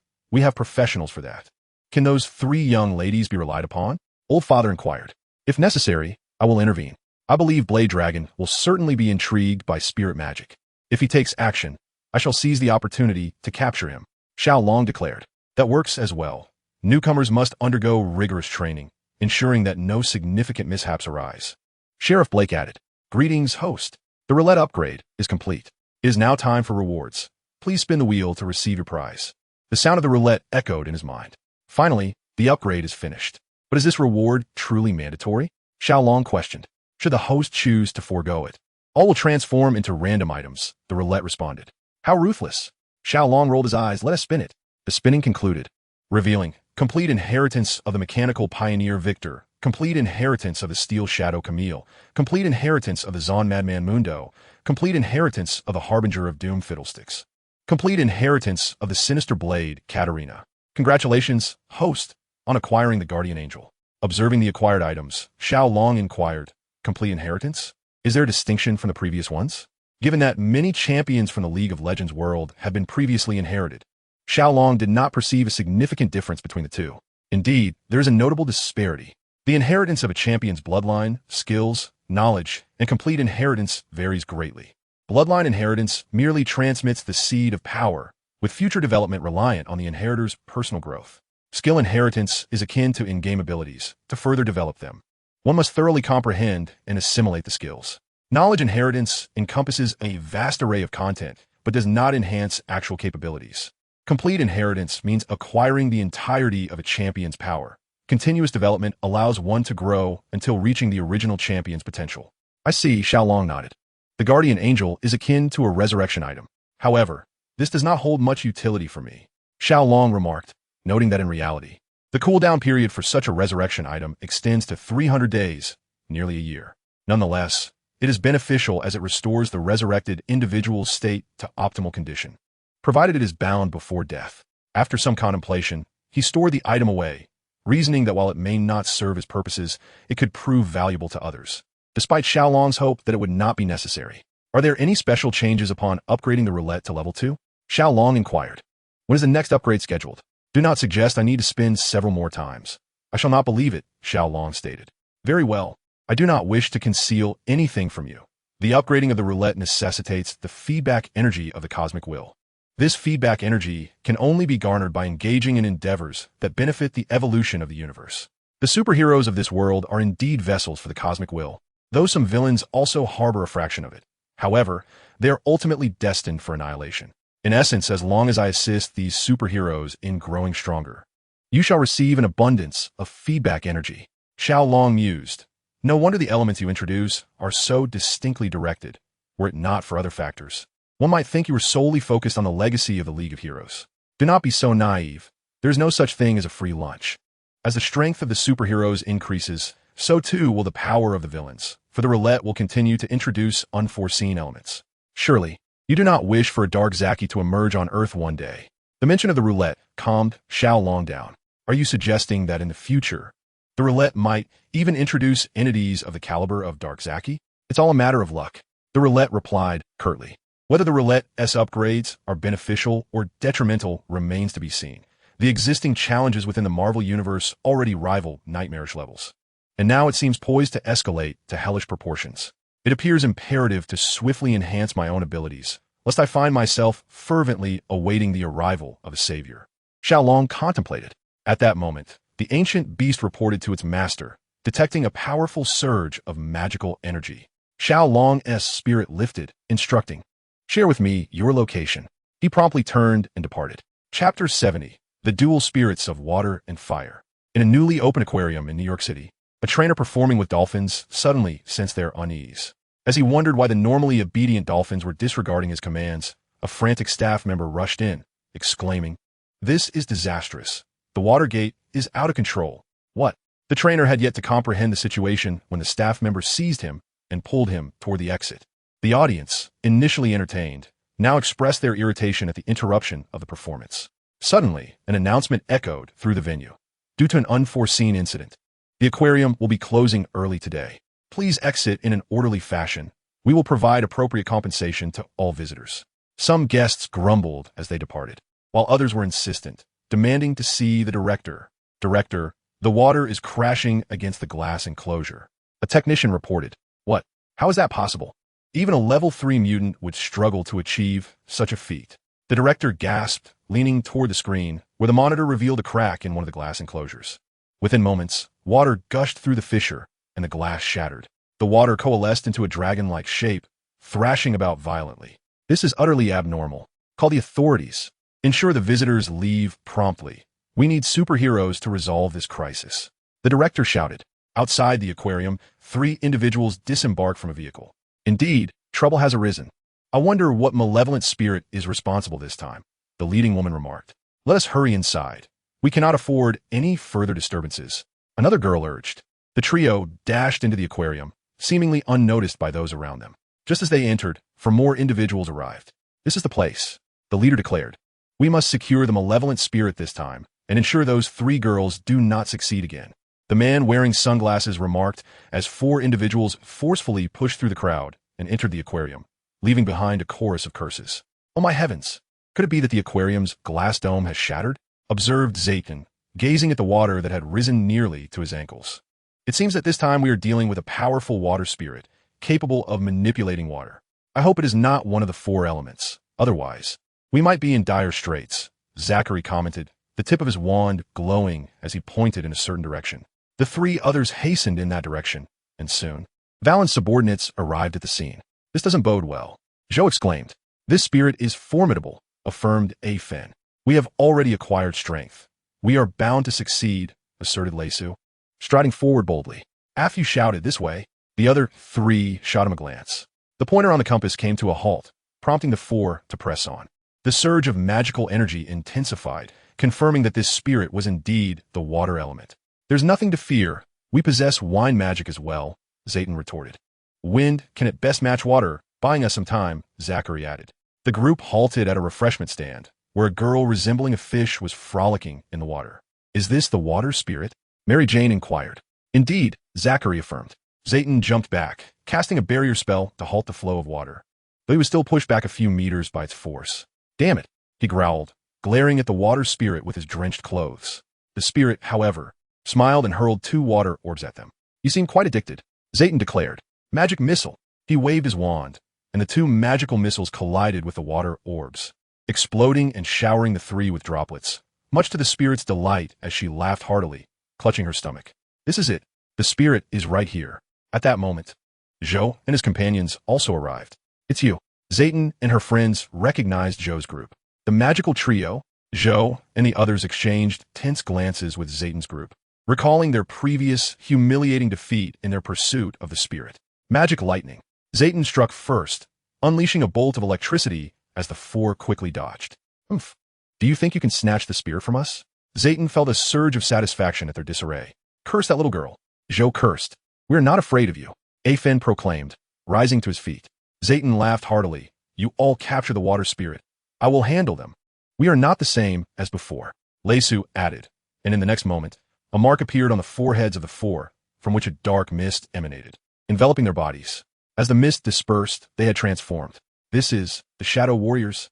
Zayton frowned, sensing that these four were unlike any Shadow Warriors she had encountered before. Is this the power that Lord Xiao Long spoke of? Zhou marveled at his hands. It seems quite formidable, Afen remarked. It's time to teach this arrogant girl a lesson, Affy declared as he lunged forward. Freeze swiftly. Zatanna's wand struck the ground, swiftly encasing the surface in a layer of ice. AFO lost his footing and fell to the ground. The other three exchanged glances and rushed over simultaneously. Zatanna unleashed a barrage of magical projectiles, lightning, and disorientation spells, each landing upon the trio. Without hesitation, Zatanna turned and sprinted towards Zachary and the others. Is it not finished yet? She inquired, as a surge of formidable magical energy erupted. The water spirit is targeting that direction, Mary Jane declared. Don't even think about escaping. The four pursuers were hot on their heels. What are they? Zachary asked. Stronger shadow warriors than before, Zatanna responded. Wind, blow them away, Zachary commanded, directing his wand to conjure a fierce gale. The four attempted to brace themselves against the onslaught. Mary Jane and Zatanna joined forces, launching several magical bursts that struck the four assailants. The force was akin to the proverbial last straw that broke the camel's back, sending the four crashing against the wall. The trio turned to leave, aware that this assault had drained a considerable amount of their energy. Following the direction indicated by the wand, they arrived at the rooftop of the aquarium. What is that? Zatanna exclaimed, spotting another elemental spirit. It's the fire spirit, Zachary responded. The simultaneous appearance of two of the four elemental spirits left the three of them uncertain about their ability to subdue them. The two spirits stood in opposition. The rooftop divided into realms of water and fire. At that moment, the four pursuers arrived, witnessing the scene. With two elemental spirits, we can each take one, AFO exclaimed. Fool, we can't possibly subdue both spirits right now. Zhou chastised him. If it were that easy, the magical trio would have already acted, would they not? Then let us wait for them to weaken each other before we intervene, Leisu suggested. If the spirits clash, we could benefit, AFO added. Just then, both elemental spirits turned their gaze toward the four. Zhou's expression stiffened. You two jinxes. Chapter 71. The confrontation with the Blade Dragon. I have a bad feeling about this, AFO remarked, and in the next instant, both spirits unleashed their attacks upon the four. Water and flames surged towards their position. Dodge! Zhou shouted as he sprinted aside. This assault marked the beginning of a relentless barrage from the two spirits, soon turning Zatanna and her companions into targets as well. Why are we being attacked too? Zachary questioned. It must be an accident, Zatanna replied, though her expression revealed a hint of embarrassment. At this rate, everything here will be destroyed, Mary Jane exclaimed. Although the powers of the water and fire spirits counteracted each other to some extent, significant damage was still being inflicted. What shall we do? With our strength, merely defending ourselves is quite an achievement, Zatanna stated. I could overdraw my magical energy to use the wind spell once more, but that would only restrain one. Zachary gritted his teeth. Meanwhile, the four were in an even more precarious situation, as they were the primary targets of the two spirits. Did not Lord Blade Dragon say we could confront the spirits once we transformed? Leisu queried. These are no ordinary spirits. Did you not hear those girls mention the four elements? Zhou replied. Then what shall we do? In the choice between being roasted or drowned, Afu exclaimed. This is it. Zhou forcefully hurled the compass towards the two magical spirits, and in the next moment, the spirits shattered the wheel. Immediately, a surge of magical energy emanated from the fragments, conjuring a veil of dark mist. Remarkable experimental material. No wonder you four couldn't handle it. The voice of the Blade Dragon echoed as the mist dissipated, revealing his presence. As the Blade Dragon materialized, the two magical spirits abruptly ceased their assault, fixated on him with palpable tension. They instinctively sensed the immense power within the Blade Dragon, recognizing the threat he posed. With a flourish of his staff, a fearsome dragon composed of dark mist surged towards the spirits. In retaliation, the two spirits combined their forces, unleashing a torrent of water and flames that spiraled towards the ebony dragon, the elements clashing and negating one another. Not bad, but you are still far from my level. The Blade Dragon produced a palm-sized net from his robe and tossed it into the sky. With a swift gesture of his wand, the net, enveloped in dark energy, rapidly expanded, aiming to ensnare the two spirits.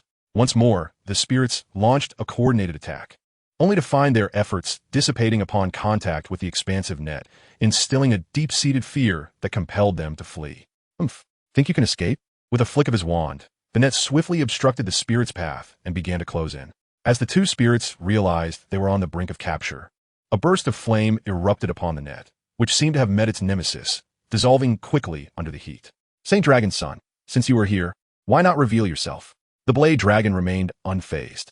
Indeed, you too have designs on the magical spirits.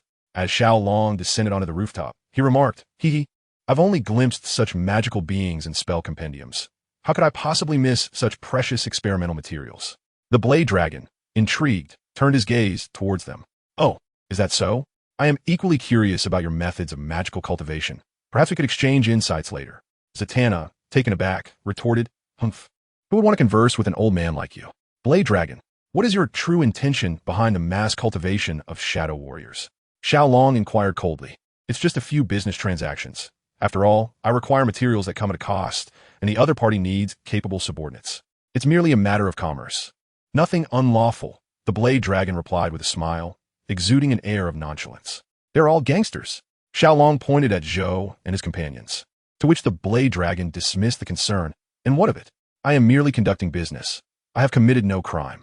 His demeanor suggested an unwavering confidence, as if to say, what can you do about it? Xiao Long inwardly cursed the cunning nature of the blade dragon, with Valen to bear the blame. Unless he stepped into the limelight to confront the superheroes directly, it would be nearly impossible to establish a legal foothold against him. The dockside battle had not even garnered government acknowledgement. Thus, Xiao Long harbored a deep disdain for such highly intelligent villains, fully aware of their criminality, yet lacking concrete evidence. A situation that gnawed at his very core. By the way, it's been quite some time since we last met. I wonder how much you have progressed. The blade dragon, with his staff crossed over his chest, summoned a black dragon formed from 3 strands of dark mist, charging toward Xiao Long. With a sinister laugh, the blade dragon declared, 3 senses deprivation. In the next moment, Xiao Long realized he could neither see nor hear anything. Just as he attempted to speak, he found himself utterly voiceless. Suddenly, a force struck him from behind, causing him to stumble forward, and thereafter, that force relentlessly assaulted him from all directions, akin to a ball being kicked about. As for the trio of sorcerers, they were embroiled in a fierce clash with the 4 opponents, seemingly abandoning their initial objective. The water spirit and fire spirit were left unattended. Relying solely on instinct proved futile for a counterattack. It was imperative to disrupt the blade dragon spell Xiao Long used. Deprived of sight and sound, and unable to articulate, he was not Wolverine, capable of tracking foes by scent. If only he could extend his senses to perceive the blade dragon's position. Just then, a spark of inspiration flickered in his mind. In the next instant, he employed the serpent's incantation. The blade dragon remarked, somewhat perplexed, but continued his incantation. Even if cloaked in invisibility, as long as the spell persisted, one could only endure the onslaught. The blade dragon boasted, for this particular incantation was one he had painstakingly learned from the compendium of spells. However, in the following moment, Xiao Long's figure abruptly materialized behind him, delivering a powerful punch. Taken completely by surprise, the blade dragon was knocked to the ground, his staff flying from his grasp. How could this be? How did you achieve this? The blade dragon inquired, propping himself up while gazing at Xiao Long. Holy dragon child, consider yourself fortunate this time. But I shall not yield. Upon uttering this, the blade dragon retrieved his wand, which emitted a plume of dark energy, causing the 5 individuals to vanish. Thank you for this, holy dragon child, Mary Jane remarked. But why allow them to escape? Zatanna questioned. Do you believe this was merely a doppelganger of the blade dragon? Xiao Long replied. Surely not, Zachary exclaimed, astonished. The overwhelming magical energy he had sensed emanating from the blade dragon was something he had only felt from his mother. And this was merely a doppelganger. To be precise, at the moment I struck him, he exchanged places with his true form, rendering the capture of a mere doppelganger futile. As for Valen's subordinates, even if apprehended, they would be whisked away by the blade dragon. This was dark energy magic, only dispelled through corresponding magic. The 3 nodded, though it was unclear whether they truly comprehended. Chapter 72, The Oddity and the Thief. Following this encounter, there had been no direct confrontations between Valen's subordinates and the trio of sorcerers over the coveted spirits. This experience prompted the sorcerers to reflect on their own shortcomings, leading them to abandon their arrogance. Beyond pursuing the spirits, they dedicated more time to studying magic, resulting in rapid advancements in their magical prowess. The origami thief struck once more, pilfering a renowned painting from the New York City Museum. "Boss, this origami thief is exceedingly brazen," Eliza exclaimed, to which Xiao Long nodded. He had suspected as much. It was the enchanted paper that had caused this chaos. In the original tale, those possessed by the enchanted paper could alter their bodies like origami, and this individual was a thief of masterpieces masquerading as a collector. With this thought, Xiao Long began searching for recently prominent art collectors in New York on his computer, and indeed, a lead emerged. Henry White, a curator from an art museum, had been dismissed 2 months prior due to a theft at the museum, disappearing for a month before resurfacing, backed by unknown patrons to establish an auction house, dealing in various art pieces. "It is likely you, although I am unaware of the figures that stand behind you." Xiao Long mused that evening. He sent a message to the trio of magicians under the guise of Saint Dragon. A thief who relied on magical artifacts for his larcenous endeavors need not have Xiao Long intervene personally. While patrolling the night, Xiao Long suddenly sensed a formidable and peculiar presence. Could there be trouble? He pondered, hastily making his way to the source. Upon arrival, he discovered that this matter had no connection to the magical trio or the origami thief. Their strength was insufficient to create even a small magical domain. The magical realm before him, though diminutive and encircling a single bar, was evidently man-made. Xiao Long himself could conjure a magical domain, but he refrained from doing so. The Blade Dragon could also create one, but would require ample preparation. This particular domain had been crafted by another, neither the Blade Dragon nor the magician from the House of Magic. Could it be the handiwork of one of the Ancient One's disciples? Xiao Long descended to the ground and ventured inside. Upon entering the bar, he was immediately enveloped by an atmosphere of unrestrained revelry. It was as if a voice, dripping with temptation, whispered in his ear, urging him to indulge, to frolic, to dance wildly. Shaking his head, he used his magical prowess to dispel the insidious sound. Glancing around, he noticed that the other patrons had already succumbed to the enchantment. The source of this magic was a figure at the center of the dance floor, moving frenetically to the rhythm of the music. Others surrounded him, dancing and responding to his fervent calls, much like frenzied fans. "Come, my friends, tonight is a night for champagne." The figure abruptly ceased his dance, producing a champagne bottle nearly as tall as himself, shaking it with wild abandon. With a resounding pop, the bottle exploded, spraying the effervescent liquid onto the onlookers, transforming it into overflowing glasses of champagne. "Let us drink to our heart's content," he proclaimed, raising the bottle to his lips and taking a hearty swig. What fine wine." Xiao Long frowned at the spectacle. All of it was mere illusion. What was his true intent? Unbeknownst to him, 2 hours slipped by as the figure continued to mesmerize the bar's patrons with an array of tricks, captivating them entirely. Several women even approached to dance with him, while he performed comical antics that elicited peals of laughter. The air was filled with unceasing mirth, cheers, and wild abandon.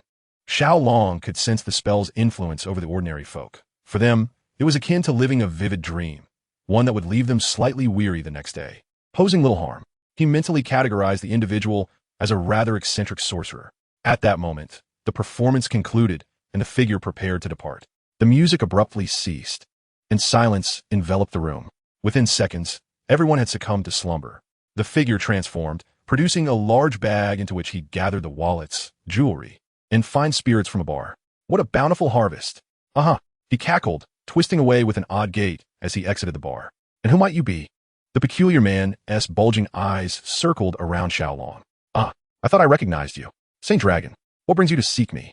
The man spoke as he conjured a cigar and began to smoke, his demeanor rather infuriating. "I bring them joy, and they compensate me.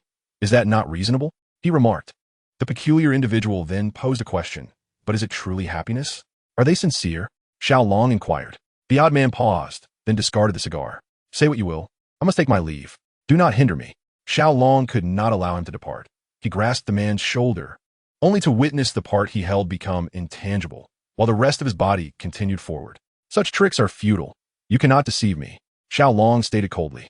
In the next moment, the man reappeared in his original position. "Do not presume I will refrain from attacking you. When I lose my sanity, even I fear myself," he exclaimed, now with a wide-open mouth. "Well then, I shall take my leave. Farewell." With that, he bolted away.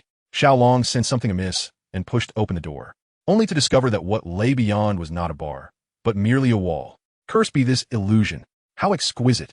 He furrowed his brow, still unable to comprehend when he had fallen prey to such a deceptive spell. This kind of illusion, capable of shifting seamlessly between reality and fantasy, was a feat even the most skilled could scarcely achieve. If this individual intended to become a supervillain, the current crop of superheroes would find themselves utterly outmaneuvered. It would be akin to the Avengers being toyed with by Loki in a cinematic spectacle, with absurdities abounding. Wait, Loki's illusions. Xiao Long suddenly thought. This person's modus operandi must have been influenced by that malevolent mask. Its bearer could only wield illusions at night, amplifying the most fervent desires within their heart. While possessing various superpowers, the essence of this illusion was reminiscent of Loki's childhood toy, albeit it seemed far more potent now. Meanwhile, in the realm of the gods, hey, Loki, what's the matter? Thor approached and clapped Loki on the shoulder. Loki shot him an exasperated glance. Could he not be so rough? Thor chuckled heartily. Loki sighed. It's nothing. I seem to sense a magical artifact calling to me. Really? How extraordinary. Take me to see it, Thor exclaimed, for his aptitude for magic was lamentably poor, while Loki excelled in it. Before they were formally granted their divine positions, neither possessed exclusive magical weapons. If I could find it, I would have done so already. Each message I receive is unclear, rendering it impossible to pinpoint. Perhaps it is best to let it go. Loki replied, very well. Once we obtain our divine status, I shall have Heimdall assist you in the search. I refuse to believe that artifact could elude Heimdall's gaze. Thor assured him. Loki acquiesced, pondering what it might be that felt so familiar yet strangely foreign. Chapter 73. The New Superman of New York City. Breaking news. A plane has been hijacked by terrorists who plan to crash it into the Empire State Building. This shocking news spread across all websites and television channels, leaving the public in disbelief. Ancient Beast, lock onto that aircraft immediately, Xiao Long commanded as he pulled out his phone. Harry, have you seen the news? Yes, Xiao Long. I have seen it. I will depart at once to thwart their plans, Harry replied before ending the call. Xiao Long let out a sigh of relief. But the urgency of the situation weighed heavily on him. This cannot stand. The speed of the Phantom was commendable, yet when it came to rescuing, there was still a slight deficiency. With that, he turned and dashed out of the office. The plane has been hijacked. We must go to their rescue, Zatanna exclaimed. However, we cannot fly, Mary Jane replied, noting that with their current level of magic, they could only achieve low-altitude levitation, far from the altitude of the plane. Gritting his teeth, Zachary declared, I will take a look. I possess the feathered charm. Very well. Hold onto this magical transference device, should the situation arise. We shall channel our magic to you, Zatanna instructed. Zachary accepted the transceiver with a nod, drawing forth his wand. At my command, unseal and soar. In the next moment, a pair of pristine wings manifested at the end of the wand. He mounted the wand and nodded to Zatanna and Mary Jane. In an instant, Zachary tucked his legs, and with a flap of the wand's wings, he ascended swiftly into the sky. Johnny, Susan called out to him. All right, I'm on my way. Johnny excitedly tossed aside his headphones, approached the window, and opened it. The next moment, he soared into the air, engulfed in flames, racing towards the plane's location, leaving a trail of red in his wake. Reed, I think we need to take a look, Susan suggested. But my experiment. Reed hesitated, yet upon meeting Susan's gaze, he relented. Fine, I'll initiate the aircraft, Reed said as he activated the plane's systems. Susan then went to summon Ben, and soon the three boarded the aircraft and set off. I truly wonder if he can manage it, Zatanna remarked. Rest assured, he is not alone. Phantom and the Human Torch from the Fantastic Four are also on their way. There should be no unforeseen complications. Mary Jane replied. I still harbor some concerns. Even if they defeat the terrorists, what if the plane malfunctions? They cannot halt it. Zatanna said, they are not invincible. Let us hope there are no significant issues. Mary Jane's worry mirrored that of Zatanna. Unbeknownst to them, a figure lurking around the corner had overheard their conversation. The power of Superman, you say? If I possessed such strength, I would certainly thwart the terrorists, Billy thought as he clenched his fists, reflecting on the days since he had diligently studied magic, striving to enhance his own powers, albeit with little success. Nonetheless, he remained undeterred, sneaking out at night to teach some delinquents a lesson. Boss, what do we do if a superhero arrives? A robber shivered as he gazed at the Phantom's swift craft outside.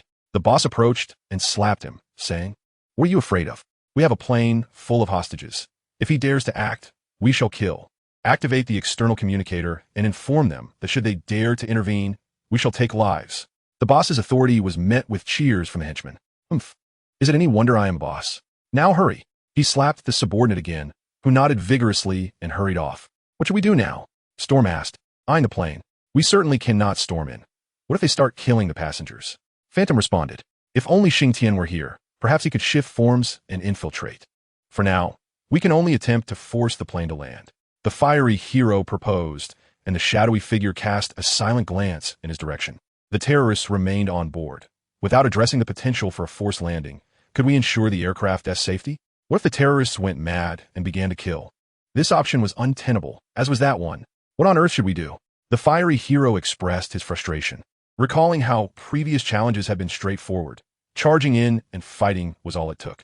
One foe met with a single blow, two foes with a double strike. There was hardly a problem that could not be resolved with a fist or two. Yet this was a predicament he had never encountered before. Possessing the ability to confront many with one was rendered futile, a source of immense vexation. Outside, the voice of the terrorists echoed. Listen up, superheroes. We have a plane full of hostages.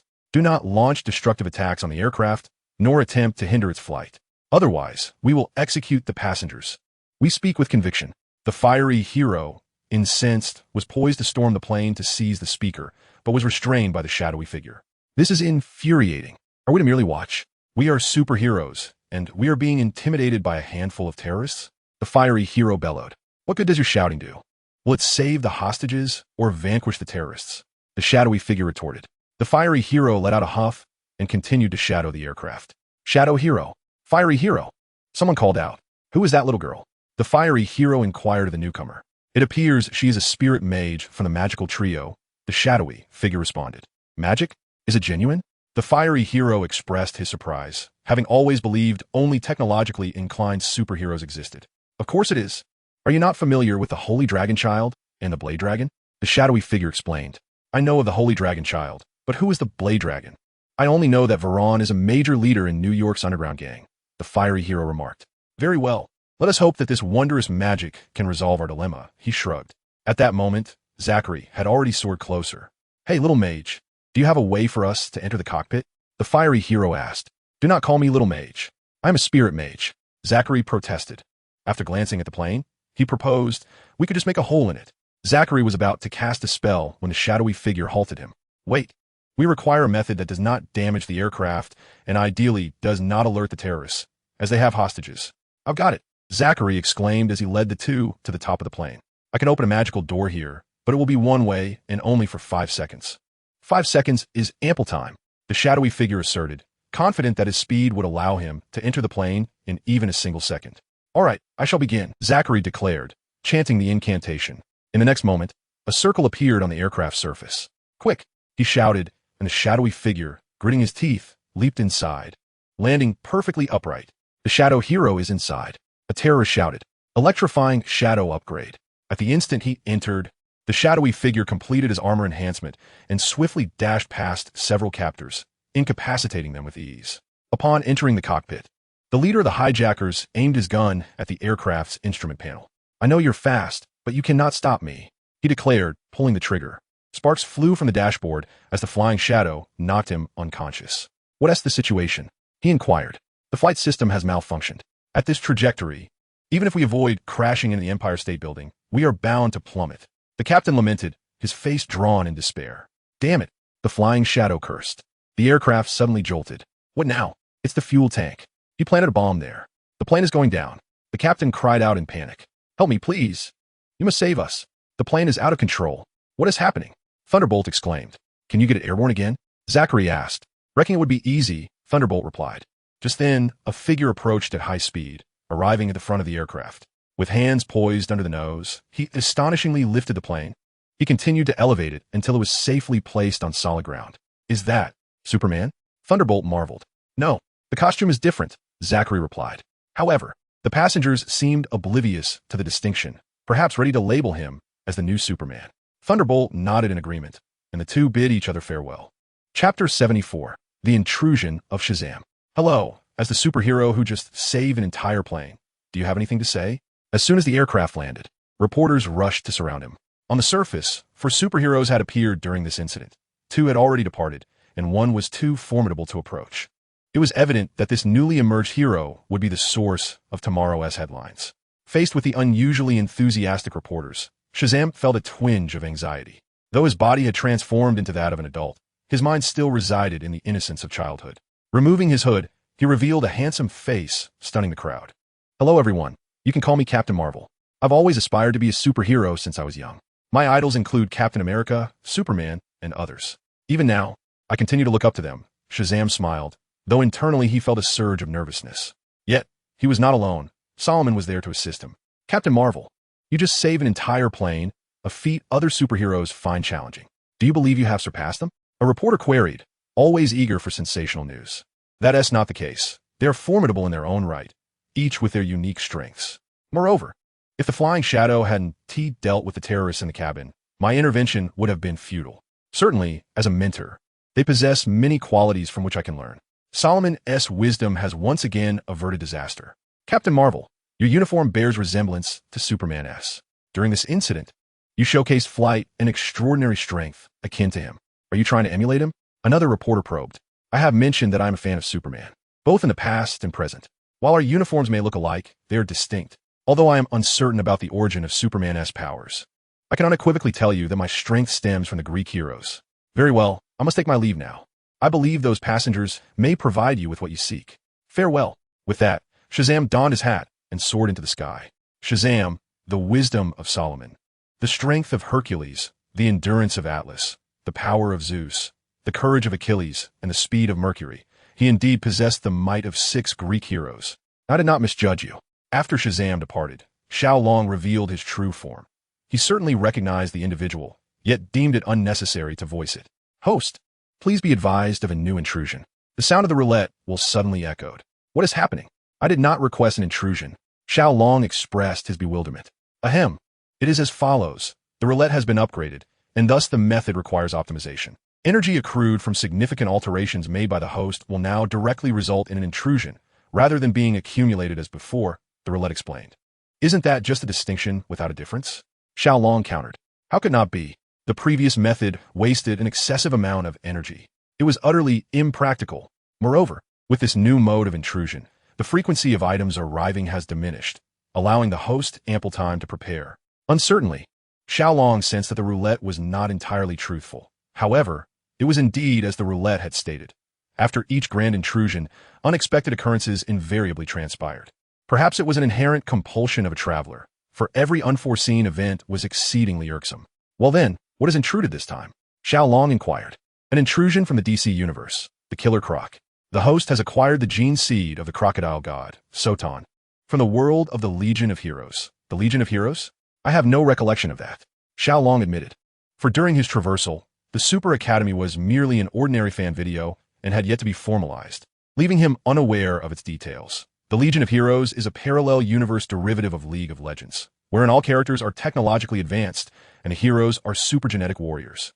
The crocodile god, Soton, is classified as a Tier 3 supergenetic warrior, derived from the character known as the Butcher in the League of Legends, comparable in strength to the Abomination. Being of equal caliber to the Abomination signifies a perilous entity capable of dismantling New York. It is best to confine it. Imagining a confrontation between the Abomination and the Hulk, resulting in the gratuitous destruction of an entire street, one should refrain from unleashing such a being without sufficient assurance.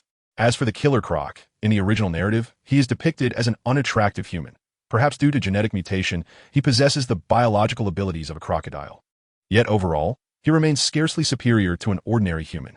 Presently, Batman could easily overpower him, rendering him inconsequential. With this thought, Xiao Long's spirits lifted considerably. Your powers extend beyond what you perceive. Hercules' strength surpasses your imagination, yet that is merely the upper limit. The extent of your power derives from your inner belief in its magnitude, Solomon imparted. However, I have a question. Is this truly what I will look like when I grow up? Billy inquired. Perhaps there will be some differences, but they shall not be significant. Solomon reassured him. Do you think the Justice League would come to invite me? Billy suddenly inquired, expressing a considerable possibility that, although the power he exhibited bore resemblance to that of a superhero, it would serve as a valuable augmentation for the League of Defenders. Solomon responded, should I reveal my true identity to them? Billy advised, it is perhaps best not to. After all, such a transformation is quite significant. Once they learn that your true identity is that of a child, they may perceive you merely as a juvenile. Solomon countered, I can sense my magical abilities have intensified. Feeling his own body, Billy asked, but could you explain where you learned this transformation magic? A voice interrupted, startling Billy. It was Syndra. Teacher, I do not know, Billy confessed, lowering his gaze. Do you wish to continue studying magic? Cinder queried. I do. Billy replied fervently. Why is that? You need only call out to gain power. Why continue pursuing magic? Your talent is rather mediocre, Cinder remarked, scrutinizing Billy. Although I have acquired power, I still wish to learn magic. I have a fondness for it, Billy stated. Cinder beamed. Very well, Billy. If you were to abandon your studies, I would not hold it against you, but I would cease to instruct you. Your strength originates from that magical lightning. Thus, fundamentally, it remains magic. Consequently, your vulnerabilities will also be quite apparent, particularly to advanced magic. Therefore, I shall dedicate myself to teaching you. Gazing at Cinder's smile, Billy could not shake the unsettling feeling of being treated like a test subject. Chapter 75. The Final Magic Spirit. At this moment, Valen stood with his head bowed before the Blade Dragon, who fixed an unwavering gaze upon him in silence, an unsettling sensation creeping into Valen's heart. You have greatly disappointed me, Valen, the Blade Dragon intoned. Oomph.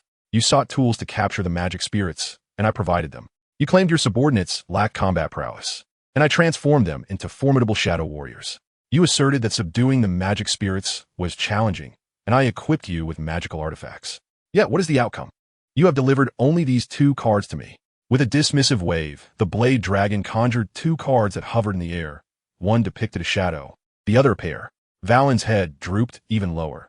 He could recall numerous instances when success was imminent, only to falter due to the arrogance of his subordinates. Observing Valen's fearful demeanor, the Blade Dragon scoffed. I shall grant you one final opportunity. The last of the magic spirits is about to manifest, and it is the most powerful. With it, the others can be seized in an instant. Yes, yes, I shall capture this magic spirit and deliver it to you. My lord, I will personally oversee the operation to ensure absolute success, Valen declared. The Blade Dragon regarded him with a sidelong glance. You will take charge personally? Very well. I shall grant you a greater chance of success. As he spoke, a cloud of dark energy materialized in his hand and was swiftly infused into Valen's body. Valen clutched his throat, gazing at the Blade Dragon. Fear not. This is the power of the Shadow General. Immense strength. Awaken. No sooner had the words left his lips than Valen's form began to transform, ultimately resulting in a towering figure adorned with 2 twisted horns, clad in fearsome orange armor. In the realm of magic, Zachary was counting the cards in his hand. 47, 48, 49, 50. How many cards are there in total? Zatanna remarked. 52 cards. While Mary Jane pointed to the page number in the spellbook. This is the 53rd card. Zachary exclaimed. There's one more. What card is it? Zatanna inquired. At that moment, the other 50 cards ascended, encircling the spellbook at the center. Zachary shut his eyes, sensing the spirit's desire to communicate with him. What is happening? Zatanna asked. The last card is the Void, the most potent spirit. It can even suppress the powers of the other 52 cards, Zachary responded, opening his eyes. So powerful, Mary Jane gasped, and Zachary nodded in affirmation. Where's this final Void card? Mary Jane questioned, and Zatanna turned her gaze toward Zachary. The previous cards either created disturbances, their magical fluctuations easily detectable, or they approached them directly. The former required force to subdue, while the latter could typically be captured outright. Although the Void card possessed immense strength, if it belonged to the latter category, the danger would be minimal. Let us hasten our departure. We must locate the Void card before that group does, Mary Jane declared, prompting the trio to spring into action. Meanwhile, Billy was meditating midair, practicing a technique imparted by Syndra. Suddenly, the door swung open, and a distracted Billy tumbled to the ground. Teacher, what brings you here? Billy inquired. You know Zatanna and the others are gathering spirits, right? Billy nodded. Syndra continued. Now they must confront the ultimate boss, alongside a cadre of shadow warriors vying for the same prize. I fear for their safety. Follow them and observe, but do not intervene unless absolutely necessary. Billy nodded. I understand, teacher. Go. Are you certain the final spirit resides here? Zatanna queried, surveying the dilapidated apartment before her, and then glancing at the markings on Zachary's wand to confirm their location. The address is barely legible. It seems no one has inhabited this place for ages. With a gentle push, she opened the door, grimacing at the disarray in the courtyard. The Void is here. Let us proceed with caution, Mary Jane advised. All right, Zatanna replied, casting a detection spell, which revealed no magical traps. I knew it. It's merely a spirit. No matter how formidable, it could never become a sorcerer, Zatanna proclaimed. As the 3 entered the apartment, they were confronted by a massive portrait. Zachary instinctively stepped back, positioning his wand defensively across his chest. In the next moment, a small girl emerged from the painting, clad in a gray dress, with small wings at the back of her head. She possessed 2 blue gems, one on each side of her head and another at the neckline of her skirt. Her gray-blue eyes appeared vacant, complemented by her gray hair, creating an eerie impression. The spellbook rested in the hands of the void, which opened it. The 50 cards swirling around it. Suddenly, the void frowned. Why are there fewer? A hollow, ethereal voice echoed in Zachary's ears. Are you speaking? He asked, only to be lifted off the ground moments later. Where are the shadow and the twin? The void questioned. I don't know, Zachary replied, just as something seemed to shatter. Turning towards the entrance, 5 figures emerged. Chapter 76, The Mighty Valen. Is this the final spirit? It doesn't seem particularly formidable. However, since you have gathered the remaining 50 cards for me, I shall grant you the opportunity to surrender, Valen proclaimed, leaning heavily on his staff. Zatanna let out a laugh, dismissing the notion. Who does he think he is? A grand sorcerer? Huh. And there are 3 little bugs as well. I've heard that you previously left my subordinates in disarray. Valen directed his gaze at Zachary and the others, scoffing. Even if you were to join him, I would still send you packing.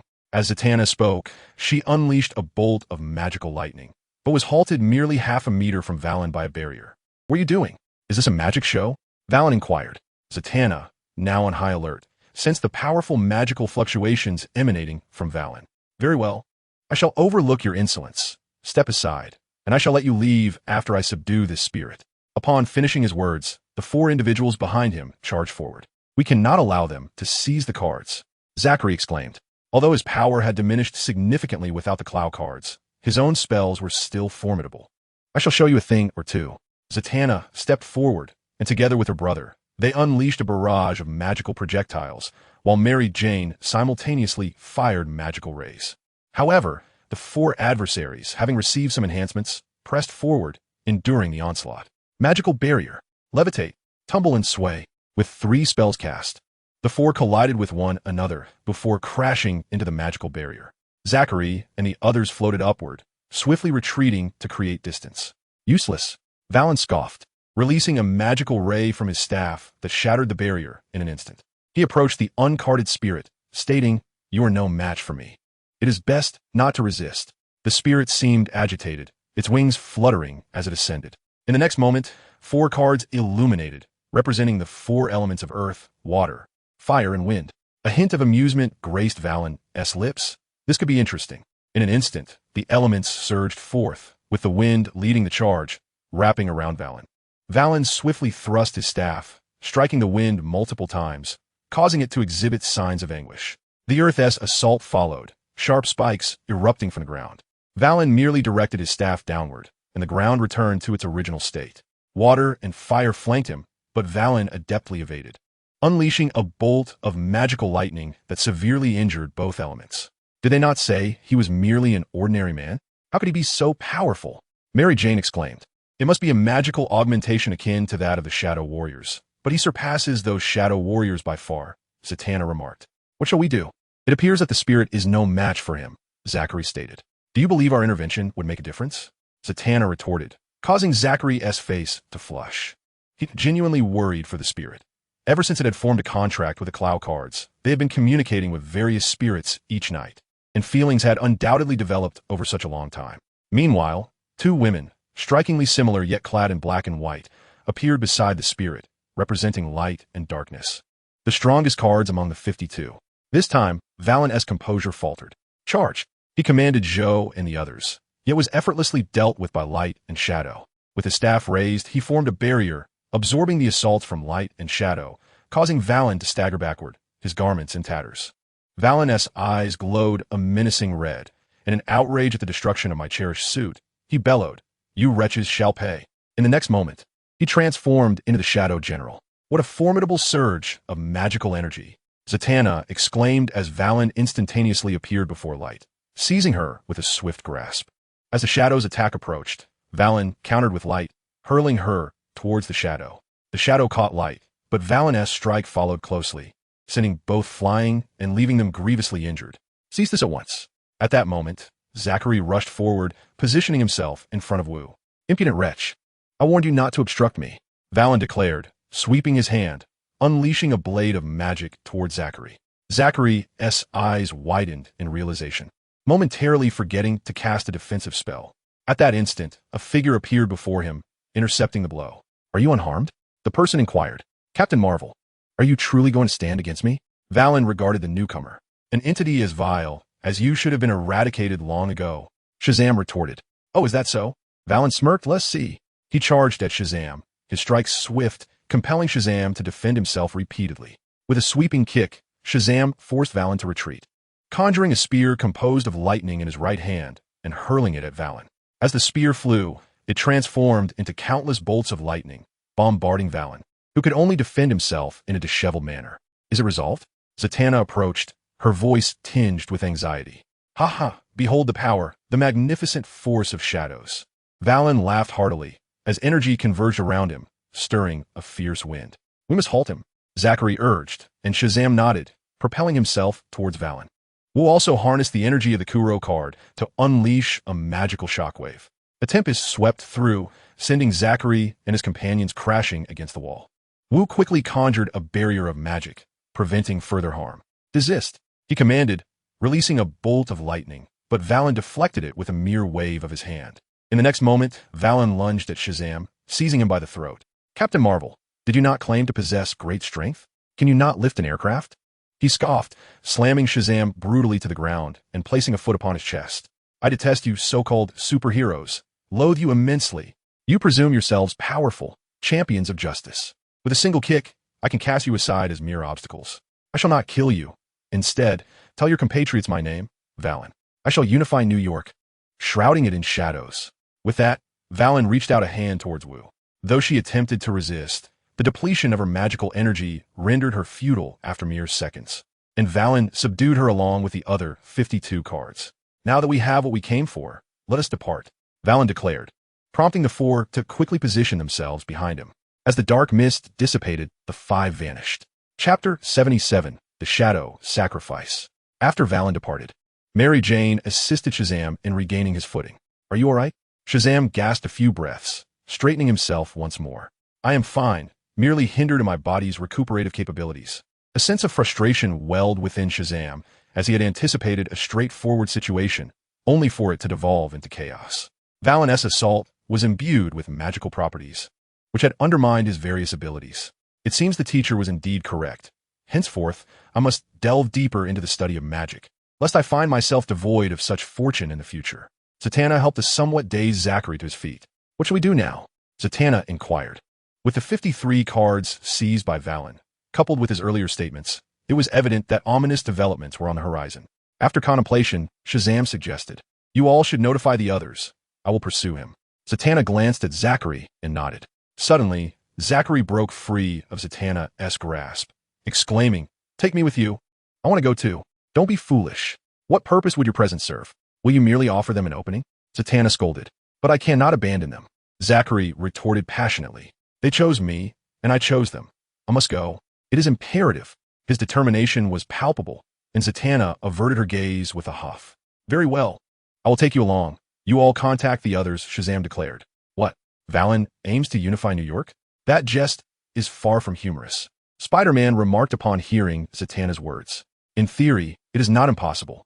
The Valen she describes must have surpassed the capabilities of an ordinary shadow warrior, reaching the status of a general. Though the means by which he achieved this remain unclear, his strength is undoubtedly formidable, Xiao Long added. Regardless of his power, we must act. The fate of all New York hangs in the balance, Sheriff Blake asserted. However, much like Captain Marvel, many superheroes find themselves vulnerable to magic, Xiao Long noted. A somber silence enveloped the group as the reality set in, setting aside the likes of Mr. Incredible within the Defenders.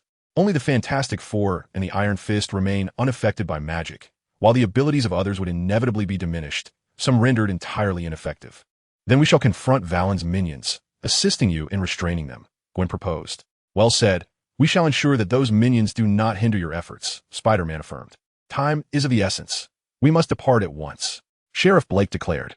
The Fantastic Four has already set out, and Harry has also taken action, the Punisher added.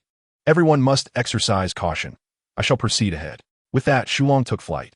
Xiao Long seized the Kuro card and cast a glance over it. Though these were magical creations, they were nearing the threshold of sentient creation, just a step away. They embodied numerous laws. Albeit superficial, they were worthy of exploration. Furthermore, they served as excellent offerings. As Xiao Long uttered the words offerings, The cards began to tremble, attempting to escape his grasp, yet he held them firmly.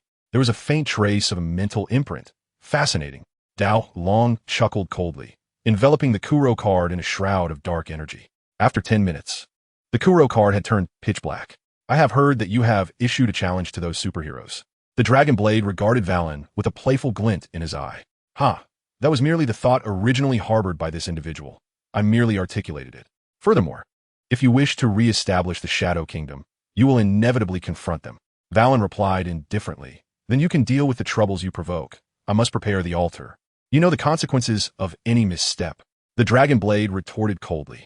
Valen immediately adopted a serious demeanor, assuring, "Fear not, I will certainly keep them at bay." The Dragon Blade snorted and waved him away. As Valen rose to depart, his expression darkened. What nuisance! Were it not for this damned magical contract, I would have dealt with you long ago, Valen muttered, calling out Joe, Ras, Efin, Afu. The four appeared before him in an instant, boss. They chorused. It is likely that those superheroes will arrive shortly. Have the subordinates prepare. We must make our name known in this battle. Yes. The four responded in unison. At that moment, a large hole suddenly appeared in the adjacent wall. Am I arriving a bit too soon? Captain Marvel entered, accompanied by Zachary. Valen glanced at them, astonished that they could breach the outer defenses so effortlessly. If they had not forced their way in, it must mean someone guided them through a hidden passage. As Valen spoke, he waved his hand, damaging the wall further, revealing a massive figure. True, since you are here, why hide? Valen called out. As the figure stepped into view, none other than the newly healed True. True, why have you brought them here? Zhou inquired. True goes wherever he pleases. True replied. Although you have brought the enemy here, it is not too late to seize them now, Ras suggested. In doing so, you too shall gain immense power. Afen added. The big guy has turned to the light. Afu exclaimed. True does not wish to be like you. True shouted defiantly, then turned to Valen, commanding, leave Valen's body. Valen chuckled. What are you saying, True? I am Valen. Have you suffered an injury to your mind? Fear not, come to my side, and you shall be healed swiftly. You are not Valen. I will kill you. True proclaimed, charging at Valen. Valen disdainfully curled his lip and pointed his staff forward. In the next moment, True knocked Valen's staff away with a swift strike. You are nothing but a coward. True bellowed, lunging at Valen. This force was utterly abnormal. Valen staggered back. You lot. Assist me, he commanded, and the four immediately lunged at True. True, being of considerable size, found it difficult to evade their assault, absorbing their attacks and countering. Soon, the four were sent flying, and True began to catch his breath. Useless fools, Valen exclaimed, transforming his stance. Do not think your strength makes you impressive, Valen declared, throwing a punch at True. True retaliated, but Valen's fist struck first, landing squarely in True's abdomen and sending him crashing through the wall. At that moment, Shazam landed a punch on Valen's face, exclaiming, Have you forgotten about me? Meanwhile, Zachary rushed to True's side. The alarm sounded, signaling the approach of an external threat. It seems our allies have arrived, Shazam declared. Do you believe that anyone can just walk in here? Varong exclaimed, as shadows erupted from his body, forming a dark barrier. Now, let's see how your allies managed to enter. His laughter echoed as two lasers shot towards him, narrowly evading their trajectory. Am I not here already? Xiao Long revealed himself, having narrowly escaped the formation of the barrier. Holy Dragon Prince, how infuriating! Varong cursed under his breath, realizing the difficulty of his situation. Chapter 78. Has the Blade Dragon perished? Where's the Blade Dragon? Xiao Long inquired. You shall not learn that, Varong retorted, contemplating that as long as the altar was activated, success was within reach. He knew he could not engage them directly. He needed to stall for time. Xiao Long gazed at Varong in silence. Then let us fight. With that, he swiftly appeared behind Varong, delivering a powerful punch that sent him hurtling toward Shazam. Are we playing volleyball? I prefer football, to be honest, Xiao Long proclaimed, launching a kick at Varong. It felt as if the suppression of his abilities had lessened. Shazam glanced at his fists and remarked, My energy suppresses the dark essence, thereby reducing its weakening effects on you. Xiao Long approached Varong, seizing him by the collar. Where's the Blade Dragon? What is he doing? He demanded. Gasping, Varong replied, I will not divulge that. Just await the arrival of the Shadow Realm.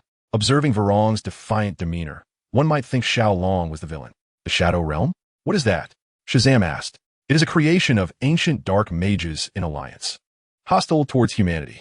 Later, they were sealed by united mages. Theoretically, it should leave no coordinates. How did the Blade Dragon manage this? Xiao Long pondered, furrowing his brow. At that moment, True, having just recovered, entered with the assistance of Zachary. Suddenly, Xiao Long seized Varong by the throat. The blade dragon has acquired the grimoire, hasn't he? He nearly forgot about that artifact, initially stumbling upon it by chance. He had not been particularly concerned with elemental magic, which led him to neglect his search. Considering the shadow warriors and the spells the blade dragon wielded to subdue the dual spirits, he became certain that the blade dragon had indeed obtained the grimoire. The grimoire bore another Varong's mark. In the original story, either Xiao Yu or True could become the ruler of the Shadow Legion by bearing a tattoo. Thus, it was no surprise that the blade dragon could summon the Shadow Realm here. Cough, cough. Even if you've deduced that, what of it? The altar has already been activated. The arrival of the Shadow Realm is merely a matter of time. You are already too late. Varong laughed triumphantly. Despite his grievous injuries, he had achieved his ultimate goal. What did it matter if he perished? Xiao Long snorted coldly, casting Varong to the ground. What shall we do now? Shazam inquired. Let's find the blade dragon first. In the next moment, Xiao Long's body underwent a transformation. He grew taller, nearly matching True, and deep brown patterns emerged on his skin. This was the manifestation of the power of Koan. He approached the edge of the barrier and delivered a mighty punch. At this moment, Shazam seemed to sense the barrier trembling. The impact of the fist striking him was undoubtedly unpleasant. He thought to himself. One punch after another landed upon a singular point, and soon, a faint crack appeared in the barrier. Xiao Long revealed a smile, stepped back a few paces, bent down, and charged headfirst into the crack. The barrier shattered instantaneously, akin to glass being struck by a truck, revealing the secret chamber where the blade dragon resided. It was the Kulu card. Zachary rushed forward, immediately spotting the 53 cards floating upon the altar, though now they were shrouded in an inky blackness, entirely deviating from their original form. I knew Valron couldn't stop you. The blade dragon appeared beside the altar, gazing at Xiao Long. The power of the quasi-dragon? No wonder you were able to breach the barrier so swiftly, but can you halt this entire affair? The blade dragon chuckled. Xiao Long turned his attention to the altar, where the power of the 53 cards continuously converged towards the central spellbook, or more precisely, to the mark upon the spellbook. The mark now glowed with 3/5 of its brilliance. Once fully illuminated, the Shadow Realm would descend. I will not allow you to succeed. Shazam hurled his fist towards the blade dragon, who merely smiled, showing no intent to defend. Indeed, in the next moment, Shazam was repelled by an invisible energy shield. Ha! This is the power of the Shadow Realm. Even the Holy Dragon Prince cannot shatter it. The blade dragon declared triumphantly. Shazam stood up, bewildered. What on earth is this? The altar has already connected to the Shadow Realm. This barrier is the manifestation of its power. Alas, my strength is insufficient. Otherwise, I could forcibly break through. The deeper we delve, the more energy required for unsealing. The energy accumulated over time is far too scant. Just then, in this stalemate, the mark had illuminated 4/5 of its entirety. Is there truly no way? Shazam inquired. Do not dwell on thoughts from the outside, Xiao Long replied. As for the inside, you cannot even enter. At that moment, Zachary suddenly lunged at the barrier. Earth, water, fire, wind. Can you hear my voice? The blade dragon was momentarily taken aback, then burst into laughter. Little brat, you are truly naive. Now that I have seized the items, how could I possibly erase your spiritual imprint? They have already become mine. Do not think of them as mere sacrifices. If commanded, they would strike you, their former master, without hesitation. On the altar, the two cards representing light and darkness trembled. The blade dragon paused, narrowing his eyes at Zachary, intrigued, but this is where it ends. As he spoke, he began to chant a spell, and the previously quaking cards of light and darkness immediately stilled.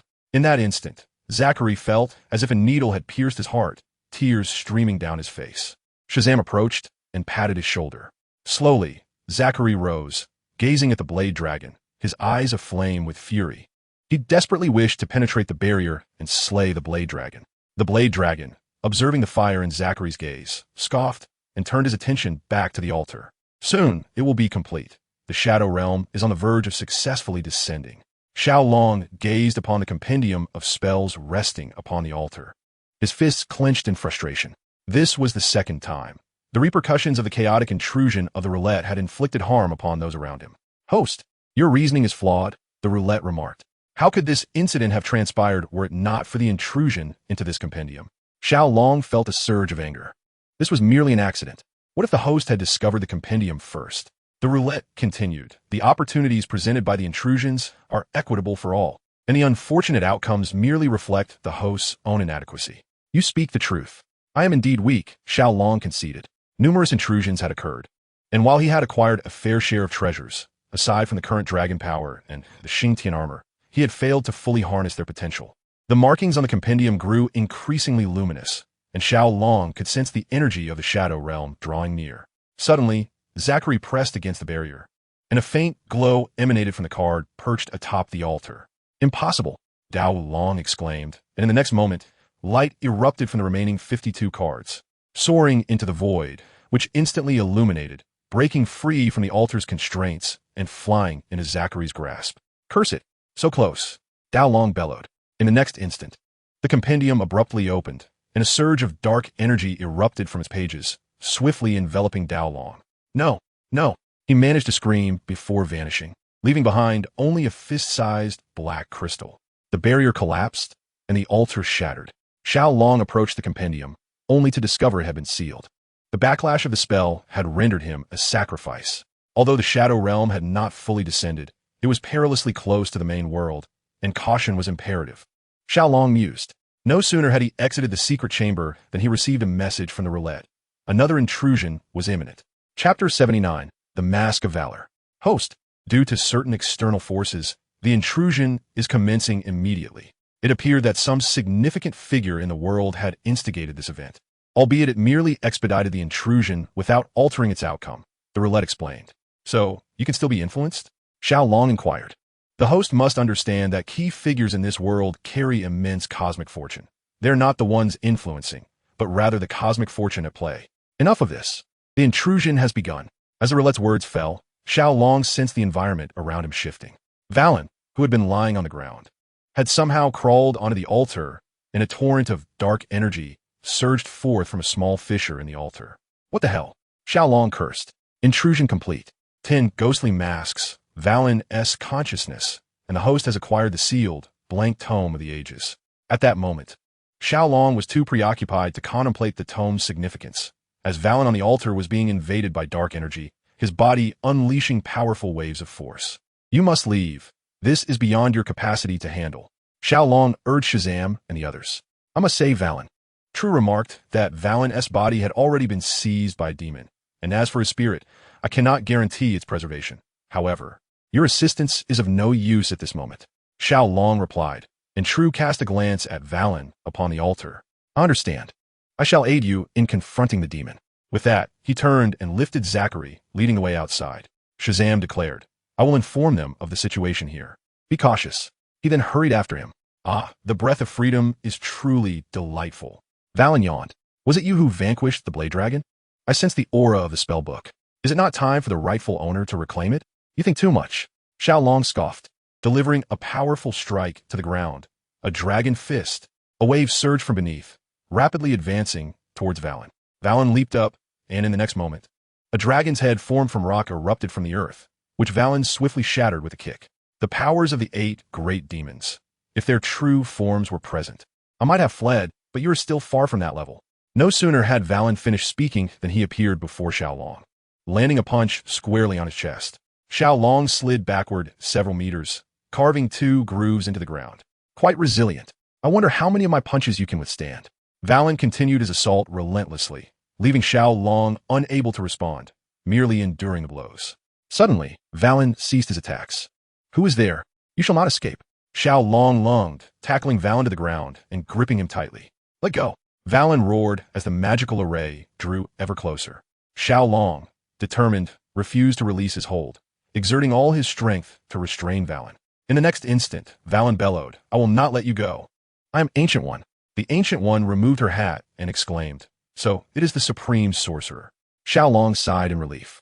I sensed that Dormammu had meddled, resulting in a portion of dark energy infiltrating Earth.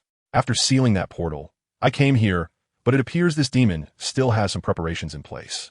As the Ancient One spoke, she gestured, retrieving a piece of black crystal that had fallen to the ground. Indeed, it bears Dormammu's essence.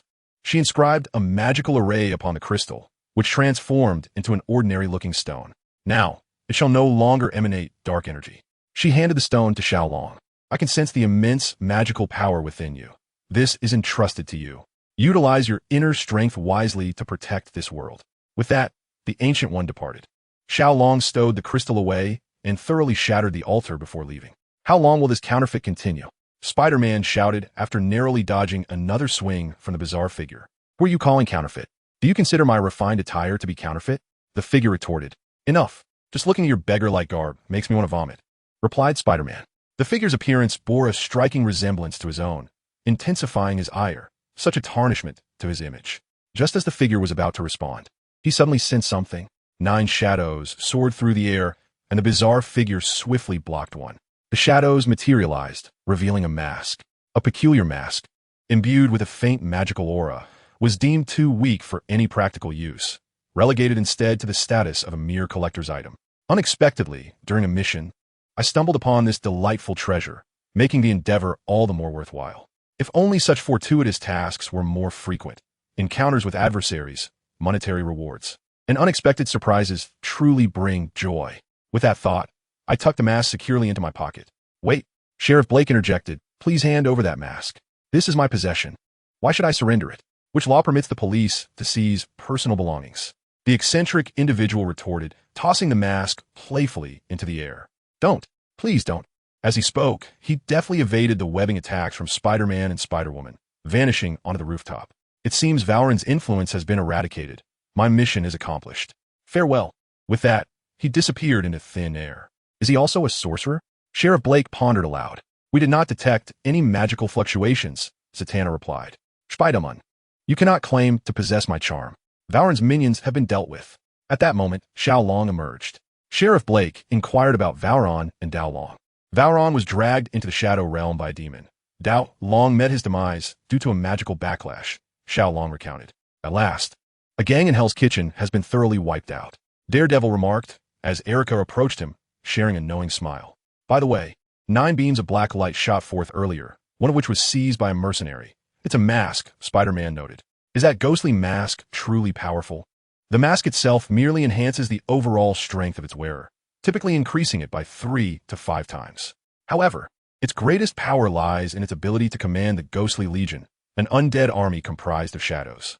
There are 9 masks, each corresponding to a different legion, and a 10th mask that governs the others, Xiao Long explained. I will compile the information regarding the masks and send it to you shortly, he added, prompting nods of agreement from the others. Chapter 80, The Mask Turmoil.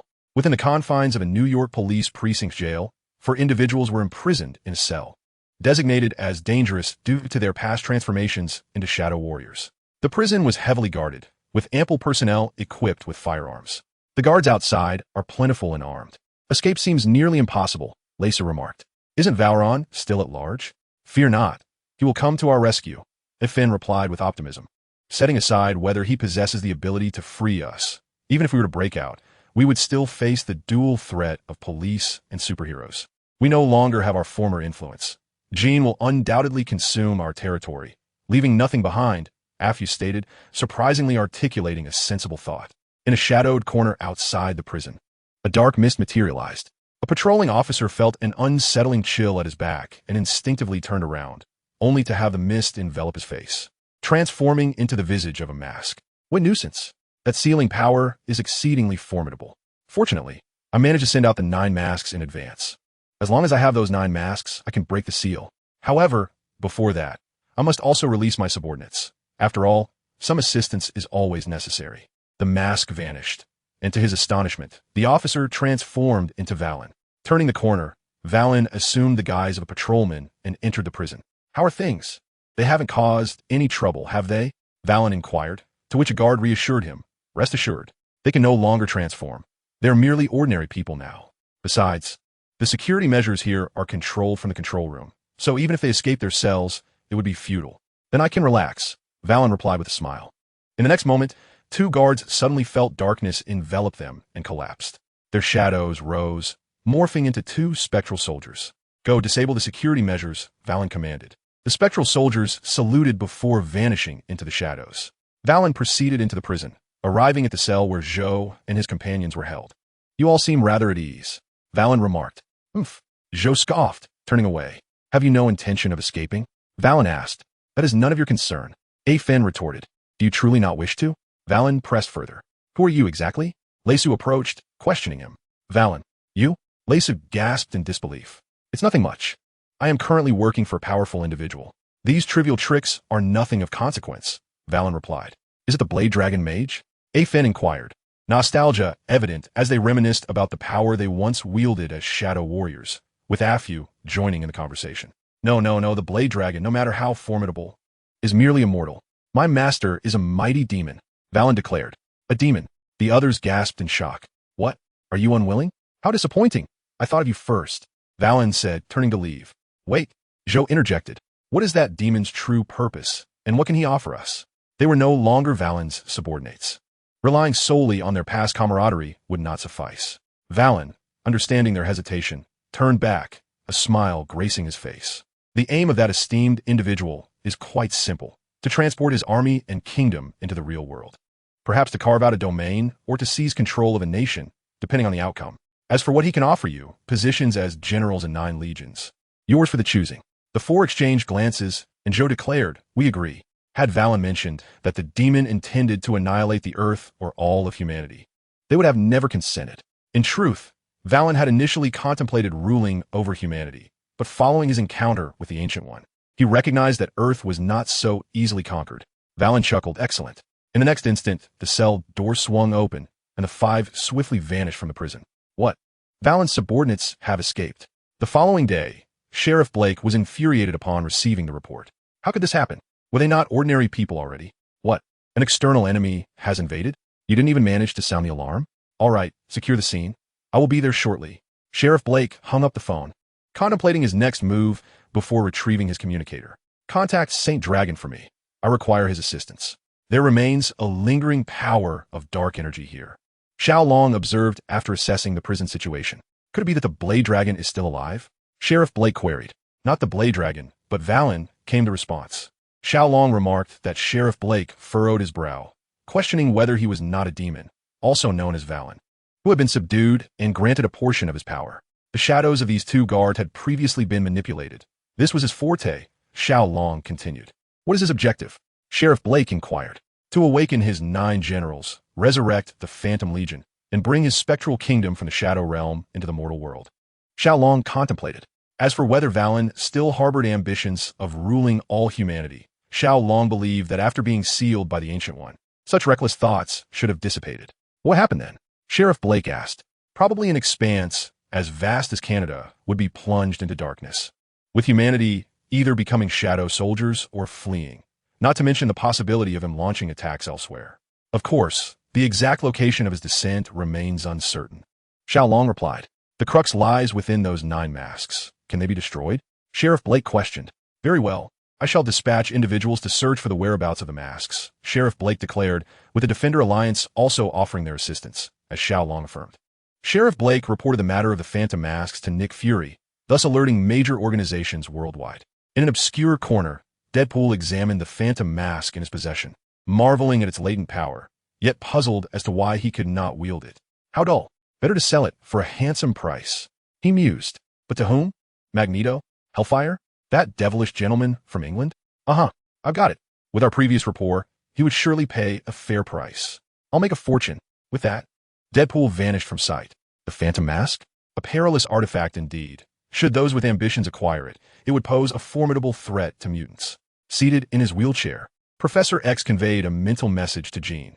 You and Ororo must liaise with Beast and remain vigilant regarding any information pertaining to the Phantom Mask. If the Brotherhood discovers its location, we must prevent them from obtaining it. Meanwhile, Magneto relayed similar sentiments to his subordinates, though his focus was on humanity, preferring the mask to fall into Professor X's hands rather than those of humans. Additionally, the Hidden Hydra, the increasingly powerful Kingpin, and China's own Mandarin began to take an interest in the Phantom Mask. Individuals and factions of considerable might across the globe harbored ambitions to seize the mask. However, with only a single lead on its whereabouts, Deadpool found his name at the pinnacle of a black market bounty. Wow, I seem to see delightful dollars beckoning me. He chuckled, disappearing once more. Chapter 81, Dr. Otto. Darkness and chaos appear to have receded, with the news reporting merely a significant incident, a fire that was extinguished in less than 10 minutes by the Thunderfire, long before the fire brigade could arrive. As for casualties, there were many left blackened but unharmed. Aside from the insurance company attending to compensation matters, not even the hospital staff had arrived. The tranquil life had shifted public attention, thrusting the exploits of the Playboy back into the headlines. However, the headline in today's newspaper does not feature Tony Stark or the Osborn Group's new clean energy product. Can controlled nuclear fusion be harnessed? Dr. Otto will elucidate. One of the greatest technological achievements of the century is about to be unveiled. Nuclear energy will soon enter every household. Xiao Long even had Gu Lu Shou calculate the success rate of this experiment and the various possible scenarios, subsequently comparing them with the circumstances detailed in the original text to avoid any unforeseen mishaps. It must be said that, as a distinguished figure within the Marvel Universe, Dr. Otto's chances of success are quite substantial. Nevertheless, the scenarios depicted in the original narrative could also materialize. The tenacity of scientists was something Xiao Long had previously experienced during the Lizard Doctor incident. Moreover, in the original text, Dr. Otto is portrayed as a good person, and Xiao Long believes that even if the experiment were to fail, it could prevent him from transforming into the character depicted in the original story. Humanity is in a constant state of advancement. Technology will inevitably evolve. Humans have tamed fire, mastered electricity, harnessed wind and water, and even utilized solar energy. So why should we not be able to control nuclear energy? Xiao Long mused. Perhaps. Iris felt unable to envision such a scenario. Dr. Otto. Harry arrived backstage at the experiment, where Dr. Otto was conducting final checks. Good day, sir. Who is this? Otto approached and noticed Xiao Long beside Harry. This is Zyro, the owner of Superpower technology and the individual who provided you with the relevant documents, Harry explained. Oh, so it is you. It is a pleasure to finally meet you. I am immensely grateful for the materials you provided. I am quite confident about this experiment, Dr. Otto beamed, his enthusiasm directed toward Xiao Long. It is nothing. The success of such a remarkable technology would be a boon for humanity, and I am certainly here to support it. Xiao Long replied. By the way, may I ask how you intend to control the experimental process? Xiao Long suddenly inquired. I possess a unique method. Allow me to keep you in suspense. You will witness it during the experiment, Dr. Otto replied. Xiao Long smiled. Then I shall preemptively wish you success in your experiment.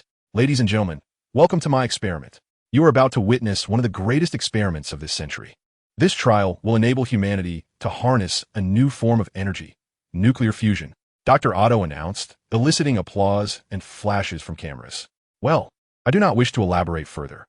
I know you have many questions. However, after the experiment, you will be left in awe. The curtain rose, revealing two instruments on the stage. Dr. Otto approached one of the devices. This is the apparatus for my experiment. Do you see this device? A miniature nuclear fusion will take place between them. Of course, I know some of you are eager to inquire about how to manage the temperature and energy released during the fusion. This leads me to another invention of mine. With that, he moved to the second instrument. This is my mechanical tentacle, which will connect with my spinal nerves, receiving commands transmitted by my brain. They are both sturdy and flexible, each capable of lifting 8 tons, sufficient power to control this experiment. Dr. Otto equipped himself with a mechanical tentacle, radiation protection suit, and goggles. Now, let the experiment commence, he declared as he approached the apparatus.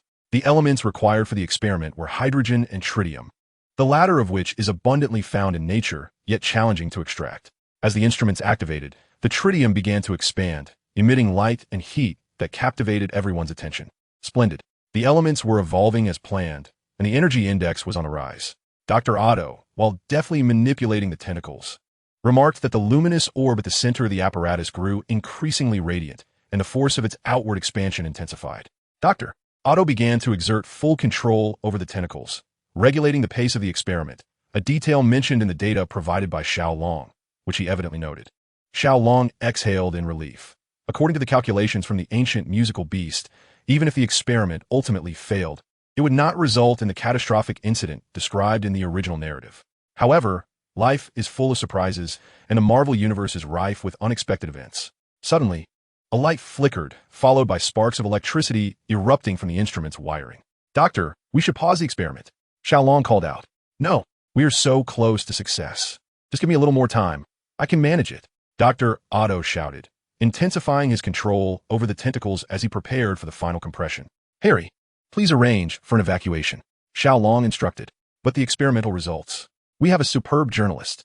Xiao Long pointed to a corner, where Peter waved. Harry smiled faintly. All right.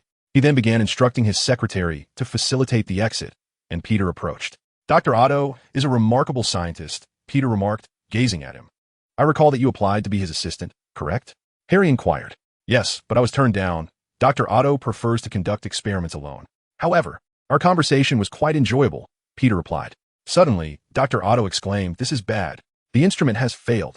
Almost immediately, intense heat radiated from the platform, and the next moment, energy erupted. "Quick, save them!" Xiao Long shouted, leaping onto the stage. Harry swiftly transformed, catching Dr. Otto's wife, while Peter managed to catch Dr. Otto, who had fainted. Utilizing the power of the chicken talisman and the ox talisman, Xiao Long hurled the apparatus into the sky. The explosion mid-air was captured perfectly by the reporters outside, marking the conclusion of this experiment. Chapter 82. Dr. Octopus and the Electro-Man. "Where am I?" Dr. Otto murmured as he regained consciousness, surveying his surroundings. Sensing a peculiar change in his body, as he thought, he realized he was standing. Upon turning, he discovered that mechanical tentacles were supporting him. He felt strangely more agile than before. At that moment, a woman rushed in, throwing herself into his arms. "My dear, I'm so glad you're unharmed." She was Dr. Otto's wife, Donna Murphy. "I'm fine, my love. The experiment failed, didn't it?" Dr. Otto replied, a mix of disappointment and relief evident in his voice. Xiao Long opened his laptop, presenting it to Dr. Otto. "Dr. Otto, here are the records of the energy fluctuations from that day." He refrained from elaborating. Someone like Dr. Otto needed to come to his own conclusions. Dr. Otto picked up the laptop with his tentacles and quickly reviewed all the records. Indeed, this is the result. He was filled with excitement. This was the research he took the most pride in. "However, Doctor, this does not constitute actual results," Harry remarked, and Otto's demeanor suddenly shifted to one of calm. Had the experiment truly succeeded, he would not be awake here. "What occurred that day?" he inquired. "A cable malfunctioned, resulting in unstable voltage. It was entirely an accident, not your fault," Harry reassured him. "Doctor, do you intend to continue the experiments?" Xiao Long asked. "For the time being? Not yet. I need to acclimate to this." Otto indicated towards his appendages. "Is this considered a work-related injury?" he suddenly asked. Harry was momentarily taken aback, then responded with a smile, "I've secured insurance for you. However, this type of prosthetic is unprecedented, so the insurance company will likely need to reassess." It seems that Otto will not become the supervillain as depicted in the original narrative. "How much energy have you acquired?" Xiao Long inquired of Lunpan. "Not much. Otto has not turned into a supervillain, but he possesses the necessary capabilities, and his reputation in both physical prowess and research has even surpassed his former self," Lunpan noted. "Isn't that quite favorable?" Xiao Long remarked. "According to faction classifications, Otto has shifted from chaotic evil to neutral good, yet he has not yet embraced the truly righteous cause," Lunpan added. "Indeed," Xiao Long pondered. "This outcome is quite acceptable. Progress must be gradual." "Master, the unstable voltage issue has resurfaced," Gil Beast reported. Ever since the public experiment that day, Xiao Long had tasked Gil Beast with monitoring the voltage levels in New York City, and further instances of instability had arisen. However, these were fleeting and yielded no useful leads. "What about this time?" Xiao Long inquired. "We have identified a person on the street," Gil Beast reported, displaying the target's location on the screen. "Can we obtain information on this individual?" Xiao Long asked. "Based on data from the information repository, the supervillain known as Electroman, codename Max, was inferred," Gil Beast responded. "It was him. Was he responsible for that incident as well?" Xiao Long questioned. "He should have been facing an accident that day," Gil Beast clarified. "Has Spider-Man arrived at the scene?" Xiao Long asked. Gil Beast accessed images, revealing Spider-Man and Spider-Woman on the screen. Yet, even with an additional superhero present, it did not transform Max into a hero. He transformed into electricity and fled through the cables. Did Electroman possess such formidable abilities from the outset? Xiao Long frowned. "In a manner of speaking, his powers have been augmented," Lunpan remarked. "How did you materialize here?" Xiao Long was somewhat astonished. "The intervention of the world will?" "Indeed, Electroman has re-emerged. 2nd Avenue. The team received notification. It seemed to be a small power supply hub. Sheriff Blake stated, 'Let us first restrain him.' Spider-Man and Spider-Woman concurred. Xiao Long also arrived at the scene, where he encountered another individual. "It is you who disrupted my experiment." Dr. Otto, with mechanical limbs bracing against the walls, glared down at the fallen Electroman, his eyes gleaming with malice. For the one who nearly caused his disgrace and loss of his wife, Otto harbored no fondness whatsoever. "Do you realize that it was because of you that my experiment nearly failed?" Otto remarked, extending a mechanical claw towards Electro. In recent days, Otto had adeptly upgraded the 4 mechanical claws for increased convenience, including a retractable feature. Electro transformed into a surge of electricity, traveling along the mechanical arm until he stood before Otto. "Your attacks cannot harm me," he proclaimed, delivering a punch to Otto's face. However, Otto's physical condition left much to be desired. He seized Electro's hand. "Your strength is truly lacking," Dr. Otto commented. Max, filled with anger, retorted, "Try this." As he unleashed electricity from both hands, Otto merely scoffed at him. Not only did he possess a specially designed protective suit, but his body, having been exposed to radiation energy, could withstand such levels of current without issue. "How is this possible?" Max shouted, bewildered. "What is happening?" Electro felt his electrical energy depleting.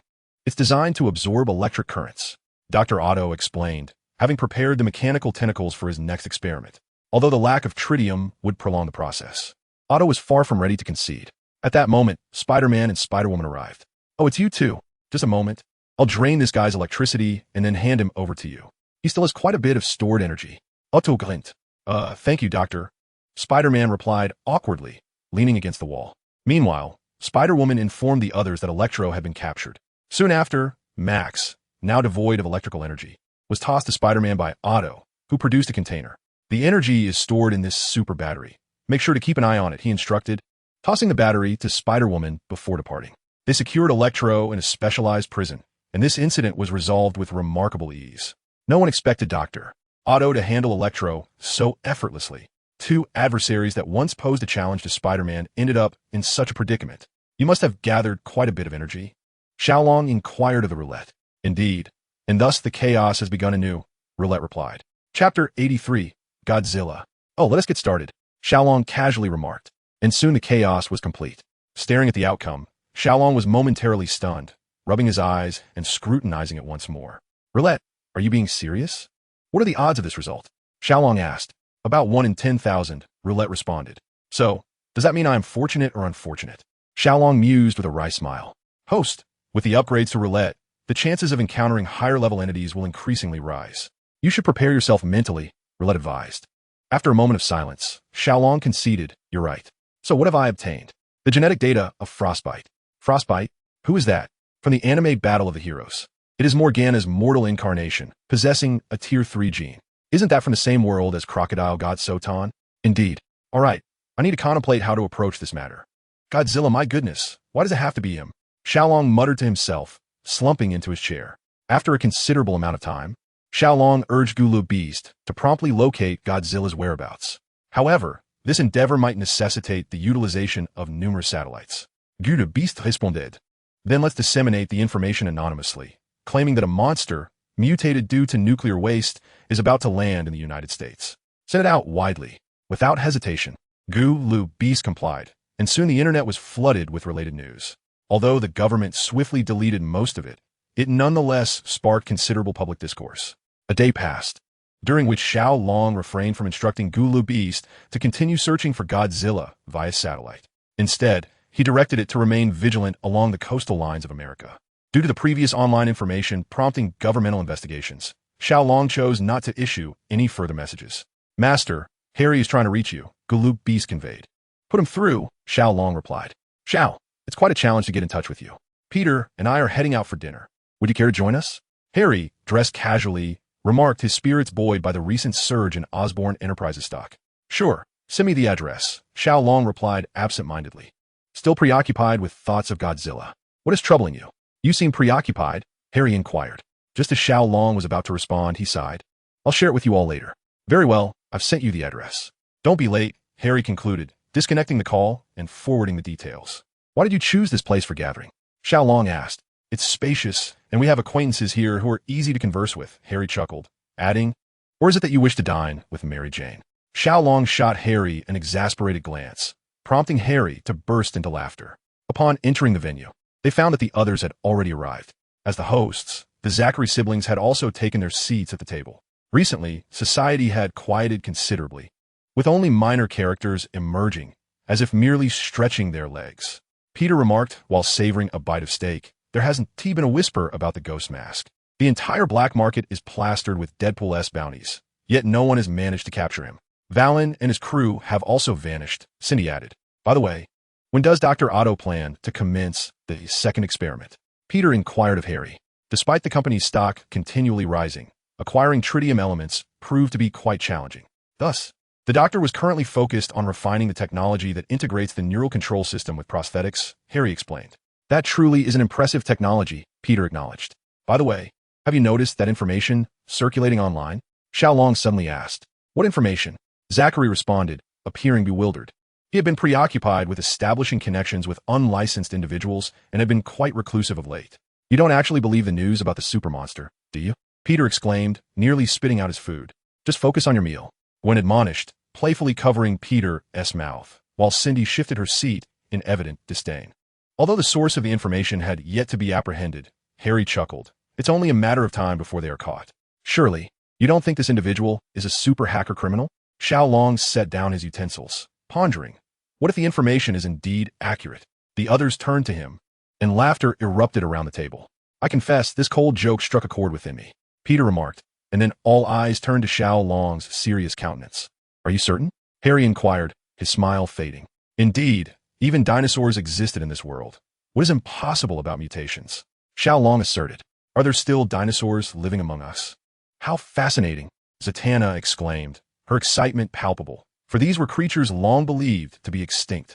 I seem to recall a biological expedition claiming they discovered dinosaurs on a small island, though no announcements were made. They appeared quite unfortunate at the time, thus treated as individuals who had encountered a maritime disaster attempting to secure funding. Harry revealed after perusing the company records, his curiosity piqued by the mere mention of dinosaurs. That is indeed true, Xiao Long replied. Has the government dispatched personnel to monitor the situation? Peter questioned. That remains unclear. It has been several years. If there were any news, I would undoubtedly be aware, Harry responded. Suddenly, Xiao Long stood abruptly. What is it? Peter asked. A trace has been found, Xiao Long declared. The trace of that monster? Harry inquired, to which Xiao Long nodded.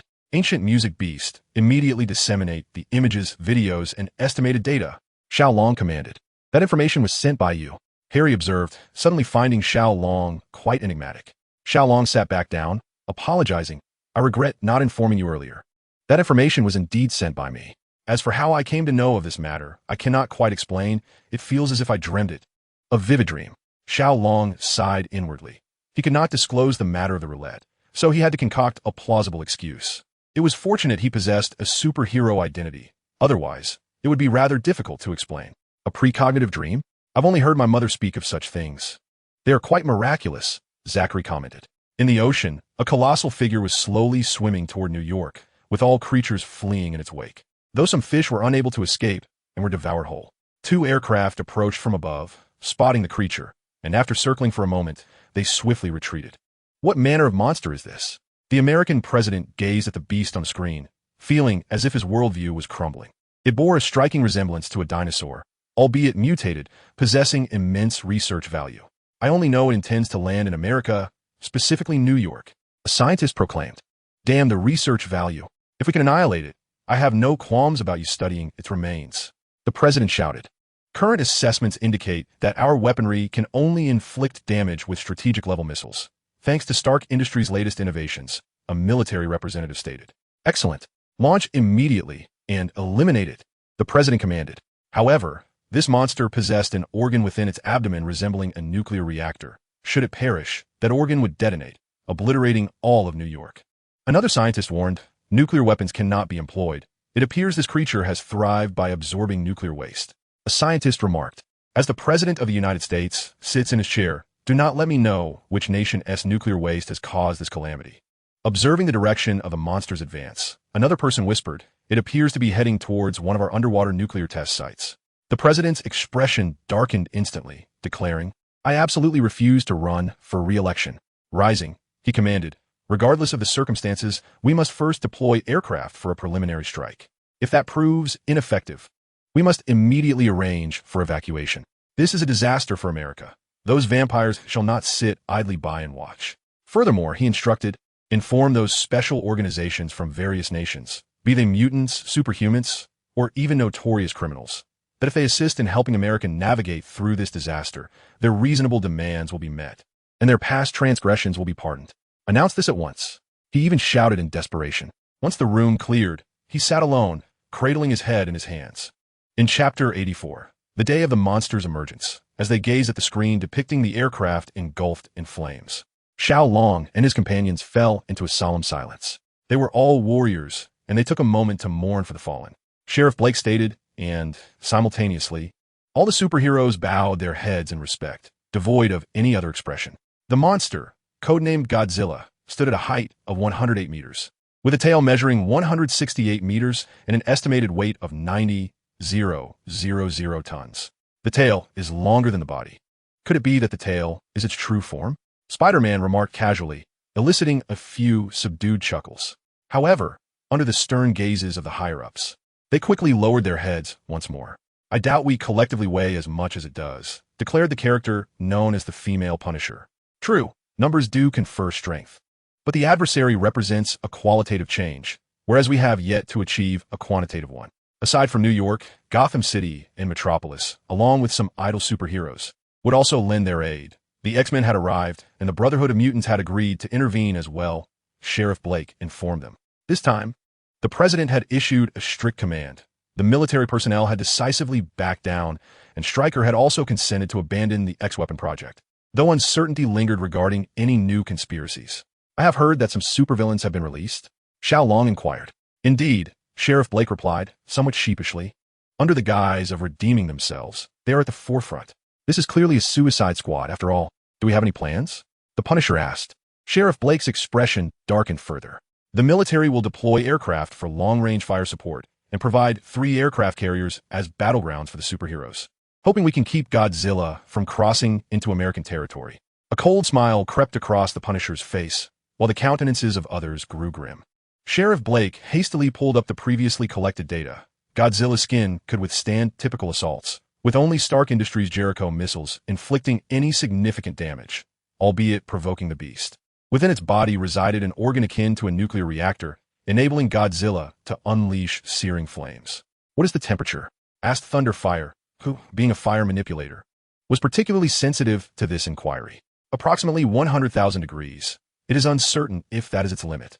Sheriff Blake remarked. The Thunderfire shrugged, stating that while it won't perish, it has become rather ineffectual. Currently, it can only reach a maximum temperature of 50,000 degrees, and once it exhausts its strength, it will be finished. The crowd felt a wave of despondency. A flame capable of generating such intense heat surely possessed a significant resistance to high temperatures. Let us not succumb to despair. Solutions are always within reach, are they not? If we surrender, what will become of the citizens? Mr. Superpower rose to speak. With great power comes great responsibility, Spider-Man echoed, as he recalled the wisdom imparted by his uncle. Even if we cannot defeat it, we must at least delay its advance to buy time for the evacuation of the populace, Mr. Fantastic added. At that moment, Sheriff Blake received a notification. They have arrived. We will meet at the docks. The crowd at the docks was roughly divided into 4 sections, with a man and a woman accompanied by a group of individuals clad in black attire, equipped and ready. Is it a national agency? Punisher quietly inquired of the bystander. I am Black Widow, and this is Hawkeye. We are here on the director's orders to fulfill this mission, Black Widow informed Sheriff Blake. Greetings. I've heard of you from Fury, Sheriff Blake said, shaking hands with the two. Black Widow then signaled, and Sheriff Blake stepped aside with them. At that moment, Superman and his allies approached. These superheroes, having collaborated before, had forged strong bonds. Superman spotted Captain Marvel and teased. I heard you're a fan of mine? Indeed, Shazam exclaimed, removing his hat and fixing his gaze on Superman. Can I have a hug, please? Of course, Superman replied with a smile. A newcomer caught Shuri's attention. He bore earthy, scale-like tattoos. He is somewhat of a newcomer. He has a rare ancestral condition that grants him abilities akin to a crocodile. He nearly became a criminal, but fortunately, the misunderstanding was clarified, Batgirl commented. Shuri nodded, recognizing him as Killer Croc. The songbird quickly mingled with the women on Shuri's side, as her city rarely saw crime, allowing her to moonlight as a star. Her music resonated with the soul, endearing her to the citizens of her hometown. Stepping forward to occupy the central position, a man introduced himself. Greetings, everyone. I am Coulson, here to convey a message from our director. His smile was disarming, and no objections arose. Coulson opened his laptop, and soon, S-H-I-E-L-D, Director Nick Fury materialized on the screen. Good day to you all. I am Nick Fury, Director of the Strategic Homeland Intervention, Enforcement and Logistics Division, commonly known as S-H-I-E-L-D. I shall keep my words brief. The United States faces an unprecedented disaster. Our ultimate goal against our adversary is its annihilation, though this is a formidable challenge. Therefore, I implore you all to delay Godzilla's advance for at least 6 hours, ensuring the safe evacuation of New York and its surrounding residents. I recognize the enormity of this task, and our support is limited. So I ask you all for your utmost effort.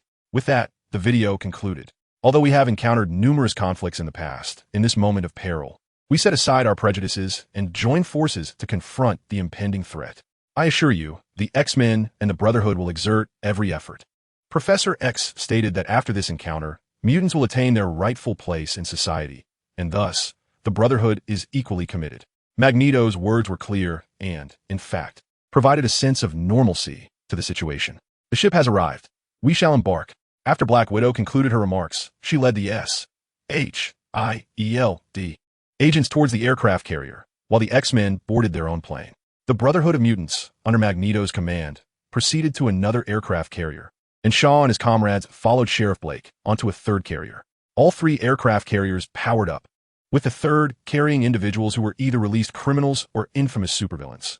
Electro, Dr. Lizard, the Bombastic Man, the Paper Thief, and the Clock King, along with a figure clad in black robes, whose physique appeared rather unimposing. Additionally, this carrier was stocked with an arsenal of weapons. Are these armaments supplied by the military? Shaw inquired. No, they're provided by various arms dealers, Sheriff Blake replied. What else did the military contribute? Spider-Man asked, somewhat disgruntled. Sheriff Blake gestured upward. The group looked up to see a dozen aircraft soaring overhead. They were merely a minute away from the monster. As everyone gazed ahead, Godzilla seemed to sense their approach. Partially surfacing from the water, a question loomed in everyone's mind. Can we prevail? Chapter 85, The Ferocious Godzilla, Part 1. First missile attack, cover. Black Widow commanded. Wait. A voice echoed in her mind. Professor X, is there an issue? Black Widow inquired, devoid of frustration. I wish to communicate with him. Please allow me a moment. Professor X responded.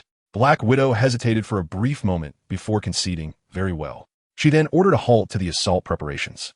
The colossal Godzilla appeared to have stilled.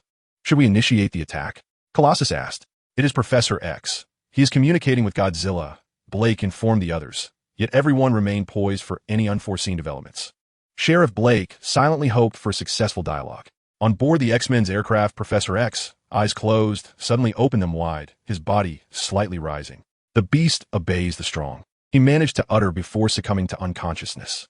Professor, are you all right? Jean immediately reached out telepathically to connect with his mind. Soon, she announced. The professor's mental energy has been excessively depleted. His brain has entered a state of self-preservation. Everyone on the plane was utterly astonished. The notion that Professor X could faint from mental exhaustion had previously seemed ludicrous. Yet, the reality unfolded before their eyes. Let the professor rest, Beast suggested. What did those words mean? Scott inquired.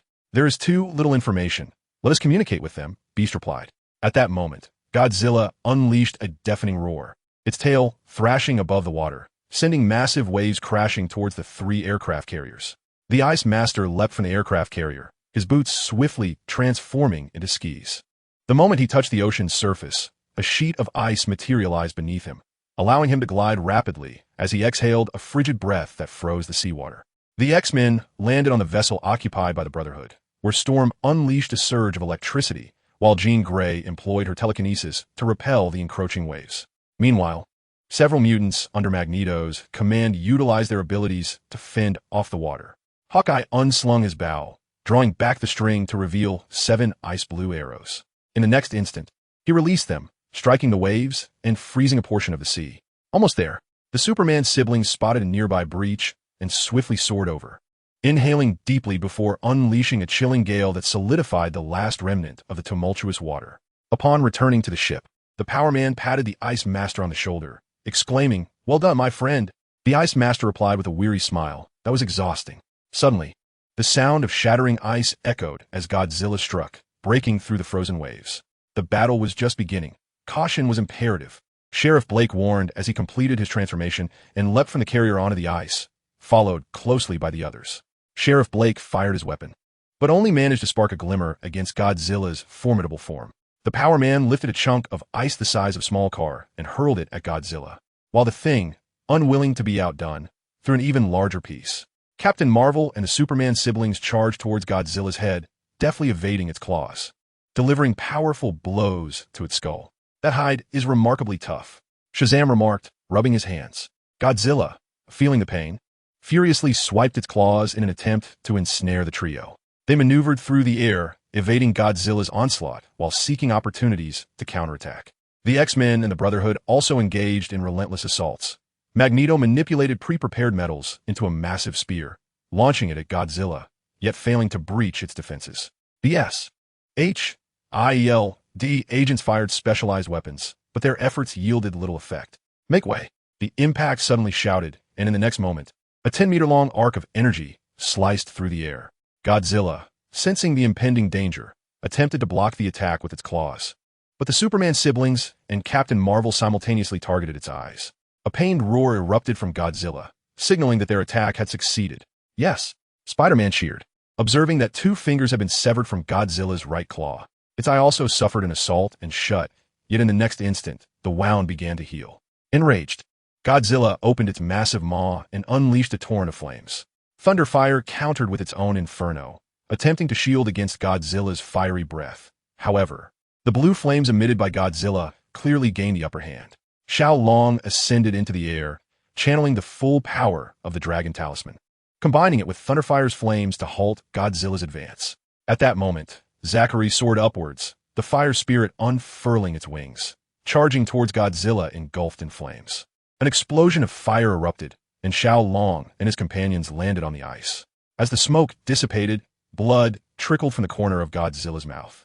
In the next moment, a colossal arrow manifested upon Hawkeye's bow, the icy aura prompting those nearby to hastily retreat from the magical crystal projectile. With a swift release, Hawkeye sent the crystal arrow hurtling towards Godzilla's maw. Frost enveloped half of Godzilla's visage, and in an instant, its tail lashed violently, causing the entire ice surface to fracture. Those capable of flight immediately ascended into the air, while others sprinted towards the aircraft carrier. A short dagger, akin to a child's arm in length, materialized in Harleen's grasp. As she approached Godzilla, she hurled the dagger, a fleeting glimmer of cold light, which struck true into Godzilla's mouth. In the following instant, Harleen lunged forward once more, driving another dagger forcefully into Godzilla's eye. Godzilla shook its head violently, and Harleen, unable to maintain her grip, was flung away. In a flash, Xiao Long appeared behind her, catching her in his embrace. "How'd you get here?" Harleen asked, momentarily taken aback, a slight smile curling her lips. "Is it not permissible for me to seek you out? Why the reckless endeavor?" Xiao Long inquired. To atone, Harleen replied. A deafening explosion resonated as Godzilla's mouth was breached. It was the ultimate bomb from the girl with powers.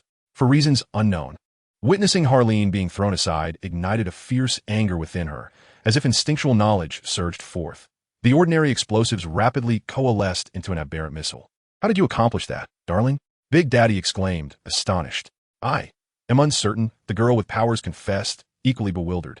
In the next instant, a wave of weakness washed over her, and Big Daddy steadied her before she could stumble. Black Widow immediately commanded the aircraft to commence bombardment. A dozen planes divided into 3 waves, unleashing a relentless assault, with explosions concentrating on Godzilla's mouth. The previous wound was further exacerbated, enlarging the gash. "Excellent. Maintain formation. Prepare for second assault," Black Widow began, but was interrupted as electricity surged from Godzilla's dorsal spikes, instantly obliterating a plane. "Beast, Spider-Man cursed." Iceman stood at the bow of the ship, continually exhaling icy mist, while the Superman siblings flew alongside, freezing the seawater. Hawkeye rapidly loosed arrows to solidify precarious areas. Storm floated in midair, her eyes turning white as dark clouds gathered above, thunder rumbling ominously. Godzilla roared defiantly, and in the next moment, Storm waved her hands, summoning a massive lightning bolt that struck Godzilla. Godzilla unleashed a torrent of flames, albeit a moment too late, as the lightning struck its form. It emitted a pained roar, thrashing its claws to demolish the ice walls. "It seems to be sinking," Superman noted. "It intends to dive into the water. Everyone be cautious," Black Widow warned. Bubbles surfaced from Godzilla's breath, yet a long silence followed. "Satellite, provide reconnaissance results immediately," Black Widow commanded. The results soon emerged. Godzilla was approximately 500 meters underwater, seemingly recuperating. "We cannot afford to grant it a chance to recover. We must pursue relentlessly," Assault declared. "But how many of us can battle underwater?" Sheriff Blake questioned. Glancing at him, Assault hung his head in silence. A melodious tune filled the air, beckoning everyone to take a moment's respite. The enchanting voice of the songstress resonated within each individual's mind, and under her influence, the music swiftly rejuvenated everyone to their optimal state. How long will it take for Godzilla to recover? Sheriff Blake inquired of Black Widow. Approximately an hour, Black Widow responded. Have the citizens begun their retreat? Spider-Man asked. They are already in the process of withdrawing. Our current task is to buy them some time, Black Widow replied. Hey, where you up to? Mister. Incredible tapped Iceman on the shoulder. Could you be a bit gentler?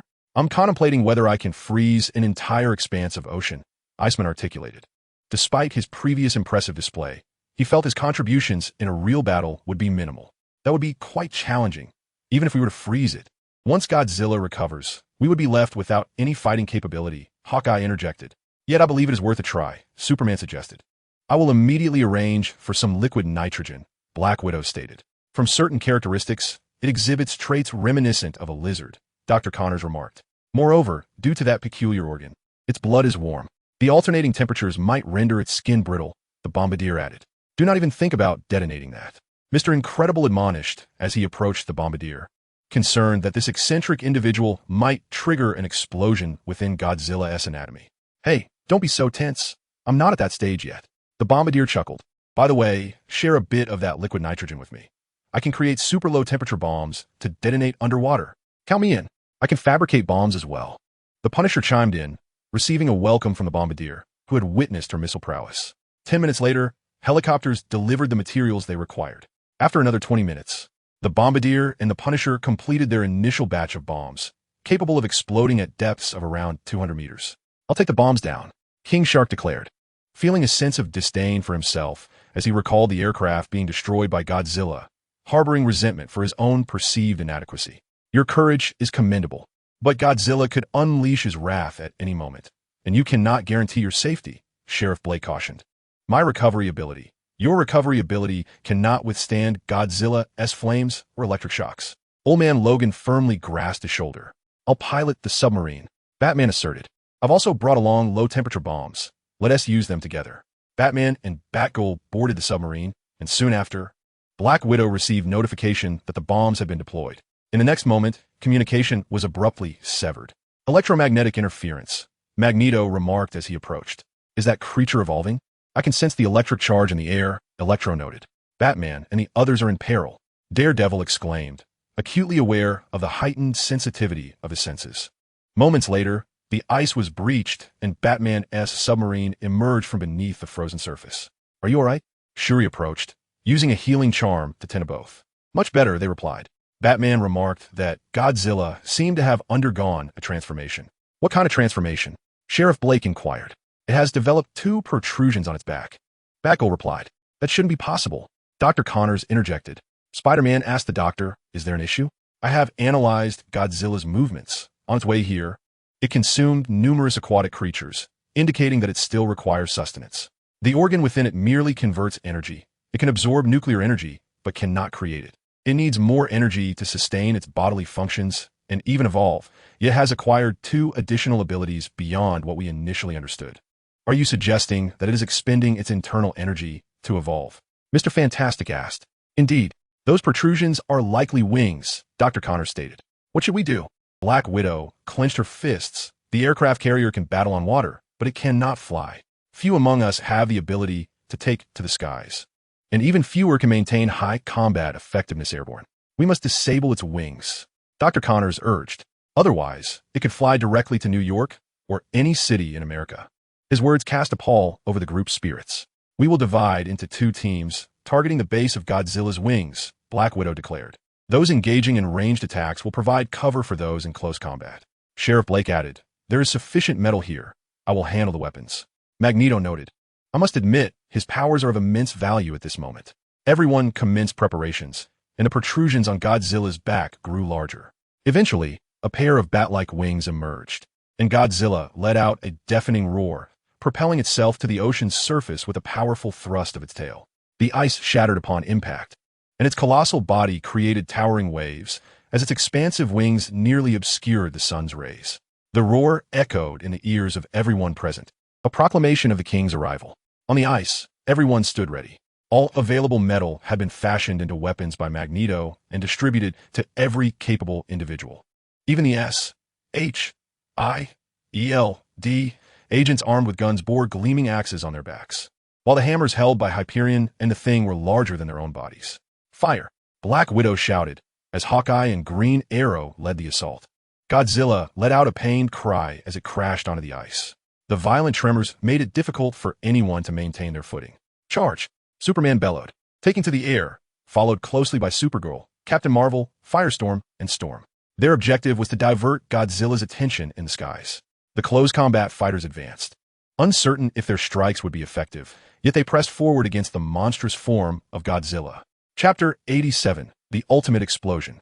Under Magneto's full control, the spear's might rivaled that of S.H.I.L.D.'s specially designed weapons, instantly piercing Godzilla's flesh. With a mere gesture, Magneto withdrew the spear, leaving numerous wounds on Godzilla's body. In pain, Godzilla flapped its wings, unleashing a fierce gust of wind. On the other side, the Stone Man remarked to Mr. Fantastic that the method was commendable. Gritting his teeth, Mr. Fantastic contorted his body into the shape of a slingshot, propelling the Stone Man forward. Godzilla's agonized roar confirmed that their assault had struck true, but in the next instant, they found themselves hurled skyward by Godzilla. Xiao Long caught Mr. Fantastic, while Lightning Bolt caught the Stone Man. Be careful, someone shouted below as the enraged Godzilla unleashed a torrent of flames. Lightning Bolt and Xiao Long swiftly dodged, causing a significant portion of the ice layer beneath them to evaporate, with cracks beginning to form elsewhere. Godzilla flapped his wings, attempting to take flight, but the Storm Lady in the sky unleashed her powers, summoning relentless bolts of lightning. Magneto transformed a spear into a colossal iron anchor, complete with a heavy chain. Mr.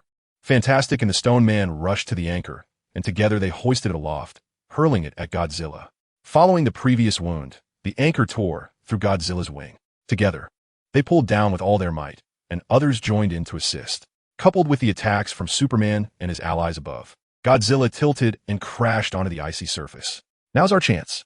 Everyone, concentrate your fire, Black Widow commanded. In the next moment, all capable of ranged attacks unleashed their volleys simultaneously. The anchor could not withstand the onslaught and shattered, leaving only a fragment of Godzilla's left wing still attached to his body, from which blood began to flow rapidly. Its healing abilities are diminishing, Dr. Connors observed. Does that mean its internal energy is depleted? Black Widow inquired. Dr. Connors nodded. If we can strike once more with such force, it should be severely injured. Black Widow scanned the faces around her. Most were severely fatigued. We have some liquid nitrogen left. Should we attempt to freeze Godzilla? Hawkeye suggested, glancing at Iceman. I don't know if those two up there can keep going, but I cannot. Maintaining the ice surface has already taken all my strength. Iceman had nearly reached his limit after releasing massive amounts of cold energy twice. If we could create an opening in Godzilla's body, the explosion would be more effective. The bombardier approached, carrying a rocket bomb taller than himself. This is my pride and joy. It's guaranteed to work, he proclaimed. Godzilla's recovery capabilities are waning. It's worth a try, Coulson said, stepping forward. Can you handle it? Hawkeye asked. How will we know unless we try? Coulson replied, followed by two female agents. As armor appeared on all three of them, Harry, Power Man, and Colossus soon joined them. Take us with you. We are just as capable, Harry declared. I can sense that my armor is connected to yours, Colossus said to Coulson. It was originally developed by a certain scientist, but an accident in his lab scattered the armor. Coulson then asked Colossus, do you want to join us? May I? Colossus replied, excitement evident in his voice. If we get through this, we can, Coulson affirmed. Cover us with fire, Black Widow ordered, as Coulson and the six of them sprinted full speed towards Godzilla. Fly Shadow, upgrade. King Kong, upgrade. Harry and Li Wang both summoned their utmost strength, while the others wielded their most formidable weapons. 50 meters, 30 meters, 10 meters, 5 meters. The six of them leapt into the air, unleashing the energy of their 6 different weapons upon Godzilla's shoulders simultaneously. This strike tore through Godzilla's left wing, extending a gash into its body. In agony, Godzilla lunged forward, the force of its movement sending the 6 combatants careening away. As they crashed onto the ice surface, Spider-Man and the other agile superheroes swiftly caught them. However, in the next moment, their armor dissipated, having exhausted all of K's energy during the assault. Thompson, Spider-Man exclaimed, gazing at the gasping man in astonishment. Hello, Spider-Man. I'm still your fan, Thompson replied. It's truly wonderful to fight alongside you. He attempted to rise, but the energy expenditure had been too great. The bleeding for his wounds had slowed considerably, and the energy within him would not sustain him for long. Now is the time to deliver a fatal blow, Dr. Connors declared. Throw me over there, Bomb Maniac urged as he approached Superpower Man. What? Superpower Man replied, bewildered. This is a bomb, filled with explosives without a propulsion mechanism, Bomb Maniac explained, glancing at Godzilla, and no detonation device either. With that, he cast off his outer clothing, revealing chains laden with miniature explosives wrapped around him, indicating that the ignition mechanism must be devised externally. But you, Superpower Man began. Yet Bomb Maniac interrupted. Wait, I might regret this. Gritting his teeth, Superpower Man lifted Bomb Maniac, who remarked, this should be the most beautiful explosion I can create. Please tell that girl not to waste her talent. With a mighty roar, Superpower Man hurled Bomb Maniac toward the wound on Godzilla. Flames erupted alongside the fragments of Godzilla's body, and its anguished cries echoed in every heart. Godzilla's entire left shoulder disintegrated, along with a portion of its body. Godzilla, once more, rose to its feet, sending chills through the onlookers. In the next moment, Godzilla let out a long wail and collapsed. A colossal splash drenched everyone on the ice, yet not a soul felt joy.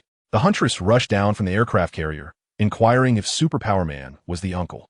He replied, this was the most beautiful explosion he had caused, and to remind you not to waste your talent. The Huntress produced a fist-sized bomb from her possession, declaring, I will not, before bursting into laughter, a sound that concealed an ocean of sorrow. The magnetic interference had dissipated, and reconnaissance machines were dispatched to ascertain Godzilla's fate. You all, hurry and collect the fragments of Godzilla's body, Black Widow ordered, prompting the nearby agents to spring into action.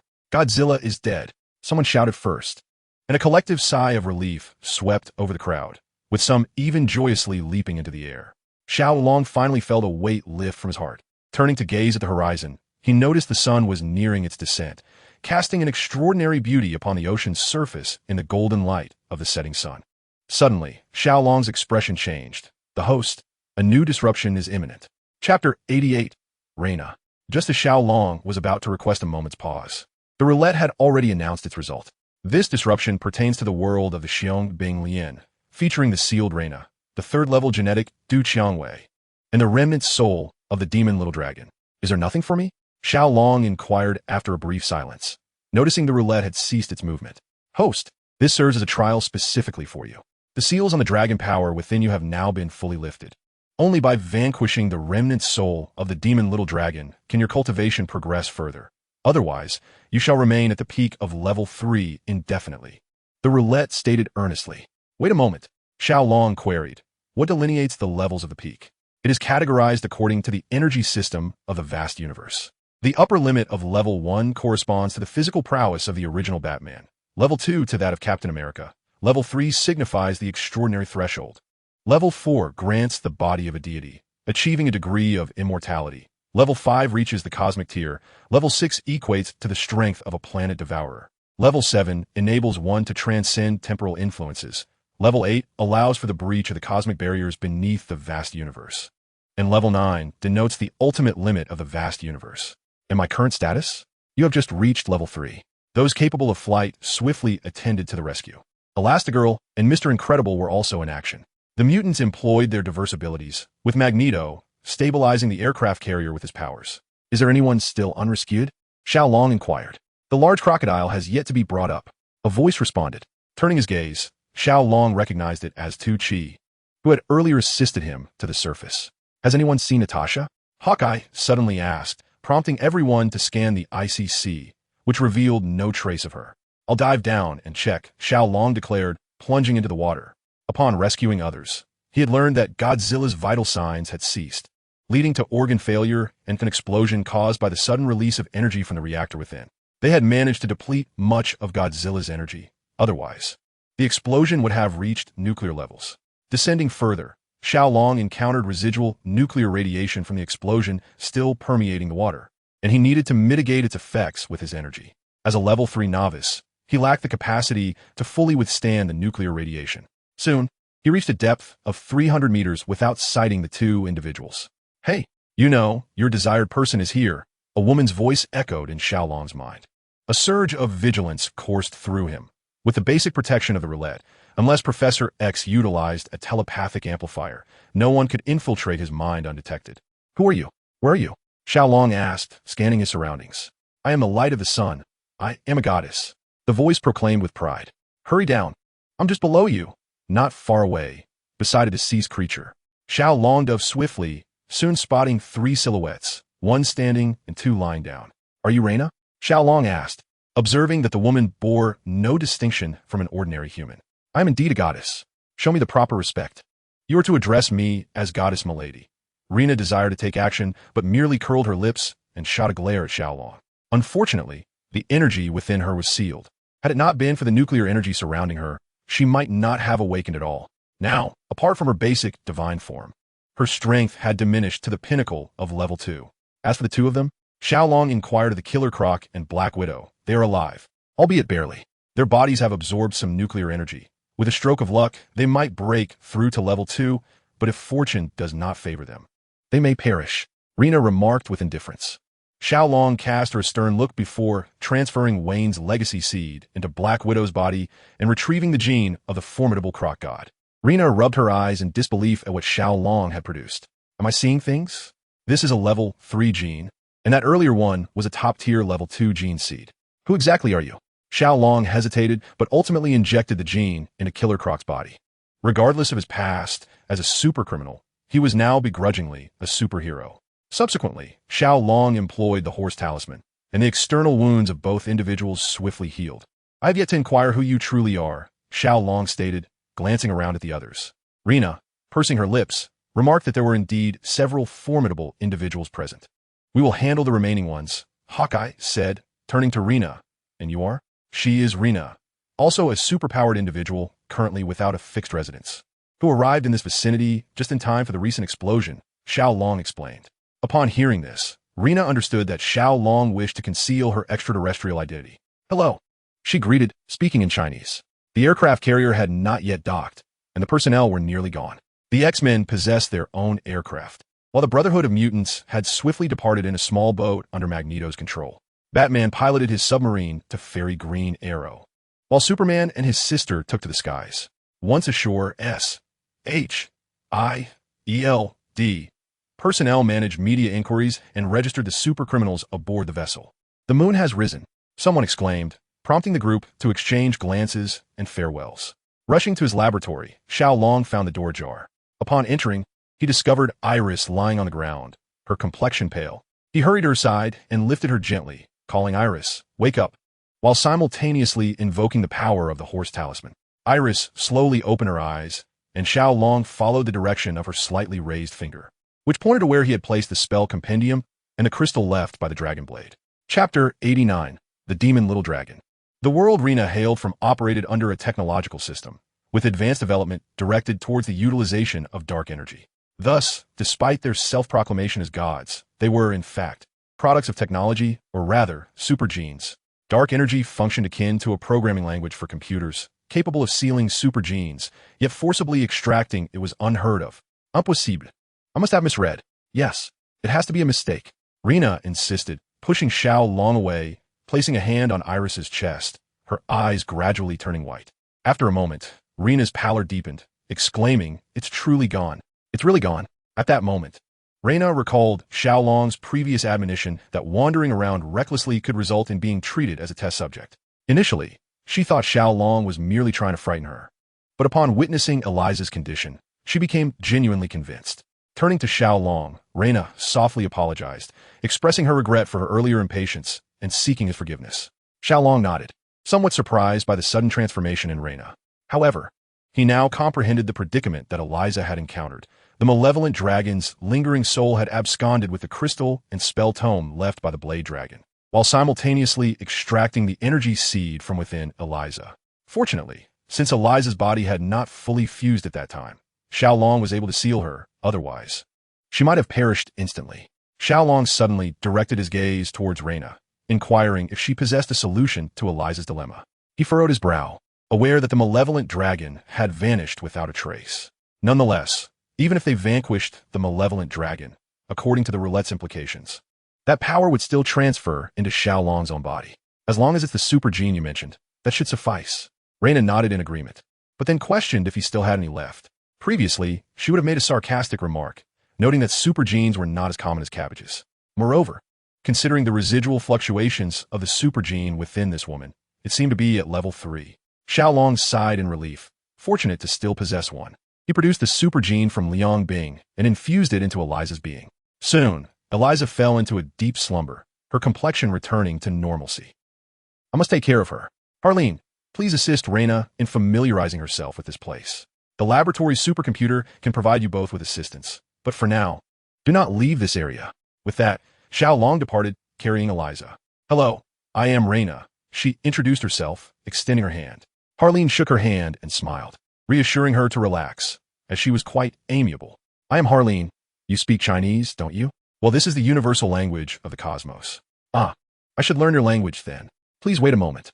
As Reina spoke, she began to communicate with the world information through dark energy, only to discover that she could only access some basic information.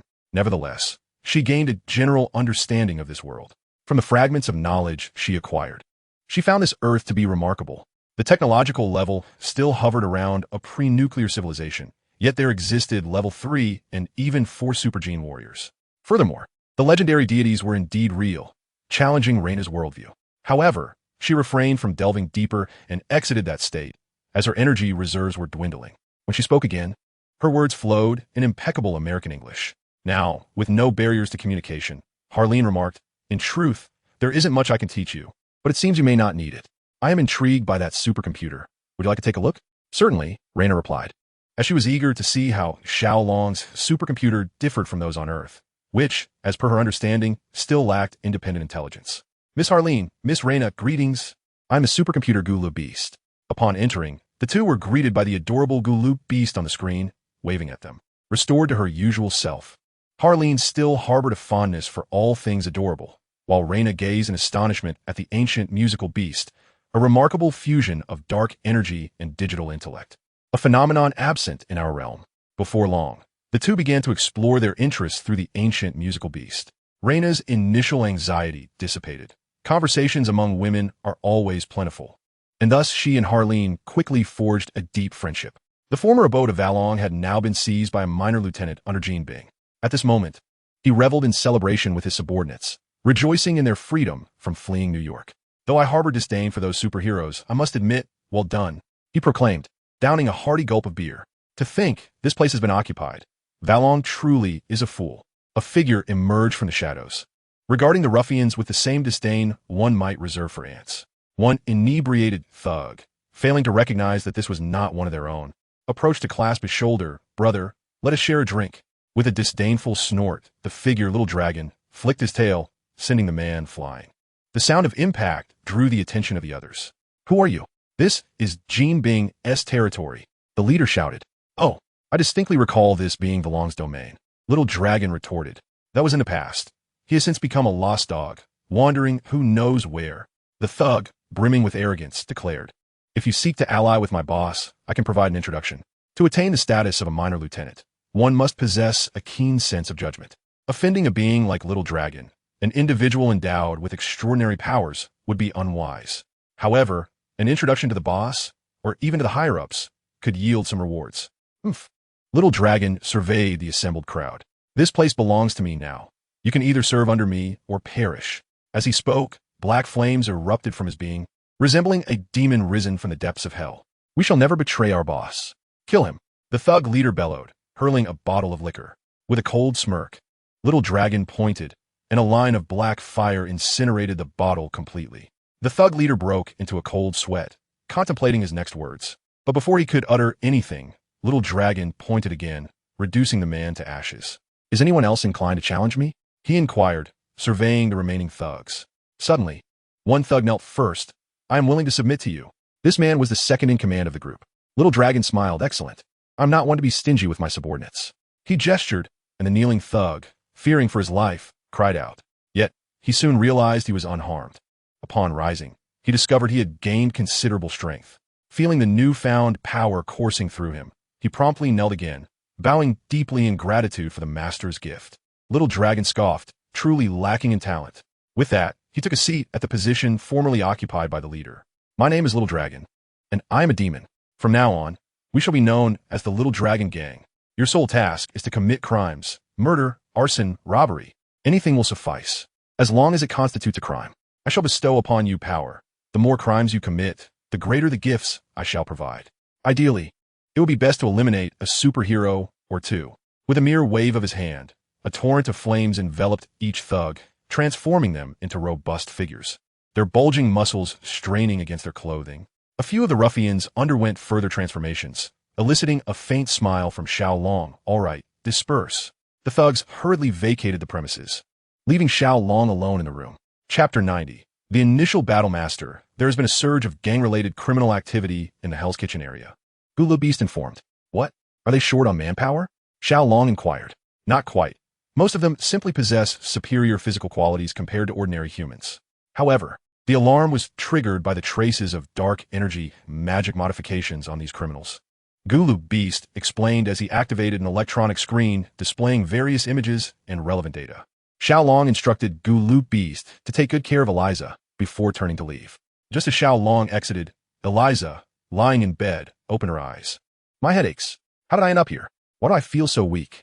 Eliza rose and surveyed her surroundings. Miss Eliza, your body has just begun to recover. It requires substantial nutritional replenishment. I have prepared a selection of nutritional packages for you to choose from, Gulu Beast said, presenting her with a screen. Wow, such splendid options. I shall indulge. Eliza exclaimed, this one, and a few of these. Yes, just these. Fetty, famished. She added, licking her lips. Very well. Your order will be delivered shortly. In Hell's Kitchen, a multitude of petty criminals lay defeated on the ground. Why are you doing this? If I recall correctly, these areas belong to Kingpin. The Punisher questioned one thug. Bah, Kingpin? What does he compare to our master? The thug spat blood defiantly. And what about him? You all are in this mess, and he does nothing? The Punisher retaliated, striking the thug down with the butt of his gun. Huh, don't be so arrogant. When our master arrives, crushing you will be as easy as squashing a bug. The thug retorted. Well, I await that moment eagerly. Soon he will come to the prison for you, the Punisher replied, binding the thug securely. Suddenly, he sensed danger, drawing his weapons. Yet, his movements were outpaced, and he was sent flying by a powerful punch to the abdomen. The group, including Daredevil, looked on in astonishment as a man clad in a black leather jacket and pants, with green skin and a tail, materialized before them. That aura is reminiscent of dark magic, truly detestable, the man proclaimed, waving his hand and severing the dark energy surrounding the thugs. The criminals immediately rushed to Xiao Long's side. Xiao Long regarded Daredevil and his companions. So, you are the so-called superheroes? Who are you? Daredevil demanded. I am Xiao Long, a demon, he replied with a smile.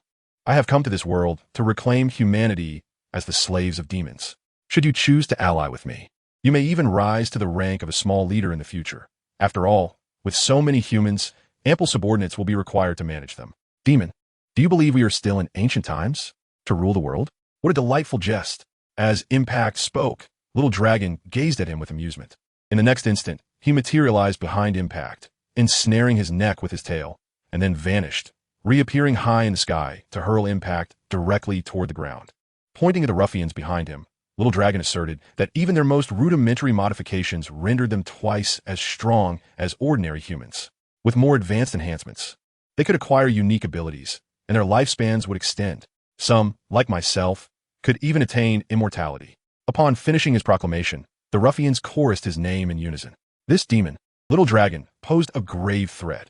Immediate notification was warranted for the Armored Squad, Black Widow, Hawkeye, and all superheroes in New York. He must be eradicated. Nick Fury declared solemnly, God knows what those bureaucrats and corporate magnates are capable of. They once permitted vampires to thrive in America. Who has to say this demon? Little Dragon, won't he conjure a realm of evil? Very well. Is this the extent of your abilities? Such feeble existence is truly tedious. Now, you face a choice, death or submission. Little Dragon surveyed Daredevil and the others from his lofty vantage point. In under 5 minutes, they're vanquished, collapsing to the ground like the ruffians before them. We will never submit to you, demon. The Punisher gritted his teeth and hurled a grenade. Modified with his mastery of holy light energy, a scarce creation, Little Dragon coldly accepted the explosion, revealing himself unscathed. Is this your final struggle? He mocked. Then I shall bestow upon you destruction. To perish beneath my holy fire is your honor. Little Dragon unleashed a torrent of flames. What you do not know is that I have been searching for you as well. Xiao Long replied coldly. Oh, I was entirely unaware. But it matters not. Only one of us shall survive. As Little Dragon spoke, he vanished, reappearing before Xiao Long, his sharp claws glistening ominously. Prepara tout, he bellowed, only to have his hands seized by Xiao Long. Is this all the strength you possess? Xiao Long retorted, executing a suplex that slammed Little Dragon into the ground. The power of the Earth King. Little Dragon gritted his teeth and rose, then roared, his body doubling in height, arms transforming into dragon claws, and his crimson eyes radiating a cruel light. You are not the only one who could transform, he roared, charging towards Xiao Long. Xiao Long leapt gracefully, floating above Little Dragon's head. In the next moment, thunder struck down, crashing upon Little Dragon. He exhaled flames and shot lasers from his eyes, dispersing the lightning. With a mighty roar, he leapt into a black rift, which closed instantaneously, leaving Xiao Long no time to intervene. Little Dragon escaped, leaving the ruffians in stunned silence, only to be bound once more. This time, however, they were not headed to prison, but were taken away by agents of S.H.L.D. Chapter 91. A meeting with Nick Fury. After escorting the ruffians away, Black Widow approached Xiao Long. Holy Dragon's son, my superior, the director of S.H.I.L.D., wishes to meet with you. Now, Xiao Long inquired. Indeed, she affirmed. The Black Widow nodded, and although Xiao Long felt a twinge of confusion, he acquiesced. While S.H.I.L.D. may not be entirely reliable at present, Nick Fury is at the very least a good man, one who stands on the side of Earth. In a swift leap, the Black Widow vanished, only to reappear seated inside the helicopter, while Xiao Long soared upward. It seemed the Black Widow had already acclimated to her newfound abilities. Are you a superhuman? Xiao Long inquired deliberately. I recall that you lacked such powers during our battle against Godzilla. The Black Widow cast a fleeting glance at him, stating, that is classified. Xiao Long shrugged. As an agent, the Black Widow was indeed quite competent, and it was perfectly normal for matters of this nature to be deemed confidential. Before long, Xiao Long and his companions arrived at the S.H.I.E.L.D. base. Under the Black Widow's guidance, they proceeded smoothly to Nick Fury's office. As the door swung open, Xiao Long immediately spotted the imposing figure of the bald man adorned with a black eye patch. Director, the Saint Dragon has arrived, the Black Widow announced. Very well, you may take your leave, Nick Fury replied. Once the Black Widow had departed, Nick Fury turned to Xiao Long, referring to him as the Saint Dragon, a superhero endowed with a multitude of mysterious abilities.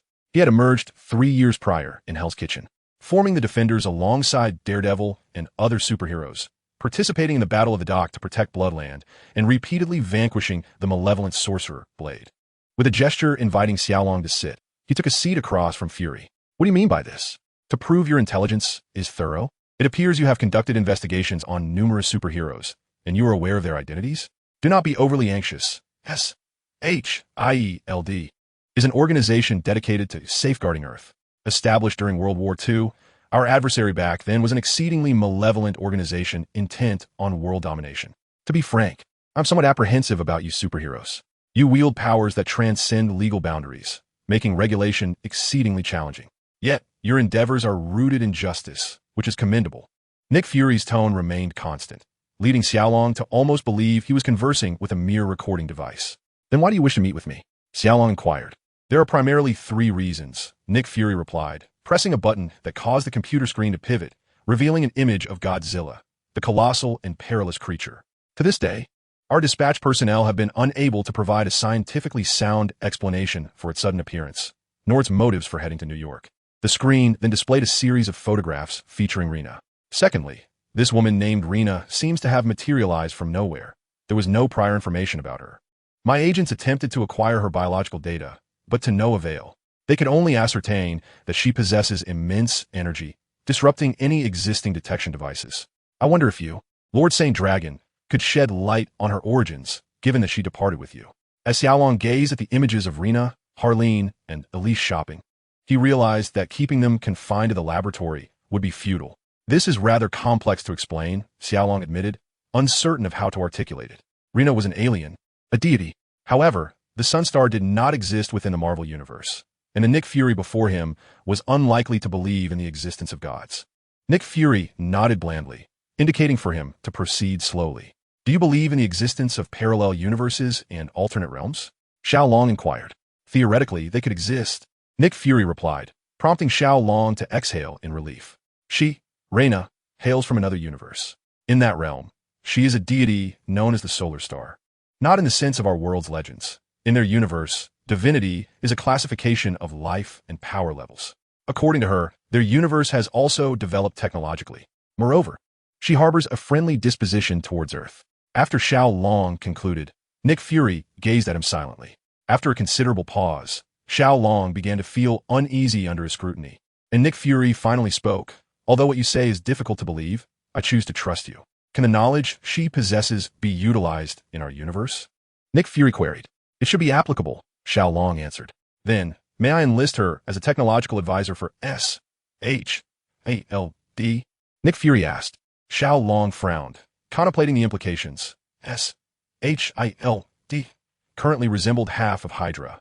And who knew what kind of trouble would arise if Reina divulged her technological insights to them? I will relay that to her. If she is willing, I shall bring her along, Xiao Long assured. Nick Fury nodded, and the image on the computer shifted again, revealing a confrontation between Xiao Long and the little dragon. Lord Saint Dragon, how much do you know about this demonic little dragon? Nick Fury inquired. Is it true that what he claims can extend a person's lifespan? Nick Fury probed further. Enhancing the overall quality of life, naturally, leads to an increased lifespan. Just like humanity today, the theoretical maximum age and the actual age differ. Some superheroes have elevated their life levels, thereby extending their lifespans.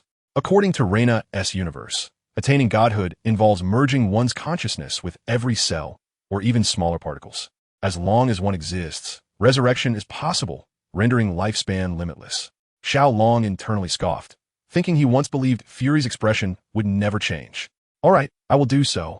Additionally, I have a proposal I wish to discuss with you, Nick Fury stated. What proposal? Xiao Long speculated.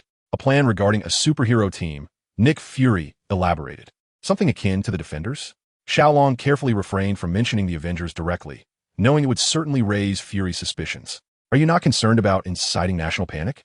Xiao Long asked. That is preferable to merely fleeing when faced with a monster like Godzilla. Nick Fury clenched his fists, leading Xiao Long into a moment of silence.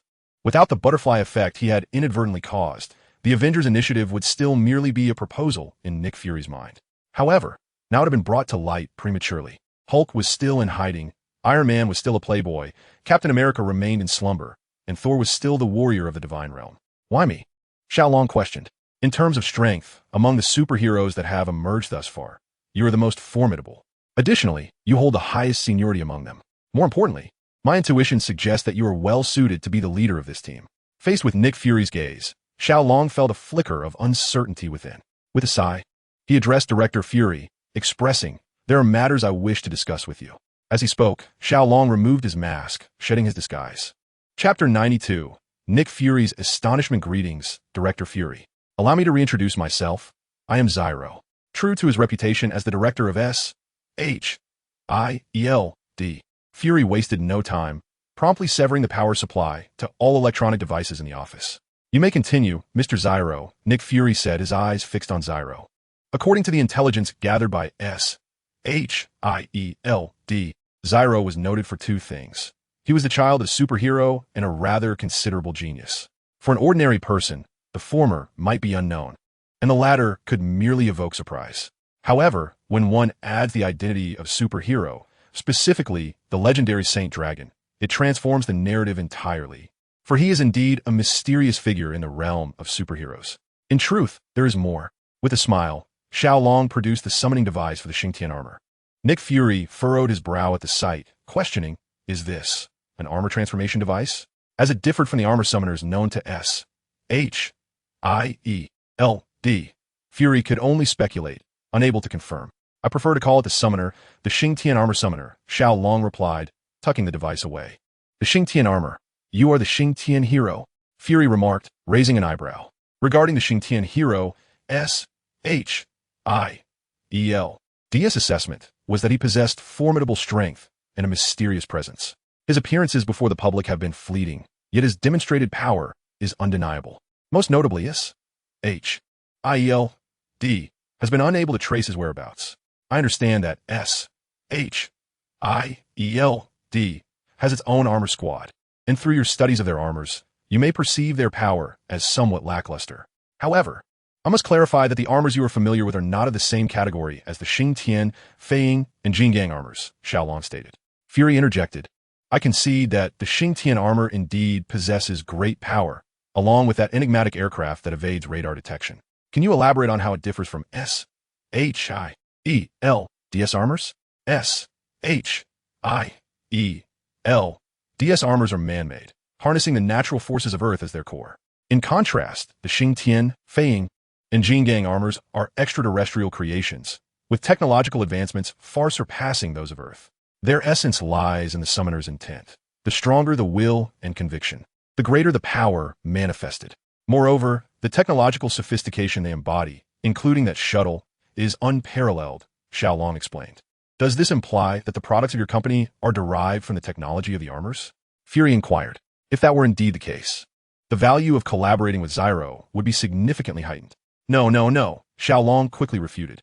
I mentioned that the technology on Earth is vastly inferior to that of the armors. Even if I have absorbed some foundational knowledge from the armors, replicating their critical technologies is exceedingly difficult. Those products are merely my personal musings. Is that so? What a pity, Fury remarked, casting a glance at Xiao Long, who understood that his previous statements had not fully convinced Fury. He shrugged. What else could he do? The nature of a spy is inherent, and it cannot be swayed by mere words from Xiao Long. However, this was not the crux of the matter. What followed was paramount. Xiao Long's expression turned grave. Nick Fury raised an eyebrow, urging him to continue. From what I understand, discounting the distant past, the first superhero to capture the public's attention was Captain America, after which the world remained relatively peaceful. Yet, an increasing number of superpowered beings have emerged. Mutants, superhumans, and other varieties. Recently, even a creature like Godzilla has made its appearance. By the way, have you found any traces of dinosaurs? Xiao Long inquired suddenly. Indeed, we have, though it has not been publicly announced, Nick Fury replied. Xiao Long felt a surge of joy, but Nick Fury continued, stating that some had been taken away by a biological research company through connections, supposedly to resurrect various dinosaurs. No wonder Nick Fury revealed this to Xiao Long. Given the nature of such businessmen, they would soon begin to advertise widely. The more Nick Fury listened, the tighter his brow furrowed. Xiao Long thought to himself, success. Who told you to be so paranoid? Are you suggesting that the emergence of these anomalies is not coincidental? Nick Fury asked. Of course, it is coincidental. Just like the outcome of a coin toss, every result is possible. But when the same outcome occurs 10 or 100 times in succession, it ceases to be coincidence. The emergence of a single superhero may be a fluke, but for 10 superheroes to appear simultaneously in one world, what a staggering coincidence that would require, Xiao Long asserted. Nick Fury nodded in agreement. When numerous coincidental events transpire simultaneously, they can no longer be deemed mere coincidence. Xiao Long continued. Thus, I believe we will witness the rise of more superheroes and supervillains in the future. Perhaps even extraterrestrials, mysterious entities, and advanced technologies. The Earth is on the brink of a significant transformation. Perhaps, in time, everyone will possess superpowers. Has the Earth undergone a mutation? I will have the scientists at S-H-I-E-L investigate this, Nick Fury stated, a sense of disappointment washing over him. Xiao Long pondered whether he had failed to convey his message clearly. What I mean is, the Earth is about to experience a profound upheaval. We will either survive and be reborn, or perish like the dinosaurs. Is this your prophecy? Nick Fury queried, his expression remaining unchanged, prompting Xiao Long to feel an overwhelming urge to strike him. Even now, he could not accept the truth of Xiao Long's words. His suspicion was excessively burdensome. All right. Think as you wish. I have already shared what needed to be shared. I merely hope humanity can endure this tribulation rather than face annihilation. Furthermore, regarding the superhero team you mentioned, I agree to join. In fact, if there is no official initiative, I would like to gather superheroes to form an alliance that not only protects the Earth, but also safeguards us as superheroes. Do you want me to recruit anyone? As Xiao Long spoke, he donned his mask. Chapter 93. Iron Man Xiao Long approached Iris. It seems your health has improved. Iris nodded. I feel wonderful now. Much better than before. Everything is fine, said Xiao Long, observing the camaraderie among the trio. Zyro, I was the one who took them out, Hal interjected. I harbor no ill feelings toward you. However, I urge you to be mindful of the implications. Do not overtly wield your superhuman abilities, especially you. Reina, Xiao Long cautioned. Reina waved her hand dismissively. All right. I shall strive to maintain control. You know, even ordinary attacks from a divine body surpass those of a normal human. Master, I have detected a noteworthy piece of news in the database, Guliu announced after the three women departed. What is it? Xiao Long inquired. A prominent figure, Tony Stark, appeared on the screen, albeit in a rather disheveled state. Xiao Long could discern that he had neglected his appearance for at least 2 months. An astonishing oversight for a notorious playboy and young millionaire. Moreover, Xiao Long noted that he bore injuries, far from mere scrapes. It seems he has undergone his own form of rebirth. Another superhero is about to emerge, Xiao Long remarked. At that moment, Tony had just concluded recounting his arduous 2-month ordeal in a cave. He then solemnly declared, I have come to realize that beyond manufacturing weapons, I can contribute more to the world. Therefore, I have decided to shut down the weapons division of Stark Industries, effective immediately. This announcement astonished the reporters, after which Obadiah delivered a few formal remarks to conclude the press conference. Tony, having made his statement, turned and walked away, true to his character. Having just completed renovations on his villa, Jarvis suddenly reported, Mr. Zyro is here for a visit. What does he want? Tony asked, somewhat surprised, yet instructed Jarvis to allow Xiao Long entry. Huh? You come alone. Where is your beautiful secretary? Tony inquired with a smile. She has her own responsibilities. So I came alone, Xiao Long replied, taking a seat and gazing at Tony. Do you recall what I said previously? I generally have a poor impression of what men say. Perhaps a hint would jog my memory? Tony remarked. Do you still have a serum I gave you? Xiao Long asked. Oh, I remember it being stored in the refrigeration unit. I've been quite busy lately, with no time to study it, Tony replied. If you had used that serum earlier, this incident might have been averted, Xiao Long stated. Moreover, your recent misfortune was orchestrated by someone, though it was not me. As for who it was, I remain uncertain. I have come here with 2 purposes. First, to formally befriend you, and second, to deliver some items to you. As Xiao Long spoke, he placed a USB drive on the table. I shall not intrude any longer. I hope these materials prove useful to you. Rising to leave, he suddenly turned back and added, by the way, if you had utilized that serum, you wouldn't require that little device. Consider this a friendly reminder. The choice ultimately rests with you. With that, Xiao Long departed. Jarvis, immediately analyze the contents of this USB drive, Tony commanded. A mechanical arm retrieved the drive, and soon a screen materialized before Tony, displaying intriguing information. Fascinating data, Jarvis. Establish a simulation model at once to project how it could integrate with my planned Iron Man armor. Proud Tony would never rely on others. He steadfastly believed in his ability to excel. Soon, several proposals appeared on the screen. The data Xiao Long provided to Tony pertained to artificial armor, acquired through a bit of cunning from S.H.L.D., along with organized information gleaned from the analysis of the Xingtian armor. While it was conceivable for Xiao Long and Gulu Beast to produce something similar, the effort seemed unwarranted. Entrusting the task to Tony, however, would likely result in an enhanced Iron Man suit, promising fruitful outcomes. Yet, Xiao Long harbored concerns regarding Tony's stubbornness in refusing to utilize serum to augment his physical form. The night view of New York was quite pleasant. The relentless efforts of numerous superheroes had rendered the evening significantly safer. Once again, Reina and her companions planned to spend a joyful night at a bar, but reality intervened as they found their path obstructed by a colossal iron behemoth. Hey, you big oaf, what are you doing blocking the way? Are you collecting tolls? Eliza exclaimed, delivering a swift kick to the Iron Titan's leg. At that moment, another voice resonated, Obadiah, demanding immediate surrender. Considering your years of toil, I shall grant you a chance to live. Tony, clad in armor, descended not far away. Observing the confrontation from a distance, Xiao Long was quite astonished. Although Obadiah had exploited Tony's trust to launch a surprise attack, Tony's new armor surpassed the original Mark II in strength by more than a factor of 2.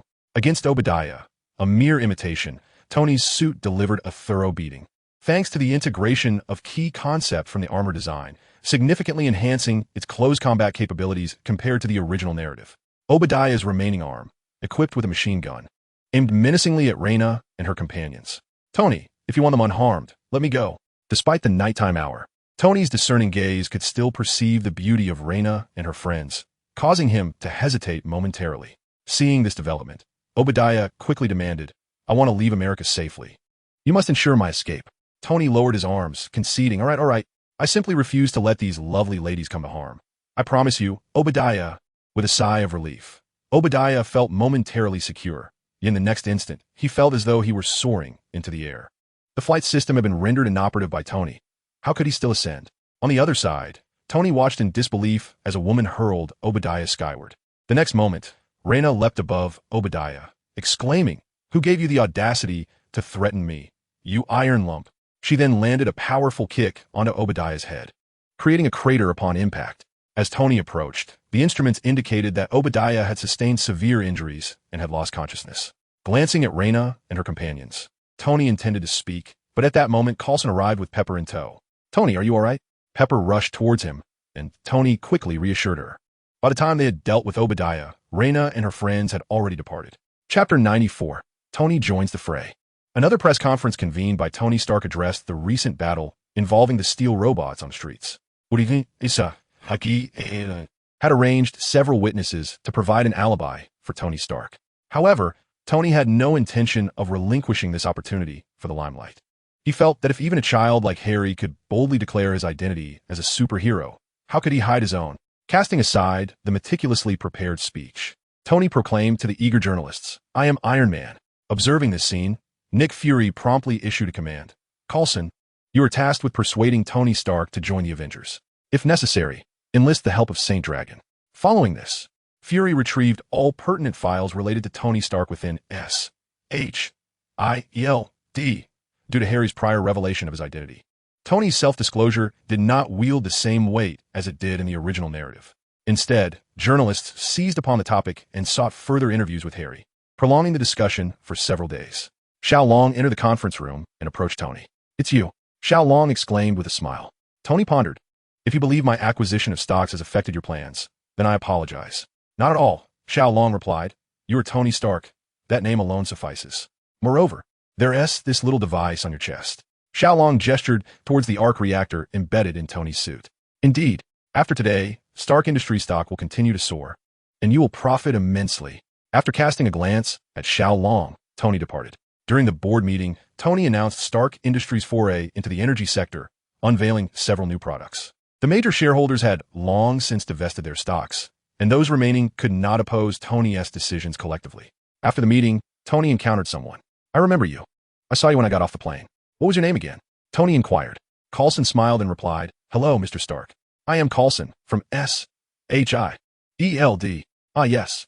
Coulson from SHIELD. What brings you to me?" "I am quite busy," Tony stated. "Well, we at SHIELD are planning to establish an independent superhero team, known as the Avengers, to protect the Earth. We hope you will join us," Coulson said, handing Tony a dossier outlining the responsibilities and benefits of being an Avenger. However, Tony did not even glance at it. "I decline." Coulson maintained his smile, having anticipated Tony's rejection. "Mr. Stark, perhaps you are unaware of the numerous dark forces threatening our planet's safety." Before Coulson could finish, Tony interrupted. "I'm not one of those fervent youths. I became Iron Man solely to prevent the arms I previously sold from becoming instruments of global discord. Spare me the talk of responsibilities. I have contributed more than you can articulate. The charitable donations I make annually exceed your salary for a decade. Why don't you work as my bodyguard instead? I'll offer you tenfold your current salary. How does that sound?" Tony smiled and remarked, while Coulson shook his head, stating that they would end their conversation here. If Mr. Stark required assistance, he should feel free to reach out. With that, Coulson departed. His partner, May, awaited him. "Failed?" she inquired once they were in the car. "Indeed," Coulson replied, his demeanor devoid of any despondency. "Why must it be him?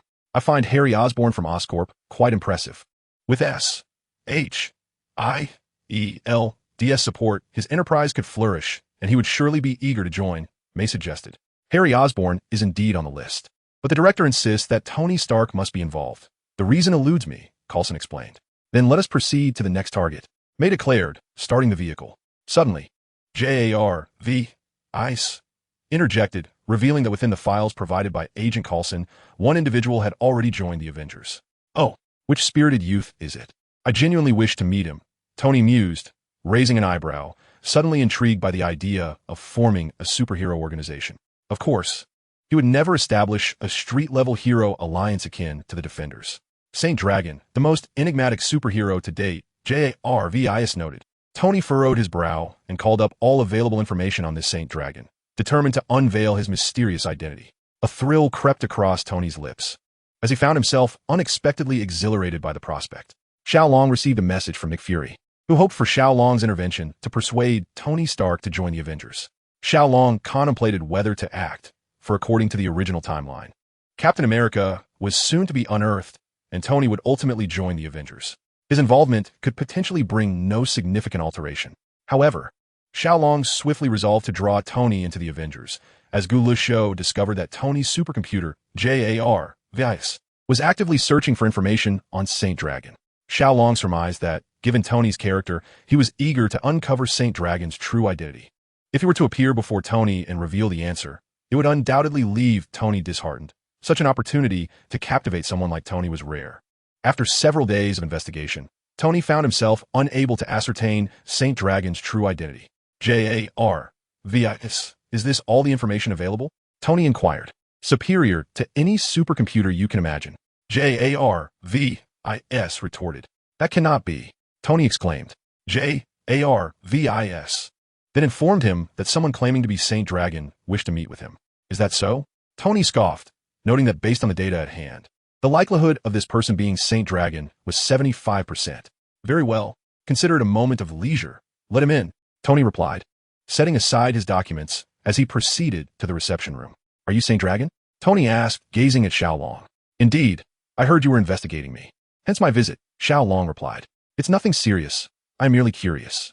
You're the most mysterious superhero to date, and I have always harbored a fascination for the unknown, Tony explained. That may disappoint you. I am merely an ordinary person, not comparable to you, Xiao Long responded. The affluent magnate, the great inventor, the superhero. Xiao Long chuckled softly and continued, in truth, I have another purpose for my visit. If you are hoping to recruit me into that so-called Avengers alliance, I must decline. Tony waved his hand dismissively and replied, by the way, I'm also planning to assemble a superhero team. Care to join? I offer a salary, Tony said with a grin. The Avengers are not merely the official organization of superpowered enforcers that you envision, Xiao Long remarked. Oh, is that so?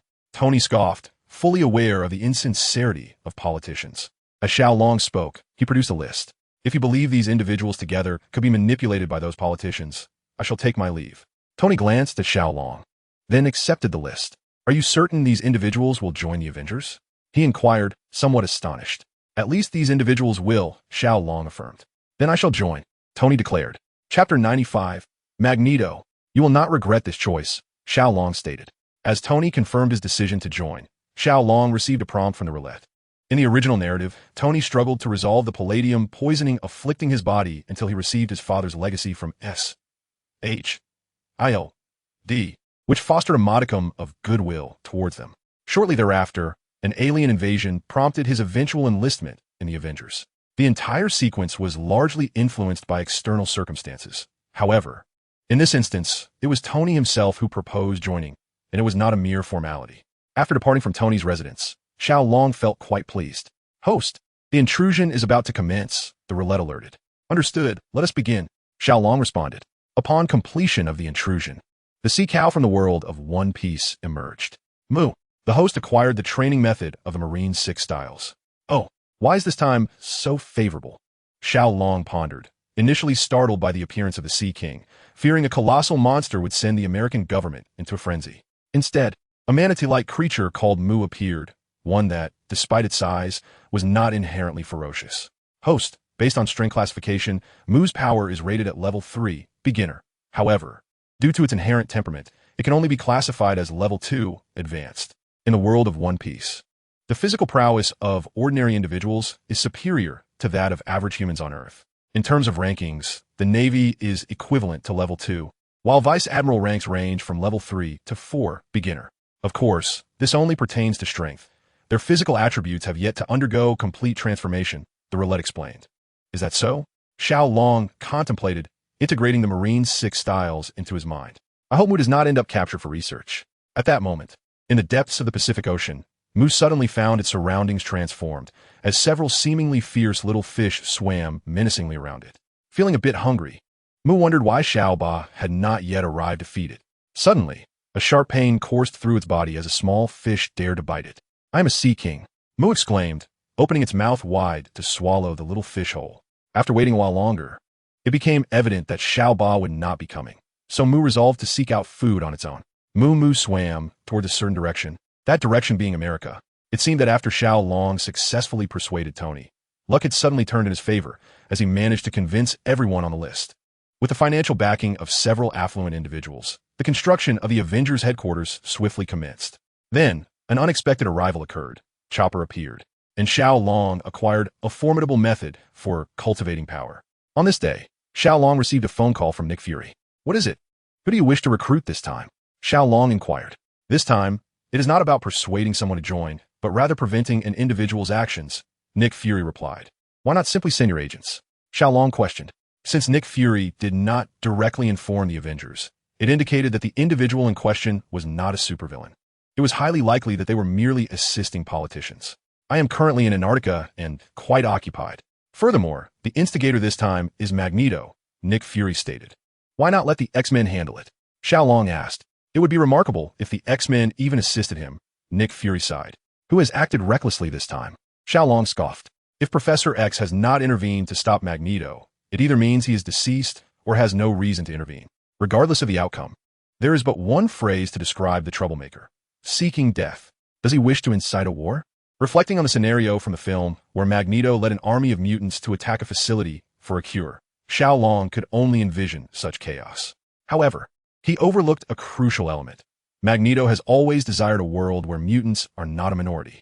No, Magneto has developed a machine capable of significantly activating the latent X gene within humans, transforming ordinary individuals into mutants, Nick Fury elaborated. Xiao Long smacked his forehead, realizing his oversight. "It must be the summit," he exclaimed. "Recent news reported that it is to be held on Manhattan Island, and not far from Manhattan is Liberty Island, home to the iconic symbol of America, the Statue of Liberty." Setting aside the question of how far Magneto's device could radiate, the mere fact that he dared to unveil it guaranteed that the leaders attending the summit would be affected. If the leaders of various nations were transformed into mutants, would they dare to take action against an organization that hunts mutants? Certainly, Magneto had devised a clever scheme. Would that device have side effects? Since Nick Fury was already aware of Magneto's entire plan, he would undoubtedly be well informed about the machine. This device could activate the X gene, but during the activation process, a substantial amount of energy would be required to ensure stability of the gene. "Without sufficient energy, they will perish," Nick Fury remarked. "Then let us provide ample energy. If Professor X did not intervene, I cannot believe he would allow the leaders of nations to perish," Xiao Long asserted. Nick Fury, ever the composed leader of agents, displayed not a hint of emotional fluctuation. "I want you to provide them protection just for 6 hours. Magneto is at the school for gifted youngsters. You can go and converse with him first." With that, Nick Fury ended the communication. "Hey, can we join you?" Rena suddenly interjected. "You eavesdropped again, didn't you?" Xiao Long expressed his dissatisfaction, remarking that although the application of dark energy was somewhat suppressed, he could still utilize it for tasks such as monitoring calls or gathering information. "If you can't protect yourself, should I be blamed?" After becoming more familiar with Xiao Long, Lena grew increasingly audacious. It was then that Xiao Long noticed Harleen and Elise entering the room. "We want to join too." Xiao Long could only nod in agreement, reasoning that the danger was minimal. Could these ladies truly be swayed by Old Wand? Xiao Long swiftly escorted the 3 women to the Mutant Academy, where they encountered a bald man, Professor X, and a distinguished gentleman, Magneto. "Welcome to Xavier School for Gifted Youngsters. Would you care for something to drink?" Professor X greeted with a smile. "Hello, Professor. I was sent by Nick Fury," Xiao Long replied, glancing at Magneto, whose purpose was to safeguard the leaders of nations attending the summit. "Are you planning to stop me?" Magneto inquired, his demeanor reminiscent of a volcano on the verge of eruption, ready to unleash tremendous energy at the slightest provocation. Xiao Long was reluctant to confront Magneto in a state of fury. "No, it's about ensuring their genetic stability. I believe you're aware of the machine's potential consequences, right?" Xiao Long stated. Magneto snorted dismissively, as in his eyes, only mutants were kin. He was indifferent to the fate of those who had failed to awaken. Professor X remarked, "We have not concealed our intentions this time. According to your perspective, preparations have been made for those leaders to become mutants? Though I am uncertain why this outcome is accepted, my assignment is clear," Xiao Long replied. "That sounds promising. I expect they will treat mutants with respect henceforth," Magneto asserted. "In that case, please make yourselves comfortable at the school. We shall depart together at the appropriate time," Professor X suggested. Xiao Long nodded in agreement. Jean entered, guiding Xiao Long and the 3 women to their accommodations. "Xavier, can you discern their thoughts? This pertains to the survival of our kind," Magneto interjected, aware of Professor X's rigidity in certain matters. "There's a force surrounding that Zero, safeguarding his mind." The thoughts of the other 2 women seemed to merge with the world, akin to the vastness of the internet, filled with information that eludes me. As for the last one, her chaotic thoughts form a mental barrier, making it impossible for me to grasp her true intentions at this moment, Professor X explained, noting that he had encountered such phenomena for the first time. Fascinating individuals, Magneto remarked. I understand that the current environment for mutants is a hard-won achievement, and I have no desire to jeopardize it. However, Xavier, our voices remain too faint. Appearing as a weakling seeking protection is not my aspiration. If we succeed this time, surely those leaders will no longer tolerate the existence of the mutant hunting organization. As he spoke, the magnetic field surrounding Magneto grew unstable, revealing his profound anger. Calm down, Eric, Professor X commanded forcefully, channeling his psychic abilities until Magneto regained his composure. Once again, I am engulfed by that familiar sensation, as though I have forgotten something of great importance. I have felt that way myself, Magneto sighed. But, my old friend, do not allow it to cloud your judgment. Simply focus on being true to yourself, Professor X advised. The summit convened the leaders of the world's great powers, taking place this time on Manhattan Island in the United States, under the vigilant protection of professional military personnel. Each leader arrived by helicopter.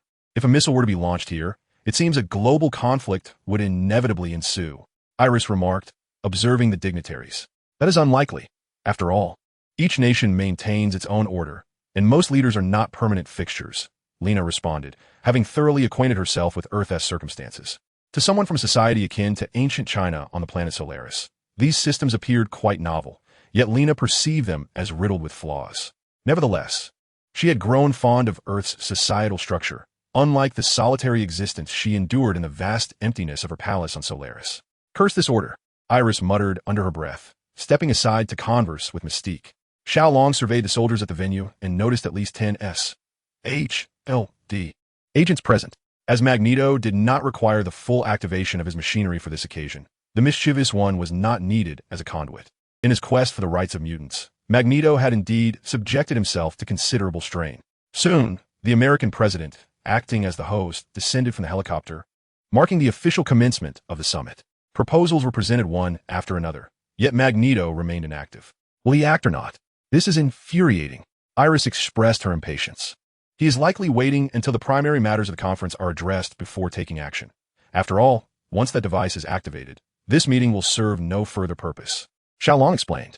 Mystique reached out, pulling Magneto away, causing the device to cease its operation. Supporting the weakened Magneto, Mystique inquired with concern. Are you all right, Eric? Shaking her head, she activated her powers, transforming into Magneto's likeness, manipulating the magnetic forces to guide him safely to the ground. On the island, the leaders, well prepared, began administering nutritional injections, unwilling to face death. The soldiers present lacked the X gene, and a modified device had no effect on them. As time passed, 3 hours slipped away. Half the time has elapsed. Will those individuals make their move? Lena questioned. If it were me, I would definitely act. Otherwise, they would face dire consequences in the future. Iris declared. They are coming, Harleen announced, as Xiao Long spotted several speedboats racing across the surface of the sea. It seems there are indeed supporters of that faction. Otherwise, they wouldn't be so brazen, Iris scoffed, her mind racing with a series of conspiracies. Recently, her capabilities in this regard had notably intensified. Under the leadership of several prominent figures, these individuals swiftly landed and launched an assault against the soldiers. The soldiers and agents on the island quickly organized a counterattack. Yet they were outnumbered and could only retreat their defensive perimeter. Let us depart, Xiao Long urged, as the three women took flight to follow. Play here for a while. I shall seek out my opponent, Xiao Long declared before soaring into the distance. A figure ascended from the speedboat, hurtling toward Xiao Long. He retaliated with a punch, and the two figures paused mid-air. Xiao Long, it seems your injuries have healed, Xiao Long remarked. Holy Dragon Child, you have scarcely made any progress, Xiao Long retorted, opting for silence as he transformed, a colossal silhouette manifesting upon the island. Xiao Long snorted disdainfully.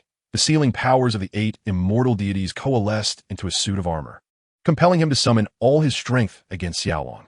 Wind Thunder Slash, a crescent-shaped wind blade, infused with the might of lightning, descended from Xiao Long's grasp, while Xiao Long unleashed a torrent of flames. Water and fire dual dragons. Xiao Long clasped his hands together, conjuring a Chinese dragon formed of seawater. As a fiery dragon materialized behind him, in the blink of an eye, both dragons surged towards Xiao Long. With a stomp, Xiao Long sent earth soaring to engulf the fire dragon, while his tail shattered the water dragon. Taste my attack, Xiao Long roared, beams of laser emanating from his eyes. As Xiao Long nimbly dodged, Xiao Long strikes relentless in their pursuit. Heaven and earth upside down. Xiao Long bellowed, propelling Xiao Long skyward, halting the laser assault.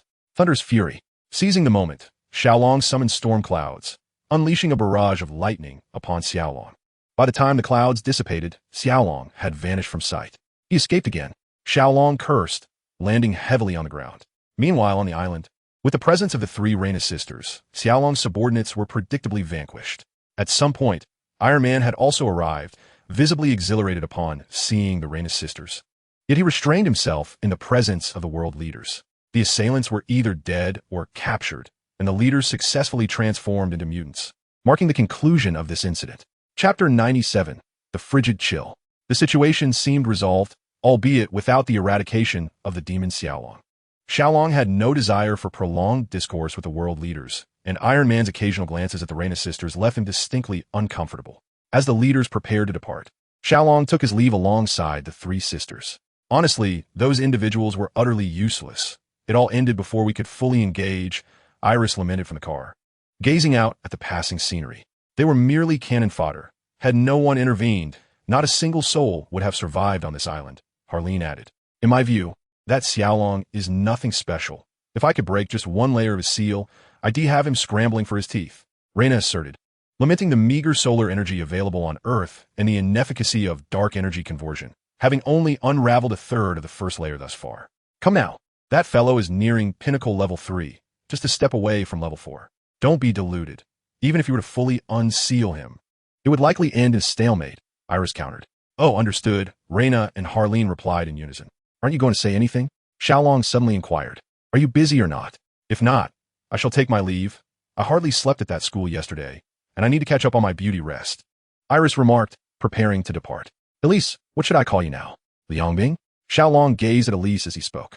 Elise's body stiffened, and Xiao Long stepped closer to her. Liangbing, is it acceptable for me to address you this way? He inquired.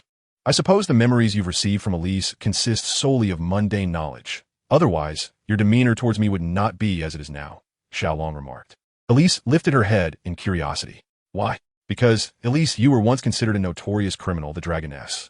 And you are the Holy Dragon Prince. She is your arch-nemesis, Elise quickly deduced. Not quite. I only learned her true identity after she had lost her powers, realizing she harbored feelings for me. No, she cherished the Holy Dragon Prince, Xiao Long clarified.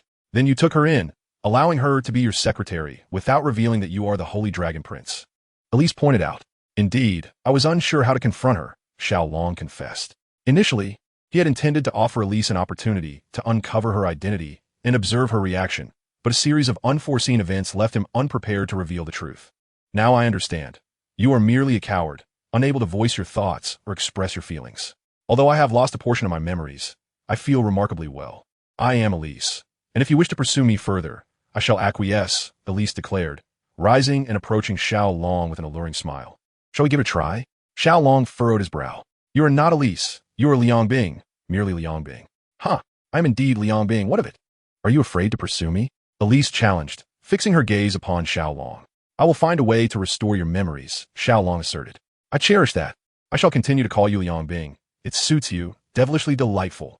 With that, Elise turned and exited the laboratory. Watching her retreating figure, Xiao Long felt an inexplicable sense of loss. Shaking his head, he instructed the ancient beast, immediately search for information on William Strick. Trace his location based on the clues available. The reason the demon dragon allied with William Strick was due to the phantom mask in his possession. Today, the cannon fodder assaulting Manhattan Island bore not only the aura of the demon dragon, but also the essence of the phantom mask. Compared to the unpredictable movements of the demon dragon, Strick's whereabouts were easier to pinpoint. What troubles you? Who has angered you? Harleen inquired, setting her book aside. Who else but that scoundrel, Zyro? Elise retorted with annoyance. Harleen displayed a hint of curiosity. What has he done to provoke such ire? He dares to disdain me. Yes, my memories are incomplete, and my personality has shifted somewhat, but I am infinitely better than before. Yet he has the audacity to look down on me, Elise complained, resembling a wronged little girl. Harleen sensed she had stumbled upon a secret and, while comforting Elise, continued to probe. I do not harbor any feelings for him. Not in the least. He is merely a means to provide me with a living stipend, nothing more. Elise muttered. Harleen chuckled. realizing her suspicions were confirmed. Whether as the former dragoness or as Elise, both were women yearning to seize control of their own fates. Harleen whispered to Iris, "What do you truly wish to convey?" Iris turned to her and inquired, "I heard from Lena that Ciro has formed an alliance with a group of superheroes. If you could establish a similar organization, standing before Ciro would place you on equal footing, rendering it impossible for him to underestimate you." Iris sat up, considering the idea with enthusiasm. That sounds promising. Yet, she hesitated, but wouldn't he forming a dark force mean opposing him? Harleen chuckled. "Who says it must be a dark force? The organization you built when you were still the Dragon Queen was quite commendable. But it seems I no longer possess the ability to empower others," Iris lamented. Harleen, slightly exasperated, responded, "We could create a female superhero team. Just based on our appearances, we would attract a multitude of fans. In today's society, with substantial public support, not even Ciro nor the government would dare to act against us. Moreover, we possess sufficient strength. What do you think?" Harleen leaned closer to Iris and added, "If our reputation surpasses that of Ciro's alliance, who knows? We might even absorb them, compelling them to heed your commands." Harleen's words were laced with temptation, causing a seed to sprout in Iris's heart. "All right, I have made my decision. We shall establish a female superhero alliance. We will call it the Queen's Alliance." "Are you certain?" Harleen asked. "Absolutely. That Iron Man irks me greatly. I would relish the opportunity to teach him a lesson with a legitimate identity. However, apart from us, do you have other candidates?" Lena asked Harleen. Harleen smiled and said, "That's the easy part. Yet, we mustn't conduct this under his watchful eyes. I have a perfect place in mind." "It's settled then," Iris declared. Chapter 98. The Doom of William Stryker, Part 1. "We're off to explore, since you don't fancy my company. But don't celebrate too soon. I intend to gather some female superheroes to form an alliance. If your little alliance falters, I might consider taking you in." Upon reading Liang Bing's message, Xiao Long shook his head and deleted it. His primary focus was on locating William Stryker. The mutants were also searching for him. Without official backing, William Stryker resembled a rat scurrying in the shadows. Soon enough, his location was discovered. Xiao Long glanced at the site, feeling somewhat speechless. It was at the same base from the original story. However, it seemed William Stryker had no intention of remaining hidden any longer. The exterior of the base had been transformed into a defensive line, with Stryker's subordinates patrolling within. "Saint Dragon, will you be taking action during this mutant operation?" Nick Fury inquired through communication. "I am primarily seeking the whereabouts of the demon Little Dragon.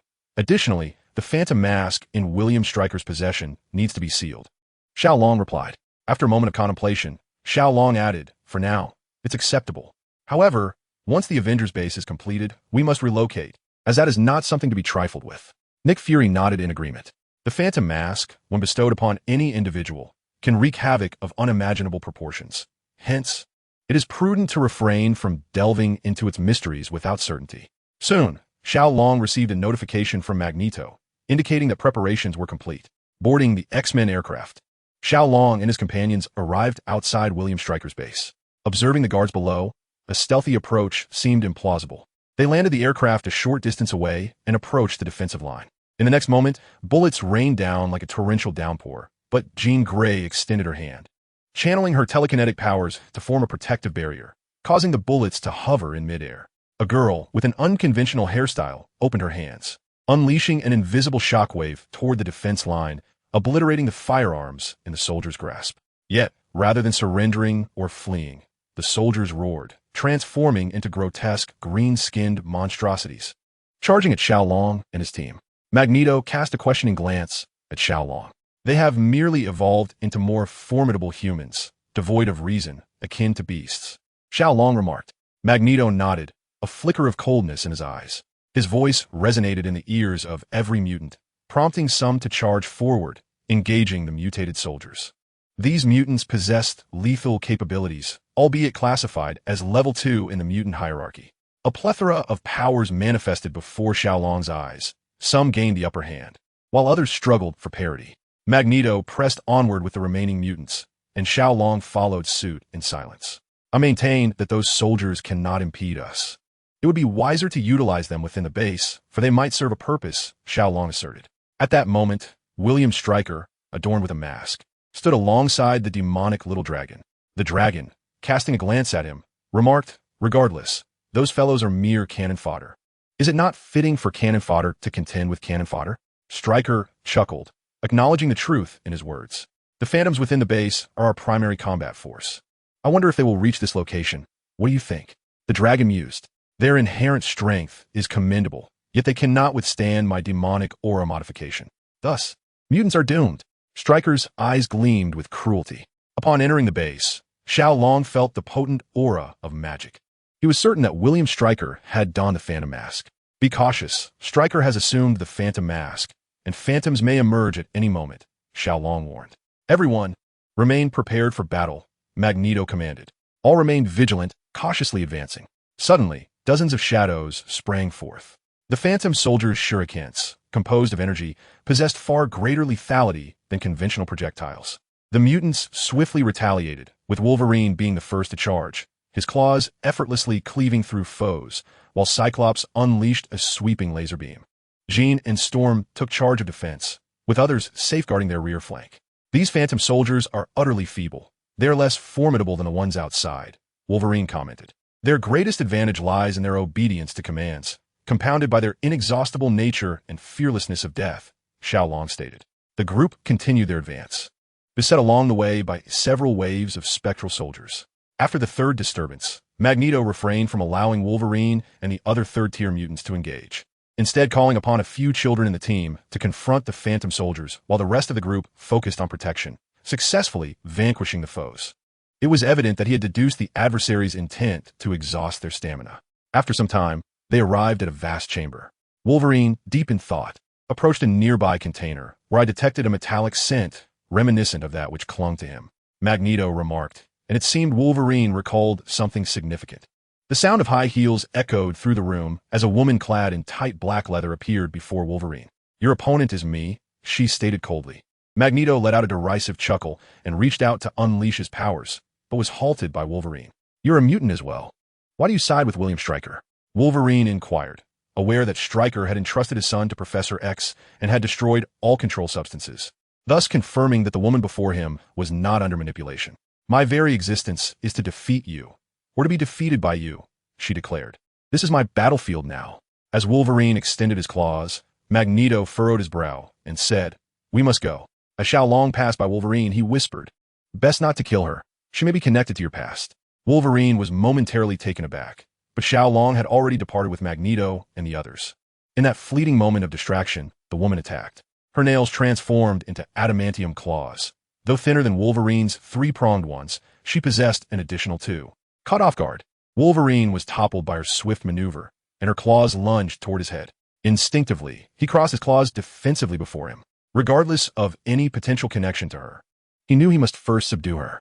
With a fierce roar, Wolverine kicked her in the abdomen, flipping over to launch an assault on her. She deftly rolled away, narrowly evading his claws, and quickly regained her footing against the wall. Their abilities mirrored each other closely. Would there be a decisive outcome? The demon Xiao Long observed the struggle through the monitor, questioning the result. There will undoubtedly be one. One will die, while the other will wish for death. William Stryker replied with a cruel smile. I admire your tenacity. Soon you will face that group. I wish you success, Xiao Long said before vanishing from the surveillance room. Chapter 99. The Twilight of William Stryker. Part 2. William Stryker sneered at the demon Xiao Long. You exploit me, yet I too am merely leveraging you. With a ring in hand, he appeared emboldened, pocketing it before striding out of the surveillance chamber. Everyone, unleash your full might. After leaving the chamber where the woman fought, Xiao Long and the others soon found themselves in another large room. In the center, William Stryker sat upon a chair, his visage obscured by a shadowy mask. Everyone, be cautious. A small shadow realm has formed here, and the strength of the shadow soldiers has significantly increased, Xiao Long remarked. Magneto strode into the room, addressing William Stryker. Are you prepared to meet your demise? Magneto furrowed his brow, for the shadow energy rendered the metal within the room imperceptible to him. Everyone, stay alert, Magneto warned. The shadow soldiers surged towards the group, and in the next moment, they launched their attack. Lasers, lightning, and shockwaves instantly scattered the legion of shadow soldiers. I will deal with William Stryker. If not, the shadow soldiers will continue to materialize here, Xiao Long declared. This is a matter for us mutants. I must confront him myself. With a flick of his hand, Magneto summoned the iron beads he had prepared, which coalesced in a lethal blade surrounding him. As he advanced, these blades dispatched the shadow soldiers around him. Xiao Long followed closely, intent on locating Xiao Long. Magneto led the way, while Xiao Long remained behind him, refraining from attacking the nearby shadow soldiers unless provoked. Meanwhile, William Stryker observed the actions of Magneto and Xiao Long, losing the initial composure he had displayed. Although the shadow mask had augmented his strength, he was still no more formidable than a trained soldier. He resembled a politician, wielding vast resources to fulfill his ambitions and desires. Engaging in direct combat, he wondered if he could even match Magneto with a single hand.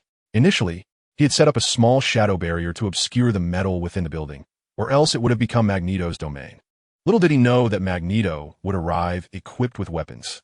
Watching his shadow soldiers be shredded to pieces by the whirling metal blades sent a shiver down Stryker's spine.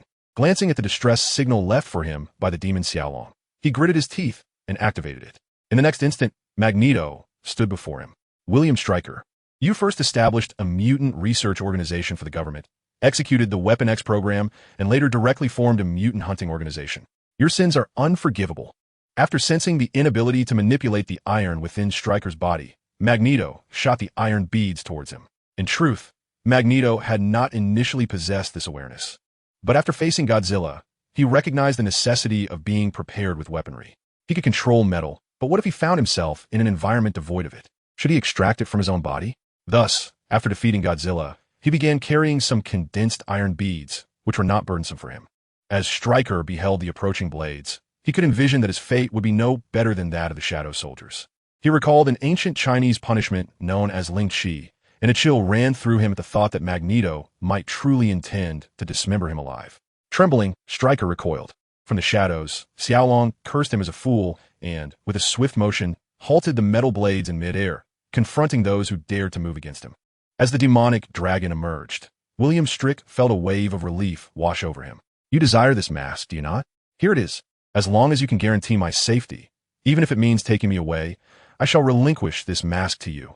He was utterly terrified. Though he appeared somewhat aged, he still had ample time to live, and his wealth was sufficient to sustain him for the remainder of his days. I shall handle this, Xiao Long declared, to which Magneto nodded. He was not the type of arrogant villain who would stubbornly confront an opponent he knew he could not best. Demonic dragon. Let's see how far you can run this time. Xiao Long shouted as he charged towards the demonic dragon. The demonic dragon grinned cruelly. This is not your domain. In the next moment, they clashed in battle. After numerous exchanges of fists and feet, the demonic dragon let out a tremendous roar, absorbing the surrounding dark energy into his being. His form swelled, transforming into a towering 5-meter black dragon. Hee, holy dragon's son. Let us see who will be left unscathed this time. The demonic dragon exhaled a torrent of dark flames, which broke through the barriers of the building and began to engulf Xiao Long's body. As he felt the sealing power spreading within him, the demonic dragon bellowed in fury. You cannot do this. I am the son of my father. I am the rightful heir to the power of the dragon. You traitor who has allied with the immortals. I curse you. I curse you for eternity. The demonic dragon's final words were cut short as the sealing power enveloped his entire being. In an instant, his colossal form dissipated, and Xiao Long felt a warmth in his chest as the sound of a roulette echoed in his ears. Congratulations, host, for passing the demonic trial and fully mastering the dragon power within you. Xiao Long sensed his body anew. The once obscure feeling when harnessing the dragon power was gone, replaced by fluidity. The myriad abilities contained within the dragon power could now be wielded effortlessly, no longer restricted as before. He also perceived the remnants of the 8 immortals' intentions within the dragon power, having gained their acknowledgement. His strength had reached the pinnacle of level 3, and the path to level 4 lay open before him. Approaching William Strick, he extended his hand, causing the mask upon Strick's face to fall away. After sealing the essence of the mask, Xiao Long turned to Magneto and stated, "My matter is resolved." Magneto gestured, and metallic spheres soared into William Strick's body, lifting him into the air. Your hands are stained with the blood of mutants. You, the executioner, shall pay for your deeds. With a clenched fist, Magneto caused Strick to gasp for breath, and in the next moment, his life faded away. The ghostly mask vanished the instant Xiao Long removed it, leading to the disappearance of the ghostly soldiers. Magneto discarded William Strick's lifeless body onto the ground, and the group departed the base, having dealt with the soldiers outside. Deathstrike followed closely beside Wolverine, seeking her memories from Professor X. Surveying the base, Magneto remarked, "Let the filth here be washed away by the waters of the lake." Chapter 100, The Evil God and the Thunder God. In the Divine Realm, a new divine inheritance ceremony had just concluded. with a cohort of youthful deities having passed their trials and been granted divinity by Odin. I, Odin the All-Father, bestow upon Thor the divine essence of the god of thunder. As Odin's proclamation resonated through the air, a hammer, crackling with lightning, descended into Thor's grasp, an emblem of his divinity, the hammer of thunder. Only through the hammer's acceptance could one wield the power of the thunder god. Raising the mighty hammer aloft, Thor's attire transformed into the resplendent armor of the thunder god. I am Thor, the god of thunder, he proclaimed, soaring into the heavens as the crowd below erupted in jubilant cheers. Loki, observing Thor basking in the limelight, exhaled a heavy sigh. It appeared that Father had decided to pass the throne of the divine to Thor, he pondered. Thor descended beside Loki, declaring, "Brother, it is your turn." Loki raised his gaze and, with a smile, replied, "Congratulations to you."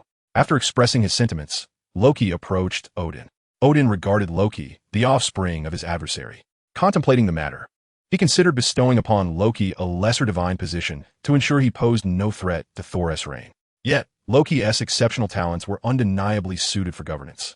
To grant him an inferior title would surely incite discontent. After much deliberation, Odin spoke. I, Odin, the All-Father, grant Loki the divine essence of the god of illusions. As his words echoed, a staff materialized in Loki's hands. The title of illusion god suits you well. Thor chuckled, for mastery of magic was Loki's forte, and it was indeed a position of high rank. Loki smiled, conceding the truth in Thor's words.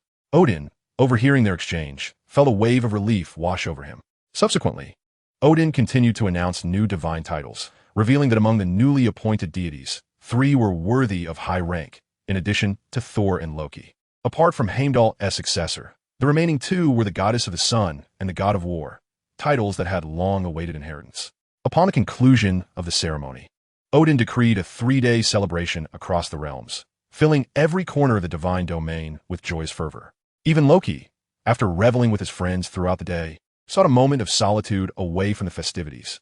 Unbeknownst to him, he found himself outside the grand hall of magical tomes, realizing that his visits had become increasingly frequent. It seemed a journey to Earth was inescapable. Rubbing his temples, Loki mused aloud. Suddenly, a voice called out, "Loki, what brings you here?" He looked up to see his mother approaching. "Mother, I found the revelry quite overwhelming, so I stepped outside for some tranquility," Loki explained. "Are you not pleased?" His mother inquired. "Not at all. I am overjoyed. I have inherited the title of a high-ranking deity." Loki responded with a radiant smile. "Although I am unsure why you chose to keep it to yourself, I understand that everyone harbors their own little secrets. Here, I have discovered some ancient texts regarding the god of illusions. I hope they prove beneficial to you." With that, Loki's mother handed him an ancient tome. "Thank you, dear mother," Loki replied graciously. "I shall go see your father," she said before departing. Loki glanced at the book in his hands and entered the hall, beginning to read. Loki, the god of mischief, master of the night and illusions, was cast down to the realm of the wicked for his pranks upon the gods. Subsequently, he allied with external forces in a bid to reclaim the divine realm. After being vanquished, his divine essence was fragmented, giving rise to the god of illusions. The other fragment was sent beyond the realm of the gods by the malevolent deity Loki before his demise, its whereabouts now unknown. Gazing at the final entries, Loki closed the book. On Earth, Deadpool stared at the mask in his hands. "What on earth is wrong with you? Why won't you let me wear you? Isn't a mask meant to be worn? Do you wish to be hung on a wall or encased in glass for others to gawk at?" The mask in Deadpool's grasp shimmered with an emerald glow, prompting him to howl, "It's flickering. Are you a star? Always twinkling about. And that green light. It has turned me entirely green. I can't fathom why I ever wanted to wear you. It's been disastrous for my romantic pursuits." The mask flickered increasingly faster, and in exasperation, Deadpool shouted, "Fine, fine. Flicker away. Whoever wants you can take you. I'm done. Not a single mask is worth a dime." With that, he drew his twin blades and slashed at the mask, then kicked it into a nearby river, wishing that the next unfortunate soul to don the ugly mask would not suffer from his foot fungus. With those words, Deadpool vanished from sight. Moments later, a black rift manifested at the same spot, only to restore itself in the blink of an eye. Loki surveyed his surroundings, pondering, is this the mortal realm? It seems to have embarked on a path of technological advancement. Though he regarded mortals as mere insects, Loki sensed traces of spatial power lingering here. If there were indeed someone capable of wielding such power, it was entirely possible they could inflict serious harm upon him. Days later, Loki had donned a new ensemble, a dark green tailcoat complemented by a cane, his handsome visage drawing the attention of many women around him. He paused before the magic house, hoping to uncover the information he sought. Over the past few days, Loki had employed simple illusions to glean the fundamental aspects of contemporary Earth. Overall, Earth's technological civilization paled in comparison to that of the divine realm, and the strength of ordinary individuals was merely ant-like, hardly worth noting.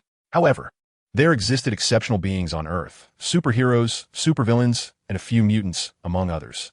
While the weaker ones could be dispatched with ease by Loki, the stronger ones posed a formidable threat. Yet, he had no intention of causing chaos. Thus, he resolved to disguise himself as an ordinary person to investigate the source of the call that beckoned him. It was certain that this entity bore a connection to magic, and in New York, there resided a renowned superhero adept in the arcane arts. The presence of the magic house had drawn Loki to this location. Following a magic performance, a smile crept across Loki's lips. Indeed, this place concealed true practitioners of magic. After uttering a concealed incantation, he traversed through the crowd to the backstage area. A woman sat in a chair, and entering her private chamber without invitation was rather impolite. Wasn't it? The woman remarked, and Loki revealed himself, bowing gracefully. Greetings, beautiful lady. I am Loki, also a magician. The woman waved her hand, summoning a chair to her. I am Sindra, the proprietor of this establishment. Pray tell, what brings you to seek my presence, Lord Loki? Loki took a seat and replied, I have followed an unknown summons to this place, and I believe it is of significant relevance to me. However, I'm not very familiar with this place and would like a guide. Oh, I wonder what could possibly attract a figure like Lord Loki. Sindra is also quite intrigued, as the magical aura emanating from Loki is no less impressive than her own. Having never before encountered the magical system that Loki exhibits, she wishes to seize the opportunity to gain further insights. This, I'm not entirely certain about. I vaguely discern a face. Loki contemplated for a moment and remarked. Sindra chuckled and suggested, I suspect it might be a mask. Not long ago, several masks appeared here, causing quite a stir. Perhaps one of them is what you seek. Loki hastily inquired, which one? Only one mask has a known location. The others are unaccounted for, possibly scattered across the globe. However, we do possess descriptions of their functions, Sindra stated as she handed Loki the information regarding the ghost shadow mask. After perusing it, Loki nodded, considering that perhaps it indeed contained what he was searching for. With that, he stood and bowed in farewell. Chapter 101. The Arrival of the Thunder God. Master, satellite surveillance has detected a high-energy object landing on Earth, the ancient beast suddenly reported. It was in a small town in New Mexico, Puenteagle, specifically about 50 miles outside the town. The ancient beast displayed an image, revealing Puenteagle, an exceedingly ordinary American town. The tranquility of daily life was shattered by the descent of this celestial object. The first to discover it was a gentleman named Morris, who approached the impact site and found a hammer lying in the center of a large crater. They soon realized that this hammer was no ordinary object. Despite their efforts to haul it with a car, it did not budge. Ultimately, they brought in a heavy crane, yet the hammer remained immobile in the pit. The townsfolk quickly disseminated news of this unmovable hammer online, garnering significant attention. Discussions on the internet swiftly escalated from the mundane to the realm of superheroes, culminating in debates over which superhero might be able to lift the hammer, given the many powerful heroes that had emerged thus far. Such fervent information naturally captured the attention of S.H.I.L.D. Do you know anything about that hammer? Nick Fury inquired. From the current data, it appears to be an extraterrestrial object, but whether it is an item of mystical significance remains uncertain. Should I summon a few individuals to test whether it truly cannot be lifted? Xiao Long jested. No need. I have already dispatched Coulson and his team to secure the area. While Hawkeye ensures safety, Nick Fury responded. I too wish to ascertain exactly what that object is. Xiao Long remarked. Very well. After all, that area is hardly safe. Nick Fury mused. We cannot possibly establish a base solely for a somewhat enigmatic object. Soon, Xiao Long arrived in the small town, which had been cordoned off by S.H.I.L.D., complete with security lines and fully armed soldiers. Clearly, Nick Fury took this matter very seriously. As Xiao Long approached, Coulson emerged from within. Greetings, St. Dragon's son, Coulson said with a smile. Hello, Coulson. Just call me Ciro. Xiao Long and Coulson exchanged a handshake. Have you asked the captain for an autograph? Xiao Long inquired. The captain is not quite inclined to engage with us at the moment, Coulson replied with a smile. Are you also here to see that hammer? Coulson asked. Indeed, the mysterious hammer that fell from the sky. Currently, there is no means to move it, and I find it quite intriguing, Xiao Long responded. I do hope a swarm of superheroes doesn't come rushing in, brawling over a mere hammer, Coulson remarked. We are already employing instruments to analyze the hammer, but regrettably, the results are negligible. It seems an invisible force is obstructing our equipment, Coulson lamented. The two conversed as they walked, soon arriving at the edge of the large pit. This is it. The hammer appears to be glued to the ground. However, if it were truly that heavy, the ground should continue to sink. Yet that is not the case. The ground shows no signs of stress, which is what astonishes us, Coulson explained. He attempted to lift the hammer, but it remained immovable. At that moment, Xiao Long noticed the energy patterns shimmering on Thor's hammer, which must be the magical power of the divine realm, Odin's safeguard. Otherwise, the mere force tied to Earth's gravity would not suffice to ensure that only Thor could lift the hammer. Rising from the pit, Coulson approached with a smile and asked, "How does it feel?" The hammer has an owner. It awaits the arrival of its master, and until then, no one can lift it, Xiao Long replied. Is that so? Coulson nodded. Is there any way to ascertain who its master is? Xiao Long thought to himself that he indeed knew, but could not disclose it at that moment. Suddenly, gunshots rang out from outside. Coulson furrowed his brow and swiftly drew his weapon, stepping outside. There, a golden-haired man was being subdued by several soldiers. The man struggled vigorously, and just then, a few others rushed over. One woman, upon seeing the golden-haired man, attempted to rush forward, but was restrained by her companions. "Release me, you mortals. I am a son of the king of gods.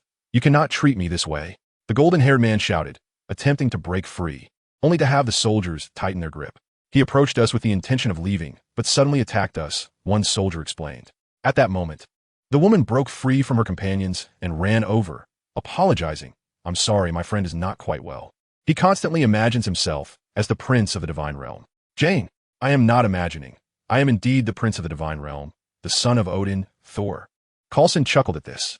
Thor is a figure from Norse mythology, which has been around for over 1,000 years. "Are you of such an age?" For a moment, Thor fell silent. "I truly am Thor, the god of thunder, although I do not understand why your mythology speaks of me from over a millennium ago. But that is my hammer, and only I can lift it." Coulson looked at Xiao Long and suggested he give it a try. After all, nothing unexpected would occur. Xiao Long agreed. "Very well, follow me," and refrained from making any unnecessary remarks. Coulson instructed, and the soldiers released Thor.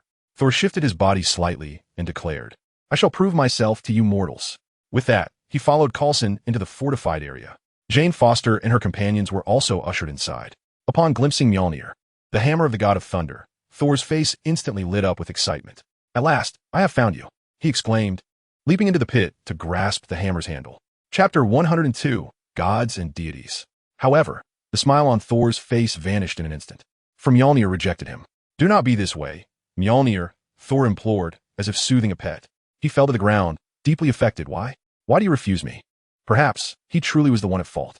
Hawkeye pointed out, and Coulson signaled 2 soldiers to bring Thor back up. Thor, head bowed, remained lost in the sorrow of being rejected by Mjolnir. "All right, sir, you have made your attempt, but it is clear that you have failed. We must conduct some tests to ascertain whether there is indeed a psychological issue at play," Coulson stated, though Thor was oblivious, still staring at the ground. Jane rushed over, apologizing profusely. "I am so sorry. He merely enjoys daydreaming. He does not have any mental issues. Allow me to take him away.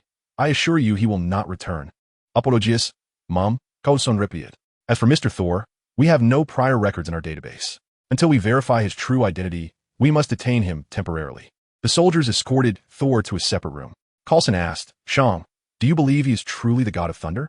"Gods are merely a form of life at a different level," Shang replied. "I recall providing you with this information. I do know that Reyna is a goddess. Is he as well?" Hawkeye inquired, having researched Reyna's profile. In comparison, Thor's performance seemed woefully inadequate. Perhaps his powers are sealed, and the key lies with that hammer, Shang suggested. Mjolnir, the weapon of the god of thunder in Norse mythology, indeed bears that name. Coulson glanced at the documents in his hand. "What shall we do now? He is a god, yet cannot lift his hammer. Who else could possibly wield it?" Hawkeye questioned, noting that Mjolnir's presence here was problematic. The budget for SHIELD had already been strained by the formation of the Avengers. The creator of Mjolnir, or perhaps the All-Father Odin, Shang pondered aloud. "That is hardly helpful." Hawkeye replied, exasperated. "The longer this situation drags on, the more likely unforeseen complications may arise, not only from dark forces, but also from the military and government. If SHIELD does not resolve this issue swiftly, they will undoubtedly take action," he cautioned. In the early hours of the morning, Jane and her colleagues stealthily infiltrated the camp. Do you think we might be wanted for this? One of the men asked. He is not a criminal. Why should he be detained? Jane asserted. I must rescue him. The trio soon located the place where Thor was being held. Why is there no one guarding him? The woman remarked. Who cares? Let's hurry. Jane replied, moving forward. Quick, bring the tools. She commanded. The woman handed over the tools, and Jane immediately sprang into action, swiftly opening the door. Thor. Upon seeing Thor, shackled to the bed, Jane rushed over. Thor, wake up. We've come to rescue you. With Jane's shaking, Thor quickly regained consciousness. Jane, why are you here? Have you been captured too? Thor inquired. No, I'm here to save you, Jane replied, beginning to unlock the handcuffs. With a sharp click, the cuffs were released. Hurry, someone's coming. Call the man stationed outside.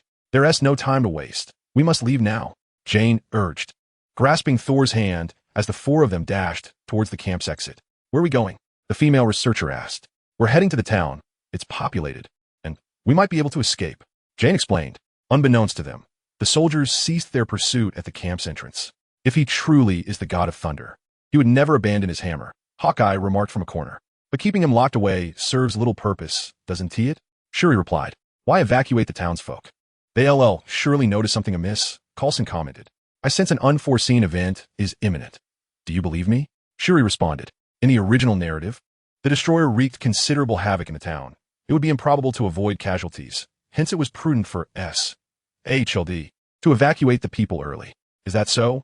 I hope it doesn't come to pass, Coulson said. The four hurriedly reached the town as dawn approached. Nearly 5 o'clock in the morning. It's so quiet here, Thor observed. Recently, with SHIELD on high alert nearby, the townsfolk have refrained from venturing out, Jane explained. I suspect they are masquerading as ordinary citizens, Jane added. That is a possibility, the female researcher concurred. We must find an opportunity to leave this place, Jane insisted. No, I must retrieve my hammer, Thor exclaimed. But you cannot lift it, Jane pointed out. That's merely temporary. Just give me a moment to commune with Mjolnir, Thor insisted, still convinced it was not a personal limitation. We can't afford to give you ample time to communicate with that hammer, the male researcher interjected. Suddenly, a chorus of astonished voices erupted outside. An angel has descended from the heavens. The male researcher felt his worldview shatter, was witnessing a powerless Thor insufficiently shocking, prompting the arrival of an actual angel? An angel? No way. Jane and the female researcher gasped in disbelief. Angel? What is that? Thor asked, perplexed. You don't know what an angel is? Jane queried. They are mythological beings from another pantheon, she explained. Impossible. Among the 7 realms, there are giants and dwarves, but no angels. Thor asserted resolutely. All right, let us go out and take a look, shall we? The male researcher suggested, having only caught a glimpse earlier and feeling nothing but awe.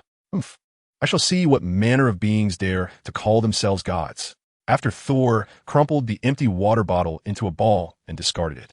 He was the first to push open the door and step outside. In the town square, the residents, replaced by SHIELD agents, gazed in astonishment at the stunning beauty before them. Whether or not the god of thunder was real had become irrelevant. What mattered was that a genuine deity had appeared. An angel. Meanwhile, Coulson, receiving a message, looked at Xiao Long with confusion. Xiao Long was equally perplexed. Was it not supposed to be the arrival of the destroyer? Let's investigate, Xiao Long suggested. Very well. Even if several more gods were to arrive, I would accept it, Coulson replied, as Hawkeye readied his bow. As Thor pushed through the crowd, he spotted a dark-haired beauty. Her pristine white wings folded gracefully behind her, accentuating her noble demeanor. Are you the angel? Thor inquired. Angel? I suppose that is a fair description.